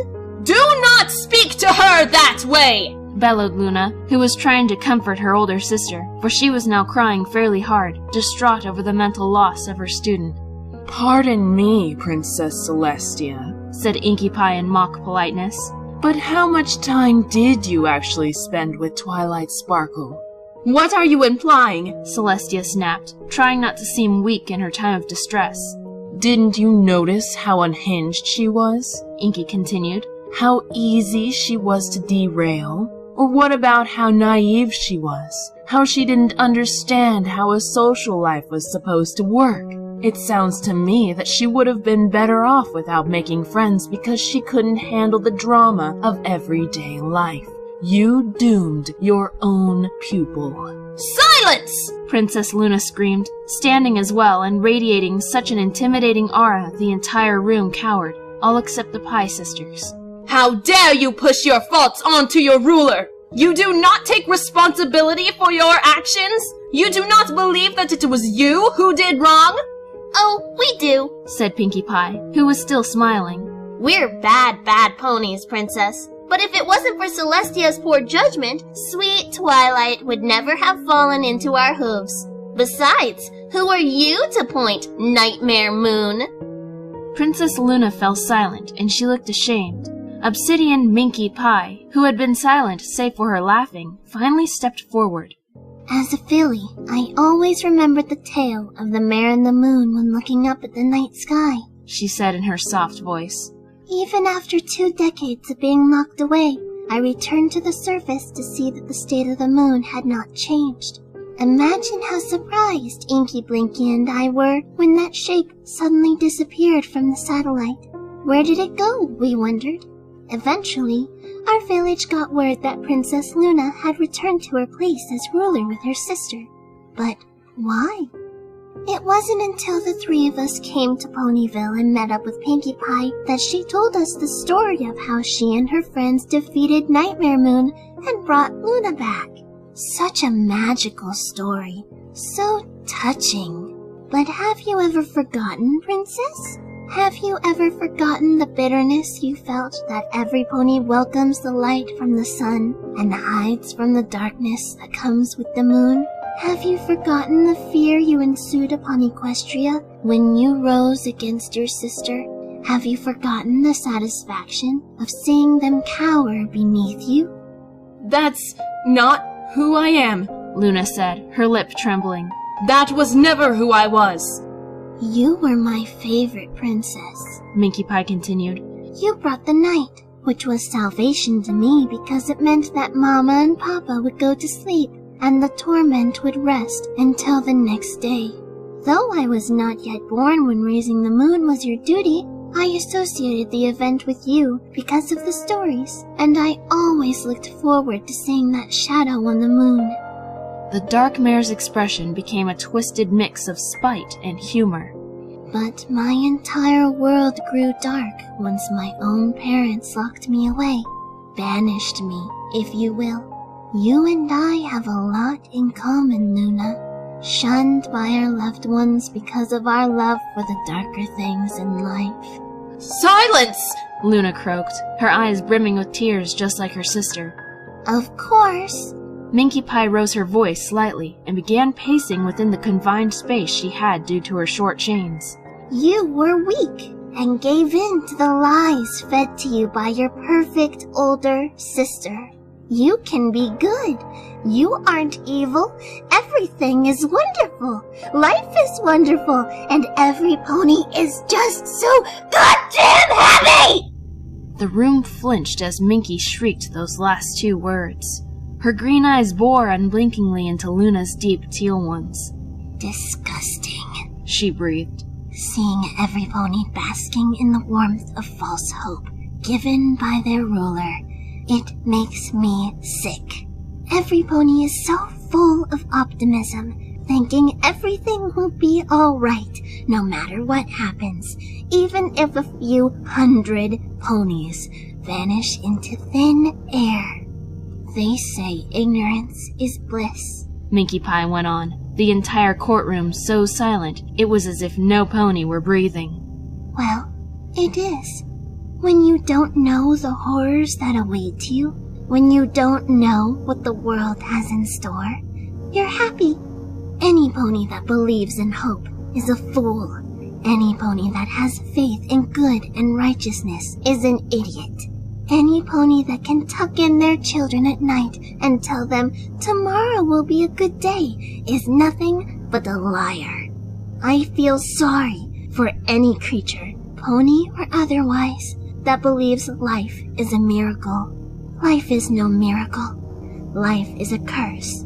Death is a miracle.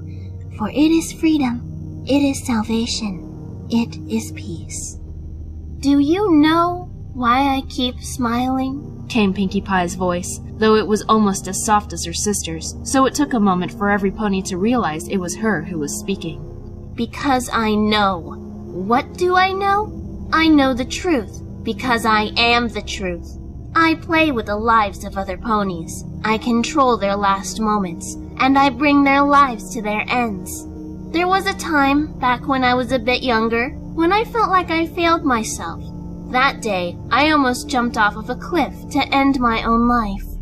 Her sister's eyes widened, and they glanced at each other, having not known this bit of information. But then I remembered when Inkie Pie and Blinkie Pie joined me in making cupcakes when we were fillies, and I realized that there are reasons to live, even when you know that the world is nothing more than a place filled with ignorant souls who will do anything to stay happy, even if it means refusing to open their eyes to the darkness around them. If I was gone, my sisters, Derpy and Applebloom, would all be very sad. They would miss me. Why? Because I make them happy, and their happiness makes me happy in return. I can wake up every morning with a smile on my face because I know that I will see my most favorite ponies in the world, and I can lay down at night knowing the next day will be the same. Though each day brings a new surprise, and though I might not know if something bad will happen, I still know that I have my family and friends by my side. Plus, when you control death, it's hard not to smile. You do not control death, Pinkie Pie, Celestia growled lowly, feeling hatred toward the party pony. And you have caused more sadness than you can even imagine. Have I? Sneered Pinkie. With all of the cupcakes and pastries I brought to parties? With all of the money I helped bring in when I started working at Sugar Cube Corner so that the cakes found financial stability, to the point where they were able to care for themselves and 2 brand new foals when they came along. She suddenly stamped her hoof on the floor, making every pony jump once again. I know for a fact that every single pony in this room consumed quite a large amount of my special pastries, including you, Princess Celestia, Princess Luna, and I can recall each and every one of your reactions after taking the first bite. You want to know what it was? Her furious eyes scanned the room as she was met with no response. Then she chuckled lightly. A smile. What about your friends? Princess Celestia asked, and every pony was surprised that her tone had become almost sympathetic. You killed your best friends. Don't you miss them? Didn't you care for them? Of course, Pinkie Pie replied. That's why I decided to stuff them when I was done playing with them. Her eyes suddenly widened. What did you do with Rainbow Dash and Applejack? Their bodies were recovered, cleaned up, and respectfully buried, said Princess Luna. They were given the funeral they rightfully deserved so that they may be at peace. No! Pinkie Pie actually looked upset. Now they're really gone! I kept them for a reason, so that I'd always have them by my side! If you had really cared, you wouldn't have killed them, shouted Celestia, and a magical aura surrounded Pinkie Pie, for she had just been about to launch herself at the princess, but was now held back by the unicorn police officer. You don't understand friendship! The pink pony screamed, struggling fruitlessly against the magic. You don't know love! You've made no attempt to form a friendship with any of your subjects! You're wrong, Celestia murmured, bowing her head. And my one friend no longer recognizes me because of you. Do you really think this is the end? Inkie Pie snarled, addressing the entire room. Even with us four locked up, Derpy and Applebloom are still out there. They're smart, resourceful, clever, and one can fly. Do you really think you'll be able to bring them down? We can only hope, said Princess Luna, and Minkie Pie scoffed. Hope is for fools, she hissed. Justice Trinity hit her gavel twice, but softly, as she was shaking from trying to keep from crying over the stress. I will now dismiss the jury to agree on your sentence, she mumbled, voice trembling. The 12 ponies stood from the jury stands and went into the back room to converse. Meanwhile, Pinkie Pie had been released from the officer's magic, and she was now being consoled by her sisters. Inkie Pie met the eyes of Princess Celestia. Princess, she said firmly, remember this. Under your rule, a young Pegasus was abandoned by her mother. A helpless earth filly was locked away in a cellar by her parents, and hundreds of ponies of all shapes and sizes were tortured and slaughtered. Under your rule, foals of all ages are shunned by others until their cutie marks appear. Under your rule, society has decided it's better to remain blind to the harsh reality of the world, as opposed to being prepared for the worst. If you were more attentive, this all could have been avoided. You worked to keep every pony happy, and you were successful, but only because you made them think everything was going to be okay. It'll never be okay, added Blinkie Pie. Not for you, not for us, not for any pony. We're all going to die, said Minkie Pie. Some sooner than later. You can't keep Equestria in the dark forever, Celestia, said Pinkie Pie lowly. Aren't you supposed to bring the light of a brand new day when you raise the sun? How long until every pony realizes that their leaders are fickle? Princess Celestia did not respond as she tried to fight with her own mind, tried to convince herself that the Pie sisters were wrong, tried to tell herself that this was not her fault. In no time at all, the 12 ponies of the jury returned to the courtroom, handing Justice Trinity a slip of paper. She called the room to order, and the 4 prisoners watched her spitefully as she was about to announce their sentence. Pinkamena Diane Pie, Marblestone Pie, Limestone Pie, and Obsidian Pie, she said, her voice soft but formal. You are sentenced to death. You will await your execution in your prison cells. The date is currently pending. We will announce it within a week's time. Case dismissed. With one last bang from the gavel, the Pies were led back out of the courtroom, and every pony else filed out, all except the 2 princesses. Celestia rubbed her temples, her eyes closed, and Luna watched her in concern. When she opened her lavender eyes, she looked to Luna, appearing very tired.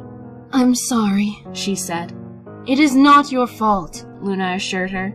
You did not know. There was no way either of us could have known. Then why do I feel like I could have done something to prevent it? Asked Celestia, tears escaping her eyes once more. No pony is perfect, Luna replied, but all the same, she too was fighting a mental battle. Could she have helped stop this?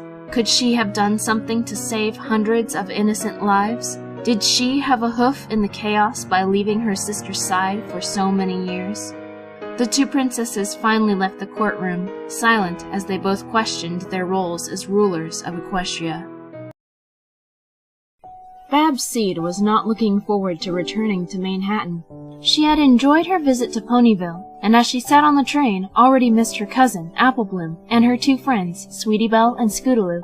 Babs also felt bad that most of her visit was spent harassing the aforementioned fillies, because she was ashamed of being a blank. When she met Apple Bloom and her friends, they wanted to induct her into the Cutie Mark Crusaders, which was an organization the three had made up devoted to fools getting their cutie marks. Babs had been bullied at school nearly every day for not having her mark, and when Apple Bloom's bullies, Diamond Tiara and Silver Spoon, showed up, Babs couldn't help but take their side to try and feel better about herself. The window fogged up as Babs breathed on it, elbow on the sill and staring sadly at the land passing by. Before leaving her cousin, they had all made up, but it just hadn't been enough time to truly befriend them. Now she was going back to her miserable life in the city, the only thing to look forward to being her big sister, Jazz. Jazz Seed was a very pretty mare. Her asymmetrical mane was permed in an almost 80s style, and was red with orange highlights. Her hide was a light tan, and she had 3 little freckles on each cheek.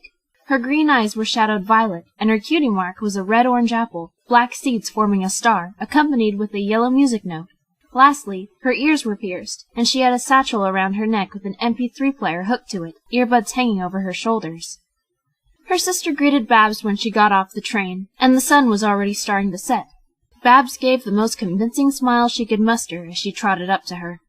"What's that you're wearing?" Jazz asked, gesturing to the Cutie Mark Crusader's cape Apple Bloom had given her. "Something Apple Bloom and her friends made for me," Babs replied. "You have fun then?" said Jazz as they boarded a taxi.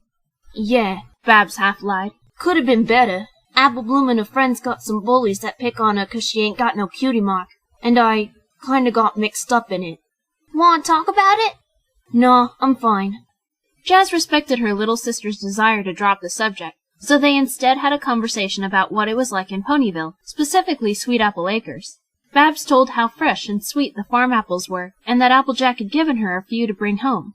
"Bangin'!" exclaimed Jazz. "Maybe me and you can make tarts or something." "I'd like that," said Babs with a small smile. The taxi halted when they got to the projects where they lived, and Jazz tipped the stallion that had been pulling it. She then helped Babs carry her bags up to the apartment. Once inside, Babs was surprised to see how messy it was. "What happened?" she asked. "I got a little lazy," Jazz admitted sheepishly. "Had no time to clean up before I came and got you." Mom and Dad would have had a fit, Babs joked, and she took her stuff to her room. She sat her bags down and looked around. Her bedroom was pretty messy as well, but that was how she had left it. She let out a heavy sigh and dropped her bags to the floor. "Home sweet home," Babs mumbled. Spotting the bag the apples were in, Babs took one out and bit into it, savoring the taste until she had to go back to eating the city's sad excuse for produce. "Yo, sis, what you want for dinner?" Jazz called from the kitchen. Babs set her half-eaten apple on her bedside table to finish later. "I dunno," she replied loudly. "Got some frozen pizza," said Jazz. "I can make that. How about it?" "What kind is it?" "Cheese with pineapple and black olives." "Sounds good to me." Once their exchange ended, Babs closed her bedroom door softly and climbed onto her bed. She stared around at all her band posters. Both her and her sister really enjoyed music, but Babs was more into rock, whereas Jazz enjoyed classical and, well, jazz. Then Babs remembered that it was Sunday. She had to go back to school tomorrow and see her bullies. There were 3 main foals that harassed her, but a majority of the class took their side for fear of being bullied themselves, just like Babs had done to Apple Bloom in Ponyville. The ones who didn't make fun of her blank flank didn't stand up for her either. However, her bullies were much worse than Diamond Tiara and Silver Spoon, for they were more vile troublemakers. There was Rouge, a white Pegasus who wasn't very bright, but she made up for it with her flirtatious attitude. She always wore too much makeup, and used so much hairspray, her scarlet mane was as hard as a rock. It sort of looked like a rock, too, being teased up into a large bump. She also had her ears pierced twice each, having 2 large orbs in her lobes. Her cutie mark was a red set of lips, as if some pony had kissed her flank. Rouge had gotten it when she decided to kiss every colt in class so they'd vote her class president. The other filly of the gang was a unicorn named Branche Sabot, and she was from France. Her accent was very thick, and sometimes had a bit of trouble speaking equestrian, but no pony seemed to mind it. Branche was what they called a hipster, having a trendy haircut on her teal mane, and her hide a light silver, though apparently neither her mane nor hide was its natural color, but no pony actually knew what it really was. She wore a red beret and orange glasses, and was so thin it looked as though she starved herself, and none of her classmates had ever even seen her eat. Her cutie mark was a tube of paint because, despite how mean and stuck up she was a very talented painter.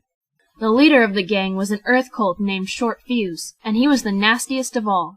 His name described him well, for he had a very short temper and blew up like a bomb. Maybe that was why his cutie mark was a bomb, or maybe it was because he liked to blow stuff up with homemade explosives he built himself. Short Fuse's mane was black and hung slightly over one side of his face, and he wore a red bandana around it. His hide was a dark soot color, making him look like a shadow, which made him even more terrifying. One thing was for certain, you did not want to get on his bad side. The gang was, again, a group of troublemakers, but it wasn't simply trouble they got into. Short Fuse himself had been sent to juvenile hall countless times for theft, and the fillies had gone a couple of times for being accomplices. They also got physically violent toward other ponies, and often hid in dark alleys where they'd smoke and do drugs. Babs was so tired of getting jumped by the gang, she spent most of her time at home, and when at school, she never went outside for recess. So, not only was she a blank flank, but she was also labeled a coward, and that made the ridicule even worse. Even after all of the hell she's had to endure, she never told her sister about it. Even now, after finding encouragement from her cousin and her friends, she was unsure if she really should tell Jazz. Babs glanced at her writing desk, seeing a crimson diary sitting on the surface, sealed with a gold lock. The diary held a horrible secret that didn't take the form of words, and she never wanted any pony to know about it. Only she knew where the key was, and for extra security, it was locked in a box, which was hidden, and the key to that was also hidden. Babs wasn't sure what Jazz would do if she ever found out what was really in the diary. When Jazz called Babs out for dinner about a half an hour later, they sat on the living room couch, plates of pizza resting on their laps as they watched Equestria's funniest home videos. It was nice to forget her troubles as Babs joined in laughing hysterically with her sister at the stupid antics of the ponies who sent in their videos. Of course, all good things must come to an end, and Babs had to go to bed. She lay under her quilt, but grabbed the apple from her bedside table, finishing it off as dessert. When the fruit had been eaten away, she stared at the core, which revealed little black seeds. "I already missed you, Apple Bloom," she muttered. "I miss all you." Babs sighed and set the apple core back on the table, and then rolled over onto her side and fell asleep. When Babs woke up, she trudged into the kitchen to look for something to eat before heading to school. When she entered, she noticed Jazz reading the newspaper, looking downtrodden. "What's wrong, Jazz?" asked Babs. "More disappearances in Ponyville," she replied. "Disappearances?" said Babs, hurrying over to look at the front page. "But I was just there!" "There's been a couple ponies gone missing, but it looks as though the number is increasing. Says here that 3 ponies disappeared just yesterday. An Earth mare, a unicorn mare, and an Earth filly." Babs read over Jazz's shoulder, scanning the article. The euphoria left over from the summer harvest parade quickly dissipated after the discovery of 3 missing ponies just 2 days afterward. The report was put in after their families began to search yesterday evening, then suddenly realized that each family wasn't alone in the situation. An Earth mare by the name of Cocoa Bean, a unicorn named Glitter, and an Earth filly, Diamond Tiara, were reported to have never returned home yesterday evening and were nowhere to be found. Babs let out a soft gasp when she saw Diamond's name. There were no notes left, and no evidence of foul play, but the police are not ruling out a kidnapping. "We've been looking into occasional missing pony cases for nearly a decade," says Chief Cherrywood, head of Ponyville Police Department. "We've tried to tell ourselves that their disappearances are not the work of a criminal, but that's never stopped us from looking into that possibility. After extensive searches, we've found no evidence of kidnappings in the last 10 years, adds Officer Hypernova. All the same, we also never figured out if the ponies ran away, moved out of town, or got sick in some way. Still, we've never had more than 1 pony disappear at the same time, nor have we ever had a foal disappear. We won't stop investigating, but if any pony has any information, we urge you to come forward. We promise that your identity will remain anonymous." Princesses Celestia and Luna have also done their fair share of investigations, looking for any sign of the missing ponies in Canterlot, and even Princess Cadence has had her royal guard searching the Crystal Empire. However, not only are there no leads, but no reports of disappearances in any other locations. The only other case that is similar to this was the disappearances of ponies in Rock Country that began over 10 years ago, and is still going on, but that case has never been fully investigated because police say laws are different there. "If this is a case of kidnapping," says Chief Cherrywood, It will have been the first serious crime in Ponyville since Discord reappeared, and honestly, that really wasn't that bad. Babs stopped reading, brow furrowed, and a perplexed frown playing her face. She literally had just left Ponyville the very same day those ponies went missing. She had seen Diamond Tiara with Silver Spoon the morning she boarded the train. Where could she have possibly gone in just a few hours? And why wasn't Silver Spoon missing? Oh my gosh! Jazz suddenly exclaimed, looking at the clock. You gotta catch the bus, kid! Oh, right, said Babs urgently, and she grabbed her school bag and threw on her Cutie Mark Crusader's cape. Then, realizing she still hadn't eaten, she took an apple from her other bag and stuck it in with her school supplies. After that, she rushed out of the apartment with a quick, "See ya!" Babs just barely made it to the city bus that was pulled by 4 stallions, and when she got on, she found that, like most mornings, all of the seats were taken. Sighing, Babs walked over to a metal pole, wrapping her front leg around it so as to keep steady during the ride. She also noticed a lot of the passengers were reading the paper, grim looks on their faces. "Hey, little filly," said a young buck as he left his seat to approach her. "Oh, hey, Chainlink," Babs replied, voice monotone. Chainlink always rode the bus in the morning, but he went to high school. Even though Babs was much younger than him, he enjoyed talking to her because he found her spicy attitude refreshing. Chainlink was another earth pony who had a pure white mane, tail, and hide, looking like a snow pony. The cutie mark on his flank was of a chain with 3 links made into a triangle. He was also wearing an ornate necklace composed of hundreds of circular metal loops that he made himself. He liked to work with metal. "You look super glum," he said, joining her and hanging on to the pole. "I'm not looking forward to going back to school," said Babs softly. "I'm telling you, if you want me to beat those bastard foals up, I will," said Chain angrily, knowing everything about her bullies. "No, if I have some pony fight my battles, it'll make it worse," she explained. I just wish I had my damn cutie mark." "Can I tell you a secret?" asked Chain softly, and Babs leaned closer to him. He whispered, "I didn't get my cutie mark until I was in middle school." Babs gasped softly, her eyes wide. I had no idea, she said in hushed exclamation. Did you get made fun of? "Oh, all the time. But ponies soon learn not to mess with me 'cause I kick their asses." "Well, I can't get into that kind of trouble," Babs sighed. "My sister would slaughter me." "I suppose you could fight with your words," said Chain with a shrug. "You know, be all like, I'd like to see it from your point of view, but I can't seem to get my head that far up my ass." Babs snored with laughter, but she shook her head. "I'm trying to ignore him," she said. "It doesn't work very good." "What's that you're wearing?" Chainlink asked, prodding the Crusader cape. "Oh, my cousin and her friends in Ponyville started this little organization dedicated to foals getting their cutie marks," she replied. "I'm supposed to start a branch here in the city, but I can't think of any pony at school who's still a blank flink like me." "Wish I could help," said Chainlink. "My little bro just got his a week ago. It's a headset. He's become like one of the most skilled internet gamers. It's pretty cool, actually." Babs sighed as the bus stopped at her school. "Well, thanks for the talk, Chain," she said, as she released the pole. "See you tomorrow." "Check you later," Chain said back, and Babs descended the steps, making her way toward the school doors. She held her breath as she remembered her own actions toward her new friends in Ponyville, and guilt washed over her. She had to keep her chin up and make Apple Bloom proud, defend the blank flanks, and stand up to the bullies. Her confidence sank as soon as she entered her classroom. "Hey, look! It's Blank Flank," said Rouge immediately, and most of the class laughed. Her and the other 2 members of the gang hopped from their seats and approached her. "What the hell you wearing?" drawled Short Fuse, walking around to examine her cape. "It is so ugly!" sneered Branche Sabot, turning up her nose.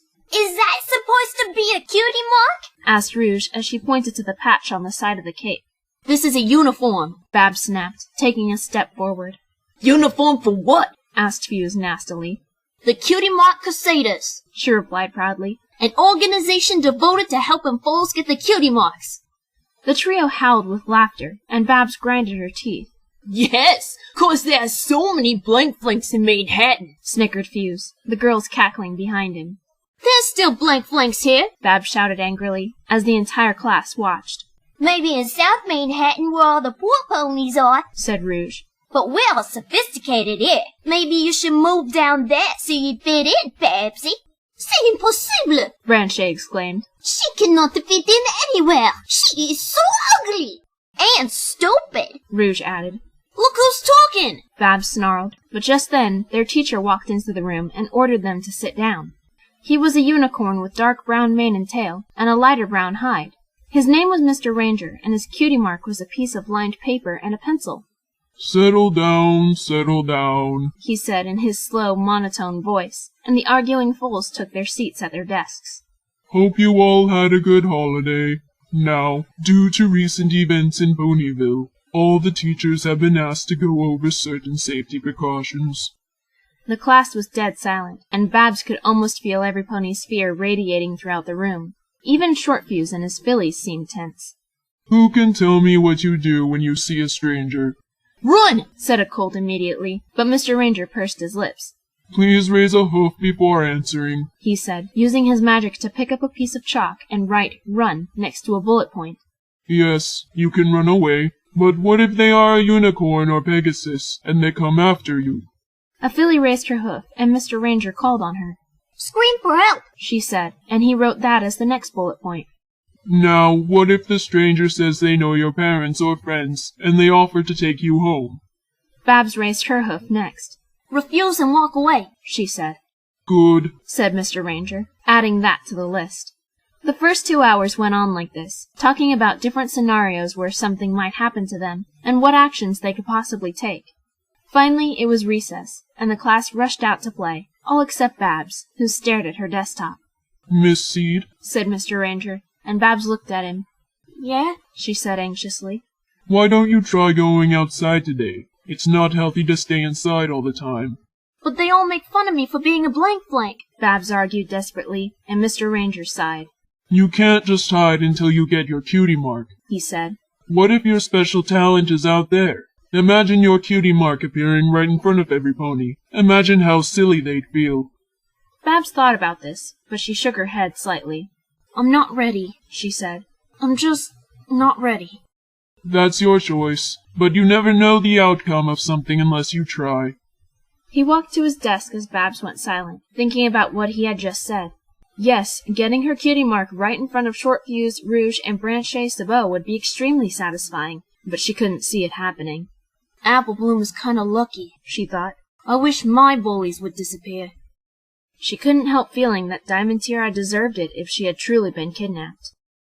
At the very end of the day, Babs decided that, instead of going home right away, she'd go to the park. She wanted to give a bit of what Mr. Ranger said a chance, and have a little time outside. Who knows, maybe her special talent was out there. Babs sat on a bench next to a pond, watching the ducks swimming around and dunking their heads beneath the water to find food. Though she couldn't help but feel jealous of the ducks. After all, they didn't have to worry about a cutie mark. Just then, a small object was thrown in front of her. She jumped, being startled by the sudden snap sound it made, along with the mini explosion that singed the grass. The ducks became frightened by the firecracker and flew away. Looking around quickly, Babs saw the sneering faces of Shortfuse and his gang. Look who's finally come out to play, Fuse jeered, and the fillies giggled. She is still wearing that stupid cape, said Branche in disgust. I ain't doing nothing wrong, Babs said, trying to sound calm.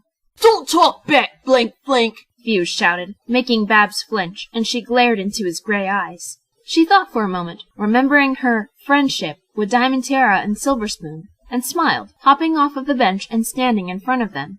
You know, she said sincerely, you three were blank flanks at one point. Maybe instead of making fun of me, we could all be friends, and you could help me get my cutie mark. We don't have to fight. The trio frowned, looking at each other quizzically. She is right, said Branche, and Babs smiled.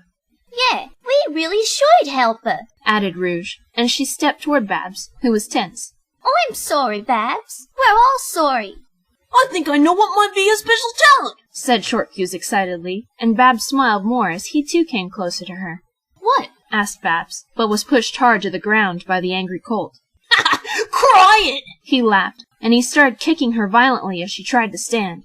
Branche Sabot ran up and grabbed Babs' cape with her teeth, tearing it off and proceeding to rip it into shreds. No! Babs yelled, and she kicked out as hard as she could, one of her back hooves colliding with Rouge's chest. Ow! She exclaimed breathlessly, the wind having been knocked out of her. Fuse, she kicked me! You'll pay for that! Fuse screeched, and just as Babs covered her face to block his next hit, Sempony yelled, "Knock it off!" The gang quickly backed away from her as she saw a snow-white shape jump over her and canter toward her attackers. "Go on, get, before I kick your little asses!" shouted Chainlink, and Babs saw the gang sprint off toward the entrance of the park. Babs sniffled, wiping blood from her nose. Chainlink came over to her, helping her stand. "You all right, kid?" "Yeah," Babs grumbled, "but my cape's not." Chain spotted the scraps of fabric that was once her Cutie Mark Crusader's uniform. "Oh, man," he muttered, examining the torn clothing. "Oh, it's not even fixable."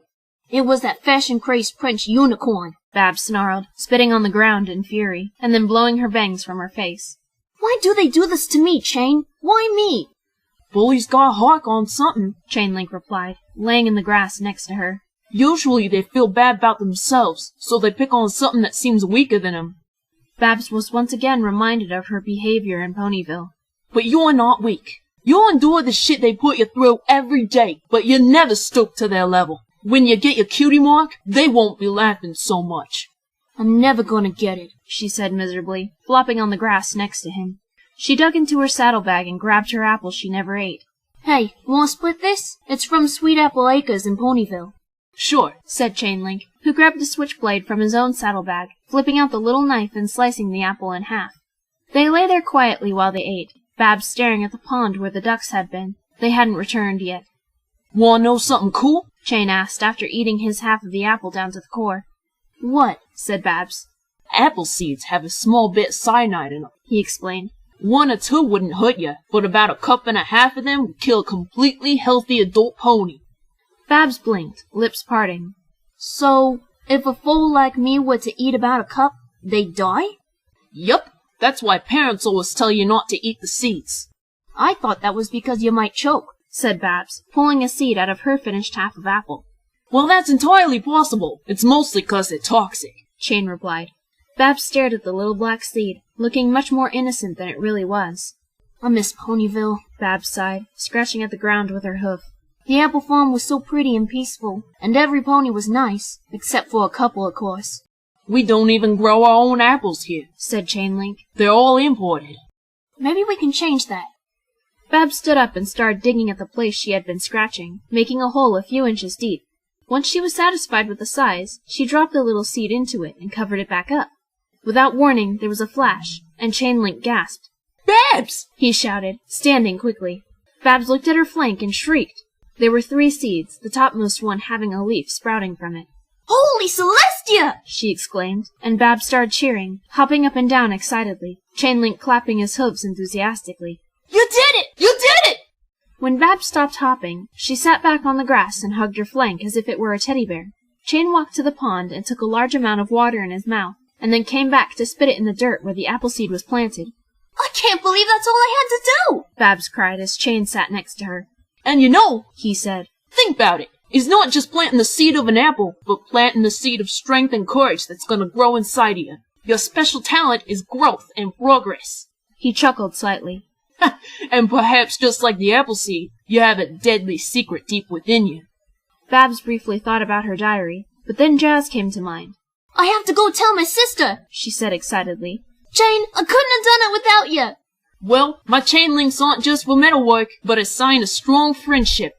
The 2 of them laughed, and Babs gave him a tight hug before galloping to the bus stop.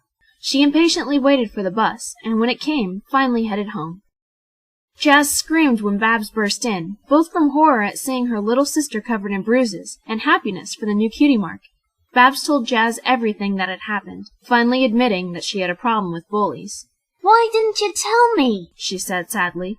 "I didn't want to get you wrapped up in my problems," she replied. "You don't need it. You've had enough on your plate, taking care of me since Mom and Dad died, working and playing with your band."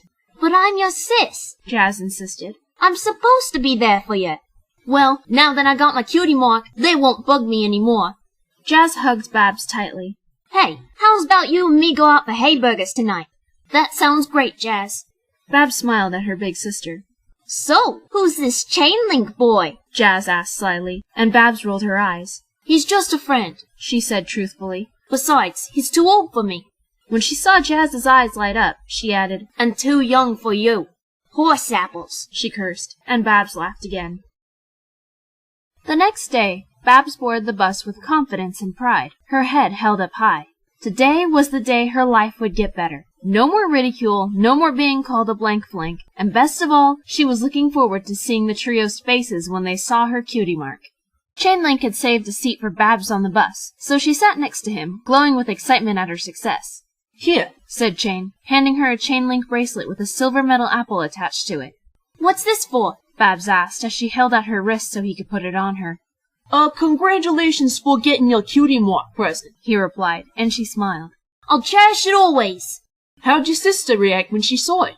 Well, first she nearly fainted from seeing my bruises, Babs said. But then she nearly fainted from seeing my flank. We celebrated by going out for some hayburgers. Did you go to the hayburger factory? I hear that's the best joint in the city, said Chain. Hey, yeah, Babs replied, and it totally lives up to its rep. She and Chainlink chatted until the bus stopped at Babs' school. Hey, kid, Chain said as Babs stood up. Good luck. Give 'em out. Babs smiled wide and nodded, trotting off of the bus and into the building. While she walked down the hall toward her classroom, foals stared at her flank, whispering to one another. A different trio, just a grade above her, approached, looking odd.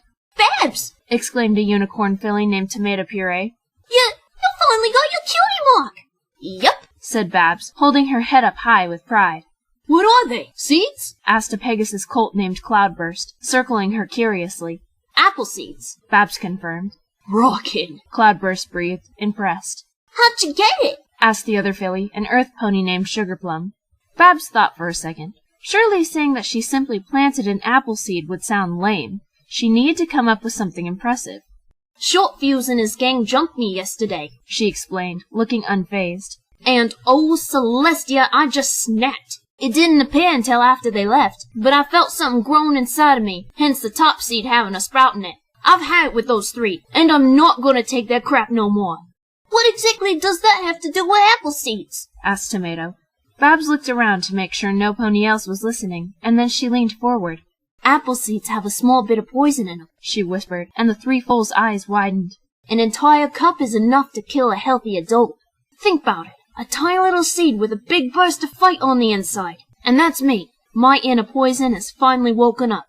Wow, Sugarplum whispered, seeming impressed. You show 'em, Babs, Cloudburst urged. You show those three who's boss. I plan to, Babs replied, and as the first bell rang, she couldn't help but strut as she made her way to class. She looked tough with the new cutie mark mixed with the bruises she still had from the previous day, topped off with a metal bracelet that chinkled when she walked. Finally, she entered the room. Oh, there she is, sneered Rouge. I didn't think she'd show up. She suddenly gasped, as did the rest of the class. Babs flashed her flank, blowing her bangs out of her face. That is not real, Branchet shouted, running up to her and rubbing the cutie mark. Mon Dieu, it is real! What the buck? When'd you get that? Fuse shot, furious. After you three beat me up, Babs jeered. It symbolizes my inner growth of, let's say, confidence. That's a load of... Fuse started to say, but went silent as Mr. Ranger walked in. Take your seats, he drawled, and they obeyed, but a colt raised his hoof, waving it energetically. Yes, Potato Chip. Babs' seed has a cutie mark! He exclaimed, and Babs was happy to hear that his tone was supportive as opposed to spiteful. Mr. Ranger glanced around Babs' desk to peer at her flank, and then gave her a small smile. Congratulations, he told her. That is indeed very good news. However, let's not let that distract us from our continuing lesson on long division. Despite what he had said, Babs, as well as the rest of the class, couldn't focus on anything else but the excitement. Short Fuse and his fillies were so angry, Babs could practically hear their teeth grinding. This just made her even more proud. The class was dismissed for their first recess break of the day, and for the first time in months, Babs trotted outside with the rest of the foals. She took in a deep breath, looking around the playground. She had forgotten how nice it was. In the corner of her eye, Babs could see Fuse's gang glaring daggers at her, but she simply blew her bangs from her face and headed toward the swings. Babs! Said Potato Chip, the colt who had told the teacher about her cutie mark. He was holding a red cherry ball with his unicorn magic. Want to play kickball with us? Yeah, I'd love to. Babs laughed in disbelief. She had been asked to play a game. She supposed her class had the same theory she had, that they wouldn't get bullied for hanging out with her now that she was no longer a blank flank. It was one of the best times she had ever had. The players of the game had drawn bases with chalk on the asphalt, and Babs herself had made plenty of home runs. She was a great kicker, an awesome runner, and wasn't too bad on defense. Her team was outfield, and she watched the kicker carefully, determined to catch the ball so that they'd strike out. As the kicker bucked her hooves against the ball, she took off toward the first base. Babs smiled excitedly as she saw the ball heading right toward her. It stopped in midair. Both teams watched it, confused as it was suspended above them, surrounded by a blue aura. Then the ball started floating closer to the ground, off of the playing field, and they all looked around to see Branche Sabot using her unicorn magic to bring the ball to her. Once it landed on the ground, she stomped on it, causing it to pop. The other foals yelled at her in protest. What the hey are you doing? Babs growled at the unicorn, who smirked. Short Fuse came forward, his expression murderous. If you think that mark don't make you lose a seed, he hissed, you're wrong. Are you serious? Babs shouted, taking one step toward the gang. I have my cutie mark. What else do you want from me? I haven't done crap to you, and you singled me out as if I was a mule. Trash is still trash, said Branche. And boy does it smell, added Rouge. I'm not trash. I'm better than all three of you, 'cause I ain't picking on my classmates for no good reason. Babs gritted her teeth. Just look at yourselves, hanging out in the shade away from every pony else. You got no friends except each other. Maybe if you weren't so mean, you could have been playing kickball with us. Quoi? Branche shrieked, and many of the other foals flinched, pulling their ears back. Quelle horreur! Tout est complètement débile! Oh l'enfer! Line equestrian! Babs bellowed back, and she was immediately punched in the face by Short Fuse. She flew back onto the asphalt, then sat up slightly, rubbing her cheek and staring at Fuse in shock. She hadn't expected any physical attacks. Don't you dare speak to her that way, he snarled, and Babs actually felt frightened. The rest of her classmates had backed up and were hiding behind the jungle gym. You hit me, Babs muttered, getting to her hooves. At school, you actually hit me. Yeah? What you gonna do about it? Sneered Rouge. Babs stood for a moment, staring at them with narrowed eyes. After a short hesitation, she sighed and turned away. Nothing, she said calmly. I'm not gonna fight. Don't want to stoop to your level. Her peers cheered as she walked closer to rejoin them, but just then some pony yelled, Look out! It was too late. Before Babs could turn back to the gang, she had been hit squarely in the back by a red and white missile. Crumpled on the ground once more, Babs saw that it had been Rouge who shot like a rocket to attack her, and was now fluttering above her. You can fly? Yeah, said Rouge nastily. What? You think my wings weren't strong enough to lift me? You are so stupid! Babs attempted to stand again, but was attacked a second time by Short Fuse, this being a hard kick in the stomach. Where's your white stallion to come and save you, huh? He shouted, stomping on her chest. Poor Babs coughed up a tiny bit of blood as she fought to get free. You're just a sad little coward. Well, I hate cowards as much as I hate blank blanks. Fuck her up, Fuse, said Rouge from above them. Fuse stepped over her and began punching her repeatedly in the face. One of the other students was about to defend her, but was held back by his friend. Do you want to get killed? He hissed. Thus, no pony came to Babs' aid. Fresh bruises formed over the previous ones, but they were now accompanied by blood. Short Fuse backed away from her, waiting to see what she did.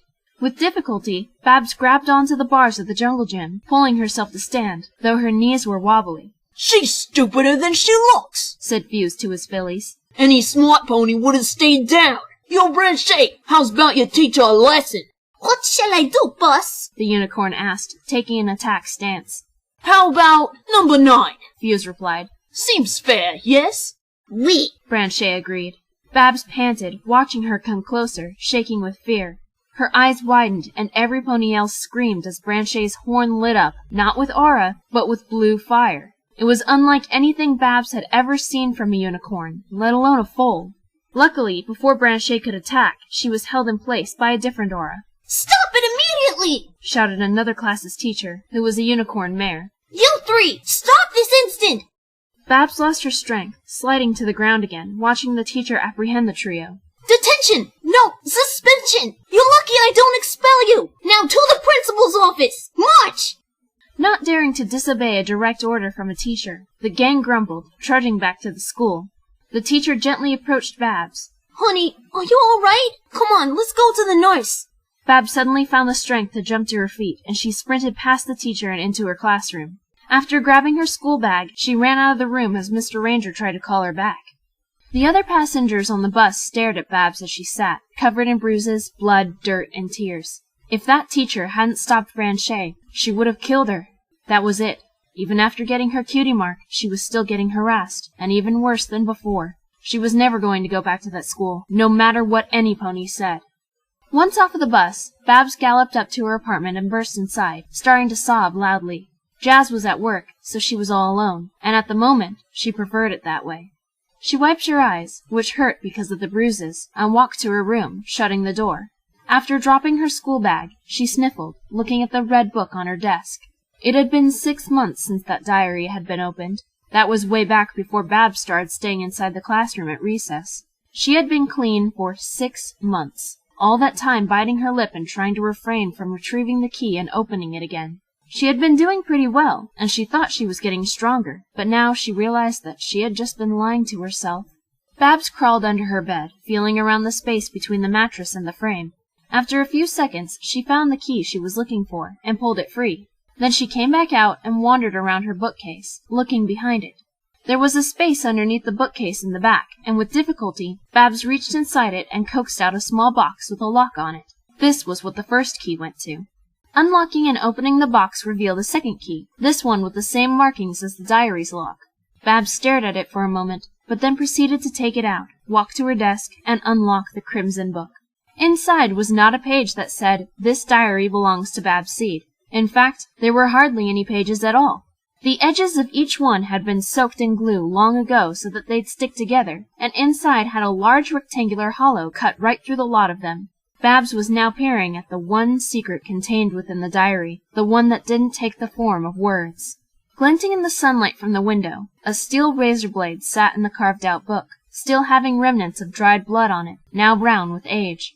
6 months. She had had a hard enough time hiding her scars from Jazz the last time. Babs sniffled as she remembered what Shortfuse had said. "If you think that mark don't make you lose a seed, you're wrong." Babs took the blade into her mouth and held up her left wrist. Her fur was already dirty and matted, but she didn't care. She could even see her old scars through the fur if she looked close enough.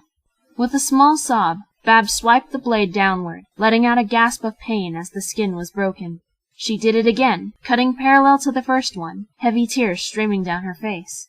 After a couple more slashes, the pain didn't bother her, and her sobs had slowed to silent crying. When satisfied with her left wrist, she moved to her right and replicated her actions. Her tears were subsiding now, her tired, glassy eyes fixed on the fresh blood on her arms. It was almost satisfying, and she couldn't help but admit to herself that she missed the feeling of self-mutilation. Completing her task, Babs placed the razor blade back into the diary, being careful not to get blood on anything. She locked the book, then returned the key to its box, locking that as well. The box went back behind the bookcase, and its key was hidden away under the bed. Now all that was left was the cleanup. Feeling very weak from exhaustion and numerous injuries, Babs made her way to the bathroom and clambered clumsily into the tub, turning on the faucet. She got the water to her preferred temperature and let it fill before turning it back off. Dirt and blood swirled away from her body and dissipated throughout the bath, tinging the water a slight copper color. Babs sighed, grabbing a sponge and bar of soap, then started rubbing the two together to create suds. Then she proceeded to gently wash her face. As she did, a new wave of depression hit, and she began to cry again, her heart feeling shriveled and weak, working hard to keep beating. This was the most emotional pain she'd felt since her mother and father had passed away, but at least then she had Jazz crying right next to her. This time, she was alone. Washing her arms stung quite a bit, but the cuts she had made were a decent size. Still letting out soft sobs, Babs finished scrubbing her body, then finally retrieved some shampoo from a bottle on the edge of the tub, using it to clean her mane and tail. The tub had to be drained and refilled so that she could rinse all of the soap off completely. Once done with her bath, Babs carefully dried herself with a towel, being gentle with her wrists, as there was still small drops of blood attempting to escape from the lesions. She dabbed around these areas, then dug some bandages from within a drawer and dressed up her wounds. At last, she was able to return to her bedroom. Babs opened her closet and found a black hooded sweater that she hadn't worn since winter, and pulled it on, covering her damaged arms. She decided to keep the hood up as well, so as to attempt to hide the injuries on her face from her sister. Trembling, Babs slid into her bed and clutched the blankets close to her, shutting her eyes tight as tears continued to fall. Jazz returned home from work a half an hour before Babs usually got off of school. She was a waitress at the pub her and her band normally played at, and it was actually a pretty nice environment despite the place being a bar. She herself never drank, but the food they served was definitely worth working there. As Jazz hung her satchel over a small rack, she noticed the smell of their very fragrant soap. Confused, seeing as how she hadn't taken a bath that morning, she inspected the bathroom and noticed that one of the towels was damp. Babs? She called unsurely. When no answer came, Jazz softly opened Babs' door and saw a lump under the blanket. Babs, what you doing home? Sick, Babs croaked. Jazz walked in and rubbed her shoulder. Aw, hon, you cold? Why are you wearing that sweater? Yeah, I'm cold. Want me to take a temperature? Already took it. I have a fever. Jazz frowned in worry. All right, well, can I get you anything? She asked. I'm fine, Babs lied. Okay, call me if you need me. Babs didn't reply as her sister left the room, keeping her stinging eyes closed tight. Poor naive Jazz. Babs hated herself for lying. Babs stayed in bed for a week, only getting up to use the bathroom. Jazz would come in and offer food, but she only took a little bit, claiming that she was too nauseous to eat. Jazz had insisted countless times to go to a doctor, but Babs assured her it was just something she needed to sleep off. It had been surprisingly easy to hide her face from her sister as she healed, and after the week, her bruises looked like the ones she had before the second attack.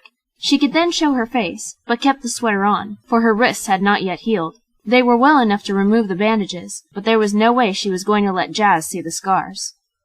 Chainlink was growing increasingly worried, having not seen Babs on the bus for an entire week. He was contemplating tracking her down to check on her, but he wasn't entirely sure where she lived. However, he did know her stop, so he figured she lived in the projects. It was Saturday, so Chainlink didn't have school. Being that as it may, he boarded the mid-morning bus and then got off at Babs' stop. Chain stared up at the apartment building, hoping that Babs was actually there. There was a unicorn receptionist resting her head on her hoof, looking very bored. When Chainlink approached, she didn't even move from her position. Can I help you? She drawled. Yeah, said Chain anxiously. Does Babs Seed live here? The receptionist sighed, using her magic to flip through a book with a list of tenants. Apartment 302, she replied. I believe it's the one with an apple drawn on the door. Thank you, said Chain, and he hurried up to the third floor, finding the door immediately. He knocked softly, and Jazz Seed opened it. Holy cannoli! I have never seen a pony as pure white as you! She exclaimed, and Chain blushed. This was his first time seeing Jazz, and he was caught off guard by her beauty. My name is Chainlink, he said, stuttering. I was wondering if Babs was all right. Oh, so you're her bus pal, said Jazz, and she ushered him inside. Babs told me all about how you helped her get a cutie mark. I didn't do much, really. Shut up. If you hadn't shown up to chase those damn bullies away, she would have never shared her apple and would have never got her mark. You're her white knight, you know. Chain laughed nervously. Well, thanks. Is she okay? I haven't seen her this whole week, he said, and Jazz's smile fell. She's got a bit sick, she explained. But I bet you she'd let you see her. Go on and knock on a door. It's right down that hall. Cool, said Chain, and he did as she suggested, giving the door a few light taps with his hoof. Come in, croaked a weak voice, and fear rose up inside him. She sounded terrible. He slowly opened the door, seeing a lump under the blanket on the bed. Resting on the pillow seemed to be a round black mass about the size of a volleyball. Babs? asked Chain softly. The figure shifted as it turned over, and Chainlink saw that the black mass had been the back of Babs' hooded head. Chain? she said, her voice cracking. It sounded like she hadn't spoken for days. What in Equestria are you doing here? How'd you know where I lived? Deductive guesswork, he replied, walking close to the bed, all the while his eyes scanning the walls of her room. Just as in the living room, there were many posters on her walls, most of which were rock bands. You got a nice taste in music, he added. What you doing here? Babs repeated. Chain's blue eyes fell on her, his expression showing deep concern. You been gone this whole week, he said, as if this was the obvious answer. I was worried about you. Why? Chainlink scoffed, rolling his eyes. 'Cause you're my friend, Babs. I figured the status of bus buds would have been upgraded by now. Babs gave a weak laugh. Sorry, she muttered. Just not used to calling some pony friend. But you were really worried enough to come check on me? Chain's expression went from concern to fear.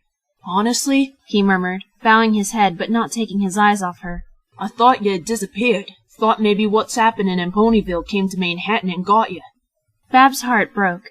She hadn't considered her disappearance seeming linked to the ones in Ponyville. She leaned over to hug him around the neck, but as he attempted to hug back with one arm, it grazed Bab's wrist, and she recoiled sharply. Ow! She exclaimed involuntarily. Chainlink stared at her carefully, lips parted, seeing her face go pale. His gaze shifted from her face to her arms, and then to the hood of her sweater. You're not actually sick, are you? It wasn't a question. Babs gulped, closing her eyes tightly. You can't tell any pony, she whispered. Especially not Jazz. You had my word, he assured her. She took a deep breath, as if she was about to plunge into cold water, and then rolled up both sleeves one at a time. There were countless cuts, quite long in length, and they were still scabbed, showing no signs of initial healing. Oh, Babs, I had no idea. No pony knows, she said sadly, and I'd like to keep it that way. I understand, said Chainlink, watching her push her sleeves back down. But why? Why'd you do that? Shane, Babs squeaked, lip trembling and eyes welling up with tears. They tried to kill me. Who? Shortfuse and his cronies. Shane, Branchet can use fire magic. I'd be dead if a teacher hadn't caught him. But you got your cutie mark! Chainlink shouted, enraged. They don't care, Babs sniffled. I dunno why they hate me, but they hate me. It's not gonna stop. You gotta tell Jazz, he urged. Not about the cuts, but about them trying to snuff you out. That's not okay! Babs shook her head quickly, wiping her eyes. That won't change nothing, she replied. If anything, it'd probably make things worse. I hate to admit it, you're probably right. Just then, Jazz peeked her head in, and the two of them met her eyes. You okay? She asked as she walked in. Yeah, Jazz, Babs sniffled. Her eyes went from Jazz to Chainlink, and then back to Jazz. She decided she at least owed her sister some kind of explanation after all. I'm still having problems with my bullies. Is that why you're sick? She asked, and Bab's eyes fell to the blanket. Yes. Aw, babe, why didn't you tell me? She cooed, setting her hoof on Babs. I don't want to have some pony else fight my battles for me, she explained. They're really bad, Chainlink told Jazz. Like, take a badly behaved fool and times it by 10. Oh, Jazz breathed. However, she suddenly looked determined, standing a little straighter. Babseed, you're going back to school Monday. And you're gonna show those little fools how we do it in the Apple family. How? I won't be mad if you get suspended or nothing, 'kay? Babs stared into her sister's green eyes. Are you really suggesting I fight back? She asked, and Chainlink looked just as shocked. If this were just bullying, I'd say no, Jazz replied. But this ain't bullying no more, this is assault. You go, and you show 'em what that cutie mark really means. That the smallest of seeds can pack a deadly punch, Chain added. How do I fight a unicorn that can use fire magic, a Pegasus that knows how to actually fly despite her age, and a colt that specializes in explosives? Well, ruling out Fuse, 'cause he ain't bringing any of his bombs to school, is he? Said Jazz. I suppose not. Babs, if you heat up an apple seed, it'll no longer have that secret weapon, said Chain firmly. Heat will cook out that inner strength it holds inside. Do you understand? I think so, said Babs. You're fast, you're strong, and you're sassy, said Jazz. Any fire that unicorns got ain't nothing compared to the fire in your heart. You're right, said Babs with a confident smile. Both of y'all. I ain't gonna be pushed round no more. That's my girl, cried Jazz. Alrighty, now that that's settled, why don't the two of you come out for some lunch? The bucking filly smiled wide and followed Jazz to the kitchen where she whipped up tomato, lettuce, and cheese sandwiches. Babs had to keep herself from giggling at the fact that Chain couldn't keep his eyes off of her sister. After they were finished eating lunch, Chainlink offered to take her to the park and teach her how to fight. Her main weakness was defense, and she really needed it if she was going to stand up to Branchet. Before they left, Babs had wrapped athletic tape around her forearms to have an excuse to hide her scars. Chain, Babs said as they walked to the park. When you said heat cooks out an apple seed's inner strength, did you mean the poison?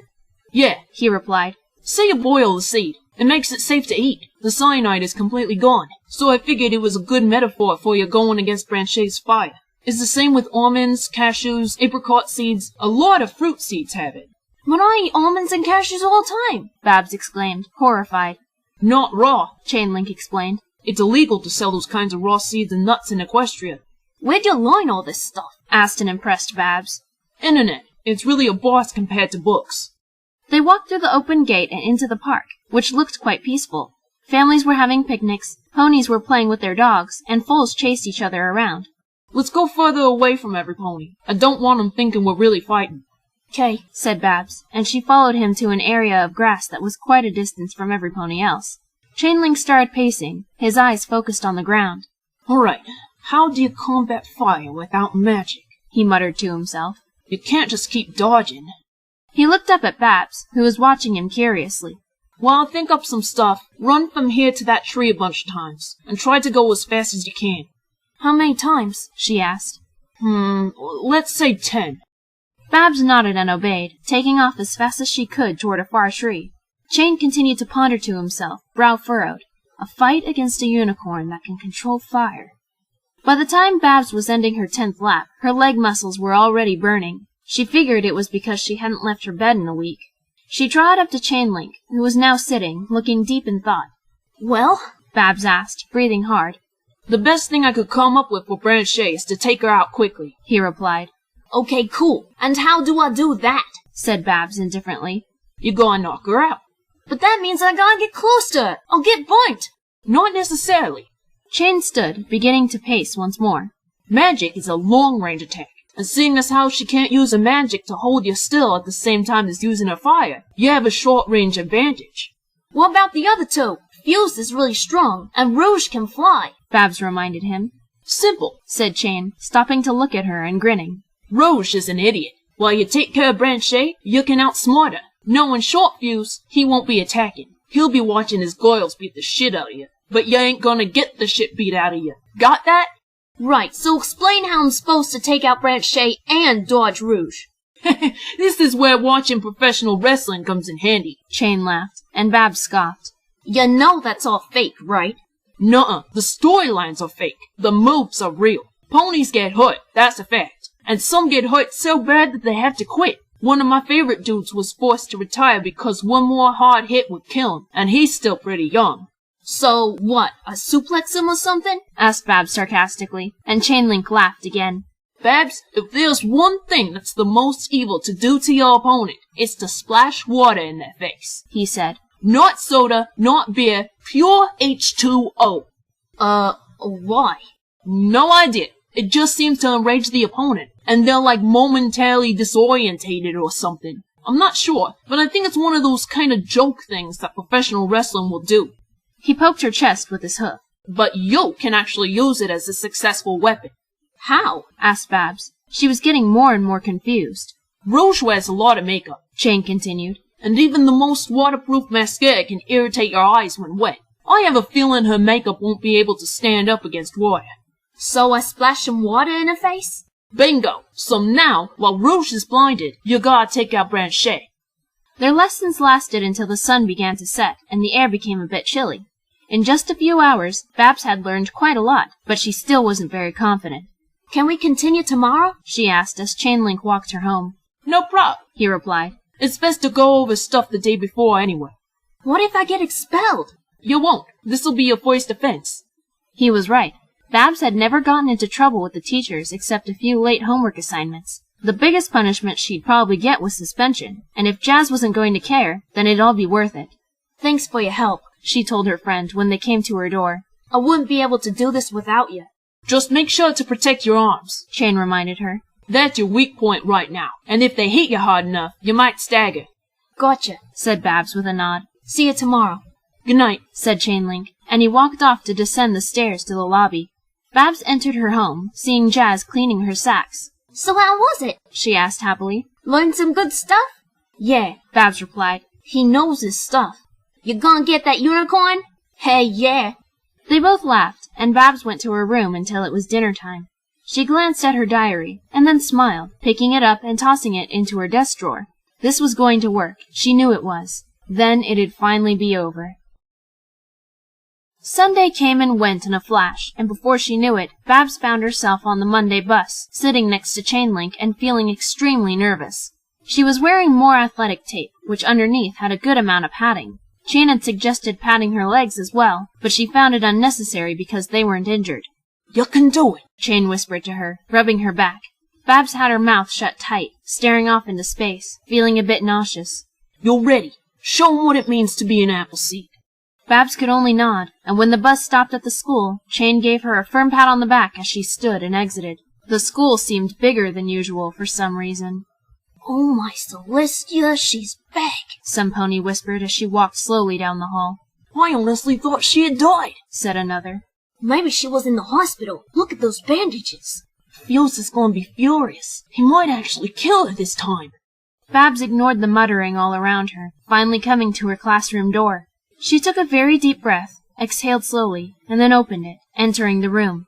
The class gasped at seeing her, and Babs noticed the gang looking surprised and angry. Had they all really thought she had died? Maybe they assumed she changed schools. Babs! breathed a pink filly, but Fuse shot her a murderous look, and she fell silent. Babs felt anger rise within her at this. They were still trying to control her peers, and she wasn't going to let it continue. You look surprised to see me, Babs hissed lowly, menacingly, and a shiver ran through the class. She blew her bangs out of her eyes, which glared intensely at the nefarious trio. Yeah, I thought you might have ran away 'cause you're so scared, Fuse spat, but his expression grew livid when Babs grinned at him. It was a terrifying look, one that no pony had ever seen on Babs' face, almost like she was about to kill him right then and there. I'm not afraid of you, she breathed, but somehow every pony heard it, and each pair of eyes were wide, even Fuse's. Before he could retort, she took her seat as Mr. Ranger entered the room. Oh, Miss Seed, he said, his monotone voice just barely expressing surprise. Welcome back. Are you feeling better? Your sister said you were sick. I'm much better, sir, she chirped in a sickly sweet voice, tilting her head to the side, her bangs falling over half of her face. Mr. Ranger wasn't sure whether she was being sarcastic or not, but decided to take her word for it, trying not to be disturbed by Babs' strange expression. All right, he said, and he started writing the day's agenda on the board. While his back was toward them, Babs turned slowly to face Shortfuse and his fillies. Her hair was still covering one eye, but the one that was visible seemed to light up with malice, pupils contracting, and her creepy smile widening as she met each of their eyes. All three of them were truly disturbed now, Babs could tell, and she realized that she had absolutely nothing to be nervous about. As with every day, the class was dismissed for recess a few hours later. Babs sat at her desk, making it look like she was going to stay in the room, but as soon as every pony was outside, she followed after. It was the most depressing thing she had ever seen. Shortfuse, Branche-Sabot, and Rouge had turned the jungle gym into some sort of prison, keeping their classmates trapped inside with Branche's magic. The three of them tormented the students verbally, and every now and then, Fuse tossed a firecracker in, which exploded at their feet, causing the pony closest to squeal in pain. When Babs drew closer, the trapped fools realized she was there, and they were caught between fear and relief. It took a second for the gang to notice that their attention was no longer on them, and turned to the proud and confident filly. Babs blew at her bangs again, never taking her eyes off of her targets. Elle est stupide! Branche-Sabot exclaimed, and all three of them stepped closer to Babs. Didn't you learn your lesson last time, Seed? Rouge sneered, fluttering a few inches off of the ground. I don't think Trash has the ability to learn, Shortfuse jeered, and the fillies beside him laughed. You know, Babs, said Branche. If you play with fire, you are going to get burnt. I'm not here to play, said Babs in the same low, frightening tone she had used earlier. I'm here to teach you a lesson. With Branche distracted, the aura around the jungle gym had disappeared, though every student stayed where they were, frozen with terror. She's serious, said Rouge in disbelief. I really think she wants to die this time. Let's do it quick so we can get on with our lives, Fuse growled, stepping back a few feet. Branche, number 9, if you please. Babs narrowed her eyes as Branche's horn became engulfed in that same blue fire, but she stood her ground. She ain't moving, Rouge muttered. Then she is an easy shot, Branche shouted, and a ball of fire launched right at the opposing earth pony. However, at the very last second before the ball reached her, she ducked and rolled to the side to dodge, returning to her feet instantly. All three of them looked shocked, and Branche started throwing fireballs in quick succession. Babs jumped, ducked, rolled, and dashed around, doing everything she could to dodge the flames. She managed to get singed in a few places, but it was nothing serious. Eventually, Branche got frustrated and screamed, a single jet of fire shooting from her horn like a flamethrower. Babs ducked under, seeing her opening, and charged right toward the unicorn, who couldn't react fast enough. She pulled her hoof back and uppercutted Branchet right in the chin, sending her straight to the ground.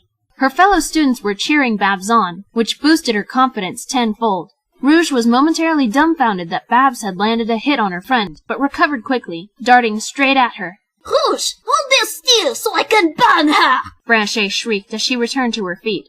Babs had expected this, and she let Rouge wrap her arms around her to keep her in place. Little did she know, Babs had a rather large capsule in her mouth that she had discreetly placed there during class when no pony was looking. It was filled with water. Babs bit down on the capsule as hard as she could, making it burst and fill her mouth with the liquid. She shifted in Rouge's arms to face her, and then spit the water right into her eyes, which caused her to scream and release her hostage. My eyes! She shouted, rubbing at them and smearing her makeup all over, which made it worse. Branchet had gotten her attack ready, and decided to try and hit Babs despite the fact that she was free again. This time, the fire formed into a sort of lasso that she threw at Babs. Not expecting this, she jumped out of the way at the last second, but wasn't quick enough, her shoulder grazing the flame. She cried out in pain, and Branchet cackled. You cannot run forever, little Babs! She jeered, and Babs knew she was right. It was time to take her out. At this point, teachers and their classes had been attracted by the noise and ran outside to see what was going on. No pony tried to stop them, for even the teachers were stunned by the battle. Branchet's lasso turned into a whip, which was much faster than the previous technique, and Babs found herself having trouble dodging. She watched the whip carefully, waiting for the perfect moment to strike. She finally found it when Branchet pulled her whip back particularly hard so that she could deliver a devastating blow. But the Earth Filly sprinted as fast as she could up to her opponent once more and clocked her in the side of the face. Branchet! Short Fuse shouted, but he didn't move, shocked at what he was seeing. Branchet's flame went out briefly, and when she tried to relight, she was punched in the other side of the face and uppercutted for a second time. Then, as if in slow motion, Branchet was lifted into the air as she fell backward, the underside of her torso exposed. Babs aimed her hoof exactly how Chainlink had taught her, and in a flash, she jabbed Branchet right in the solar plexus. The wind was knocked out of the unicorn, and she landed on the ground, unconscious. No pony had ever seen an attack that fast before, and Babs' audience wasn't completely sure of what they had seen. The filly turned to Rouge, whose eyes were surrounded by thick black circles, and ran up to her. The Pegasus noticed the movement and shot into the air just as Babs launched herself at her. Rouge was still struggling to see, her heavy eyeliner spreading into her eyes. You think you can catch me? She squealed. I can fly! You're just a lowly earth pony! Rouge, stay up there! It's my turn! Bellowed Short Fuse, and he rushed at Babs as Rouge continued to wipe the makeup out of her eyes while in the air. Babs honestly hadn't planned to fight Fuse before taking out Rouge, so she barely managed to dodge the colt's attack. Fuse glanced at his unconscious unicorn, and then his eyes flashed to meet Babs. They began circling each other. Do you really think you won just 'cause you took out my magic? He growled. Obviously I need to take out the rest of you to win, Babs sneered, her creepy smile returning, which made Fuse's heart jump into his throat. What do you hope to accomplish by fighting us? He screamed. To stop all you messing with me and every other student at the school, Babs shouted back, and her peers roared with approval. We had enough of you. Now there are no blank flanks in this school, but you still torment us. And me the most. Why me? I never done nothing to you. I don't like you, Fuse replied. You're too determined. I can't have any pony rising above me.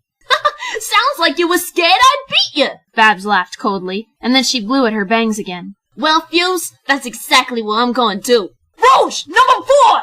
Babs gasped in surprise as a red and white blur shot toward her, ramming right into her side and knocking her off of her feet. It seemed Rouge had managed to regain sight. She guffawed. Did you see that, Fuse? Knocked her right down. Don't get so cocky, growled Babs, slowly standing back up. You didn't even hit that hard. Seems you picked a rotten one, Fuse. Both of them gritted their teeth in fury. I don't think you really understand what you're up against. I'm an apple, and we're tough. You ain't got nothing on me. Get her! Fuse hissed at Rouge, who shot forward immediately, her agility increased by her wing power.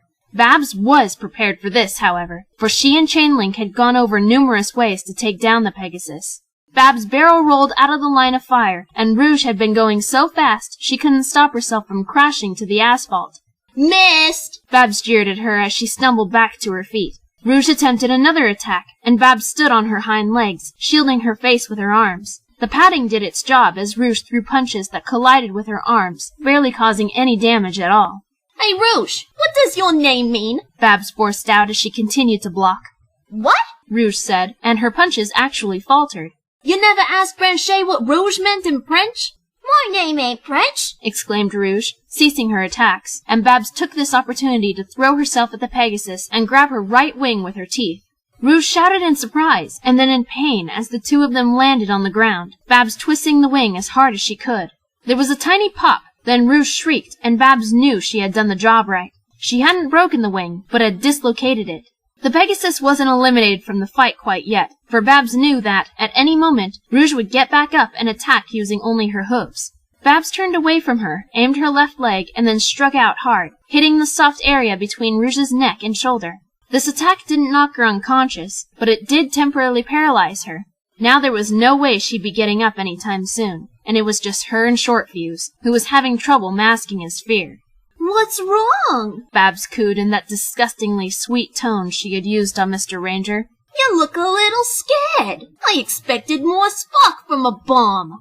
I'm not scared, Fuse shouted, but his voice had cracked, giving him away. Then come at me, Babs urged. Come on, come get me! With a cry of fury, Fuse sprinted toward her, and Babs immediately did the same. When they were just a few feet from each other, Fuse leapt at her, but Babs ducked, running beneath him. Before Fuse hit the ground, Babs had raised her hind legs and bucked his abdomen, and he landed in a crumpled heap. Short Fuse wasn't going down that easily. As Babs came around for another attack, he jumped back to his hooves and lowered his head, charging straight at her. She didn't have enough time to counter, and his head hit her chest extremely hard, sending her to the asphalt instead. Babs' breath was short as she lay there, having had the wind knocked out of her, though it hadn't been enough to render her unconscious. Fuse walked slowly up to her, the clip-clop, clip-clop of his hooves sounding menacing as they drew closer. Poor little Babs, he cooed, kicking her in the stomach and making her gag. You really thought you could stand up to me, huh? When will you learn that the bad guys always win? She stared up at him, panting heavily as she held her stomach. I must be the bad guy then, huh? She croaked, and Fuse's smile fell. What was that? I said, I must be the bad guy. Babs suddenly used her front hooves to launch herself backward toward Fuse, both rear hooves colliding with his face. He was on the ground again, and Babs glared at him as she herself tried to stay standing. Short Fuse's nose was bleeding, and she was almost sure she had broken it. A cold hatred overtook Babs, adrenaline pumping through her veins, eyes lighting up with vengeance. She rose up above Fuse and then brought her front hooves crashing down right against his ribs. Then Babs started punching every part of him she could, leaving bruises and breaking the skin while her victim sobbed hysterically. This is for all the shit you put me through! She shrieked, her voice suddenly shrill and psychotic. This is for everything you've done to our classmates! Babs started kicking Fuse's face violently. If you ever mess with me or any pony else ever again, I'll kill ya! Just then, she was lifted into the air and away from the bloody mass that was Short Fuse. Snapping out of her brief state of madness, she looked around to see Mr. Ranger levitating her with his magic. That's enough, he stuttered, his usual bland tone finally showing fear. However, every single student who had been watching screamed in victory, clapping and stamping their hooves, yelling as loud as they could. Blowing her bangs from her eyes, she grinned at them. Smiling hurt like hell, but she couldn't stop, floating in the air within Mr. Ranger's magic, and feeling more happy than she had in years. Babs' smile didn't falter as she was brought to the principal's office, nor did it disappear when he assigned her 2-month suspension, as well as ordering her to write, "I will not fight in school," 150 times. Then she was sent home. As Babs limped down the hall toward the entrance to the school, students shouted at her, congratulating her victory. She hadn't just done this for herself. She had done this for every pony else. She had won the entire school's freedom, and after 2 months, her return would be celebrated even more. And there was nothing Short Fuse, Blanchet Sabot, or Rouge could do about it. For she's a jolly good filly, for she's a jolly good filly, for she's a jolly good filly, that no pony can deny. Chainlink had rushed over as soon as he got off of school, and now he and Jazz were celebrating Babs' triumph. All 3 of them sat at the kitchen table, cups of sparkling apple cider in front of them. As her sister and best friend sang in her honor, she smiled weakly, an ice pack against her temple. Whoa! I wish I could have been there to see it! Exclaimed Chain, practically bursting with excitement. So, kid, said Jazz, and Babs met her eyes. tell us what you did to him.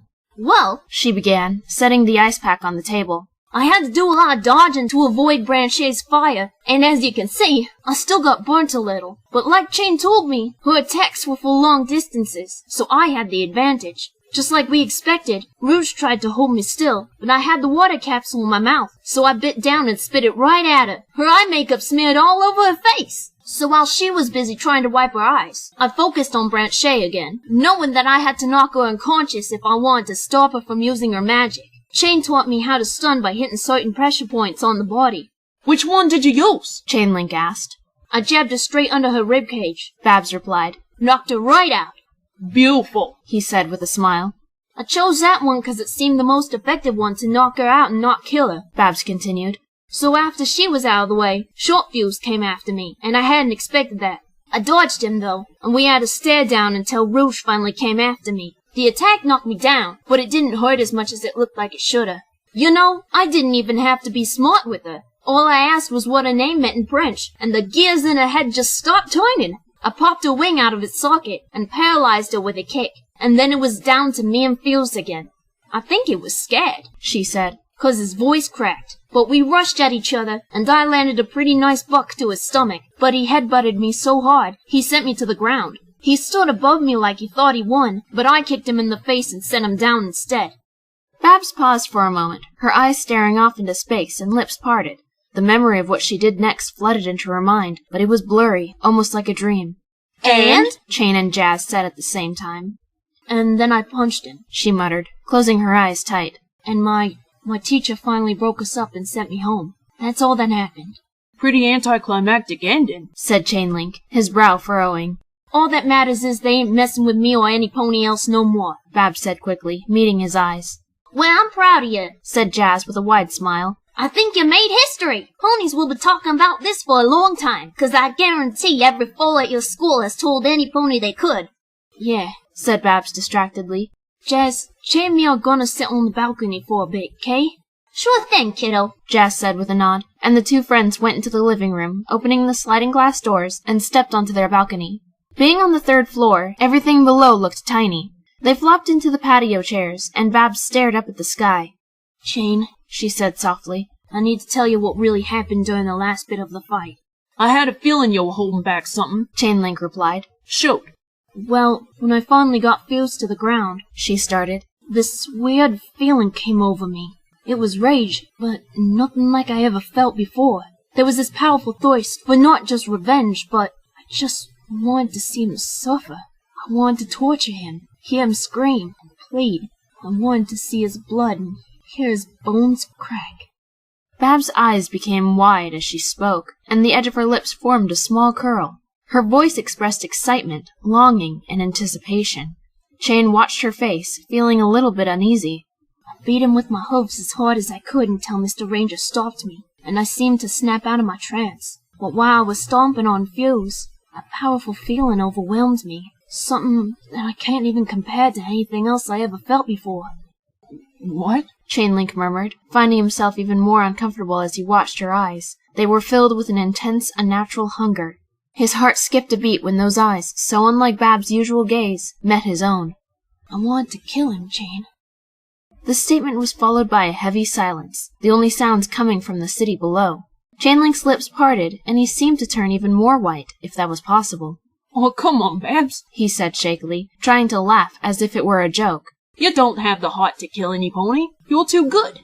I guess we'll never know, she replied in a whisper, her eyes seeming to stare off into nothingness once more. After a moment, Chain stood up, clearing his throat.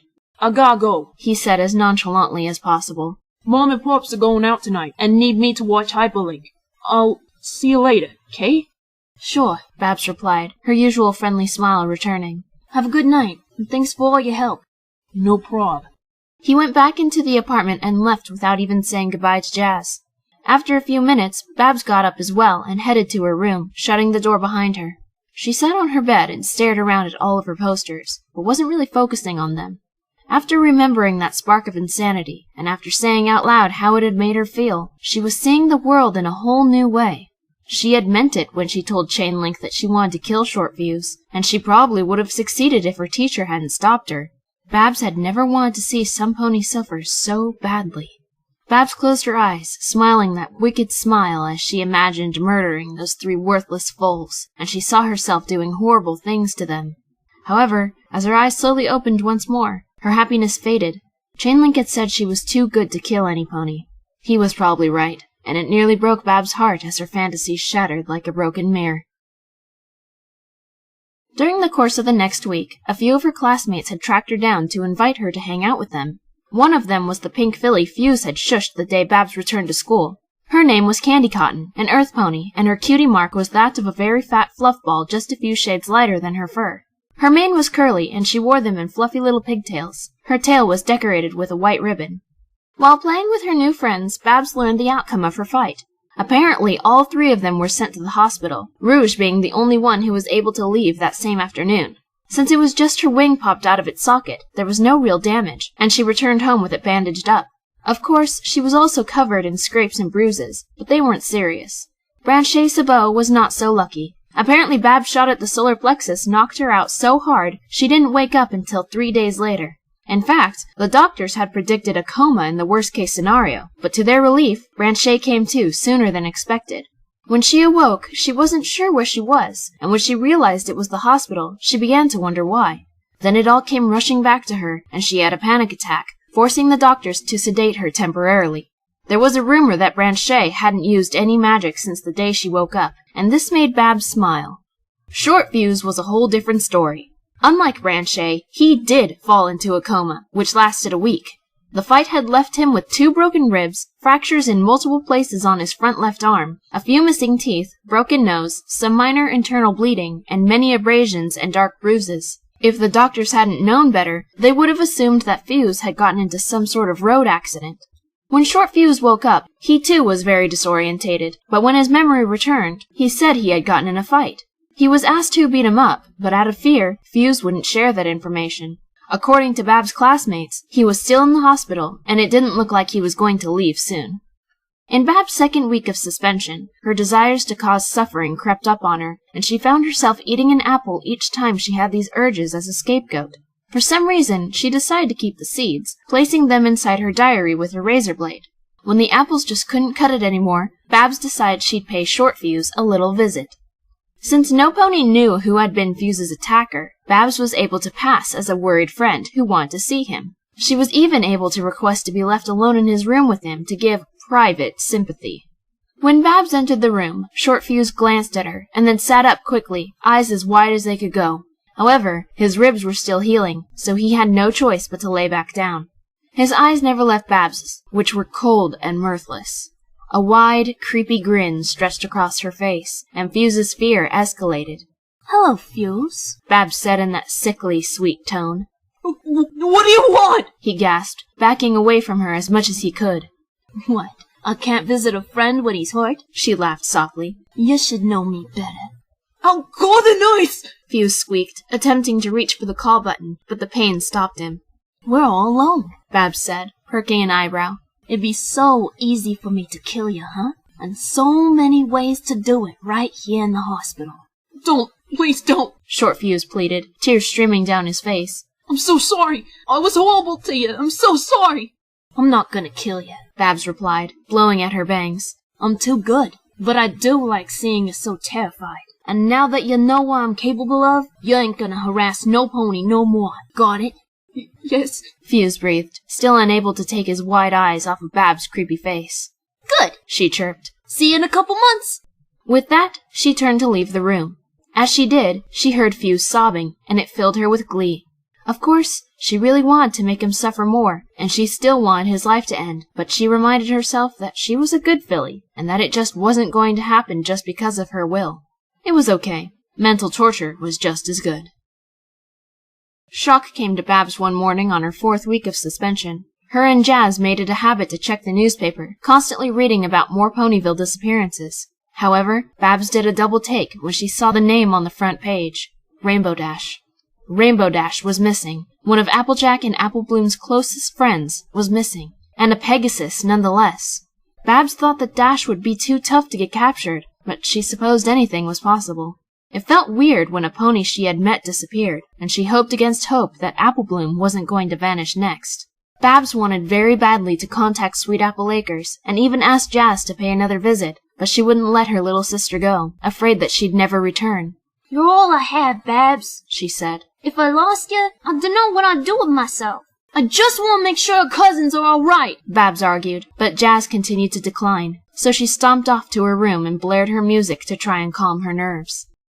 One thing that made it worse was the fact that Chainlink hadn't stopped by since the day of the fight, so she found herself worrying about him as well. Apples had become a sort of healthy drug due to her emotional attachment to the fruit. She was part of the apple family. Planting an apple tree in the park gave her a cutie mark, and she even compared herself to an apple, innocent and sweet on the outside, but a deadly power deep on the inside. Babs believed that her desire to see her bully suffer was the cyanide in her core. Of course, it was still just a metaphor because she wasn't a killer. Despite this, she'd often wake from dreams filled with blood and gore caused by her own hoof, and she wasn't sure whether or not to be worried. Babs contemplated talking to Jazz about it, but she didn't want to be put into therapy or something. During the 5th week, Chainlink finally came back, though he wasn't glowing with his usual optimism. Babs, eager to find out why he had been gone for so long, invited him to her room to converse. So what, you been avoiding me? Snapped Babs, but she immediately regretted her tone. Chain wouldn't meet her eyes. I was sick. Oh, bull, she replied. Come on, I thought you yourself said we were friends. We are, Chain argued, finally looking at her. Then tell me the truth. After a second or two, Chain took a deep breath, and then slowly exhaled before speaking. I'm afraid of you. This wasn't at all what Babs had expected. The silence was deafening as their eyes remained locked on each other. Babs' lips parted in shock. Afraid of me? Babs repeated in a whisper, and Chain nodded. Why? That's absolutely crazy. Babs, Chain said sharply, and Babs flinched, cowering under a suddenly fierce gaze. I'm being serious. Fighting that gang did something to you somehow. Something scary. What do you mean? That very afternoon, Chain interrupted. You spoke to me about how you felt when kicking the crap out of Fuse. You told me how you wanted to torture him, see him suffer, and even kill him. I was just still in the heat of the moment, Babs muttered, but Chain stomped his foot hard on the floor, causing the filly to flinch again, her ears pulled back. No, he growled firmly. I know what it feels like after winning a fight. I know the heat of the moment after a victory. Your heat of the moment wasn't at all that, Babs. It was pure, violent bloodlust. Babs' face wasn't sure if it wanted to blush or go pale, but either way, she looked terrified. That's nuts, she squeaked, frightened at the aura of authority Chainlink was giving off, his eyes filled with disappointment and anger. I should have realized at the moment you showed me your cuts, he said softly. That look in your eyes when we were on the balcony, it was the scariest look I ever seen on a pony's face. I don't want to ever see it again. He choked up slightly, closing his eyes. And I'm afraid I will see it again, Babs. That's why I've been avoiding you, 'cause I don't want to see that look. It couldn't have been that bad, Babs exclaimed, but Chain shook his head. You have no idea, he said softly. You have no freaking idea. Babs suddenly remembered the moments during that day of the fight where she smiled at Shortfuse. Now his reaction made more sense, though Babs had thought nothing of it at the time. But you even said yourself that I was too good to kill any pony, she reminded him. Yeah, I mainly said that to convince myself, he admitted coldly, and Babs felt even more heartbroken. I thought I could trust you, Chain, she muttered. I told you my secrets, and you told me yours. You were the only pony I thought I could share stuff with. I'm not gonna tell, said Chain. But as for the friendship, I dunno what I even want to do. He shook his head quickly, then mouthed, I should have never told you to fight. Damn it! Babs shouted, and she punched Chainlink right in the face. He stared at her, looking more shocked than angry. Every pony has bad thoughts every now and then, and you're really gonna get all miffed because of a look? Think about it! How many ponies say they're gonna kill some pony else but actually go through with it? You punched me! Chain exclaimed, still astounded. Yeah, and I'll do it again! I'll fight you, Chainlink, and I'll take you down! You learned all your stuff from me! You taught me too well. She grinded her teeth, fire in her eyes. I bet you everything I own that I could beat you to a bloody pulp! Babs, I'm not gonna fucking fight you! Scared? No! Chain stood over her like a wolf would to assert its dominance, and Babs automatically cowered. I don't want to fight a friend. Whether or not I'd lose, it's not right. She was silent for a moment as she watched a large bruise form on Chain's left cheek. So, you still want to be my friend? She asked softly. I want to be friends with Babs Seed, he replied strongly. The Babs Seed I used to know. A guilty expression appeared on her face, and she nodded. I'm still that Babs Seed, she croaked. Well, that wasn't who I was talking to on the balcony. They both sighed, sitting in silence for a small moment. Then Babs spoke again. We're lucky Jazz is at work, she said, or else she would have freaked out about the shouting. Chain rubbed at his cheek gingerly, and Babs felt another rush of guilt. Sorry I hit you. It's all right, he said, and to her surprise, he actually gave a little laugh. But damn, that was hard. You must have given those three one hell of a fight. I didn't even hit you as hard as I coulda, said Babs proudly. You been reading the paper? Asked Chainlink, his tone serious again, and Babs nodded. A lot of ponies I met have disappeared, she explained. I really want to go to Ponyville and check on my cousin. I'm so worried I'm going to see her name in the paper. If she's half as tough as you, she'll be fine, said Chain.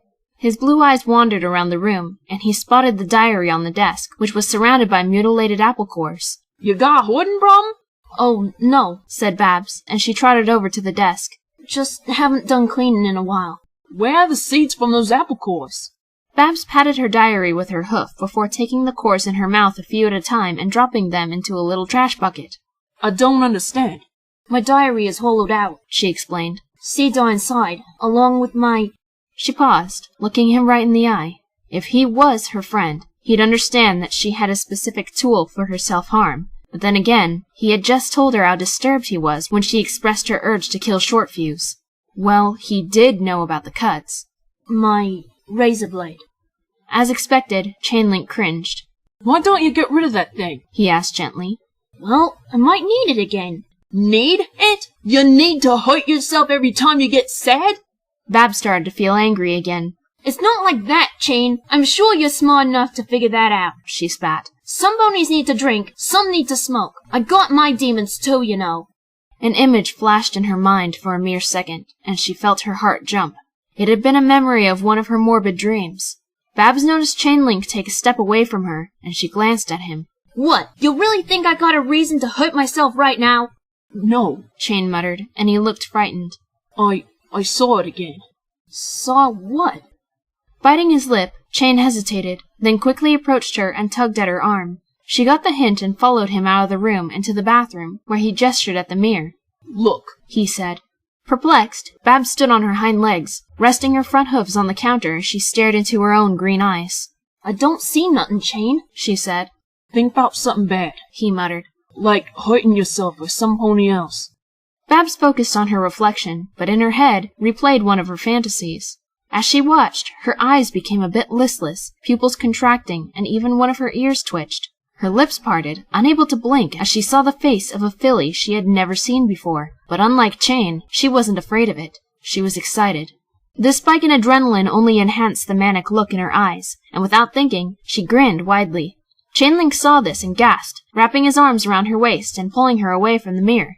Babs blinked, staring at his horrified expression with confusion. What? She asked, and she could have sworn she saw his lip quiver. I dunno what to do, he said, releasing her gently. I dunno how to help. I don't need help, Babs assured him. I smiled 'cause I saw the look, and it shocked me. She was never a very good liar. You smile when you're shocked? It's like, oh great, he was right kind of smile. Yeah. Chain looked skeptical, but he exhaled slowly and bowed his head. Are you sure you're gonna be all right? He asked tentatively. Positive, Babs replied. I dunno what's up with that look, but I'm fine, Chain. Are you trying to convince me or yourself? Said Chainlink firmly. Before Babs could answer, the front door opened, and the two of them left the bathroom to see Jazz taking her satchel off.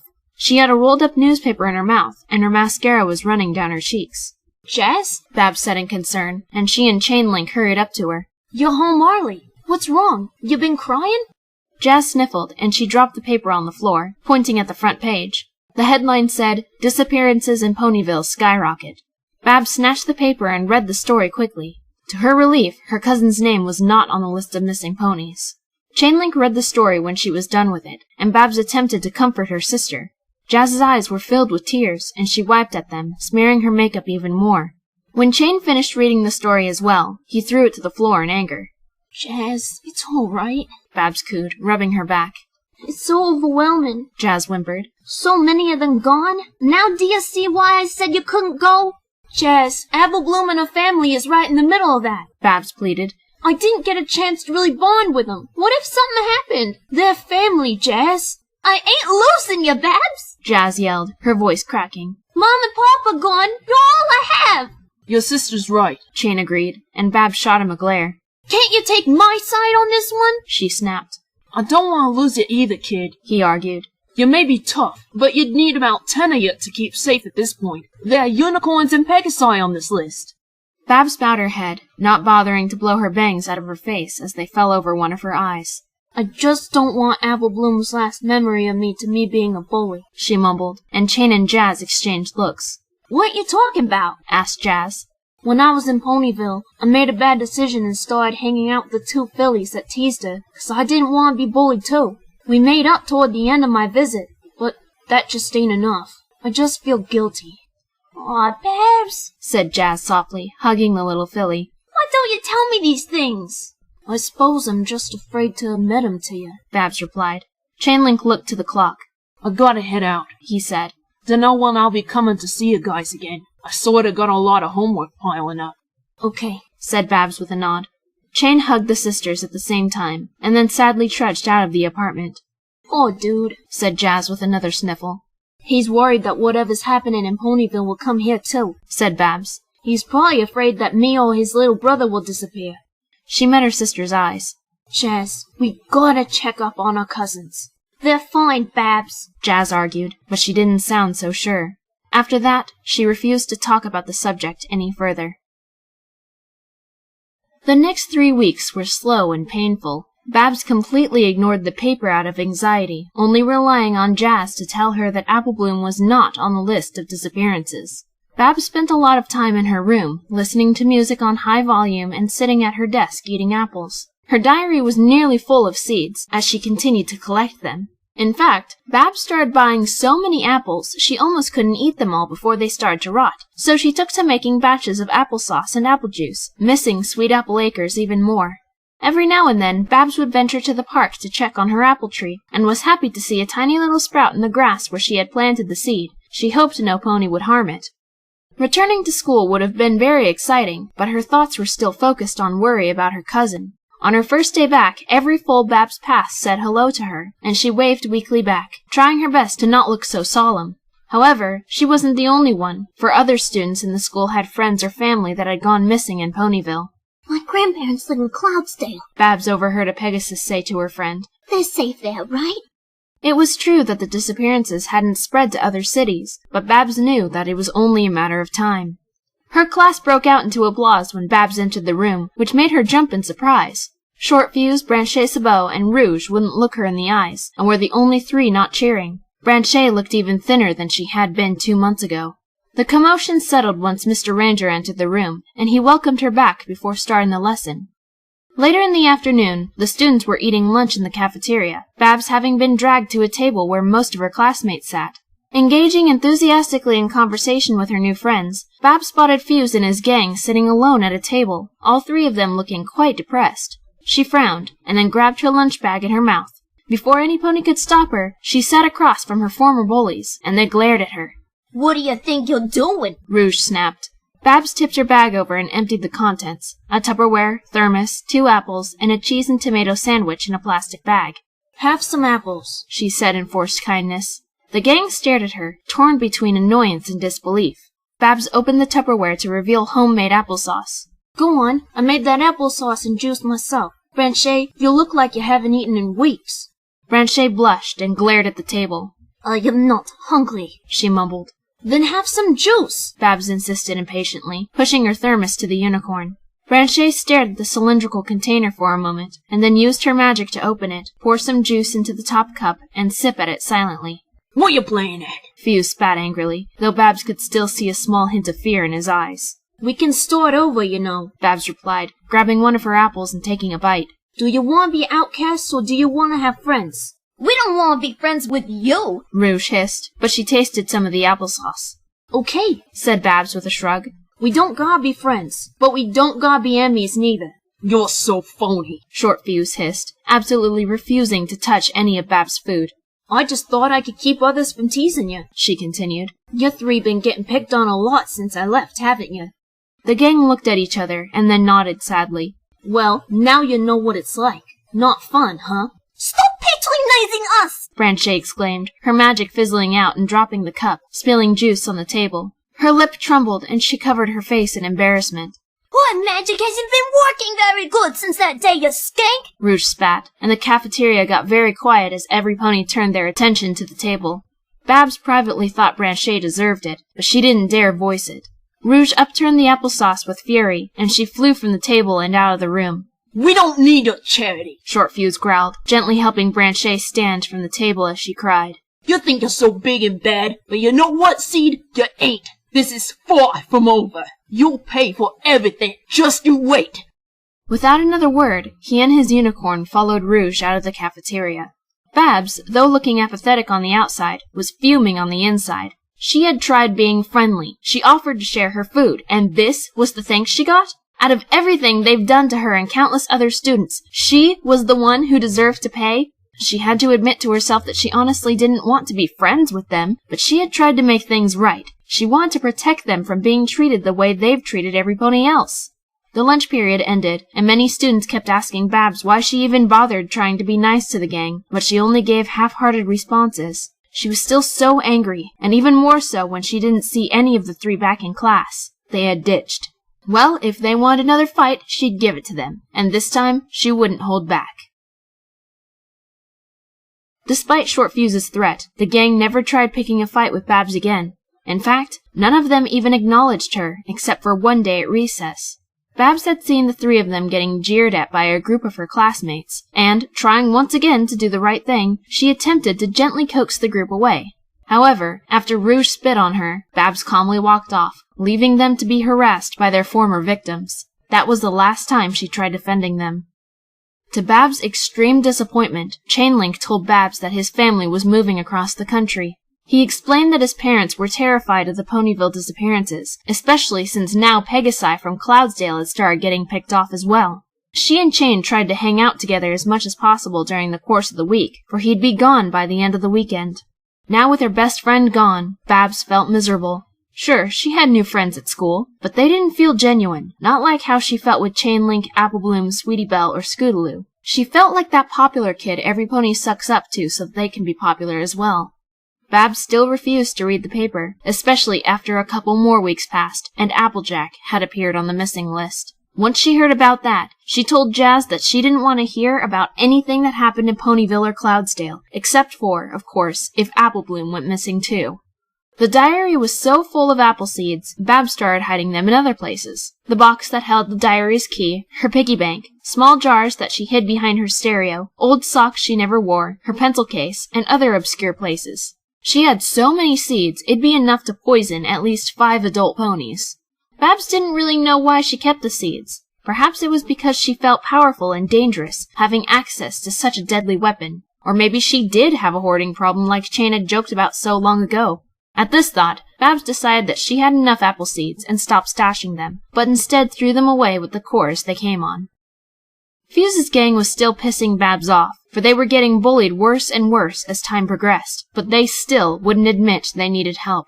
In fact, they slowly began harassing Babs again, attempting to trip her in the halls, calling her names, and even defacing her desk. She never retaliated, and never showed the rage she was feeling, but that rage kept building each time they did or said anything. Oftentimes Babs would be in her room, her diary open on the floor, razor blade sitting on the carpet.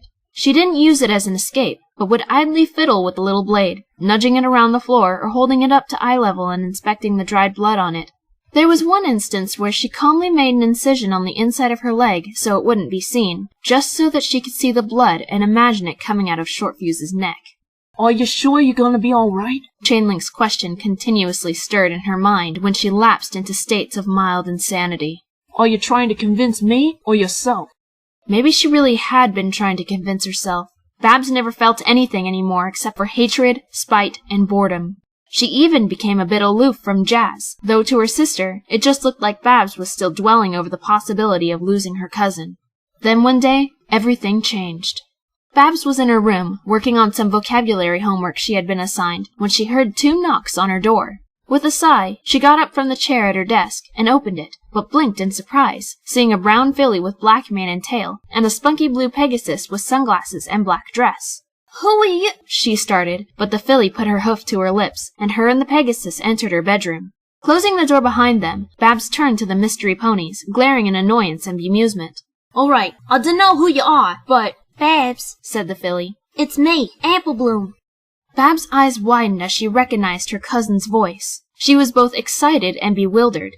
Apple Bloom? She exclaimed. Why do you look so different? At that moment, Apple Bloom's cohort pushed her sunglasses to the top of her head, and Babs saw that the Pegasus had crossed yellow eyes.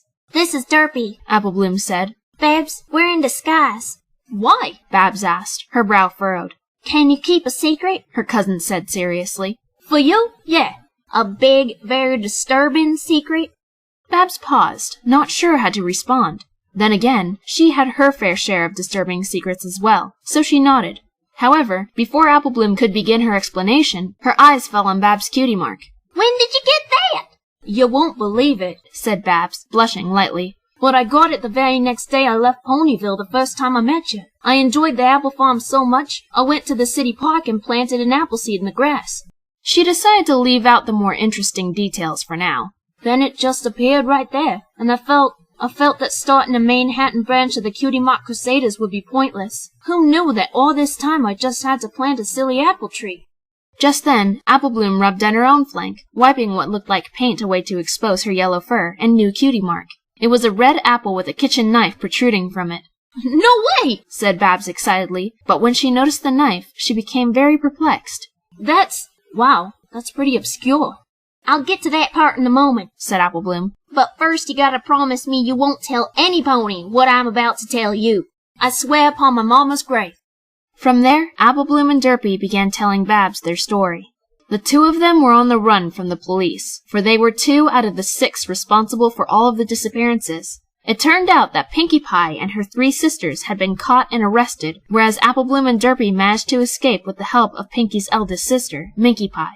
Babs was horrified to hear that, for years, Apple Bloom had helped Pinkie Pie make cupcakes from ponies they'd kidnapped, for Pinkie Pie had done it as a hobby when she lived at the rock farm with her family. Apple Bloom explained how she stumbled across Pinkie's hobby by accident, but instead of killing the filly, the party pony decided to recruit her as an apprentice. Apple Bloom admitted that she didn't know why she enjoyed it so much, but she did. She told how Derpy joined the team, and then Pinkie Pie's sisters when they came to Ponyville.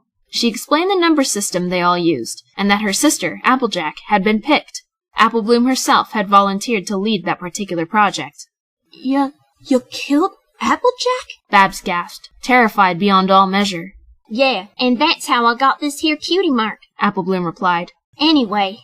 Her story continued, explaining that the remaining friends, Rarity, Fluttershy, and Twilight Sparkle, had discovered the basement under Sugar Cube Corner where they worked, and that they had to apprehend them. Apparently, Twilight had told Spike where they were going, and that if they were not back within an hour, to call for help.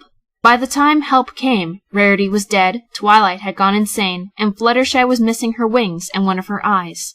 Due to the baker's carelessness, Fluttershy managed to break free and escape the basement, alerting the police that something terrible was going on downstairs. Before they were found, Minkie Pie had quickly hid Derpy and Apple Bloom so that they wouldn't get arrested, but the police were soon informed that the 2 of them had been part of it as well. And that's how me and Apple Bloom has to go in disguised and run away, said Derpy, who was crying softly. Babs was so shocked, her face was a bit pale.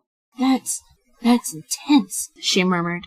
She wasn't sure how to react. Her cousin, the filly she truly considered her best friend, had killed hundreds of ponies, including her own sister. Applejack was dead. Babs had barely gotten to know her either, and now she was dead. Silver Spoon and Diamond Tiara were dead as well, also by Apple Bloom's own hoof. The entire time Babs was in Ponyville, she had been in the company of murderous cannibals. I know what you must think of me, Apple Bloom said, looking slightly ashamed, but an evil smile quickly masked the guilty expression. But you gotta understand, it's the most fun I've ever had. And yummy, said Derpy. We heard about ponies going missing in Ponyville and Cloudsdale, said Babs, but I never imagined that you were behind it. Well, remember, me, Derpy, and the Pie Sisters were in it together, Apple Bloom said. but I came to you because I felt that I could trust you with this secret. What about Sweetie Belle and Scootaloo? Asked Babs. Well, they're on our list, said Apple Bloom, and she chuckled. I know they wouldn't dare join our group. They'd be horrified, so they've already been assigned numbers. And why me? Why was I the first pony you thought of? Said Babs. You're clever and gutsy. Pride immediately washed out all fear Babs felt, and she blew at her bangs with a satisfied grin. Can't argue with that, she said. So will you help us? Will you help us break the pies out of prison? Pleaded her cousin. Babs thought about everything Apple Bloom had just told her, and then remembered all of the hostility and bloodlust she had been feeling for the past few months. Yeah, she replied, but on one condition. What? Asked Derpy and Apple Bloom in unison. Babs' smile turned into a nefarious smirk. You let me join your team. Derpy and Apple Bloom looked dumbfounded. Wait, really? Said Apple Bloom in disbelief. Yeah, it sounds like fun, just like you said, Babs explained. Life in the city is so boring, and I'm getting bullied even though I got my cutie mark. I just can't win. She decided, once again, to omit the details about Fuse and his gang. She'd tell the story later. I need excitement and friends who think like me. Babs remembered Chainlink's reaction to her violent fantasies. She knew that, if her life carried on the way it was, she was going to be miserable until she finally cracked and went on a rampage. If she joined Apple Bloom, Derpy, and the Pie Sisters, she'd finally be around ponies who understood her feelings, and she'd be able to fulfill her violent urges. Who cared if Applejack was dead? They hadn't even been that close. Welcome aboard, Apple Bloom said slyly, as she and Derpy shook Babs' hoof. We need an excuse to bring it to Ponyville. Oh, Granny Smith is sick, and Big Macintosh has been taking care of her night and day. You can say that he asked you to come down and help him out. That's genius, said Babs. All right, I'll come to Ponyville in, say, a week? Sounds good, Apple Bloom agreed, and she took out a tube of brown paint from her saddlebag, covering up her cutie mark again. Well, we better get out of here.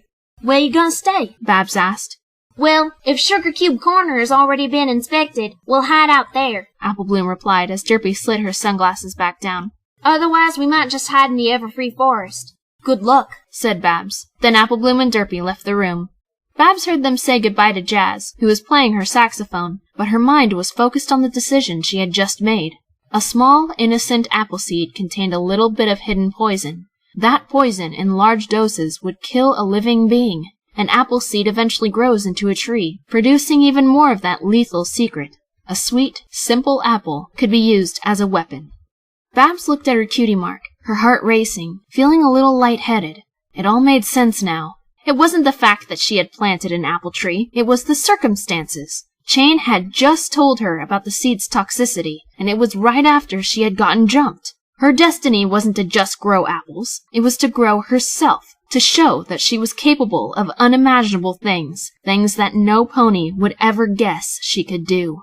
You don't have the heart to kill any pony. You're too good, Chainlink had told her. No, she wasn't too good to kill some pony. She just hadn't been strong enough. She simply needed some help from a few more innocent little apple seeds. It was rather late at night when Babs told Jazz that she was going to go to the arcade. Of course, it wasn't unusual for ponies, even foals, to hang out in the city at night, so Jazz let her go, simply asking that she'd be home before 11 because it was a school night. Babs left her apartment with her saddlebag and went on her way. However, she wasn't actually going to the arcade. Babs was wandering around the more desolate areas of Manhattan, the ones parents told their foals never to go, for it was very shady. She knew where she was going, though, and even as she was wary of tramps asking for bits, Babs carried on, carefully checking each dark alley she came across. The sound of voices and smell of smoke told Babs that she had found what she was looking for. Entering another alley, its 3 occupants turned to look at her as she approached. What do you want? Short Fuse snapped, a cigarette in his mouth. Rouge and Blanchet dropped theirs to the ground, snuffing them out with their hooves, looking ready to attack.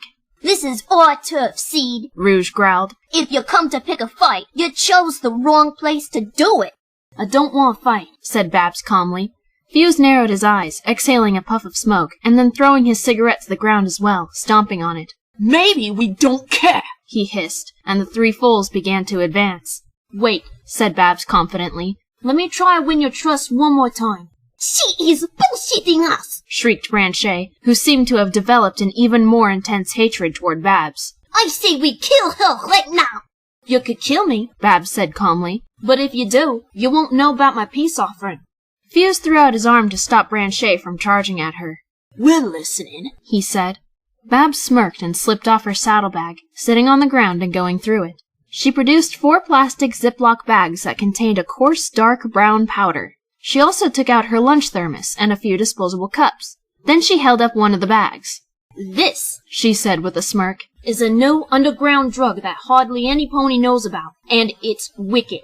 Just as she suspected, the gang's eyes flickered with excitement and greed. What is it? Rouge asked, stepping closer and taking the bag to inspect it. On the street, they just call it dirt, Babs lied. 'Cause, see, it looks like dirt. But what is it? Branchet repeated, and Babs perked a brow. What is cigarettes? She said. What is heroin? What is meth? Just a bunch of chemicals and crap, said Shortfuse. Who cares? It's bomb! So do you really want to know what this is, or do you want to get high? The 3 of them exchanged looks, and then they quickly nodded, Fuse and Branchet each taking a bag of the substance. The last bag was for Babs. Okay, how do you do it? Asked Fuse excitedly. You gotta eat it, Babs replied, and she opened her thermos. But it's nasty, so you gotta do it quick. It's easiest to put it all in your mouth and swallow it with something to drink, so I brought more apple juice. Setting out 4 plastic cups, Babs poured the juice from the thermos and gestured for them to each take one. Branchet, however, looked suspicious. You first, she demanded. Babs shrugged and opened her bag, pouring the contents into her mouth.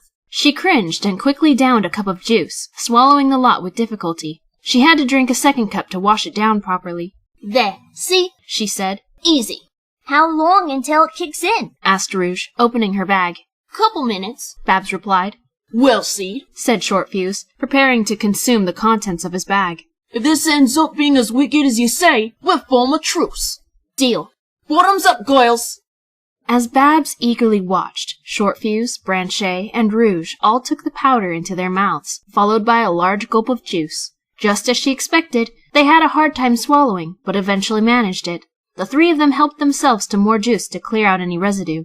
There's a couple uncomfortable things that happen before it starts to take effect, said Babs, and just as she said that, Branchet gave a tiny cough, and then took another sip from her cup. And what might those be? Asked Rouge. You might start feeling a bit short of breath. Babs grinned wide. It's normal.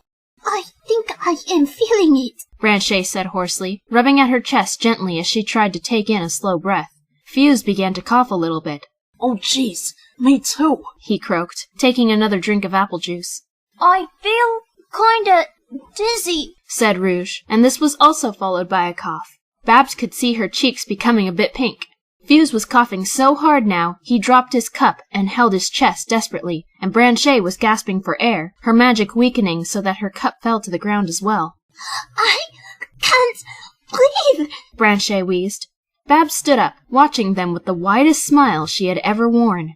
Fuse gasped, still clutching his chest as he met her eyes. Rouge was extremely pink in the face now, and she collapsed to the ground, coughing madly. What did you do to us? Said Shortfuse weakly. You know, there's something I always wanted to say to you 3, said Babs nonchalantly, and she leaned in real close to Fuse. See ya in hell. He and Branchet were on the ground now as well, desperately trying to bring air into their lungs.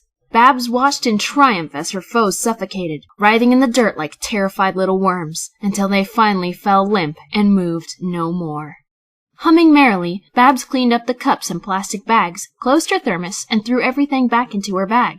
Then she kicked each corpse in the head, but not too hard, out of spite, and left the alley. That hadn't been a drug that the foals consumed. It had been a bunch of apple seeds that Babs had ground into powder. If a cup and a half was enough to kill a full-grown, healthy adult, then it wouldn't take much to kill a foal that drank and did drugs. Even cigarettes have cyanide in them, so they had already done half of Babs' job before she had even come up with her plan. 3/4 of a cup each had been enough to bring them down. The bag that Babs had taken had been, not apple seeds, but dried black beans, which, after grinding them up, resembled the apple seed powder almost exactly, even in proper light. In the darkness of the night, there was no way any pony would be able to tell the difference. She had also marked her bag with a very small black dot in one of the lower corners, so that she didn't accidentally poison herself instead. The plan had worked perfectly. Babs would have liked to play with them, but she had to be careful, not wanting to bring suspicion to herself before she even left Manhattan, so she decided she'd save her thirst for torture until she joined Applebloom and her friends. Babs was thankful that Chainlink had moved away, for he'd probably suspect her as soon as the gang's bodies were found. She felt guilty when she thought about the look of horror that would be in his eyes, but she knew it was all for the greater good. Besides, no pony would even miss Short Fuse, Rouge, or Branchet Sabot. Today was a good day. Mr. Ranger was taking roll call, and he sighed as he marked 3 students as absent. They probably got hangovers or something, a filly muttered to her neighbor, who laughed. Morons, he whispered back. The morning began as it usually did, and Babs took notes on the lecture happily, being in a very good mood. Unfortunately, however, it began to rain outside as the hour went by, so the class was forced to stay inside for recess. This didn't bring Babs down, though. She was too happy. I heard they caught the ponies responsible for the kidnappings in Ponyville and Cloudsdale, said Candy Cotton to the small group she and Babs were sitting with on the floor. No, they only got 4 of them, said Potato Chip. There's still 2 out there. The group looked terrified. You don't think they'll come here, do you? Asked a unicorn colt named Stardust. I don't know if they could get away with that stuff in the city, said Babs, who was trying to look concerned. But one is a Pegasus, said Potato Chip. I heard that one of them is a foal the same age as us, said an earth filly by the name of Berry Jane. That's so terrifying, Candy muttered. Just then, the classroom door opened, and every pony looked around to see 2 police stallions enter. Babs' heart jumped as they spoke to Mr. Ranger, whose face became very dismal. The class slowly fell silent as their attention was turned to the police, and after a moment, they and Mr. Ranger turned to address the students. Every pony, please take your seats, said Mr. Ranger, showing more emotion than they had ever seen from him. Babs' heart was racing as she sat back at her desk. Surely they wouldn't know it was her.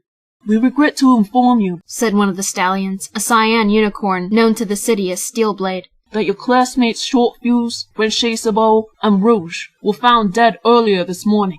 All at once, the class erupted in screams, and a few fillies actually started crying. None of us are safe! Berry Jane shrieked, but Steel quickly stamped his hoof on the floor to get their attention again. However, we don't believe they were killed by the ponies from Ponyville, he continued. There was no sign of a struggle, said the other officer, an earthbuck by the name of Ashfall. The bodies were simply lying in the middle of an alley. No blood, no bruises, nothing. Babs raised her hoof, which was trembling. Yes, Miss Seed, said Mr. Ranger. To be fair, she began slowly, and then she looked around at her classmates. Those 3 were druggies. Maybe they accidentally overdosed, or the stuff they did finally caught up with them. There was a murmur of agreement, and the stallions furrowed their brows. Why have none of you reported this before now? Mr. Ranger asked sternly. Honestly, said Potato Chip with a scoff, at first we were afraid of being bullied. Then after Babs got through with them, we just all decided we didn't care. It wasn't our problem. Their teacher looked extremely disapproving, but he sighed and turned to the police officers. So, you don't think they were murdered? He asked them. It looks that way, Ash replied. But we will still perform an autopsy. We don't want to rule out anything before further investigation. We do know that this couldn't have been the Ponyville murderers at work, Steel continued. They had a habit of taking their victims' cutie marks. Every student gasped in horror, some clutching their flanks as if their marks would be torn away right there. Plus, they seem to obsess over violence. The absence of cuts or bruises suggests that this is not the same case. Even so, said Ash, looking to the class once more, please take extra care when wandering around the city. Try not to go out at night, especially alone. It's best to have an adult with you. Please be careful. The silence was deafening, and with a nod to Mr. Ranger, the police stallions left the room. Babs couldn't believe it. She had done it. She had gotten away with it. Even after the autopsy, all they would discover would be small traces of poison, and what with all the junk those 3 did, they would conclude that the gang indeed overdosed on something. She was now certain that she'd be a perfect addition to the team of Ponyville bakers. The week went by rather slowly for Babs, as she was anticipating her trip to Ponyville. She hadn't yet told Jazz, but she had a plan. She wrote a letter, making it look like it was from Big Macintosh, Applebloom's older brother, asking her to come help on the farm. Friday evening, as Jazz was making dinner, Babs entered the kitchen. Her sister turned and grinned at her energetically. Guess what's for dinner? She said, and Babs gave a weak smile. What? She asked. Carrot casserole. She showed Babs the prepared dish, but suddenly looked concerned at her little sister's melancholy expression. What's up, Buttercup? Jazz, Granny Smith is sick, Babs croaked, a tear running down her cheek. Jazz's eyes widened. Huh? How'd you find that out? She asked, and Babs held up the fake letter. Big Mac sent me this, she replied. Jazz, ever since Applejack went missing, Granny Smith has been ill, and now it's worse, 'cause... Without warning, Babs wailed and started sobbing, and Jazz immediately rushed forward to hold her. What? What happened? She demanded desperately. Applebloom did it, Babs cried. Applebloom and 5 other ponies have been behind all the disappearances in Ponyville. Jazz, they killed them! Killed all of those ponies! What? Exclaimed Jazz, her eyes wide with horror. Little Applebloom? Killed? You're joking with me, ain't ya? Please tell me you're joking with me. The distraught filly wiped her eyes and shook her head. Big Macintosh asked me to come to Ponyville to help care for Granny Smith, she said with a sniffle. He said you're welcome to come with. Aw, Babs, you know I can't leave Manhattan. What would the band do without me? Said Jazz sadly. I know. Babs exhaled solemnly. I'm gonna go get packed. Can you see me off at the station tomorrow morning? She watched Jazz pathetically, hoping against hope that her sister would finally agree to let her go. Of course, Jazz replied softly. I'll let you know when dinner's ready, 'kay, kid? Yeah. Without another word, Babs left the kitchen, but an enormous grin played her face. That was so easy! She prayed that her luck would continue, for she'd need it to help break the Pie sisters out of prison. Hey, I heard the cakes are back, said Babs cheerfully to a very broken Fluttershy. I know the bakery holds some bad memories for you, but I'm sure a few more familiar faces and a couple of cute foals would cheer you up.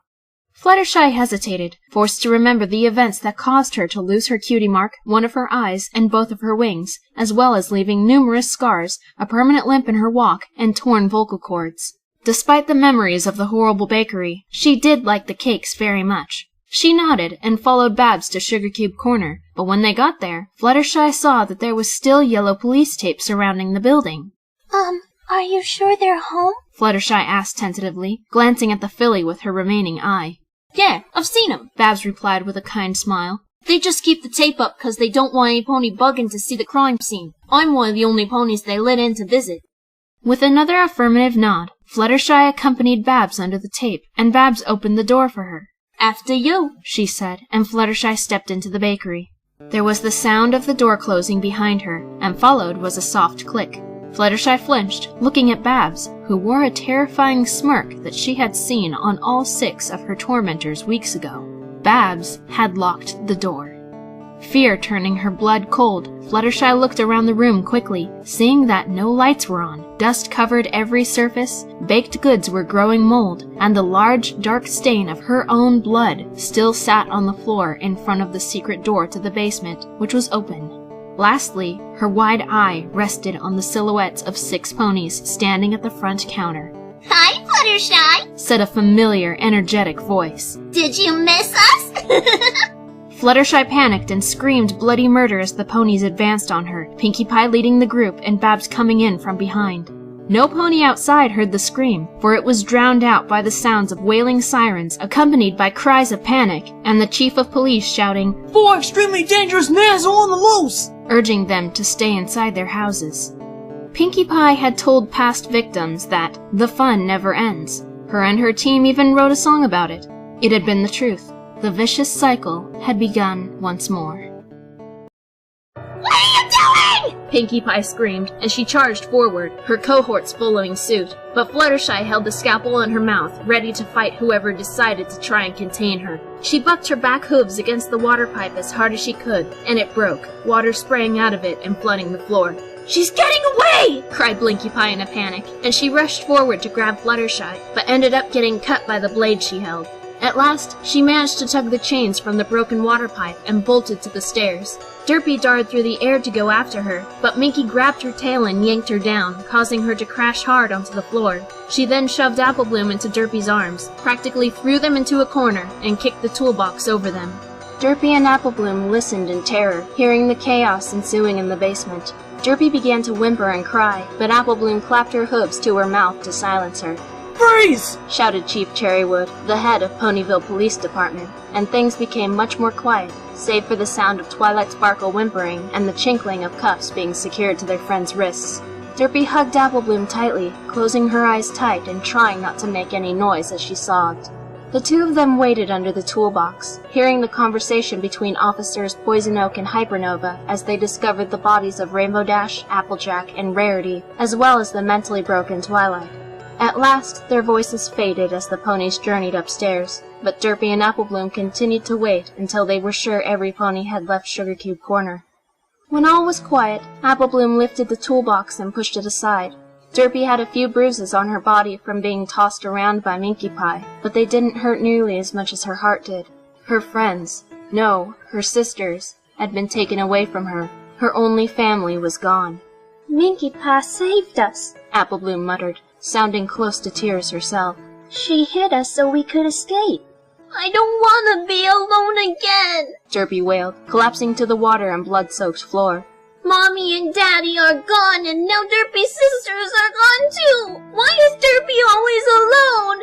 It's all right, Applebloom cooed soothingly, sniffling slightly as she rubbed Derpy's back. I'm still here, and we're gonna find a way to break them out, I tell you what. What is they going to do with them? Asked Derpy, wiping her eyes. Well, considering what we all done, said Applebloom, they might be put on death row, but I'm pretty sure it takes some time before the execution, so if we can get them out before then, everything will be alright. I don't want them to die! Derpy shrieked, and Applebloom lay on the wet floor, snuggling up next to her. Don't you worry, Derpy. We'll think of something. Where are we gonna go? The police will come back and find us here. Applebloom thought for a moment, and then she smiled wide. I think I got an idea, she said. But it's gonna take some thought and cunning, and we're gonna have to be sneaky. Derpy good at sneaky, Derpy exclaimed excitedly, and the two of them stood, walking up to the bakery and then continuing to Pinkie Pie's bedroom to plan. The streets of Manhattan were as busy as usual, even though the sun had gone down. As a matter of fact, it seemed even more alive at night than in the day. The city hadn't experienced the tragedies that Ponyville and Cloudsdale had, so there was nothing for any pony to worry about. Two ponies, a Pegasus and a filly, made their way past many shops, clubs, and other attractions toward the projects, getting hooted at by drunk stallions. Hi, the Pegasus sister, slurred one of them. Why don't you bring your rump back over here and we'll show you a good time? Don't acknowledge them, the filly whispered to her friend. We don't want to draw attention to ourselves. The filly had a black mane and tail, the mane pulled into a sleek side bun with a tiny pink bow as decoration. Her hide was brown, and her flank was void of a cutie mark. The Pegasus was wearing sunglasses, her light blue mane spiky, fringe hanging over half of her face. Her tail was messy, peeking out from under her black dress, which hid her cutie mark. Her hide was colored a slate blue, slightly darker than her mane. Once the two came to the projects, they trotted up the stone steps and went inside, approaching the receptionist pony, who was a unicorn, using her magic to boldly file her hoof. What can I do for you? She drawled, not even looking at them. Can you tell us what apartment Babs Seed lives in? Asked the filly. The receptionist glanced at them. Who are you? She said apathetically. Friends from out of town, replied the filly. Right, sighed the receptionist. Apartment 302. The door's got an apple drawn around the peephole. Can't miss it. Thank you. The visitors made their way up the stairs and to the third floor, finding room 302 immediately. The filly knocked anxiously. Hello? Said an earth mare when the door opened. Her asymmetrical mane was permed in an almost 80s style, and was red with orange highlights. Her hide was a light tan, and she had 3 little freckles on each cheek. Her green eyes were shadowed violet, and her cutie mark was a red-orange apple, black seeds forming a star, accompanied with a yellow music note. Lastly, her ears were pierced, and she had a satchel around her neck with an MP3 player hooked to it, earbuds hanging over her shoulders. She was very pretty. Hi, said the filly nervously. Is Babs home? And who are you? Never seen you here before, said the mare. My name is, Abby Rose, and this is my friend, Dillypad. I'm Babs' pen pal from Philadelphia, Abby replied. Sup, said Dilly lowly.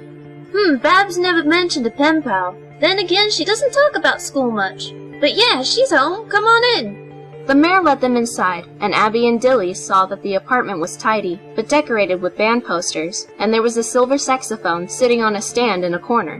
My name's Jazz Seed, and I'm Bab's big sister. She's in her room, second door on the left. Knock first, she doesn't like ponies just barging in. Thanks, said Abby, and she and Dilly walked down the hall, finding the door that Jazz had described, and knocked twice. Babs Seed opened the door, blinking at the two ponies standing in front of her. Who are you? She started, but Abby put her hoof to her lips and gently pushed past Babs and into her room. Babs closed the door and rounded on the intruders.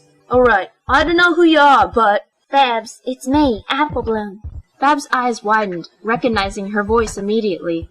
Apple Bloom? Why do you look so different? The Pegasus pushed her sunglasses to rest on top of her head, revealing crossed yellow eyes. This is Derpy. Babs, we're in disguise, said Apple Bloom. Why? Asked Babs. Can you keep a secret? For you? Yeah. A big, very disturbing secret? Babs hesitated for a moment, but nodded slowly, her brow furrowed in concern at her cousin. Apple Bloom opened her mouth, but her eyes suddenly rested on Babs' flank. There was a cutie mark with 3 seeds, the topmost one having a leaf sprouting from it. When did you get that? Babs looked at her own flank, and then blushed. You won't believe it, she said softly. But I got it the very next day I left Ponyville the first time I met you. I enjoyed the apple farm so much, I went to the city park and planted an apple tree in the grass. Then it just appeared right there, and I felt that starting a Manhattan branch of the Cutie Mark Crusaders would be pointless. Who knew that all this time I just had to plant a silly apple tree? Apple Bloom wiped the paint from her flank, showing her cutie mark of a red apple with a knife stabbed into it. No way! Wow, that's pretty obscure. I'll get to that part in a moment, said Apple Bloom. But first you gotta promise me you won't tell any pony what I'm about to tell you. I swear upon my mama's grave, said Babs, crossing her heart. Apple Bloom giggled. I'm gonna have to teach you Pinkie Pie to swear, she said. But first, the reason why we're in disguise is because we're on the run. From who? Asked Babs. The police, Derpy replied. Babs' eyes widened again, and she blew her bangs out of her eyes, which simply fell back into place. Why? Apple Bloom sighed, starting to pace the room, and with Derpy's assistance, she told Babs the entire story of how she joined Pinkie Pie in making her special cupcakes. She explained how they'd kidnap, torture, kill, and bake ponies into pastries, and after some time, Derpy also joined the team. Then she told the story of Pinkie Pie's sisters showing up in Ponyville, and their role in the whole thing, including the fact that they were Pinkie's original team. When she got to the part about Applejack, Babs let out a high-pitched gasp. You killed Applejack? She whispered, horrified. Yeah, and that's how I got this here cutie mark, she replied. Anyway. Her story continued, telling about Rarity, Fluttershy, and Twilight Sparkle finding the basement, and how they had to capture them. She explained what the 6 of them did to their friends, and finally ended with the Pies getting arrested. And that's how me and Apple Bloom has to go in disguise and run away, said Derpy, who had tears in her eyes at remembering the Pies being taken away by the police.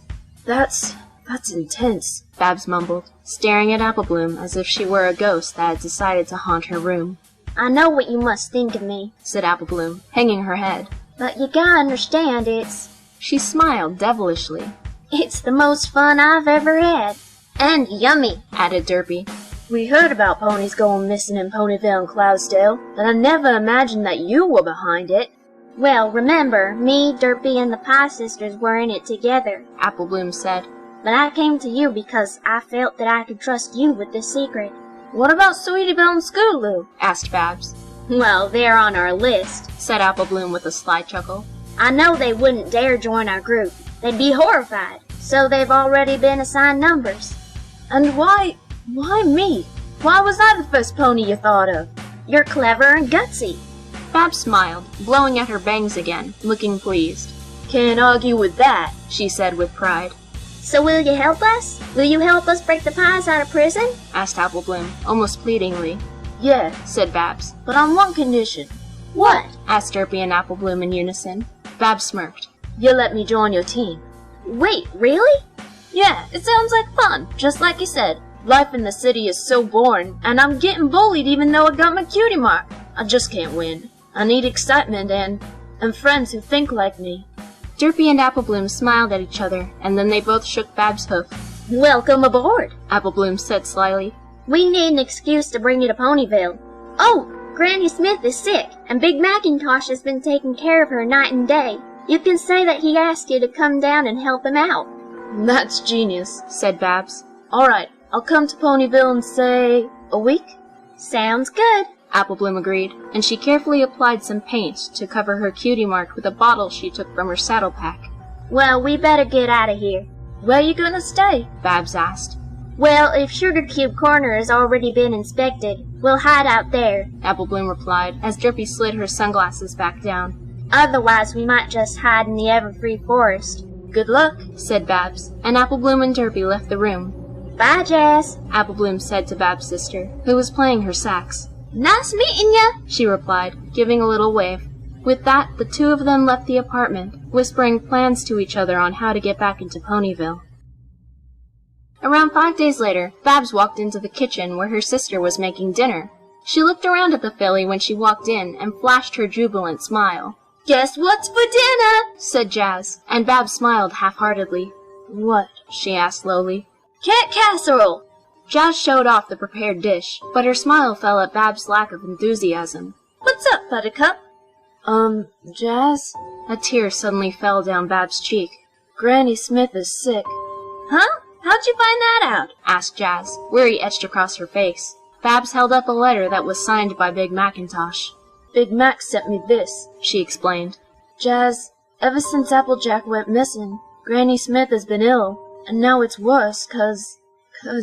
She suddenly burst out crying, and Jazz rushed to her, hugging her little sister tightly. What happened? Apple Bloom did it, Babs wailed. Apple Bloom and 5 other ponies have been behind the disappearances in Ponyville. Jazz, they killed them. Killed all those ponies. What? Gasped Jazz, eyes wide with horror. Little Apple Bloom? Killed? You're joking with me, ain't you? Please tell me you're joking with me. Babs shook her head gently, wiping her eyes. Big Macintosh asked me to come to Ponyville to help care for Granny Smith, she sniffled. He said you're welcome to come with. Aw, Babs, you know I can't leave Manhattan. What would the band do without me? Said Jazz sadly. I know. Babs let out a deep sigh. I'm gonna go get packed. Can you see me off at the station tomorrow morning? Of course, Jazz replied. I'll let you know when dinner's ready, 'kay, kid? Yeah. Babs trudged out of the kitchen and into the hall, heading to her room. As she did, however, a smile stretched wide on her face. She had forged that letter, and she also knew that Jazz wouldn't leave the city because of the band she was in. Everything had gone according to plan, and now it was just smooth sailing until she got to Ponyville. Even though the atmosphere was dismal, Ponyville was decently more alive than it had been before the pies had been caught. However, every pony was still on their guard, since 2 others, Derpy Hooves and Apple Bloom, were still on the loose. The wanted posters hanging everywhere were a constant reminder. Babs' seat arrived at Ponyville Station and made her way into town. A few ponies said hello to her, having recognized her from her last visit, but most paid her no mind. She passed Sugar Cube Corner, seeing yellow police tapes surrounding the place. She wondered if Apple Bloom and Derpy were hiding in there. When Babs arrived at the apple farm, she explained to Big Macintosh that she heard about the whole situation and came to help. He was more than happy to see her, but he himself looked a mess. He had shadows under his baggy eyes, his mane was thin and stringy, and even his hide looked a bit pale. You miss your sisters, huh, Big Mac? Asked Babs sadly, and Big Macintosh nodded. Yup, he croaked. Haven't seen any sign of Apple Bloom? His lip trembled. Nope.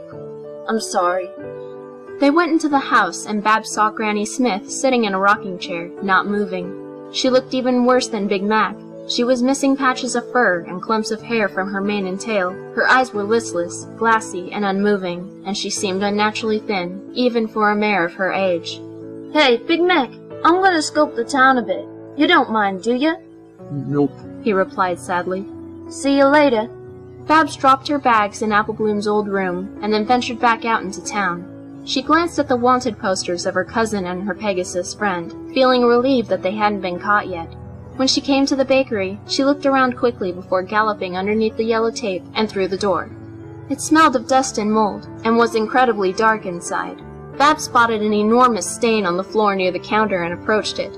It was dark brown and crusty, and Babs concluded that it was blood. Just then, she heard a faint clop from behind her, and she spun around, seeing a pair of eyes peering at her from the darkness. Apple Bloom? She asked tentatively. To her relief, her cousin came running forward, throwing her arms around Babs. Oh, I thought you were an officer. I'm so glad you came, she exclaimed, and Babs smiled, hugging her back. I told you I would, didn't I? Where's Derpy? Upstairs, said Apple Bloom, and she led Babs to the second floor and into Pinkie Pie's room. Derpy, you can come out. It's just Babs. Derpy's head popped out from under her bed, and she smiled brightly at both Billies. Yay! Babs is here! Babs is here! She sang as she hopped out, bouncing around like Pinkie Pie always used to.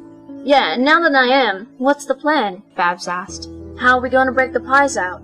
Well, Apple Bloom started. Since you're not on the run, you can wander around freely. I figured you could go visit them and find out what's going on. See if they're on death row or not. Babs cringed. Death row? Isn't that kind of extreme? She said. Babs, remember, we've killed a lot of ponies. The pies having most of them on their heads because they've been doing this since they were our age. I'd be surprised if they weren't sentenced to death. They can't die, Derpy cried, shaking her head hysterically. Derpy needs them. They can't die. Don't worry, I'm gonna help you get him out, said Babs confidently. We'll all be together in no time. I just knew I could count on you, Apple Bloom said with a wide smile. Right, now let's start coming up with some plans.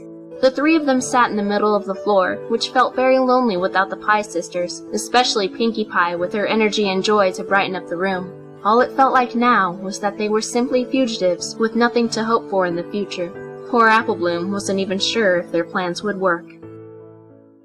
During the week, Babs helped out around the apple farm, which she found was much harder than expected, especially when it came to bucking apples. She just wasn't strong enough to kick the trees and shake the apples down. Babs would often procrastinate, running ideas through her head that had been discussed between her, Apple Bloom, and Derpy. At last, it was visiting day at the prison, and Babs hurried over and demanded to speak to the Pies. All 4 of them? Exclaimed Sonic Bullet, looking a bit pale. Young filly, are you aware of who they are? I've met Pinkie Pie, Babs replied. Please, my cousin is Apple Bloom, and I want to talk to the Pies so that I can get some answers on what happened. I need closure. A tear escaped from her left eye, and the police pony's expression softened. All right, go on in, and I'll bring the pies to the booth, he said, and Babs nodded, entering the visiting area. Waiting in an empty booth, Babs looked around to see other ponies speaking to friends or family on the other side of the tempered glass. Every pony looked sad and ashamed at their situations. Babs wondered what the other ponies had done to be imprisoned. Just then, Sonic Bullet led Pinkie, Inkie, Blinky, and Minkie Pie into the booth on the opposite side of Babs. All 4 sisters were wearing orange jumpsuits like the other prisoners, and they had been linked together by shackles and chains around their ankles. Pinkie Pie, whose mane was usually poofy and expression bright and happy, was now barely recognizable to Babs. Her mane was flat, and her face looked dark and gaunt. Her usual smile turned into a deep frown. Sonic Bullet left the mares to speak with Babs, who looked a bit nervous now. Seeing Pinkie Pie in the state was eerie, but it was even more so when she observed her 3 sisters. She hadn't expected them to be so intimidating. Hi, Pinkie, Babs muttered, leaning close to the glass to speak through the holes. Pinkie Pie grinded her teeth, furrowing her brow at Babs. Who are you? She snapped, and Babs flinched. I'm Babs Seed, she replied. Remember? Apple Bloom's cousin? The one who nearly crashed in that golden apple float at the parade? Pinkie Pie narrowed her eyes, tilting her head as she tried to recall the event. Babs' eyes shifted to the faces of the other sisters, and she felt her heart jump from fear at their cold expressions. Yeah, I remember you, Pinkie said at last. What do you want? Babs took a deep breath, and then beckoned the 4 mares closer to the glass. I know where Apple Bloom and Derpy are, she whispered, and she saw all of their eyes widen. Are they okay? Breathed Minkie Pie in her soft voice. They're just fine, Babs said with a smile, starting to gain her confidence back. They're safely hidden, but they're miserable without you girls. Well, I imagine so, said Inkie Pie indifferently, glaring at the steel door where she knew Sonic Bullet was guarding. Why have you come to tell us this? Asked Pinkie Pie. First of all, what's the situation on you guys? Asked Babs, still whispering. What are the police gonna do with you? Our execution is in a month, said Blinky Pie. However, she didn't look scared, but spiteful. We were afraid of that, said Babs, but she hurried on. We're gonna bust you out. What? The four of them hissed at the same time, and Babs almost saw Pinkie's mane wiggle, as if it was tempted to poof up again. But you need to tell me a few things. Are you in the same cell or different cells? Pinkie and Blinky are in one, said Inkie Pie. And Minkie and I are in another. Can you tell me where they are? Asked Babs. From what I can see out my window, Inkie continued, ours is on the second floor. I can see the outskirts of the Everfree Forest, and there's a street lamp directly below. Can you throw anything out the window to land next to the lamp to mark which one it is? Said Babs. I can snag a bar of soap from the showers, said Inkie Pie. Perfect, said Babs with a nod, and then she turned to Pinkie Pie. What about yours? Blinky and I are on the ground floor, Pinkie Pie replied.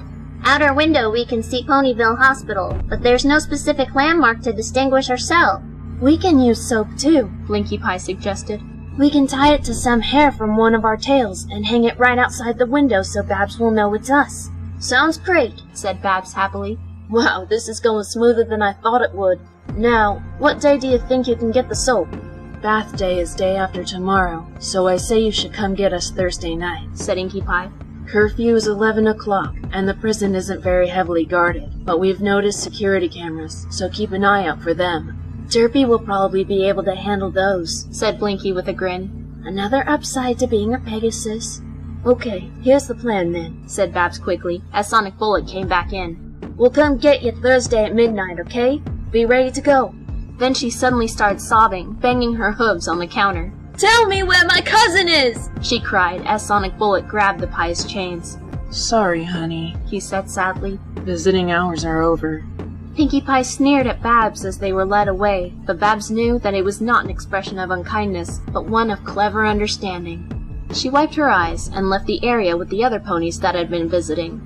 Once outside the prison, Babs casually walked around the perimeter of the building, familiarizing herself with the grounds. She determined which cell windows might include the pies by seeing which ones were facing the forest and the hospital. A smile played on her face as she began to fully realize how truly easy this was going to be. Thursday night was cold and still, the town quiet as every pony was in their homes, all except one, it seemed. A shadowy figure trotted silently toward the prison, pulling a wooden cart behind it. The pony was wearing a black cloak, and whatever was in the cart was being covered by a dark tarp. The figure stopped, looking up at the prison wall in front of her where a security camera was mounted. The pony tapped the cart twice with her hoof, and a second pony, a Pegasus, hopped out, also wearing a black cloak. The Pegasus held a can of black spray paint in her mouth, and she took flight, swiftly darting toward the camera and hovering above it. She quickly sprayed the lens, and then looked around, spotting a second camera and doing the same thing. As she worked, a third cloaked figure emerged from under the tarp. Who we breaking out first? Apple Bloom whispered to Babs as they crept around the building. Babs squinted her eyes through the darkness and saw a light-colored object sitting at the base of a lamppost. There, she said, pointing at the bar of soap.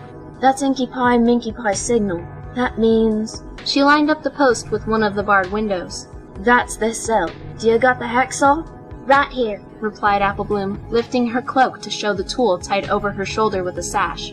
Perfect. Now we'll just wait for Derpy to come back. The Pegasus returned moments later, tossing the spray can into the cart. Derpy found lots of cameras, she said softly. But they all blackened it out now, so they can't see us. Great job, said Apple Bloom. Alright, Derpy, we know where Inkie and Minkie are, but you're gonna have to fly me up. Okie dokie, Loki, Derpy squeaked, and she knelt down to allow Apple Bloom to climb on her back. When settled, they flew up to the window Apple Bloom pointed to, and Derpy tapped on the bars. Two familiar faces appeared on the other side, and Derpy nearly burst into tears. Shh, said Inkie Pie soothingly. Apple Bloom leaned forward and started to saw at the bars. She managed to weaken 3 of them enough so that Derpy could kick them loose, and when they finally broke, the 2 prisoners carefully clambered onto the Pegasus' back. Once on the ground, Derpy and Apple Bloom were locked in a tight hug with the sisters, overwhelmed with joy at finally being back together. Don't celebrate yet, Babs hissed. We still gotta get the other 2. I saw soap hanging from a window when I did the cameras, said Derpy, pointing to the left of the building. Let's get them quick so we can get the hay out of here, said Inkie Pie, and the 5 of them hurried around the perimeter, Babs pulling the cart behind her. Derpy led the way to the window, which had a bar of soap hanging by a bright pink strand of tail hair over the sill. She bounded up to it and rested her front hooves on the brick, looking inside. Pinkie and Blinkie both ran up to her happily, Pinkie's mane poofing back up into its usual fluffy style. Derpy! She squeaked, and Apple Bloom quickly began sawing at the bars again. When the last 2 pies were broken out, Babs had to break up the group hug again and usher them into the cart. It was a bit more difficult to pull since it was now more than 3 times as heavy, but they managed to safely make it back to Sugar Cube Corner. Once back in Pinkie Pie's room, the reunion of the pies was finally celebrated happily, Apple Bloom and Derpy glad to have their family back. They proceeded to tell the story of how they went to Manhattan to get Babs, and then started to discuss what was going to happen from there on out. The next morning, the guards at the prison were opening the cells to let inmates out for breakfast. One was about to open Pinkie and Blinkie Pie's cell, but was horrified to find it empty, 3 of the bars on the window missing. Hurrying to tell the warden, he ran into another guard that said the other 2 pies had escaped as well. No, said Chief Cherrywood when the prison warden informed him of the escape. No! No, no, no! He called his team for backup as he rushed out into Ponyville. Hypernova and Sonic Bullet flew over town, cranking sirens as they went and shouting for every pony to get back into their houses. Poison Oak and Cherrywood covered the streets, using their unicorn magic to hold speakerphones up to their mouths as they galloped past buildings. Every pony get back into your homes! Cherrywood shouted at the scared citizens. There has been a prison break! 4 extremely dangerous mags are on the loose! For your own safety, stay inside your homes! The streets were full of the sounds of screams and the thunder of hooves as every pony scrambled to safety. Many wanted posters of Derpy and Apple Bloom had fallen to the ground, becoming torn and filthy from being trampled on. The faces of the filly and Pegasus on the destroyed posters seemed to be grinning in a triumphant way, almost as if a diabolical plan had just flawlessly succeeded. Why do I torture myself? Why do I allow this to go on? Why do I care so much? Because I do. I do care. I care so much. For every ounce of hate I hold in my broken body, I carry just as much love. I love so much, and it's hindering me. Countless times I was on the brink of suicide while living in that cold, dark cellar. I wanted to die. Part of me even wanted to feel the pain that would only last until my life slipped away from this horrible shell, and yet I did not. Now that I am free, I am experiencing happiness for the first time in my life. I love my sisters, Pinkie Pie, Inkie Pie, and Blinkie Pie. I love my best friends, who are just as close as sisters, Derpy and Apple Bloom, and am even growing quite fond of our new friend, who is Apple Bloom's cousin, Babs Seed. Even so, when left alone with my thoughts, I wonder if it's worth it. At first, it hurt to smile when I did it for the first time since before my imprisonment. Now, it only hurts because I smile so much. Whenever I'm feeling down, Pinkie Pie bounces up to me and squishes my cheeks, saying, "You're so chubby, Minkie Pie. Smile for me, chubby." She's taught me to respond with, "I can't, Pinkie. I'm too chubby." The first time she did this, I laughed so hard, tears came streaming from my eyes, and it's made me smile ever since, no matter how often she does it. I love Pinkie Pie. Inkie and Blinkie have their own methods of cheering me up. Inkie Pie likes to take me out and tell me what things are, like plants and animals. One time, I saw a tiny bird that was flying almost like a bee. Inkie Pie said it was a hummingbird, and she told me about how they are the smallest bird that lays tiny eggs, and that their beaks are very sharp. I enjoy learning new things, but sometimes I need a review because it's hard for me to hold on to new information. Inkie Pie says my short-term memory is probably caused by past trauma. I love Inkie Pie. Blinkie Pie has a wonderful singing voice. When I'm sad, she first tries to demand what is bothering me, as if she could really repair my mental ailments. When she comes to terms with the fact that it's nothing she can actually fix, she sits with me, puts her arms around me, and sings. Smile. No pony cares how you feel. There's a world to beguile. You can make this world kneel if you'll just smile. Always the best disguise, a license to defile. Every pony you despise will die, so smile. That's not the whole song, but that's my favorite part. Of course, my sisters and friends do care how I feel, but no pony else does. Every pony else just says, get over it. They don't understand that you can't just get over mental illness, but my sisters and friends do because they have their share of mental problems. Blinkie Pie knows that she can't lie to me. She can't tell me everything is going to be okay. She can't tell me that every pony likes me. So she tells me the truth, but reassures me that it doesn't matter what every pony else thinks because I have the potential to bring them down. I love Blinkie Pie. I get along better with Derpy than I do Apple Bloom, even though I get along with Apple Bloom extremely well. I think Derpy and I connect the best because we were both abandoned.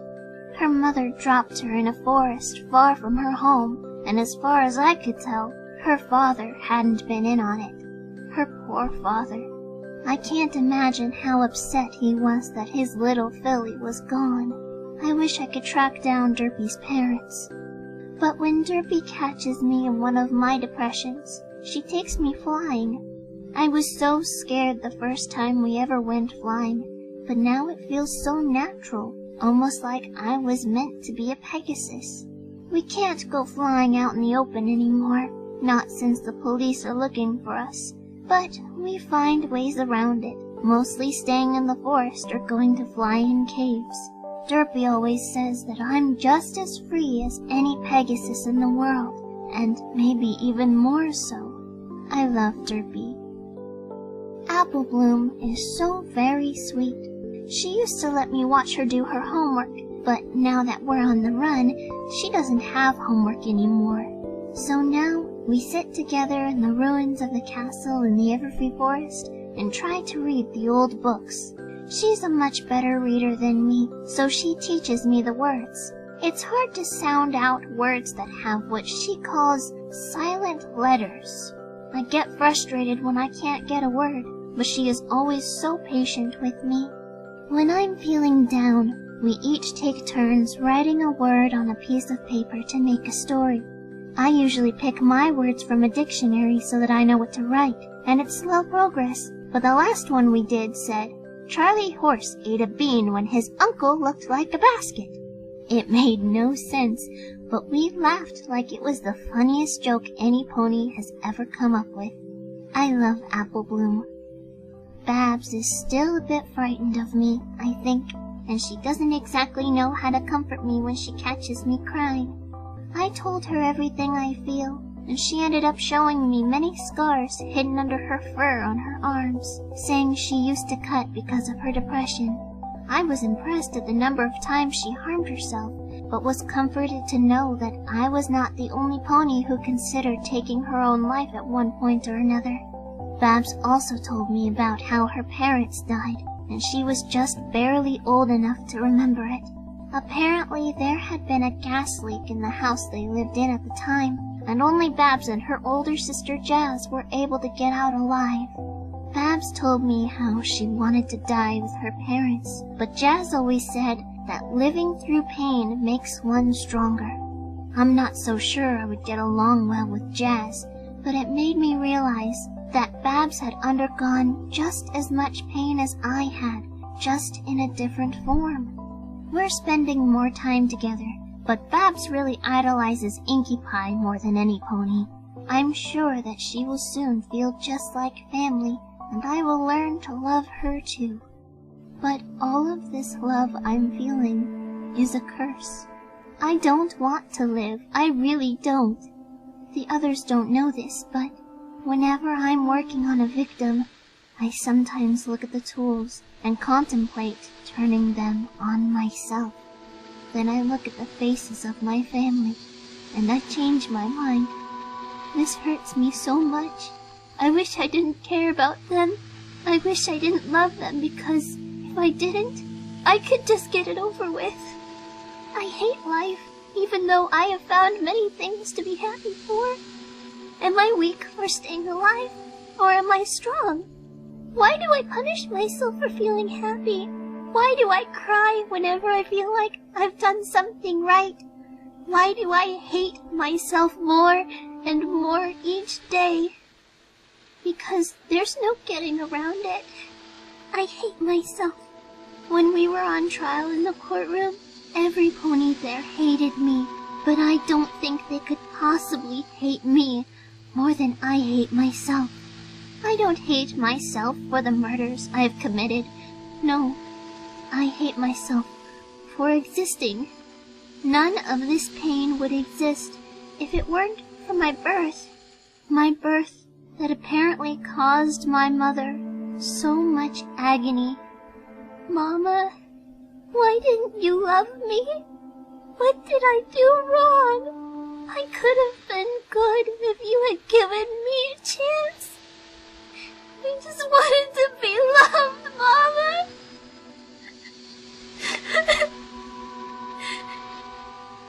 When will I finally decide that I don't care? When will I break? Can I really bring myself to leave them? I wish I couldn't love. I wish I wouldn't care. I almost wish I had never been saved. I wish I were dead. 7 ponies were happily laughing together in the secret basement beneath Sugar Cube Corner, listening to music from Pinkie Pie's record player, celebrating the escape of her and her 3 sisters. Apple Bloom and Derpy had teamed up with Apple Bloom's cousin from Manhattan, Babs Seed, to break the Pies out of prison, and now were throwing a party in the soundproof room so as to not attract attention from outside the condemned building. Babs was observing all of the tools and devices the bakers had in the basement, filled with awe and excitement. I never seen such stuff, she breathed, closely examining the torture table. Inkie Pie trotted up next to her. Pinkie Pie found this equipment in the Everfree Forest, didn't you, Pinkie? She looked over her shoulder to her bright pink sister, who was huddled in the corner, bent over something. This made her frown. Pinkamena? Blinkie Pie lifted the needle off of the record to silence the music, and then tapped Pinkie on the shoulder. Pinkamena, are you okay? She said, but flinched as Pinkie Pie swatted her away. Don't look! She shrieked, and the others became all very alarmed. Pinkie Pie, what's wrong? Asked Apple Bloom, but Pinkie just waved her hoof impatiently, continuing to tend to whatever she was hiding. Blinkie and Inkie exchanged worried looks, but left their sister alone. Leaving the music off, Blinkie's eyes scanned the room, and she pursed her lips. They confiscated all of our decorations, she growled, referring to the many bones, organs, and other body parts that had been used as party flair for the basement. We're going to have to start all over. What a pain. Hey, when ponies start disappearing again, the first place they're gonna look is down here, said Babs. You all get caught again. We'll have to move, said Inkie Pie. But we have a few ideas. After you came and told us you were going to break us out, the 4 of us started brainstorming other locations. Like where? Asked Apple Bloom, who had tied her own bow into Minkie Pie's mane. Some time ago, Inkie started. Blinkie Pie and I went into the Everfree Forest to check out that abandoned castle where Pinkie Pie had found all these tools and things, along with encountering a very word-savvy zebra on the way. She snickered, as did Blinkie. We figured that's the best place to go. It's enormous.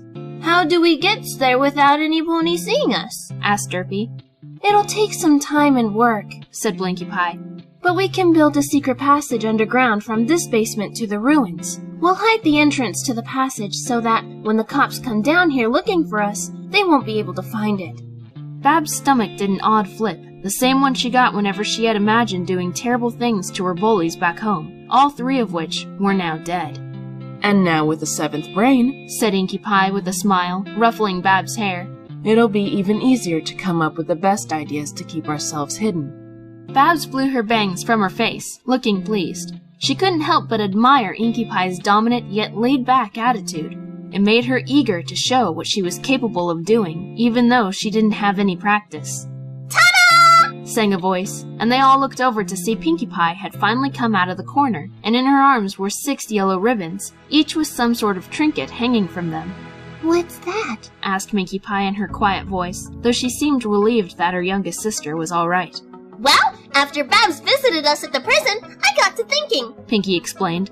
The elements of harmony are finished. The only ones left are me, Fluttershy, and Twilight Sparkle. But Twilight's lost her marbles, and Fluttershy's not gonna be around much longer. So I figured we needed brand new elements. What in Equestria are you talking about? Asked Blinkie Pie, her brow furrowed. You! Pinkie cried, and her sisters and friends all looked at each other in confusion. Gather around! Sit! Derpy, I need a fanfare, if you please. Derpy immediately held up her hooves and played an invisible trumpet. Brr, brr, brr, brr. She trilled, and Pinkie Pie cleared her throat. I, Pinkamena Diane Pie, the element of laughter, present the 6 of you with your own elements of harmony. She took one of the ribbons, which had a plastic red apple hanging from it, and approached Applebloom, who blinked up at her curiously. Applebloom, you are my first apprentice. Over the years of me knowing you, I've seen you work harder than any pony in Ponyville to get your cutie mark, even harder than the other Crusaders. You don't give up, no matter what, and I was so proud when you got your cutie mark. That's why I'm making you the element of determination. Pinkie tied the ribbon around Applebloom's neck, and the little filly grinned wide. Wow! She exclaimed. Thanks a whole lot, Pinkie Pie. Next, Pinkie came to Derpy, holding a ribbon with a large round blue rhinestone.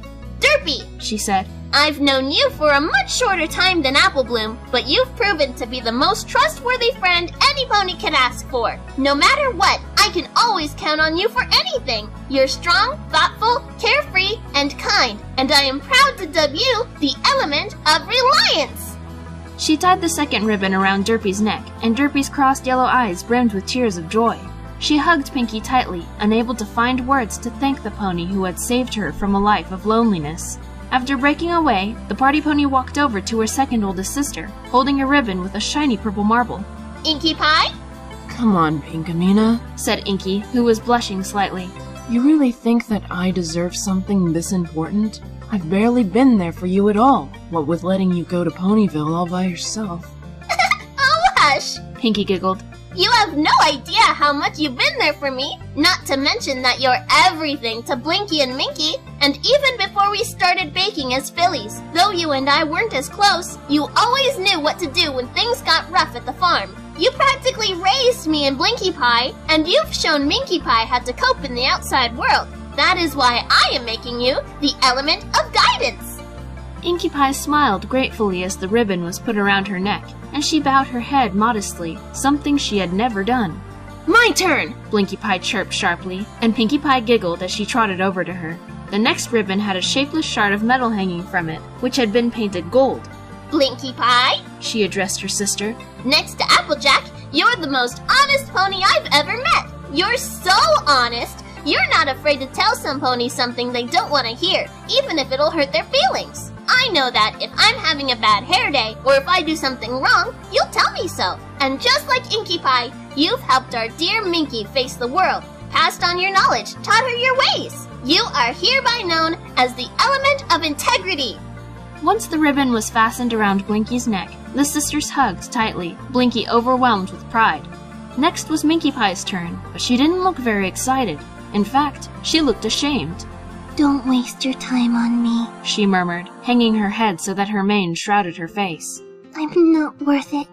I've done nothing but sit in darkness for a majority of my life.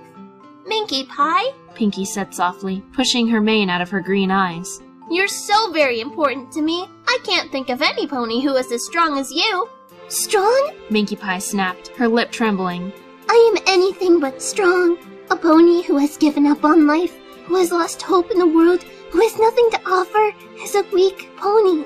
No, Pinkie Pie protested. You are strong because you survived. You fought life and are continuing to fight it. You aren't afraid of death. You embrace it. You endured every single day in that cellar, and though you were hidden from the world was not hidden from you. Out of any pony alive, you know what the world truly is. You know it's not sunshine and flowers. You know its true colors. You've seen the ugly side that society tries to hide from our foals to try and make them grow up thinking the world is fair. And though you had help escaping the cellar, you escaped the ties this world had to you all on your own. You're no longer bound by the lies. You're not blind to the truth. You're free. Pinkie Pie tied the second to last ribbon around her eldest sister's neck. Hanging from it was a toy lock. You are the element of liberation. Just like Derpy, Minkie Pie's eyes welled with tears, and she smiled, allowing Pinkie to hug her. Thank you, she whispered, and wiped her eyes as Pinkie bounded over to Babs. Babs seed! Pinkie Pie sang, and Babs smiled shyly. It takes a lot to stand up to your foes. When you first came to Ponyville, you were scared of being bullied for being a blank flank. And even though it took you an extra push, you stood up against Diamond, Tiara, and Silver Spoon. You defended Apple Bloom and her friends. Not only that, but you had to go and stand up to your own bullies at home. And then you come back to break me and my sisters out of prison to join a group of serial killers? You're the most courageous pony I've ever met. And you're only a little older than I was when I started making cupcakes. She held up the last ribbon, which had a large pumpkin seed stuck to it. I am making you the element of bravery. Thanks, Pinkie Pie, Babs squeaked excitedly, touching the ribbon.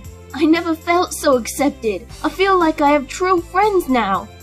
Pinkie Pie took a party favor from out of nowhere and blew it happily, dancing on the spot. Elements of harmony, best friends for you and me, she sang. Does that make you the princess, Pinkie Pie? Asked Derpy, and Pinkie paused, blinking curiously. Sure would seem like it, she said thoughtfully. But that makes me sound more important than all of you, which I'm not. Her friends and sisters suddenly surrounded her and embraced her tightly. But you are important to us, Inkie Pie said happily.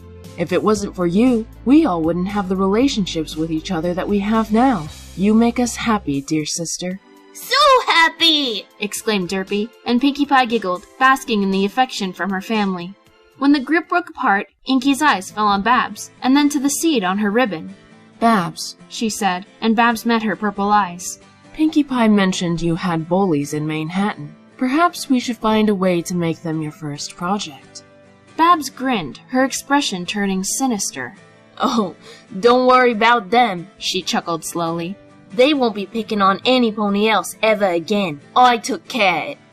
The rest of the bakers looked a bit shocked. How did you do it without getting caught? Asked Blinkie Pie. Unfortunately, I couldn't have the fun with them that I wanted, Babs explained. I really wanted to torture them, but I couldn't risk it if I wanted to come to Ponyville safely. So, I simply poisoned them. Seriously, did you think I was gonna leave Manhattan without cleaning up the trash first? What did you use as poison? Inquired Apple Bloom, impressed. Babs seemed to glow with pride as she stood a little straighter. Apple seeds. Excuse me? Said Minkie Pie, unsure if she heard correctly. I had an older friend back home, and he told me that apple seeds, along with a number of other fruit seeds, have cyanide in them. The gang that tormented me did drugs and crap, so it was easy to trick them into thinking the seeds were a new drug. Not only that, but an autopsy wouldn't help much because they already had so much toxin in their bodies anyway. Mastermind, Inkie Pie said. An absolute genius. That's what you are. Welcome to the team. Glad to be here, replied Babs with a nod. I can't tell you how excited I am to start. You'll have to take my place at school, said Apple Bloom. Be friends with Sweetie Belle and Scootaloo and all that. Remember, they're on the list. And I know who your first pony should be! Pinkie Pie sang. Who? Asked Babs. Fluttershy, Pinkie replied. I'm sure she's going to be out of the hospital soon. You can bring her to us. This time she won't be escaping, Apple Bloom said maliciously. She ruined everything. I'll go see her tomorrow, said Babs. And I'll be just as convincing as I was when I told my sister I had to come to Ponyville. She suddenly put on a distraught face, and her eyes filled with tears. Apple Bloom did it! Apple Bloom and 5 other ponies have been behind all the disappearances in Ponyville. Jazz, they killed them! Killed all those ponies! The basement echoed with laughter, and Babs wiped the fake tears from her eyes. The fun never ends, not even when you're dead. Pinkie Pie sang happily, and Derpy put the needle back on the record, starting the music back up and continuing their celebration. Hurry, pick her up, hissed a low, female voice over the sound of the sirens outside. Well, at least she's light, added a second voice, a bit more brisk than the first. Babs, go down the stairs first, said an energetic, high-pitched voice. If they barge in here and see you, it's over! If we hurry, they won't see any of us, exclaimed the first voice. I wish I was a unicorn, muttered a younger voice with a southern accent. Fluttershy felt herself being carried, but she was only slightly aware of it. She had fainted from fear upon entering Sugar Cube Corner and encountering the ponies responsible for not just her own injuries, but countless kidnappings and murder, including those of her best friends. She had just barely awoken about a minute later when the Bakers were lifting her from the floor where she collapsed, and were now trying to carry her down into the basement as quickly as possible, for outside were the wails of sirens, meaning it was only a matter of time before police entered the bakery to search it. Fluttershy started to feel a bit more conscious, and she attempted to struggle, but the Bakers had wrapped her in a tablecloth to make sure she didn't escape, so her attempts were fruitless. She opened her remaining eye, but her surroundings were dark, so she guessed she was in the secret basement where the horrible events had taken place. However, she knew that the police were aware of the existence of the basement, so she assumed her rescue was imminent. Derpy, please carry Fluttershy down the tunnel while we put up the barrier, said a much softer voice than the others. Hurry, replied the childish voice of the pony that had been addressed. They're coming! I closed the bakery door, so that'll buy us a couple seconds, said the brisk voice. After that, the volume of the sirens became dampened, and there were clanks and bangs that sounded like stones colliding with each other. Fluttershy still couldn't see anything. The front door to Sugar Cube Corner burst open, and 2 police stallions held guns at the ready, one being a Pegasus named Sonic Bullet, the other a unicorn named Poison Oak. All was silent, and everything looked about the same as it did when they had searched the place the first time after they had arrested the 4 pies. They both exchanged looks, and then quietly stepped into the building. Sonic Bullet trotted upstairs to search the 2nd and 3rd floor, but Poison Oak crept to the wall behind the front counter where he knew was a hidden door. He stepped on the button under the floorboard, and the door swung open. He lit his horn before carefully descending the stairs, keeping his gun in one hoof and ready to shoot anything that moved. Upon entering the basement, everything looked normal. There was still quite a number of torture tools and weapons that hadn't been confiscated, but that was because they were waiting for Princess Celestia to tell them what to do with them. The body parts that had been recovered had been buried as part of the massive funeral held for the deceased. Poison Oak began walking around the room, checking under tables, chairs, and inside boxes, but there was no sign that any pony had been there since the arrest. After a few minutes, he ventured back upstairs. Any sign of them? Sonic asked Oak when they met up. No, Oak responded gravely. They're not upstairs or in the kitchen either, said Sonic. There are signs that some pony may have been on the 2nd floor, but if they were, they're gone now. The basement is clear too, Oak explained. Damn it, they couldn't have left Ponyville that fast. Depends on when they escaped, Sonic Bullet pointed out. Remember, one of the ponies we hadn't caught is a Pegasus. I assume it was her and the filly who broke them out. But one Pegasus can't carry 5 ponies, 4 of them full-grown, said Poison Oak.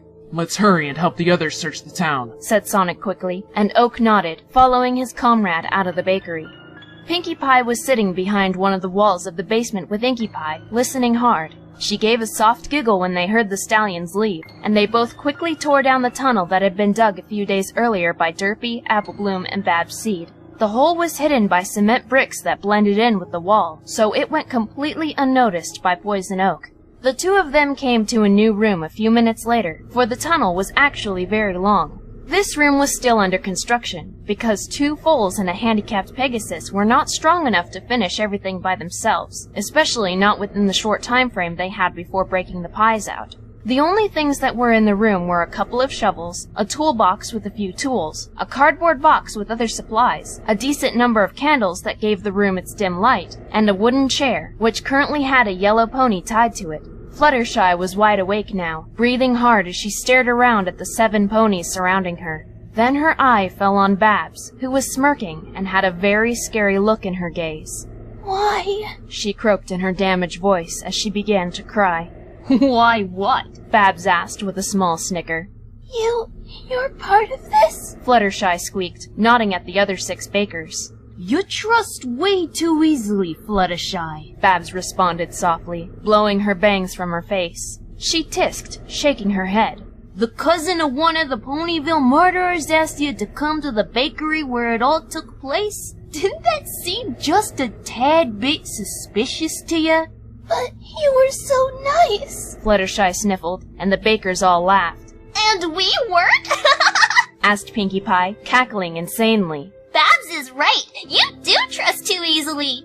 Fluttershy let out a sob, shutting her eye tight, but she mumbled something that the others did not catch. What was that? Asked Babs, smiling wide. She was getting a kick out of this. You'll be caught, said Fluttershy weakly, though she didn't sound too confident. It's happened once before. They'll get you, and you'll be executed. Oh, Fluttershy, Babs sighed, walking up to her and petting her pink mane. The police don't know about me or what I done. They also don't know about this secret room we dug that branches off from the basement. Why do you think we're here? We're gonna keep digging and digging until we gets to the castle in the forest, said Derpy, fluttering in the air happily. Then we can travel underground from the forest to Ponyville, and we'll make this room our new playroom. It was actually Babs's idea, said Apple Bloom, patting her cousin on the shoulder. We got to work right away, but now that we have the pies again, it'll go so much faster. Babs is a little genius, Inkie Pie added, and Babs blushed lightly, flattered by the praise. Babs, Fluttershy pleaded, opening her eye again. These ponies have caused many deaths. You don't understand. They're insane. You can't possibly want to kill any pony. I've killed 3 ponies, Babs stated firmly, and Fluttershy gasped, her eye growing wide in horror. Shocked? What, you thought I didn't have what it takes? You thought I was weak? Take a look at my cutie mark, Fluttershy. Just a couple of innocent apple seeds, right? Wrong! The last word was a shriek that made Fluttershy flinch as it echoed around the room. Babs grinded her teeth and began to pace. I've been waiting for this. Itching, craving. I wanted to torture the 3 foals I killed, but I couldn't 'cause I didn't want 'em figuring out it was me. I had to put 'em down clean. Poisoned 'em, I did. Did you know apple seeds were poisonous? Babs, please, Fluttershy said softly, trying her best to reason with the filly. You don't want to do this. On the contrary, I really do, said Babs with a slight laugh. I sort of been wallowing in a pit of my own insanity for the past few months. In that time, I've had disturbing dreams, even more disturbing urges, and found myself stuck in a rut, completely bored with life. On top of that, I was worrying about Apple Bloom, thinking she was gonna disappear. Her grin widened. But it turned out to be her all along. She brought me back here to give me a chance at a new, exciting life. One that I fantasized about every day and night. Let me spell this out for you, Fluttershy. I don't regret killing my bullies back home, and I won't regret killing any pony else. Not even you. She reared up and set her front hooves on Fluttershy's knees, leaning close to the horrified Pegasus. 'Cause I'm gonna kill you, Fluttershy. Oh, yes. I'm gonna kill you. Babs, said Apple Bloom suddenly, and Babs glanced over at her. Can I talk to you for a sec? Babs lowered herself back onto the floor and approached her cousin. What's up? She asked curiously. Apple Bloom looked a little nervous. Well, she started. See, torturing and slaughtering some pony ain't the same as just poisoning 'em. My first solo project was Diamond Tiara, and don't get me wrong, I had a lot of fun, but I cried, Babs. I took a life completely on my own, and I cried. It was the only time I felt horrified at what we were doing, and it only lasted a minute or so, but this is heavy stuff, Babs. If you're not prepared for this mentally, it could really hurt you. To Apple Bloom's surprise, Babs simply chuckled. Apple Bloom, she said softly, and the tone actually sent fearful chills up Apple Bloom's spine. You've no idea what goes on in my head. I'm more than mentally prepared for this. I want this. I need this. All right, said Apple Bloom, who still seemed a bit unnerved. But one more thing. I rushed Diamond Tiara and felt sorta unsatisfied with her. Take your time on Fluttershy, okay? That won't be a problem, said Babs happily, blowing at her bangs again. I've dreamt about torturing my bullies, and I've mulled over the dreams while awake. I got plenty of ideas. She is scaring me, said Blinkie Pie with a shiver, though she was smiling excitedly. And I'm loving it! Babs turned back to their hostage, who was struggling against her ropes to try and free herself. Sure got moxie when she ain't passed out, huh? said Babs, rubbing her chin in thought. You know, I think we're gonna need to resituate her for what I'm gonna do. She calmly trotted up to Fluttershy's left side and stood on her hind legs, resting a hoof against her temple. Fluttershy froze in fear, confused as to what she was doing. Then, with speed that none of them had ever witnessed, Babs retracted her hoof and then slammed it in the spot it had been before, knocking Fluttershy unconscious instantly. Fluttershy awoke sometime later with an excruciating headache, but it was soothed very slightly by some pony humming very close to her. It took her a moment to realize the voice belonged to Babs, and as she came back to full consciousness, she attempted to move.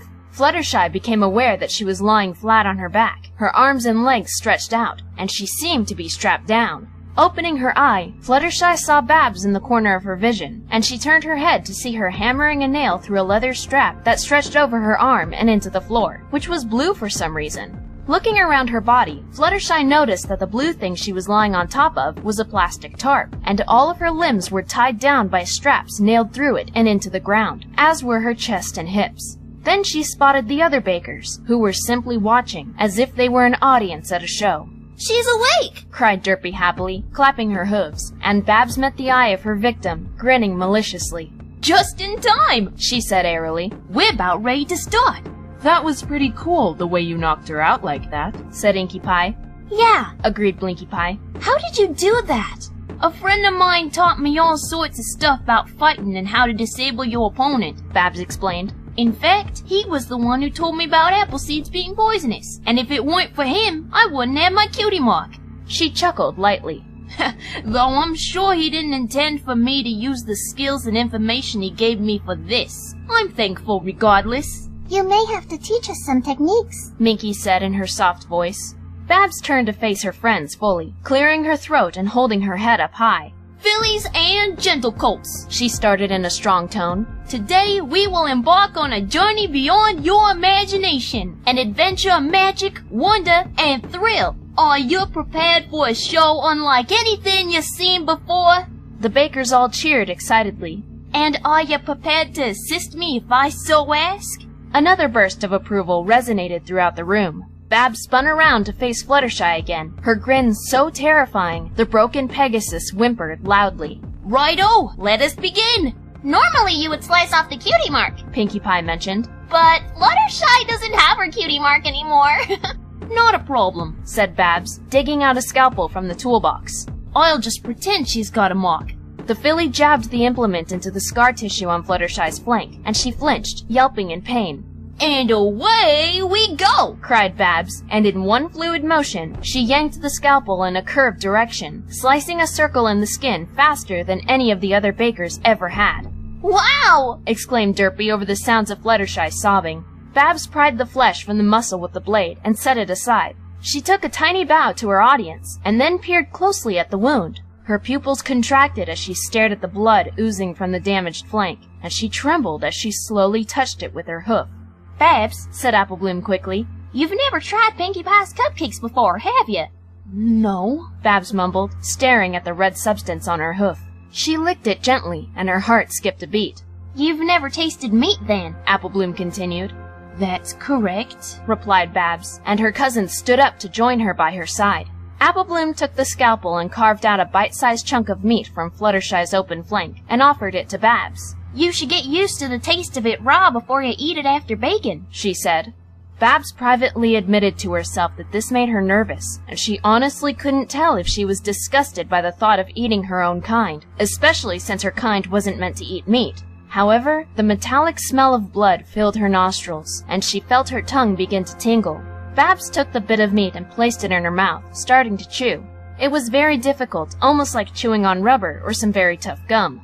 Applebloom laughed lightly. You'll learn how to chew it right eventually. Took me some time to get used to it too. How's it taste? It's tangy, said Babs, still struggling with the morsel. The blood is salty, but the meat is almost sweet. Why is that? We're not sure, said Pinkie Pie as Apple Bloom walked back over to sit with them. Do you like it? Yeah, said Babs with a smile. I'm gonna have to chew on it for a while before I can swallow it, though. Just wait for the muffins, exclaimed Derpy happily. They're so yummy. Derpy, we're going to make cupcakes out of Fluttershy, said Pinkie kindly. We'll make muffins another time. Derpy's ears drooped, and she hung her head. Minkie Pie bit her lip at this and turned to her pink sister. Let's do both, she said softly. Instead of, say, 24 cupcakes, we can have 12 cupcakes and 12 muffins. Did you do that math in your head? Inkie Pie asked in surprise, and Minkie nodded at her. Inkie smiled. Wow, I'm impressed. We haven't even been teaching you a lot of basic math. I guess I understand numbers better than words, Minkie said with a shy giggle. Okay, Pinkie Pie shouted, and every pony jumped. We'll make half a batch of cupcakes and half a batch of muffins. Hooray! said Derpy, and they all turned their attention back to Babs, who had been quite busy during their conversation. She had a bottle of cooking oil open, and it was nearly empty, for she had covered Fluttershy's entire body with it, including her face, the eye patch having been removed prior to the application. Then Babs had torn sheets of aluminum foil from a roll and molded it loosely around Fluttershy's legs, arms, torso, and head. Now Babs was moving all of the candles closer to the poor, scared Pegasus, letting the flames lick the shiny surface of the foil. Just a little dose of pain, Babs cooed after finally swallowing the piece of meat, making sure every sheet of foil was making physical contact with each other in some way. It's about to get hot in here, Flutters. No! Fluttershy shrieked beneath the foil covering her face. Please, Babs, stop this! Please stop! Whatever happened to quiet, Fluttershy? Babs barked fiercely, and Fluttershy stopped pleading, simply crying as she started to feel her body grow a little warmer. Babs's anger subsided, and she opened the foil around her face just enough to expose her eye, ensuring Fluttershy could see her. Babs stood over her, locking her gaze, but then she exhaled slowly and closed her eyes. We're gonna take this in a different direction, but I'm gonna need your help, Fluttershy, as well as help from my wonderful friends. The 6 ponies in the audience exchanged looks, wondering what was going on. I want every pony to close their eyes. Find a comfortable space in your mind, one that's not only comfortable, but vulnerable. Shut your eyes and go there. Her audience didn't question Babs, filled with excitement at what was happening. They all shut their eyes, remaining silent. Fluttershy, however, did not, but whimpered as she watched Babs and felt her body heat increase. It was a comfortable feeling for now, but she knew that it wouldn't be for long. Let go of your thoughts, Babs said soothingly, her own eyes still closed, head held up high. Breathe deeply, listen to your surroundings, and instead of seeing what we do here, I want you to experience it. Every pony inhale. She and the other 6 took a slow, deep breath. And exhale. They all let it out gradually. Fluttershy was the only one who did not participate, and her own breathing quickened as the heat began to grow, starting to lose its previous comfort. Babs opened her eyes and backed away from the Pegasus, instead taking to circling her, humming the tune she had been humming when Fluttershy had woken up. She grinned when Fluttershy began to whimper, and Babs ceased her humming briefly to say, Listen, experience it. That's when the screaming started. The oil on Fluttershy's skin began to boil as the heat traveled through it, and the pain grew so rapidly, Fluttershy couldn't keep herself from crying out in agony. She was practically being cooked alive by a few tiny little flames, but it felt like she had been engulfed in fire. Fluttershy struggled and writhed, and Babs' humming became slightly louder as she continued to circle. The other 6 kept their eyes closed, listening to the screams of the victim in a way they never had before. They lost themselves in the sound, being pushed into a near-meditative state. Derpy swayed to the slow tempo of Babs' humming. Apple Bloom rested her head on Blinkie Pie's shoulder, almost like she was about to fall asleep. Blinkie herself felt slightly dizzy and lightheaded. Minkie Pie's lips were parted as she allowed the sounds of Fluttershy's pain to radiate through her body. Inkie Pie's mind was void of all thought, and Pinkie Pie smiled as her skin crawled pleasantly, as if she had just drank a cup of hot cocoa. Fluttershy continued to scream, the sound of her cooking flesh sizzling magnified due to the acoustics in the room. Babs had now memorized the circle she was walking, so she was able to close her eyes and lose herself as well without stumbling. As she hummed, her heart beat in her throat. She felt almost numb in her legs, as if they were a separate part of her, carrying her body on their own accord. The shrieks filled her with a peace she had never known, and it was so refreshing to her, it felt like she had just had the best sleep of her life. Come back, Babs said softly after a few minutes, ceasing her walk. Open your eyes, every pony. The bakers opened their eyes rather wearily, all of them looking a bit dazed, as if they had just woken up. Babs carefully moved the candles around Fluttershy to their previous places, and then used pliers to pull the hot foil away from her body. Some parts of the foil had stuck to the cooked flesh, pulling patches of skin away with it. This caused even more excruciating pain for Fluttershy, but her body started to cool back down, and the oil stopped sizzling. Babs turned to her friends again. What did you think? That was so wicked, Blinkie Pie whispered. I felt like I was hypnotized. I feel like I reached another plane of existence, explained Minkie Pie. Like my mind left my body. It was like when Daddy used to sing to me before sleepy time, added Derpy. Only so much effectiver. What was that, Babs? asked Pinkie Pie, who seemed a little more calm than usual. That's how I listen to my music, Babs replied contently. I experience the sounds of the instruments and vocals. I lose myself in it. I figured it'd work for this, too, but I didn't expect it to be so much more intense. She looked at Fluttershy, who was panting and whimpering in pain. She did exactly what I needed her to do. What now? asked Applebloom, and Babs met her eyes. Now we're gonna do a couple experiments, she said. Experiments? repeated Inkie Pie, and Babs nodded, walking over to the toolbox and searching it. She took out a box of tacks, a needle and thread, and then grabbed her scalpel again. She stepped up to Fluttershy and set the tools on the tarp, and then looked into the face of her victim, which was shiny and slightly browned. How do you feel, Fluttershy? she asked, but the Pegasus did not answer. Her tears stung her raw hide as they slid down her cheeks. Can't talk? Or just don't wanna? She waited for a response, but Fluttershy still remained silent. Okay, well, sit tight. I've imagined doing this before, but I dunno if it'll actually work. Babs walked around Fluttershy so that she was standing near her head, turned her back on her, and kicked one back hoof hard against Fluttershy's right trapezius muscle. With a yelp, Fluttershy's body became limp, and the only thing she could move were her eyes. What did you do? asked Derpy as Babs came back around and picked up her scalpel. I paralyzed her so she can't move, she replied, standing over Fluttershy's torso and slicing the strap that was stretched over her chest. It fell in 2 pieces to the tarp. We have a serum for that, said Pinkie Pie, who was gaining her energy back from earlier. Yeah, but this way she can still feel the pain, said Babs. Your serum makes her numb. That will defeat the purpose of the experiment. She is so awesome! Inkie Pie exclaimed, and the others jumped in surprise. Pride filled Babs, and she blew her bangs from her face before slicing down Fluttershy's abdomen with her medical tool. The agony was unbearable, but Fluttershy could not writhe. It was absolutely traumatizing, and she started to feel faint. Babs, Applebloom said quickly, noticing Fluttershy's drooping eyelid. She's passing out. You need to shoot her with some adrenaline.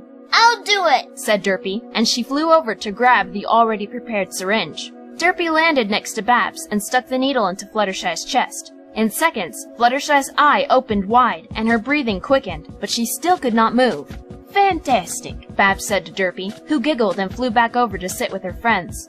Babs continued the surgical cut and then opened the flaps of skin, revealing Fluttershy's organs. Her own breathing became staggered as she saw real, living innards for the very first time, and she was tempted to splash around in the chest cavity. However, she restrained herself, remembering what she had planned. Babs aimed her scalpel at the stomach and made a very clean cut on the side of it. Stomach acid and blood oozed out, but Babs was careful not to damage the organ's tissue.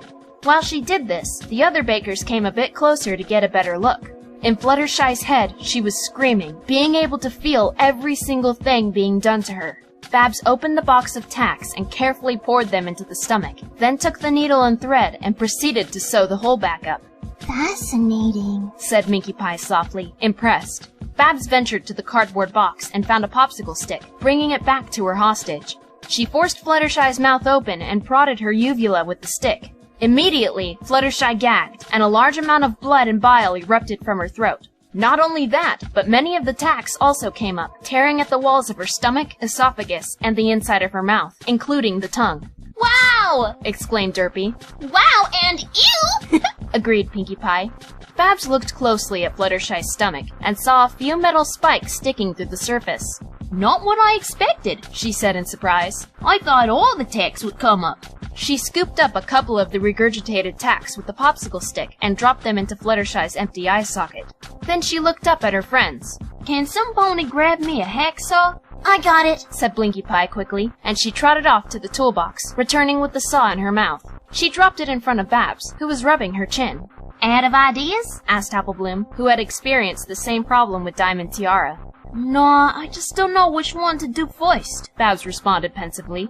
I suppose I want a conscience for what I'm doing to her, so I'll do this first. Without any hesitation, Babs took the tool and began sawing at Fluttershy's ribcage. Again, this caused intense pain that the poor Pegasus could not react to. The other bakers watched in awe as each rib was detached and carelessly tossed aside.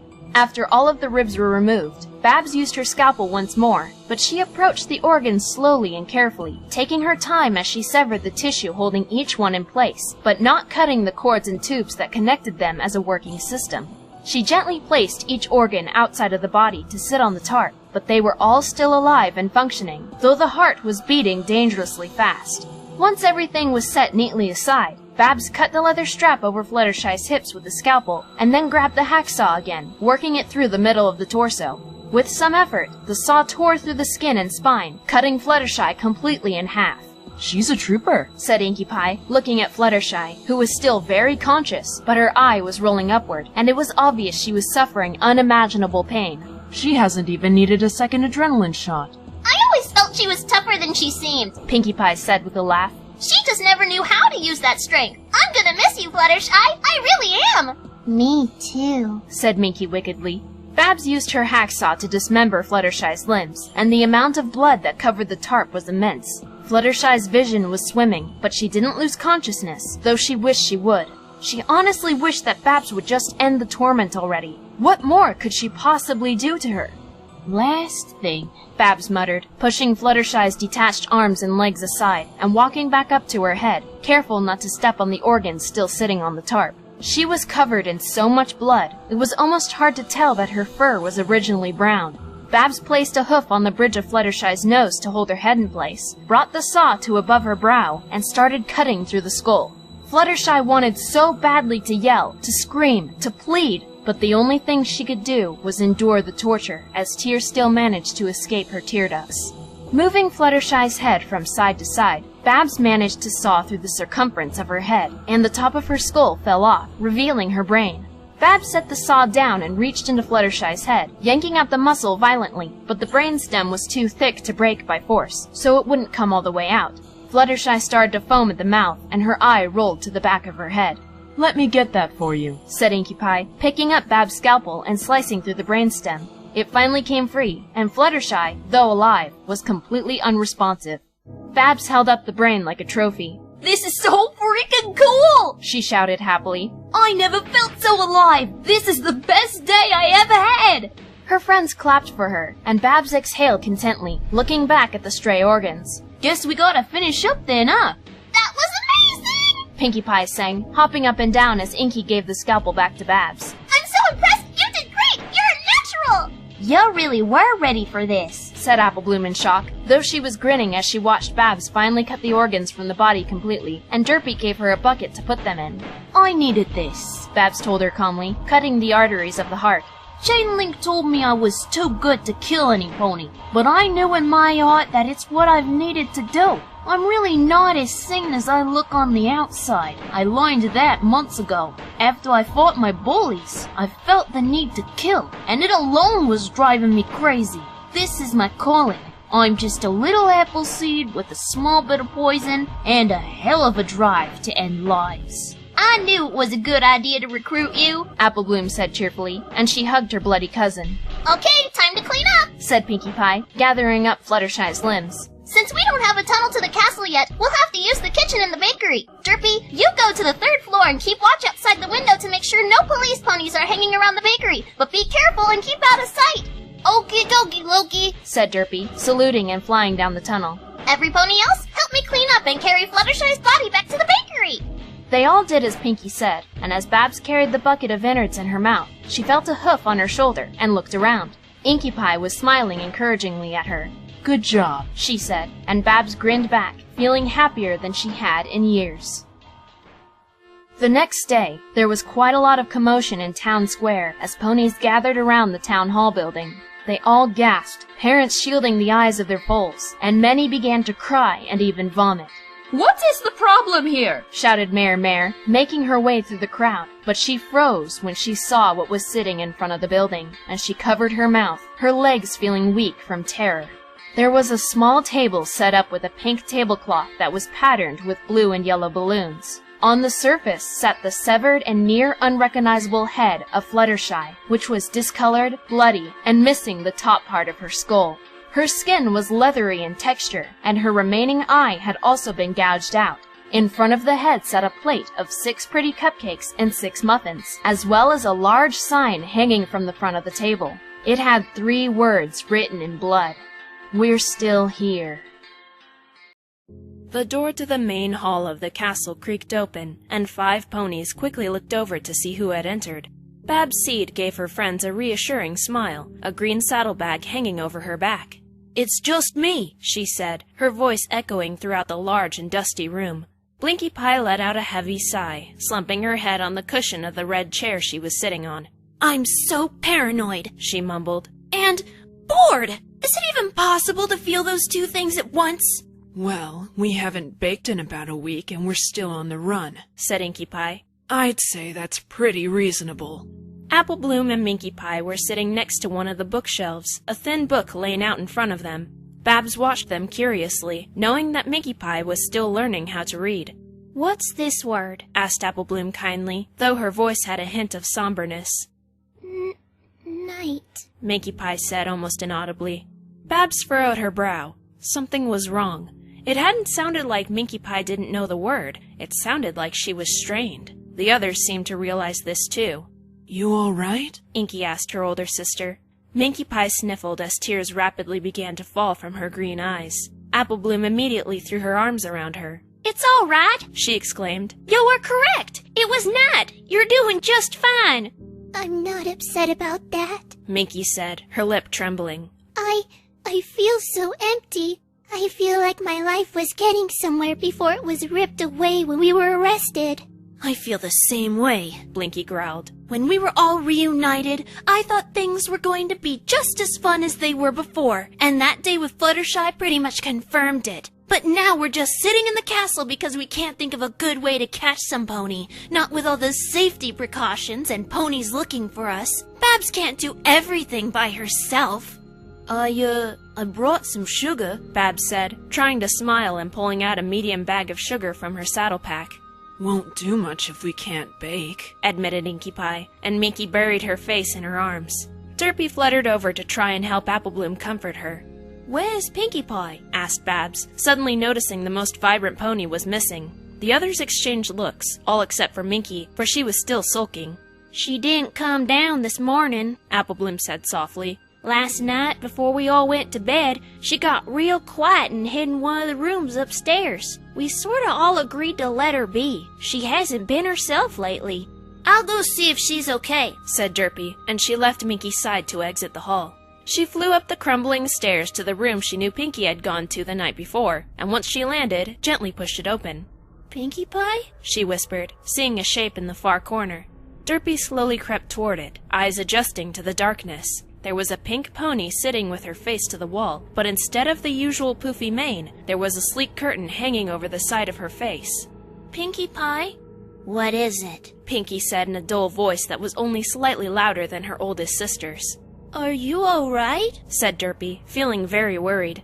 "Does it matter?" Pinkie Pie was staring at the wall with an unchanging expression of grief. Her eyes were red and puffy, as if she had been crying.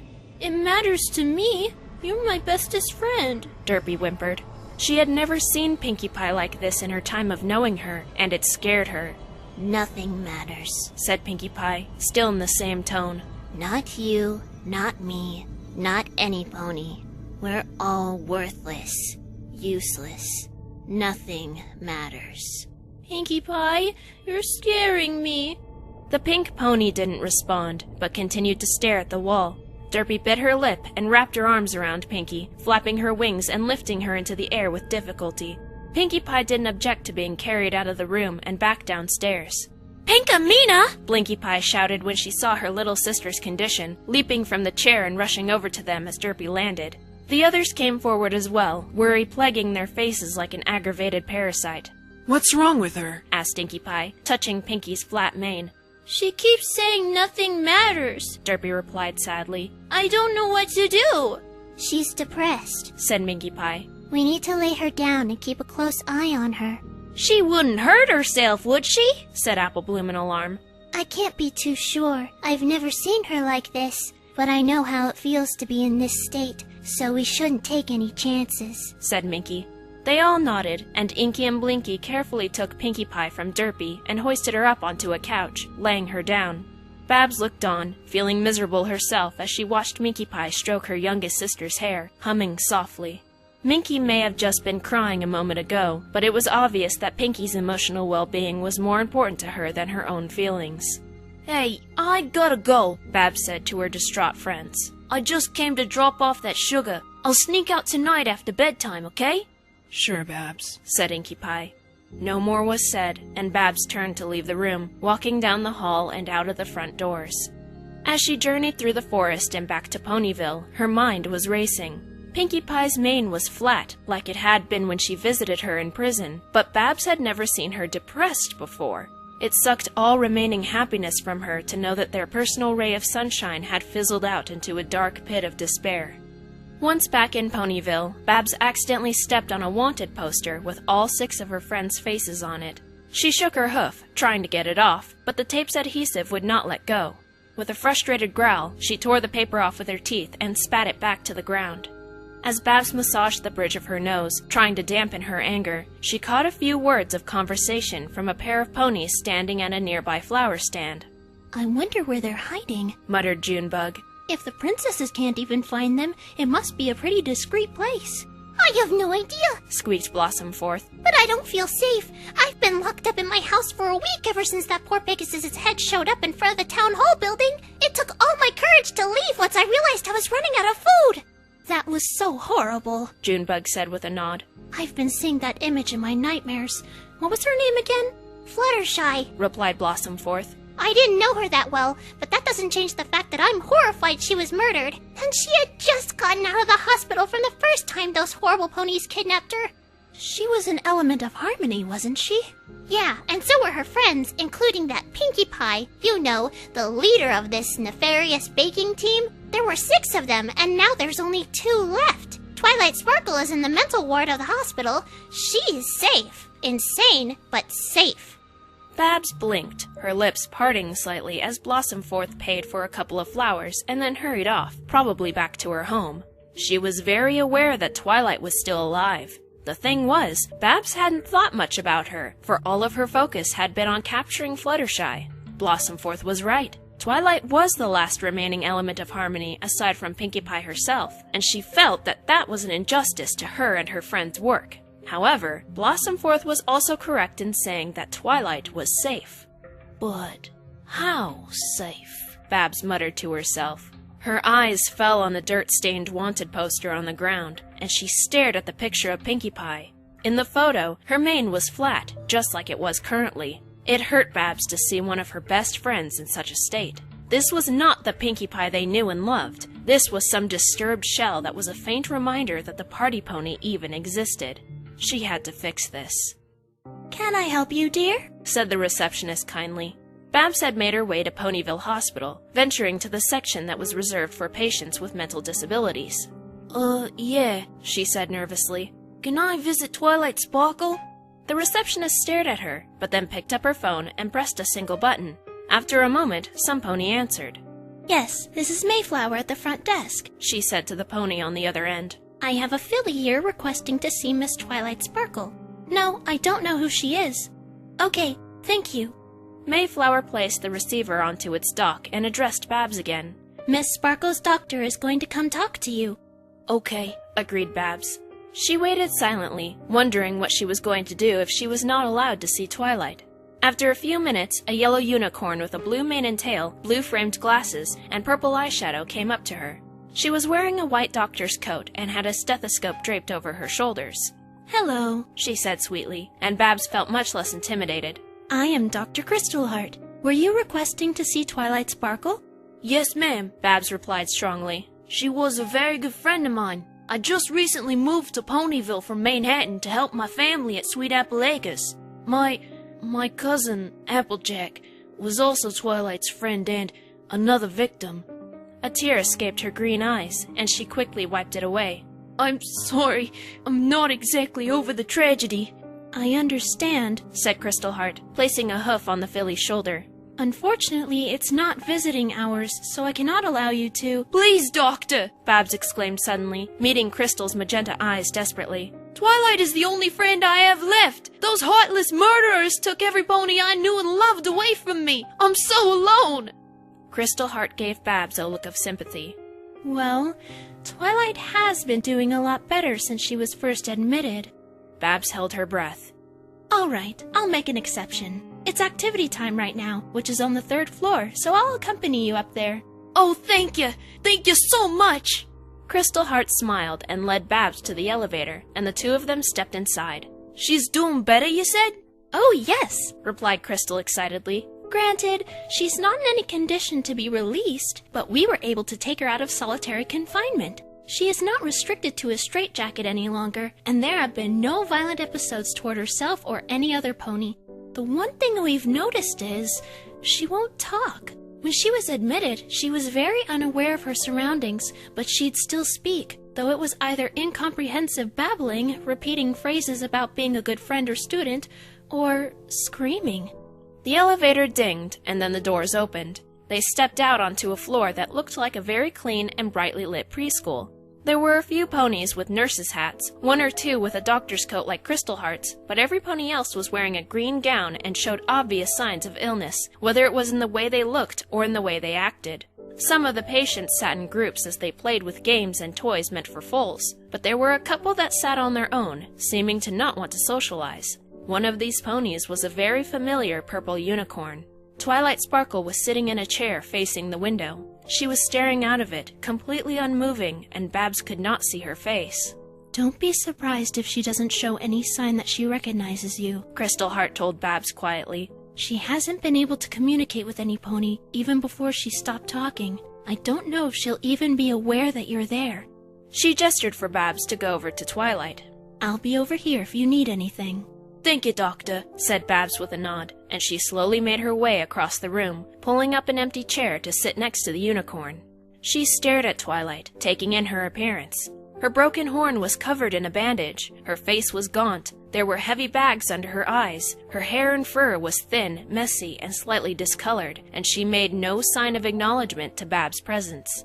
Hi, Twilight, Babs said softly. There was still no response. The unicorn just continued to stare out the window. I'm Babs Seed. We met at the Summer Harvest Festival.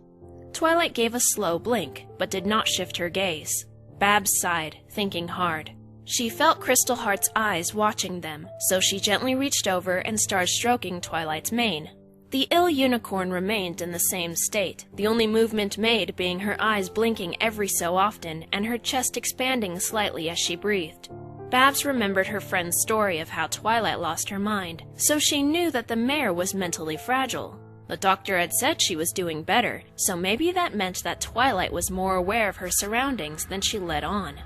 I'm Applejack's cousin, she whispered, leaning in a little closer. Twilight's blink was slightly faster this time, and Babs had to refrain from grinning. And Applebloom's cousin. She saw Twilight's eyes widen, and she knew she had her. I know where the Bakers are, Twilight. They told me all about what you did. How you poked your arrogant little nose in their business. How they had to capture you and your remaining friends. How they tortured you. The unicorn's breathing became slightly more rapid. Fluttershy's dead, Twilight. I killed her. It was fun. We made her into pastries. You're the last element left, aside from Pinkie Pie. Do you really think you're safe here? Babs leaned even closer, hugging Twilight tightly. They're gonna come after you. They broke out of jail. You think we can't break into a hospital? You're gonna die, Twilight. It's only a matter of time. After a moment, Babs gently pulled away from the broken mare, whose eyes were wide as they continued to stare out the window. Her breathing was heavy, and she was trembling, her lips pressed firmly together. The fear radiating off of Twilight filled Babs with satisfaction, knowing that the unicorn had heard and understood every word she said.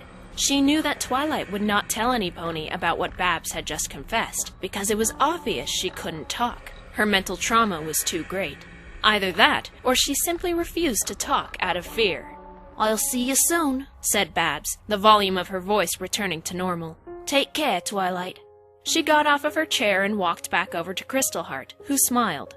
Did you get any response from her? She asked. No, Babs lied. She's just staring out the window. But I told her that I missed her and that she's always in my thoughts. I didn't want to mention any ponies she knew because I was afraid it'd upset her. That was a good decision, Crystal said with a nod. We like to leave subjects like that for her therapy. Do you think she'll ever recover? Babs inquired. So far, we think not, but stranger things have happened, the doctor replied. We're considering her docile nature as a sign of mild recovery, but her lack of responsiveness is concerning. Can I come visit her again? Oh, certainly, but let me give you the visiting hours so that...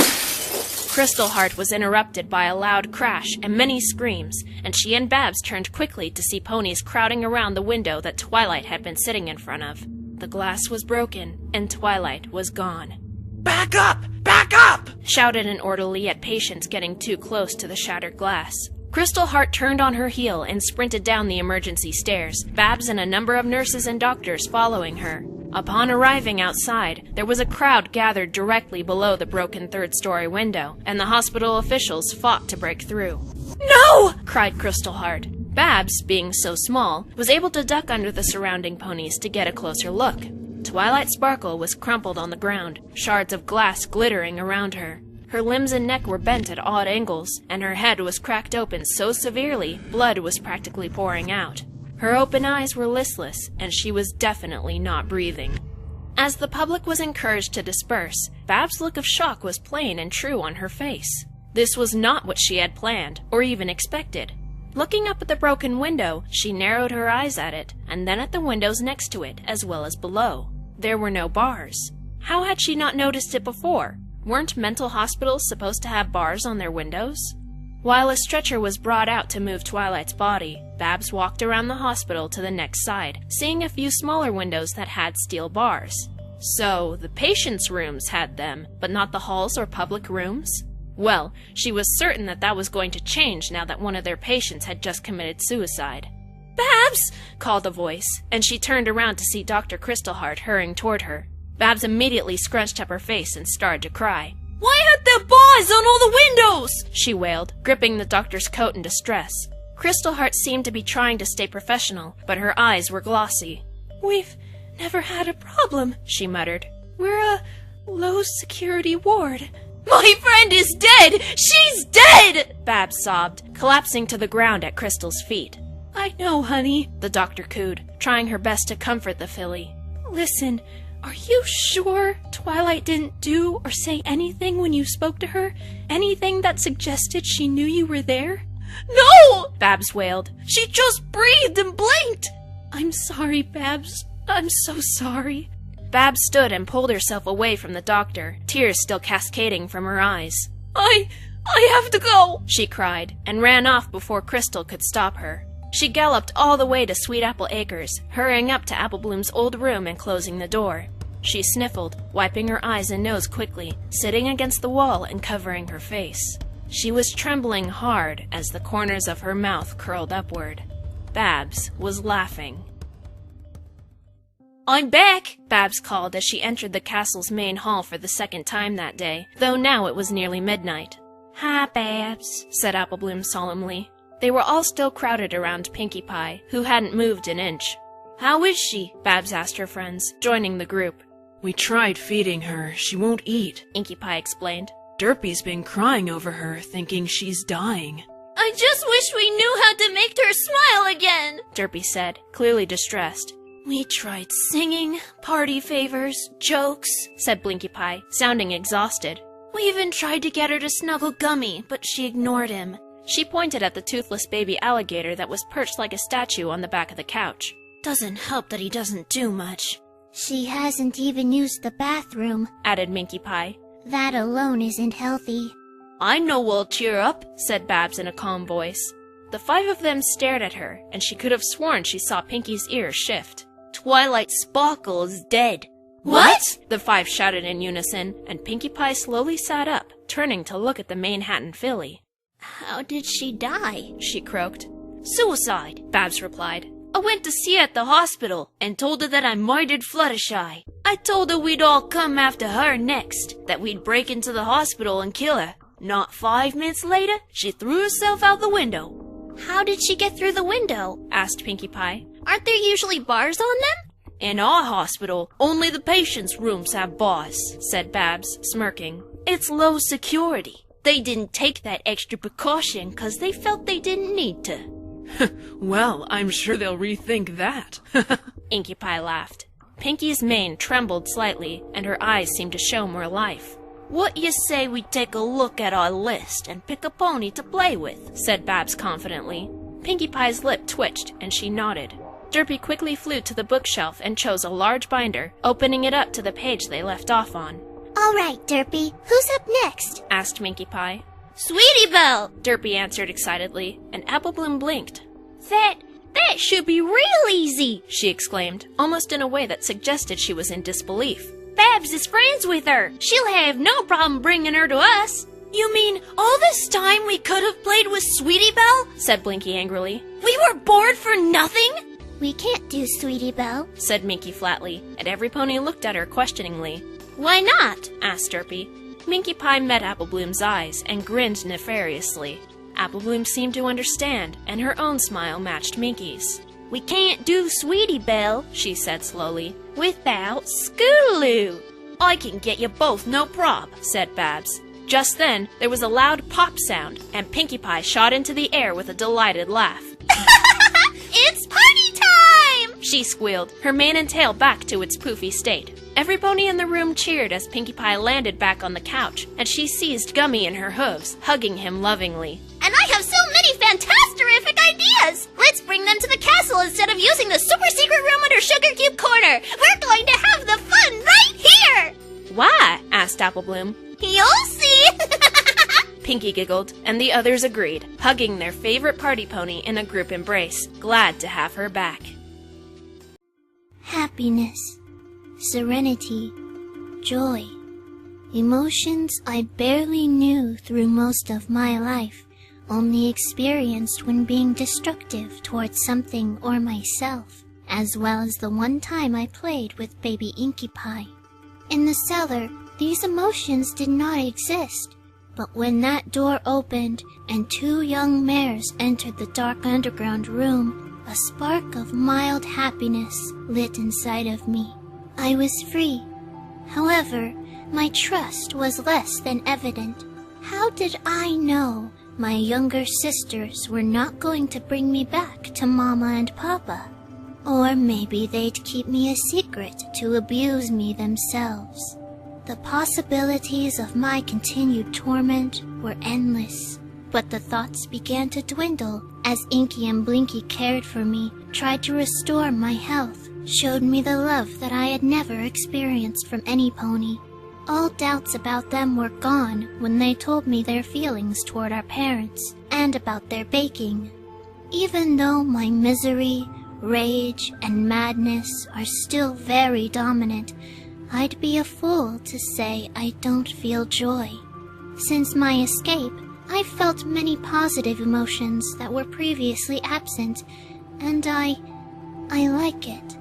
When my waves of depression hit me hard, I want nothing more than to find a way to bring the happiness back.